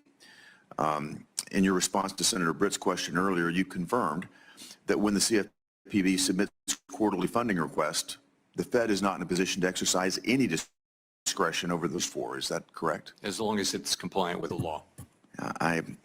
It just strikes me that the Fed is not in a position to hold the CFPB accountable for what it does or how it spends its money. Congress hasn't been allowed to hold the CFPB accountable for what it does or how it spends its money. It looks like no one has been able to hold the CFPB accountable at all. And now I hear, complaints coming from every corner, particularly from the other side, complaints about the excessive delegation of authority to a Republican CFPB director when this entity was intentionally created to be wholly unresponsive to elected officials. So I just find that quite rich. Before I close, I'd like to come to a point on climate, and particularly the Fed's forays into climate activism that have taken place over these past 4 years and the recent retrenchment that we've seen. It's one thing for the Fed to disassociate from its past climate activism in a press release, but to credibly claim that it's divorced itself from partisan climate policies, the Fed needs to do more than just issue statements. It needs to actually end its climate policies. The Fed's independence from politics is a headline topic at the moment, of course, and while much attention has been given to potential external pressures on the Fed, I think it's also critical that we scrutinize how the Fed's own regulation and supervision might be utilized to in some way politicize the institution. So when the central bank strays from its mandate by embracing partisan climate policies, the Fed embroils itself in controversial political debates and invites legitimate political scrutiny. So I just want to urge the Fed to refocus entirely on its core statutory mandates. I know it's a commitment that both you and I share, Mr. Chairman. Thank you for being here with us today. Thank you. Thank you. Thank you. Senator Warnock. Thank you very much, Chairman Scott, and welcome again, Chairman Powell. I want to echo the words of Ranking Member Warren and so many of my colleagues today on DOGE and Project 2025's illegal attack on the Consumer Financial Protection Bureau. Certainly the Bureau was not created to be dismantled. And since its inception, the CFPB has been the only federal agency solely dedicated to protecting Americans' wallets and pocketbooks from scammers and predatory companies in financial services. The CFPB reduced costs for Americans, returning more than $21 billion to Americans who have been cheated since its inception. I want us to focus on that as folks are talking about chasing after waste and fraud and abuse. The CFPB has returned more than $21 billion to Americans. Make no mistake, this attack on the CFPB will increase costs for Americans, and it will give the green light to fraudsters and predatory actors seeking to cheat hardworking Americans. And so, Chairman Powell, thousands of Georgians of all political stripes have written into my office, and they are alarmed by an unelected billionaire and his hacksters' dangerous attempts to access Americans' private data and the Treasury Department's systems that control $6 trillion in annual payments to millions of American citizens, including Social Security, Medicare, and tax refunds. Quickly, yes or no, has Elon Musk or members of his team, to your knowledge, attempted to access the Fed's protected data and systems? Yes or no? I don't To your believe so. knowledge. I don't believe so. Okay, so will you commit to report to this committee, majority and minority, immediately should you become aware of any such attempt by Elon Musk or DOGE to pierce the Fed's independence or to access its protected systems? Yes. Thank you for that commitment. The Fed's latest monetary policy report states that the tight labor market has allowed employment and earnings gaps between Black and Hispanic Americans and white Americans to narrow. I was glad to see that many of the long-standing disparities in employment and wages by sex, race, ethnicity, and education have narrowed under the Biden administration. Some gaps have reached historic lows. Specifically, the employment gap for Black workers and white workers is near its lowest point in almost 50 years. That is the economy that the Trump administration is inheriting, a historic low in almost 50 years. Chair Powell, as you work to promote maximum employment, what steps will the Fed take to ensure that these equity gains are permanent? So the best thing we can do is it's both of our mandates really, because as you well know, high inflation hits people at the low end of the income spectrum first and most. And in addition to that, we know that the benefits of a strong labor market over time can be can be really visible and important in those communities as well. So we pursue our mandate. We keep our heads down, and it works out that that is the single best thing we can do to foster, closing those gaps. You pursue your mandate, you want to make sure that it's working. Would you agree that we still need good equity data to continue to narrow and close those gaps by race and gender? I do think, we're always going to be in favor of good data at the Fed, and we do have quite a bit of that data on our website. But if we don't have equity data, it'd be difficult to know, right? Yes. I'm glad to hear you still believe in the value of good equity data for economic policy making. It's better to fly with the data than to fly blind. I'm not sure what's so controversial about the data. And while I was disappointed to hear that the Federal Reserve, which is independent from the White House, it scrubbed a diversity and inclusion section from its website after President Trump's executive order, while also scrubbing data on the racial, ethnic, and gender makeup of its economists and researchers, I hope you will continue to ensure that the public has good data on how our economy is working or not working for historically marginalized Americans. I also hope you will reconsider your decisions around the whitewashing of the Fed's website. Chair Powell, as we think about the value of protecting data on the black-white wealth gap or employment gap, I think it's important to understand what policymakers can learn from this data. Historically, from what you've seen in the data, historically, what types of economic events have caused the black-white wealth gap or employment gap to widen? Well, high inflation, downturns, you see generally just take the black unemployment rate, it generally moves at twice the speed of the white unemployment rate. So when it goes up faster, and when it comes down faster. But there is, at the end of the day, there's always been a gap, and we want to run a strong labor market, and we target overall overall labor market conditions for maximum employment. But one of the benefits of that is that gap comes down. Thank you so much. We all know that fully deregulating our financial regulators like the CFPB, firing bank examiners at the FDIC, or weakening the Fed's supervisory capacity makes an economic shock or recession more likely. We know that this disproportionately impacts black and Hispanic workers, and there are real consequences to weakening and eliminating financial regulations that keep us safe.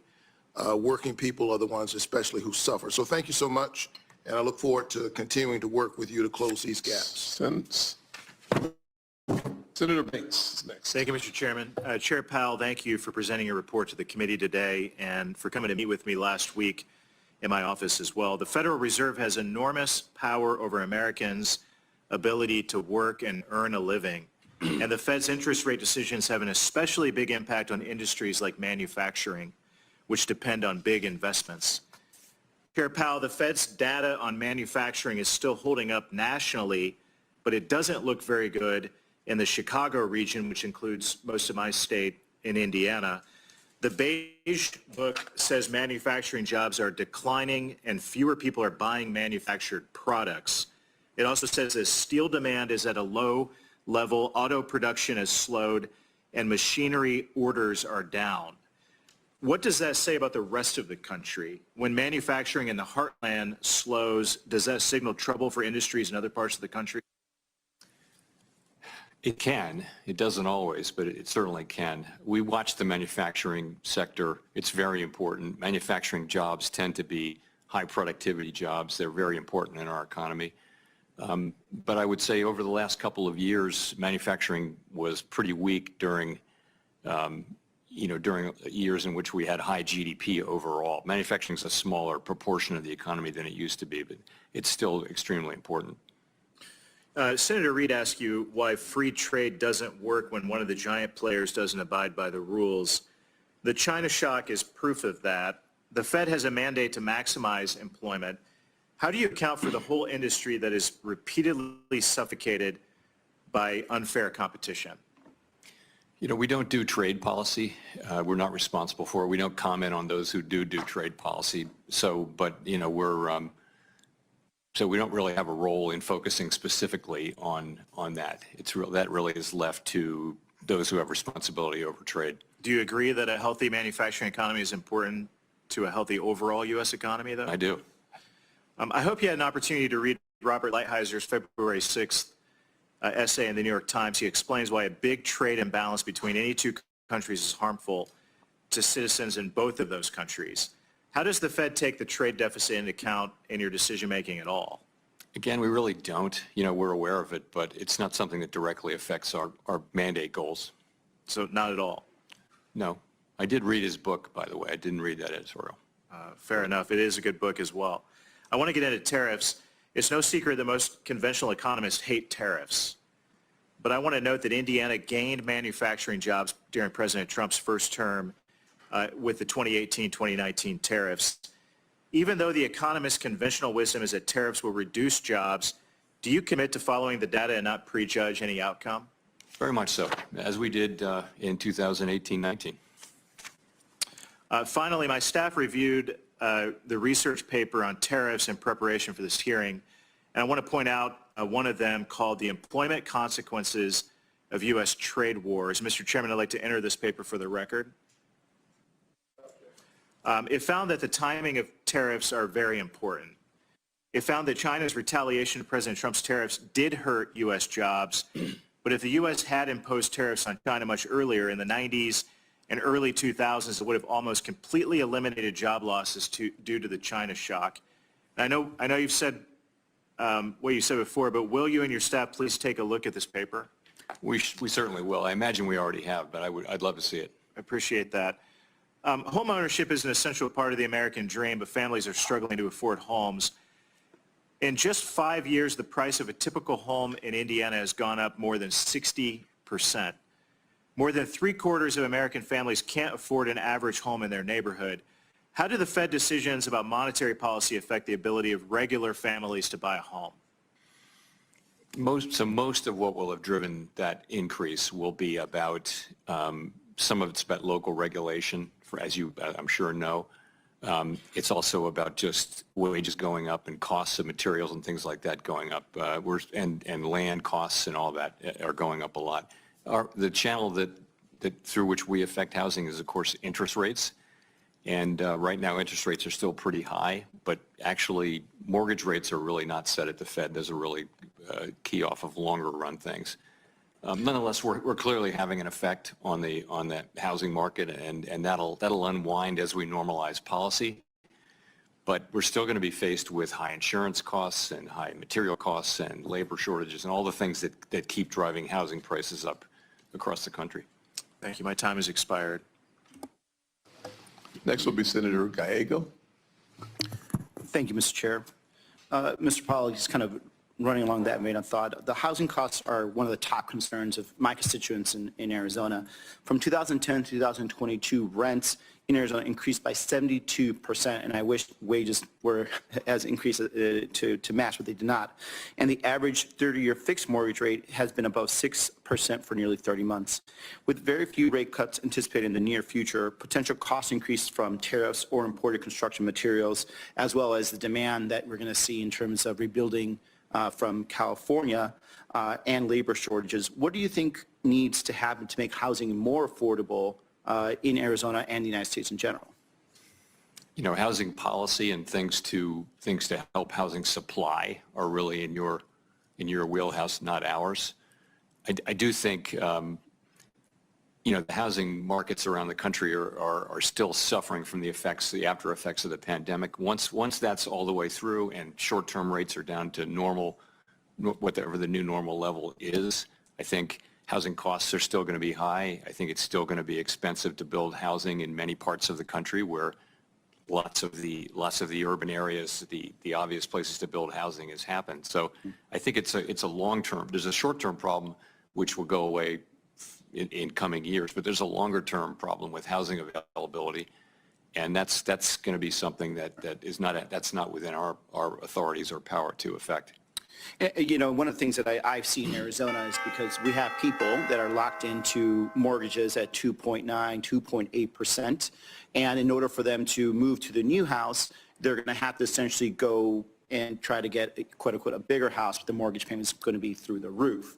And while I know the Fed doesn't set the mortgage rate, at the same time, one of the biggest drivers, obviously, of inflation, especially in places like Arizona, is housing costs. And then one of the biggest decisions essentially you make on whether or not to move rates is inflation, which is driven by housing costs. So we're in this kind of perpetual vicious circle in Arizona when it comes to interest rates. So I don't know what the answer to that is, but I just want to say at least for there to be some understanding on that, because it's the reason we're not breaking out of this cycle is because the problem kind of feeds itself over and over and over again. Yes, that's exactly what's going on. But it's not obvious, though, that lower rates would lead to lower housing inflation because, of course, that would increase housing demand. It would unlock people's, low mortgages, but that creates both a buyer and a seller. So it's not clear that that would be something that would drive down housing inflation. Well, my supposition, especially in places like Arizona, which is really growing fast, is that by increasing supply with lower rates, you end up essentially having more of a competitive market, so people will start moving and essentially bring down the overall cost. But moving on, so I've also heard from businesses in Arizona, they're concerned about the threat of economic stability in tariffs that are imposed on our key U.S. trade partners. How should we expect prices to move for basic items like tomatoes, peppers, cars, and the like if we place a 25% tariff on Mexico next month, as the president has threatened? So as you know, we don't do tariff policy and we don't do commentary on tariff policy.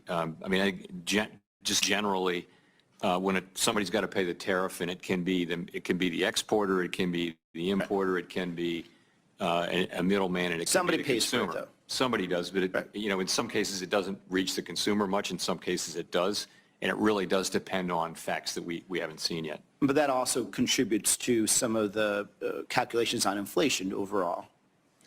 It can, but it's hard to predict. There's a question of how persistent that would be and how large it would be. Mm-hmm. So, and of course, I understand you're not here to specifically comment on trade policy, but overall, is it your opinion, let's just say a base opinion, that high tariffs can lead to higher costs, which would then end up being seen in terms of your inflation calculation that helps you set the rates? So I'd say that's a possible outcome, which will depend very much on specific facts about what's being tariffed, for how long, et cetera. Okay. Thank you. I yield back. Senator McCormick. Thank you, Chairman Scott, and Chairman Powell, good to see you again. In the past 5 years alone, the national debt has exploded. Federal spending and the debt have increased by more than 50%. Debt held by the public, or true debt obligation, has more than tripled during the past 15 years, reaching more than $28 trillion. All told, U.S. national debt is now over 120% of our GDP. And runaway spending contributed to a regressive tax on all Americans, a tax known as inflation. In the past 5 years, the cost of living has skyrocketed for working-class Pennsylvanians, especially, as you and I discussed when we visited, those relying on fixed incomes. And unfortunately, that compounded effect of inflation has not been offset by commensurate rise in wages for many Pennsylvanians. I've heard from countless Pennsylvanians who had to count their dollars at the gas pump, cancel family trips, even tighten their belts at the dinner table because of inflation. So while we discuss these heady issues, let's not lose sight of the very real human cost of the decisions made by people sitting in this room. And given that cost, I'd like to ask you about the national debt and the cost of financing it. We now spend more to service the debt annually than we do on national defense. So how concerned are you about the accelerating pace of government borrowing and the borrowing cost, which will affect families in the form of higher mortgage rates? Yeah, we don't comment on fiscal policy other than to say that, as my predecessors have said, that the U.S. federal budget is on an unsustainable path. It's not that the level of spending or the level of the debt itself is unsustainable. It's that the path is unsustainable, and ultimately the level of the debt will be. So there's no time like the present to start working on this. The longer we wait, the more painful it will be. It's something we need to do and will have to do in the long run, and the short run is better than the long run for that. And just as a practical matter, how do you factor that into your policy thinking and decisions? We don't. We're here to achieve maximum employment and price stability, and it's really up to Congress to deal with fiscal issues, and we leave that to you. Well, just as a more practical question, I think which falls clearly in your bailiwick, because of that national debt, it's caused the supply of U.S. Treasuries needed to finance the debt to skyrocket. And that's at the same time the Fed is shrinking its holdings of Treasury through quantitative tightening. So the question is, or could you at least give us some insight into the impact that this is having on the Treasury market as investors must absorb that supply? And in particular, I'm interested in how the biggest holders of U.S. Treasuries, how their behavior is changing as debt increases.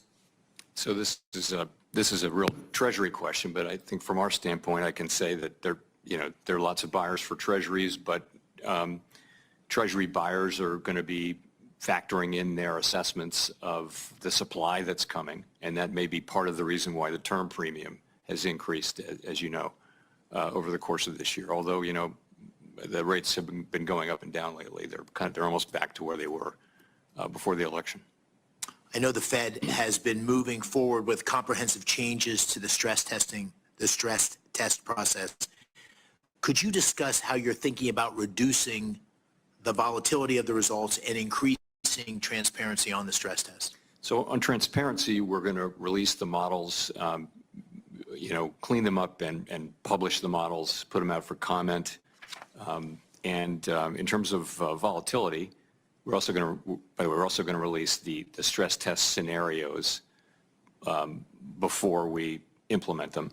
In terms of volatility, what we said we would do is average the changes to, the problem is the stress capital buffer can be moving up and down just because of volatility in the results, and it seemed like a good idea to smooth that out by averaging over a couple of years. We're putting all this out for comment, though, and ultimately we'll reflect those comments in the final decisions we make. Thank you. I'll yield back my time. Thank you, Senator McCormick. Senator Blunt Rochester. Thank you, Chair and Ranking Member, and thank you, Chairman Powell. It's good to see you, and thank you for meeting with me last week. We discussed everything from jobs and housing supply to the real impact on Fed policies on all of our lives. And I also got a chance to share with you just the concerns and consternation of Delawareans who, for the past few weeks, have been frightened by firings and funding freezes, and just the real impact on people's financial and personal data and information when, DOJ has access to this information. I'm hearing from my constituents as well about the potential shuttering of the Consumer Financial Protection Bureau. As Senator Warnock mentioned, CFPB has returned over $21 billion to millions of consumers, and that's a real impact. But I want to also highlight that it was your leadership in the Fed working with Congress and the Biden administration to really help answer that question that you were asked about if you had the choice to switch countries with France and Germany and others, that you said no, you'd rather be here. And that success is a testament to all of us. We came together during a really tough economic time at the end of this, during a pandemic, and it limited the recession and job losses. And since COVID, we've seen a robust job growth. But we also have grappled with inflation that drove prices up for so many goods. And I've worked to address one part of this phenomenon, our supply chain disruptions. In fact, I recently joined Senators Cantwell and Blackburn to reintroduce the bipartisan Promoting Resilient Supply Chains Act to address supply chain vulnerabilities. And while we see indications that inflation may be slowing, too many of our constituents are still facing high prices and economic uncertainty. We need to do everything that we can to address this anxiety and the realities that Americans are facing. And there seems to be a disconnect. While the economy is doing, well here, on the ground, people aren't really feeling that. So, Mr. Powell, can you talk about from your perspective, just what is driving this disconnect between traditional economic indicators, such as GDP growth and the stock market performance, and the tangible benefits for families? I'd be glad to. So it is clear that the overall aggregate numbers are just very, very good for the economy. 4% unemployment, inflation down to 2.6% last year, and the economy growing well in excess of 2%. These are good numbers. But what people are feeling is the results of several years of inflation, and particularly for people in the low and moderate income category, they're really feeling it. So if you look at the earnings releases and press conferences that they do, that companies like the dollar stores and things like that do, who deal a lot with low and moderate income people, they're all telling you that those consumers are feeling really strapped. So we do understand that, and we try to keep that in mind.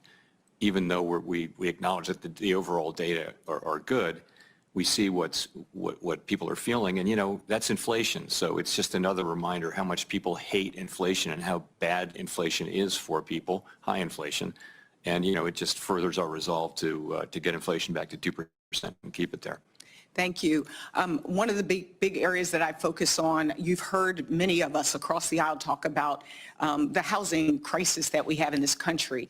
And I know a few others have asked questions previous to me about this, but I would love to follow up afterwards with specifically what you think are the short-term and long-term things that we can do to really address the housing supply and affordability crisis.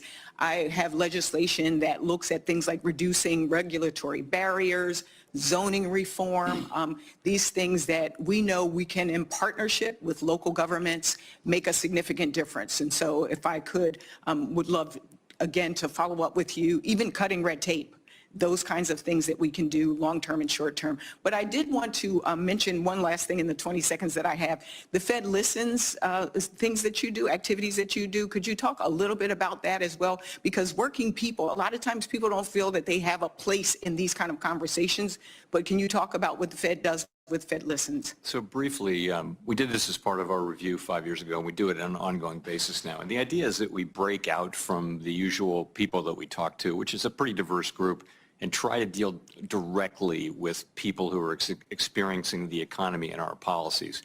And it's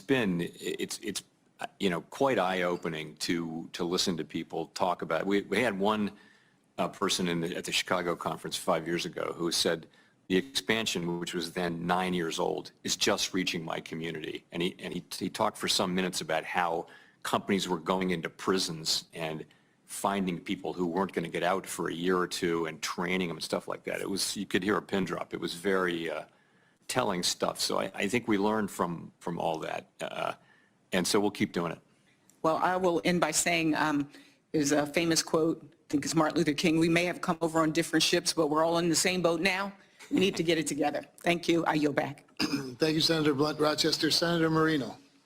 Chairman, thank you for being here. Thank you for taking the time on the phone the other day. Appreciate that very much. Just to ask you a broad general question.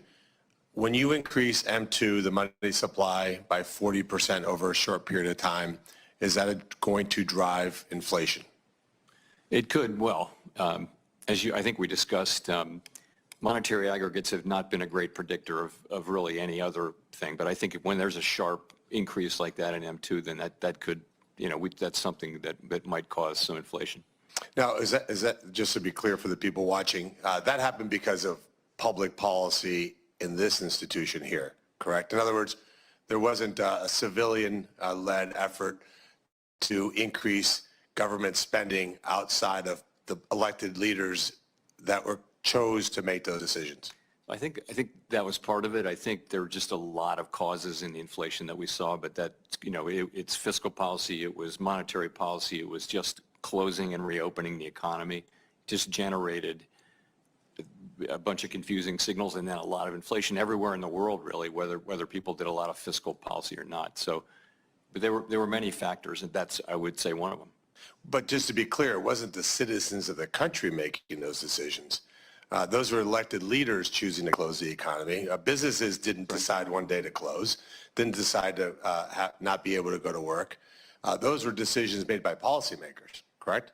Yes. So it's a little disingenuous to be hear my colleagues talk about how they care so much about inflation when in reality they cause it. But I don't want to continue that. I'd ask you a question just out of curiosity because you worked at the Department of Treasury.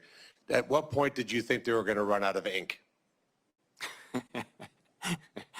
Did that concern you that maybe it was possible that they were printing so much money that the Treasury would have to find alternate ink suppliers?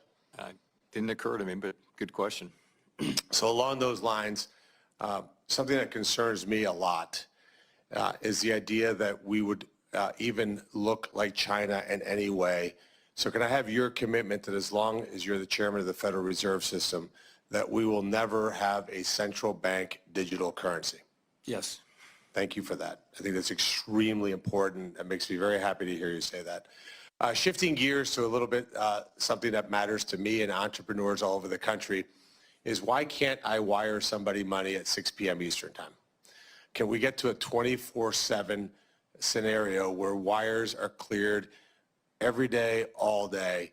I think that would be very, very helpful to businesses all over the country.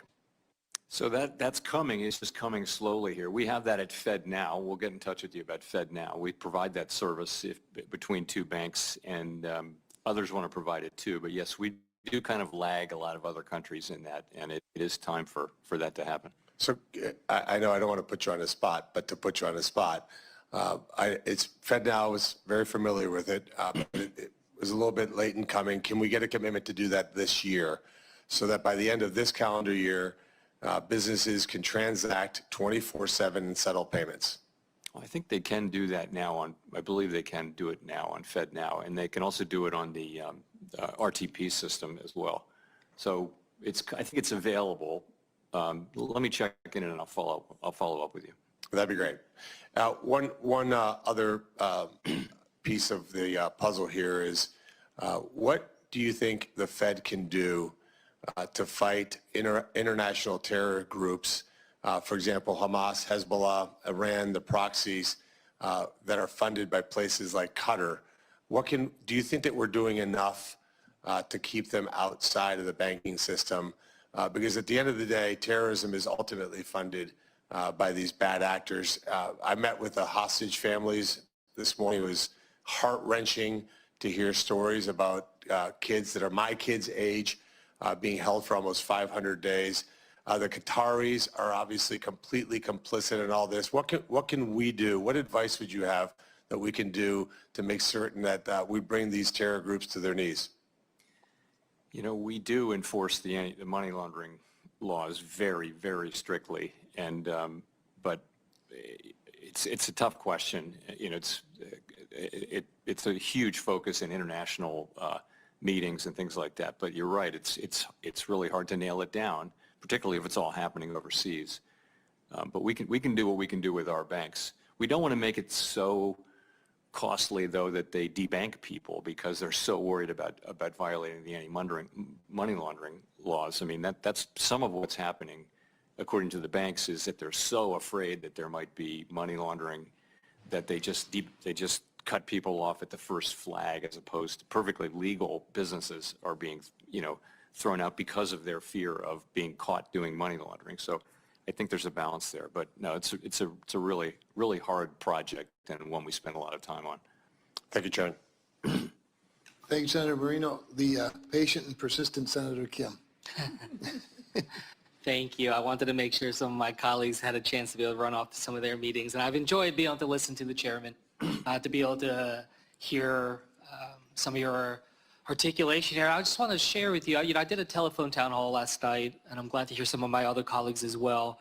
And there is a lot of anxiety right now by the American people in trying to understand what's happening and seeing and interpreting what's happening on the news. I guess I just wanted to ask you, if you were, for your words of how you would explain to the American people the importance of independence when it comes to the Federal Reserve.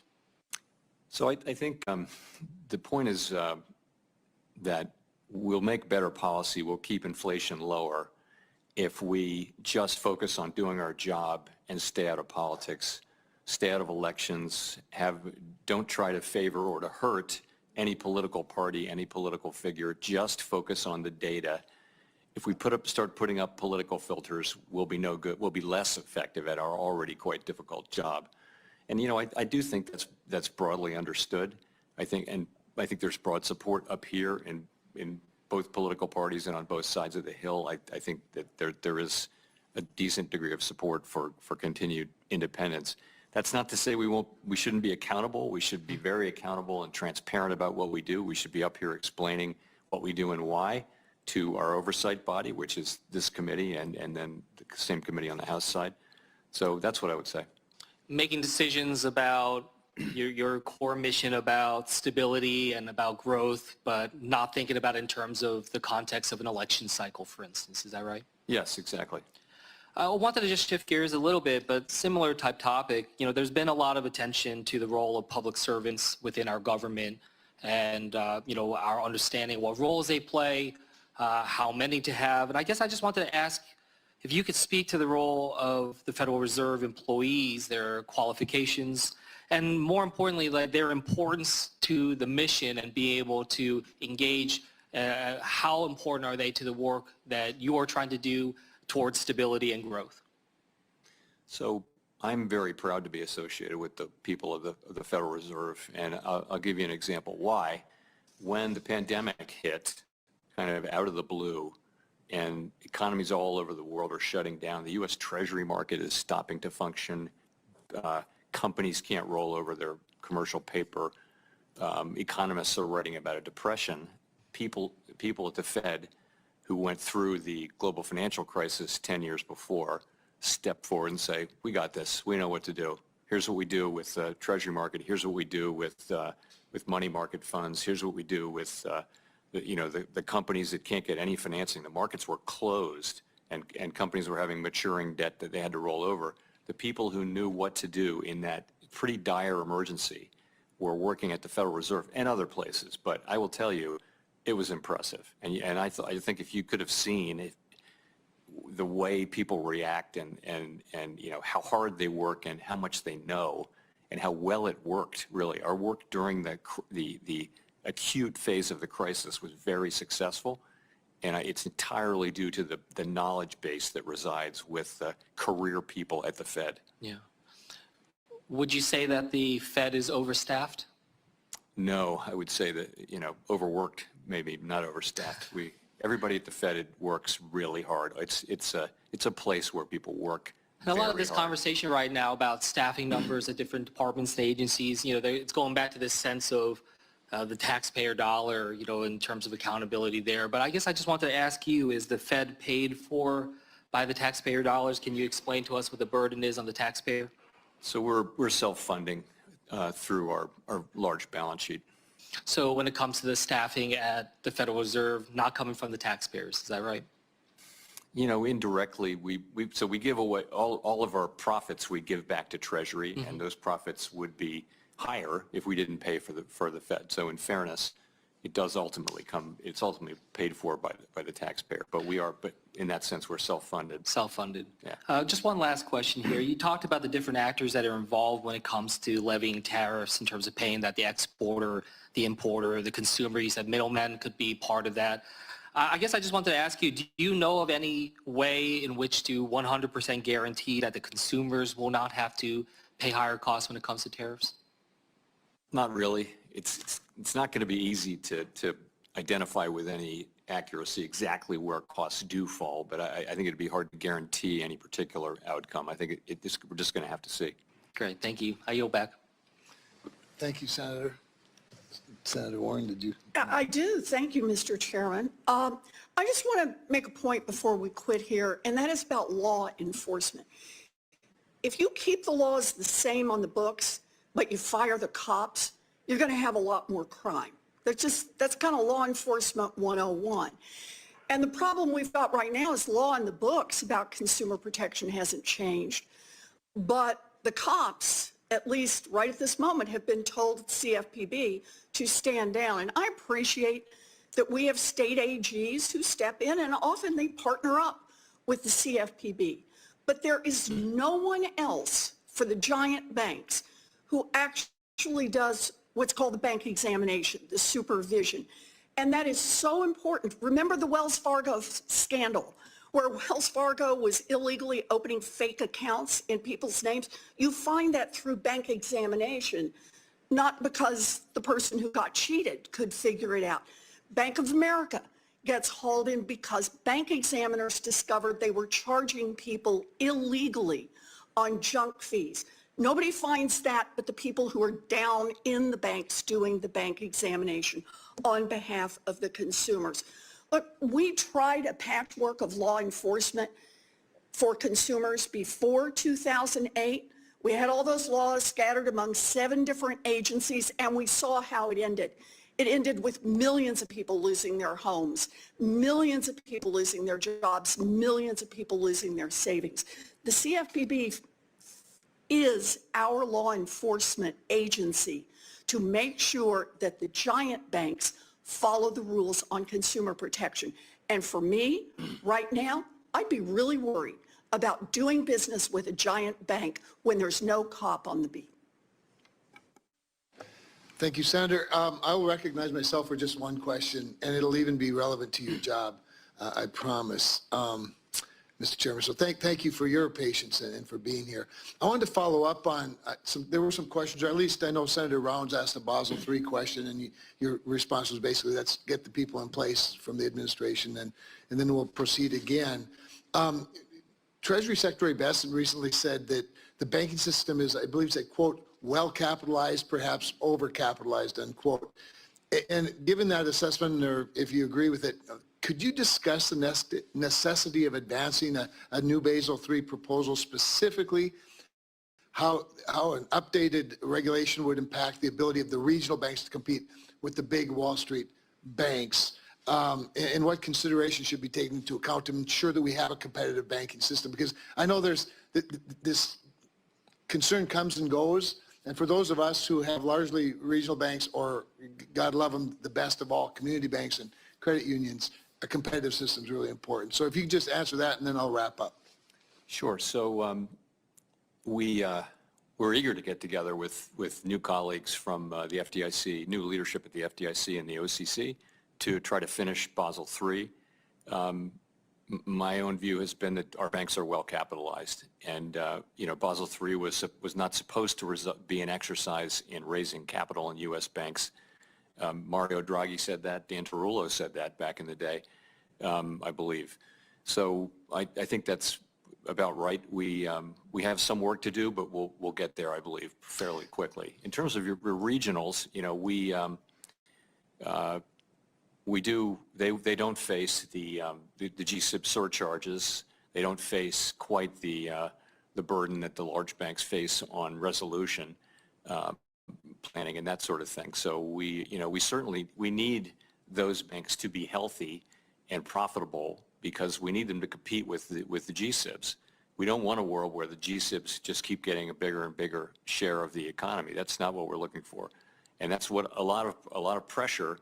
We've seen the number of community banks, especially, declining for 30 years. Yes. And this is not something we don't want to be the cause of that. If it's happening by natural causes or because of evolving technology, that's one thing, but we don't want to be inadvertently causing that to happen.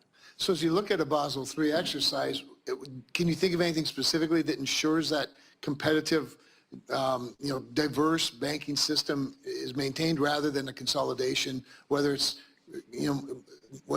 fewer community banks into more regional banks, or fewer regional banks into more Wall Street banks? Well, I just think you think twice before you impose the kinds of things that we impose on the largest banks and the next to largest banks. You want to be careful not to just think we should do exactly the same thing.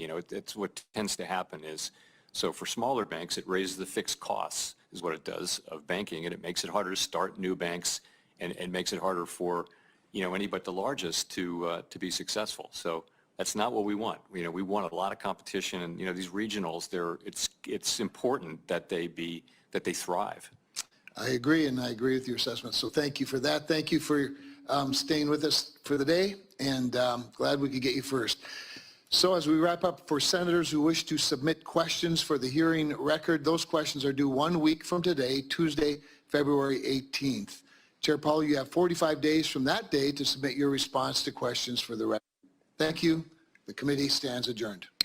Thank you. All right, and with that, welcome to the halftime report. I'm Scott Walker. We've been watching Fed Chair Powell's testimony before the Senate Banking Committee, mostly reiterating after the last Fed meeting, the Fed in no hurry to make its next move on interest rates, that the economy is in a good place. He wouldn't comment at all, of course, when asked on tariff policy and the impact it might have on the overall inflation picture. Keeping an eye on the markets today, we were mixed. The Dow just dipping negative, so not too much activity for the major averages, but we will trade everything, and we do have some moves to tell you about as well with the Investment Committee. Joining me for the hour today, Josh Brown, Jenny Harrington, Jim Lebenthal, and Steve Weiss. So that's where we begin, Weiss. I feel like, you know, if you were looking for anything big from the Fed chair today, you weren't going to get it. And maybe the Fed's, look, this may be a crazy statement. Maybe the Fed today is as inconsequential to the path of a stock market than I can remember. They're not going to do anything. They're in no rush to do anything. They're probably not going to do anything at the meeting that's coming up as well. And there's a general feeling that there is Goldilocks to be had because the economy, as the Fed chair himself said, is in a good place. What say you? I say it's all working now. I mean, volatility aside, there is no thing for them to do right now because while they can't talk about it, as a matter of fact, it's smart not to talk about it. Tariffs are a real threat to the economy and to inflation, but he's not going to come out and say that. So I think we're going to stay in this trading range. I think we'll continue to see this volatility day to day, depending upon what comes out. But I can tell you, Scott, there are some things to consider, and I don't know if you consider them good or bad, because as we've gone through earnings and as you've had separate, less public conversations with company management, investment is dying down. The case for the banks, the IPO market, M&A has ground to a halt because you just don't know where the laws and regulations are going to go. Slowest January for deals in a decade. Yeah. So your point's well taken. And by the way, just moving, and I'll tell our viewers this, I'm not exactly sure where this is being said or where this was said, but Ken Griffin, who runs a Citadel, certainly one of the greatest investors in the world, apparently has said, according to reports, the Trump tariff, in his words, quote, chaos, is an impediment to growth. It sort of speaks to it's complete chaos. Your point. Like the field was deemed to be really open to run on as you were coming into 25. Trump administration is going to take office for the second time, and you've got a runway that looks pretty good, but you do have now some obstacles that you have to get around, and you may fall down in the process of trying to get to the end zone. Yeah, so far, you know, you look at this as snatching defeat from the jaws of victory in some ways because of the chaos. Look, I've talked to people on Trump transition team. They're clueless. They don't know what today is going to bring. The administration gets caught by surprise a lot of time. FDA is sort of grounding to a halt. A lot of applications for drugs and devices had some needs-based trial data in there. That's all got to be removed. And that's before Bobby Kennedy, if he gets approved, is running it. So it's very difficult to take large sums of money. I've talked to private equity firms as well as us. And it's very difficult to make a large bet. What will happen, though, in each industry as these regulations play out, and particularly as DOGE continues to wield their hatchet, particularly in defense, you're going to see massive consolidation because these large companies are going to look for areas of growth that they're now being deprived of. So I think it's important. So the comments from Griffin are apparently being made at the UBS Financial Services Conference. I think that's down in Miami, where Citadel is now headquartered, by the way. We're working on chasing down what else he had to say, but the initial comment certainly was worth all of you knowing about. I thought that was an interesting exchange, too, during that hearing in Senate banking between the Fed Chair Josh and Senator Kennedy of Louisiana about whether it's time for the Fed to declare victory, essentially, in the fight against inflation. I want you to listen to the back and forth, and we can kick it around on the other side. The fact is, knock on wood, we have experienced a soft landing, haven't we? Not for me to say, really.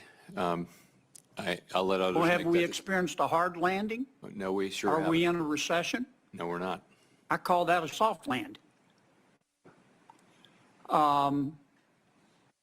And it seems to me that you and some of the ladies and gentlemen who are your colleagues at the Federal Reserve behind you deserve some credit for that. Thank you. I don't know why you don't take the credit. Everybody else in Washington, D.C. does. I just thought that was an interesting exchange. It sort of, Josh, speaks to the landscape in which we are in, that the Fed's in a good place, and they know it, and they have a little bit of a flex about it. Sure, he's not going to come out, Powell isn't, and say, yes, it's time to stand on the aircraft carrier and declare victory, because they're in the last mile of the battle against inflation. But it does underscore why investors are bullish, why Bank of America today shows that their flows, most sectors saw inflows into this market, because people think the getting's going to be good in the months ahead. Well, he's not taking credit because he may be the firefighter, but he's also the arsonist. And we have documented literally thousands of segments on this show and others talking about how absurd continuing not only monetary policy stimulus into the pandemic and beyond was, but even just ignoring what was happening on the fiscal side with the infrastructure bill when the Biden administration came in 2021. So yeah, it's great. We had a soft landing. Some of the people I talked to, like Dr. David Kelly at JP Morgan and Rick Reeder, they call it a no landing, meaning we basically didn't have a cycle. And that's all well and good, but if even better. Sure. Right? I mean, people are investing sure, into that, but if right? you, What was... Respectfully, that's not the Fed's doing. What actually ended up happening was it's irrelevant. There was so much irrelevant. monetary...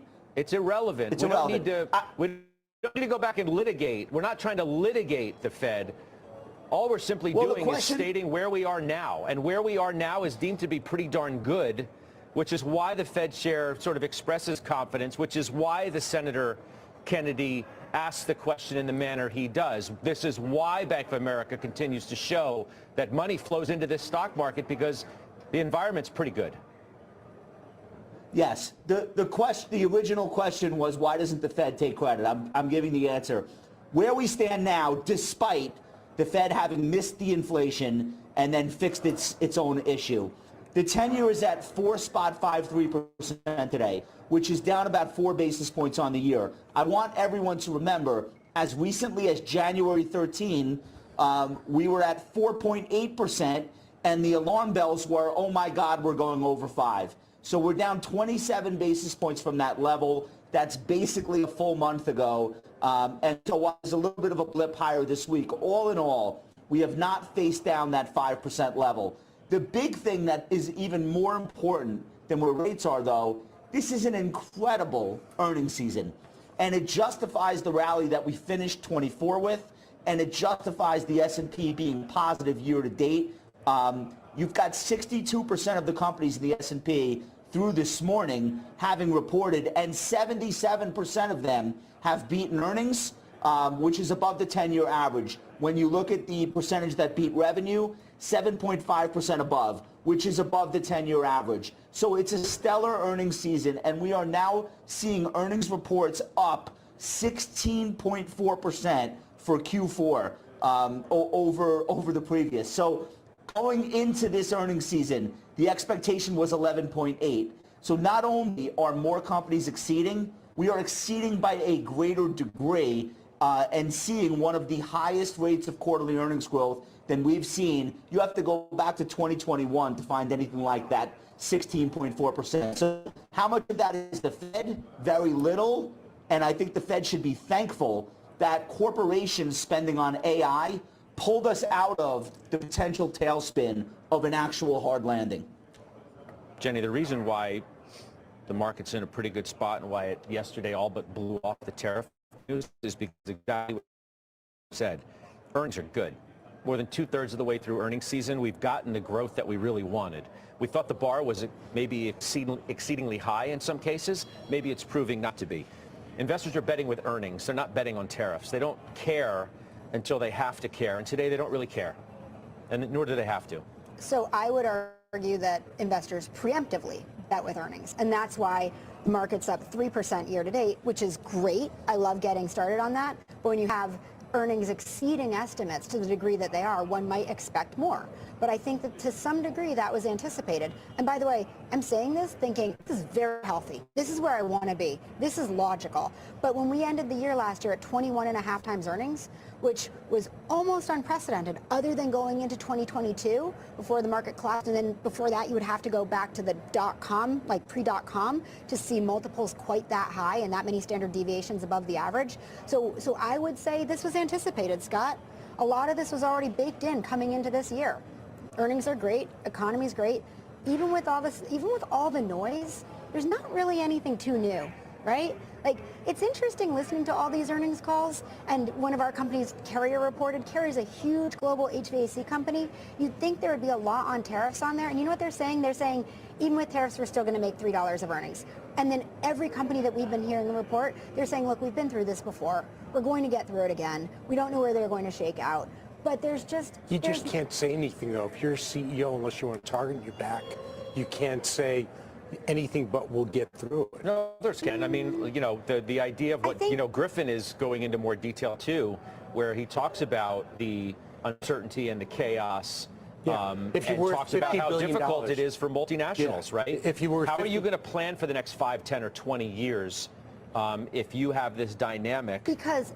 Sorry. You can finish the key example here is General Motors, which I don't own anymore. But think about it. You know, back in November, tariffs are announced, stock goes down. They're put in place a week ago, then they're reversed, and you think, okay, well, maybe GM's going to be okay. And then you get steel tariffs, which are going to raise steel. That's a key example of what companies are going through.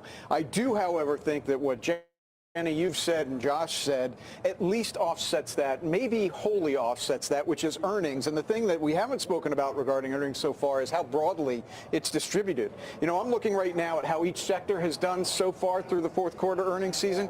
Technology earnings are up 11%. Financials are up 59%.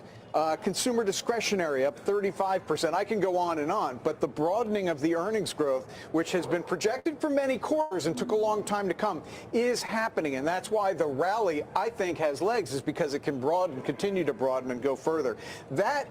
Look, there's no question that what we're talking about for corporations and CEOs is tough. It's really tough to deal with. But if you've got good profits, that helps. And what they're not doing is laying people off. As long as they're not laying people off, employment stays intact, consumption stays intact, and so does profit. There are layoffs, but not a lot, to your point. But here's the real point. The real point is nobody believes that the 25% tariffs across the board, in steel, whatever, are going to come to fruition. Because if they did believe that, then the market would be a lot lower. So if it happens, then it's a different story. Would it? Oh, without a doubt. And let me tell you why. I don't think it would let me tell you why. Because you've got companies taking with an EBITDA margin, profit margin of 6 to 8%. Yeah, but GM's not the market.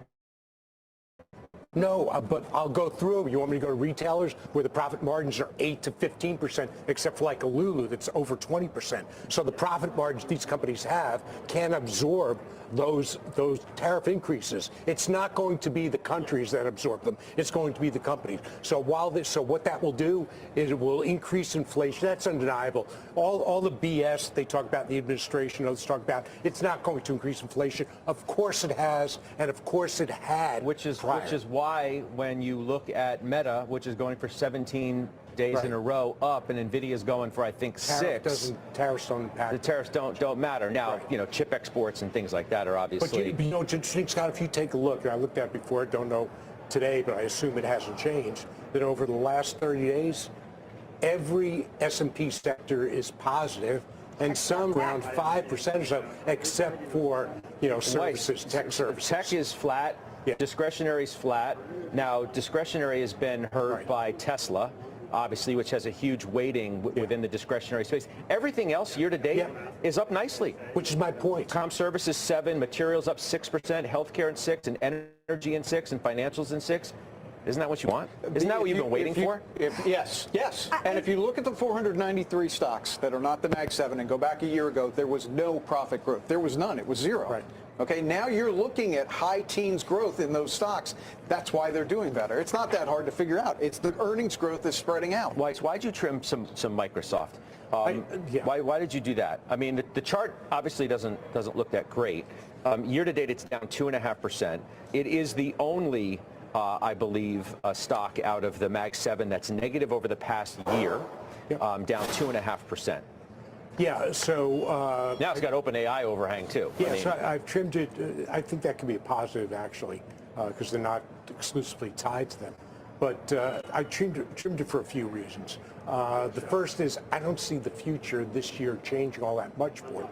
So I didn't cut it completely. It's still a core position, but I did cut it because it is a permanent compounder, and we've been through periods of this before. So I don't think it's going to outperform.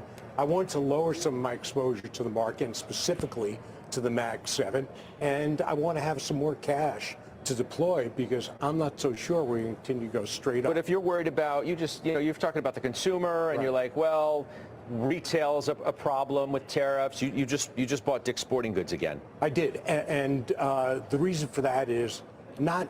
Well, even when we go through recession, not every retailer loses. There are some that have a unique value proposition, like in Netflix, for example, but also Dick's Sporting Goods. Sure, there are regional players in the retail sporting goods, but the management and the new management continues to excel with their online, with their e-commerce, with their in-store, and it's a unique experience, and they have managed all cycles extremely well. So it's also one of the cheapest stocks in my portfolio, as it should be. It's a retailer, but they don't report for a month or so. I just think it's an attractive stock tone. What's the biggest takeaway, Josh, do you think of that breakdown of the sectors that have done the best year to date, and the fact that it's so evenly split? And yeah, okay, technology is flat, hasn't done anything. That's okay, right? I mean, look at these other sectors, what I told you they've done. Yeah, things could change, but like the areas that are working really interestingly, it's almost like a throwback to the mid-aughts. It's like this economic expansion where it's not too hot, not too cold, but like every sector is working, and within every sector, you can find names that are up double digits year to date, and it's only like February 10th or 11th.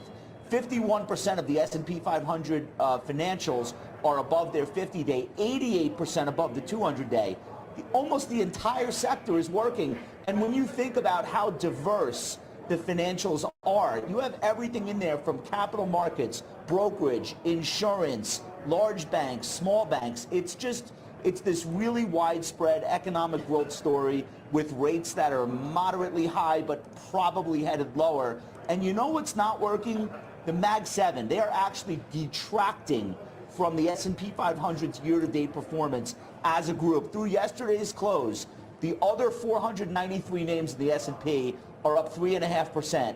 The Mag 7 detracted 0.31% year-to-date. I'm trying to think when the last time we would have been able to say that in like January, February. Usually, these stocks get off to a really fast start. What does that mean for investors today and going forward? I think there's an emboldening to look for new names, to go lower in cap size, to go away from AI, and to just do things differently. And there are tons of stocks that are working that have nothing to do with Mag 7, and I think that's a really healthy tape. I kind of like it. I'm betting Jenny, Steve, and Jim do too. All right. We'll document a number of those names that are working when we come back. Plus, well, a new chapter in the drama and the escalating fight between Elon Musk and Sam Altman. Kate Rooney following that story for us. We'll have an update on the very latest next. For me, ambition and passion go together. One fuels the other. You love something, you want to get better at it. You want to learn more about it. And I think CNBC allows our viewers to fulfill their passions. There's no doubt that the people who watch us care. I am very much focused on trying to land interviews where there is something at stake and asking them fair questions in which their answers are important. I could not imagine covering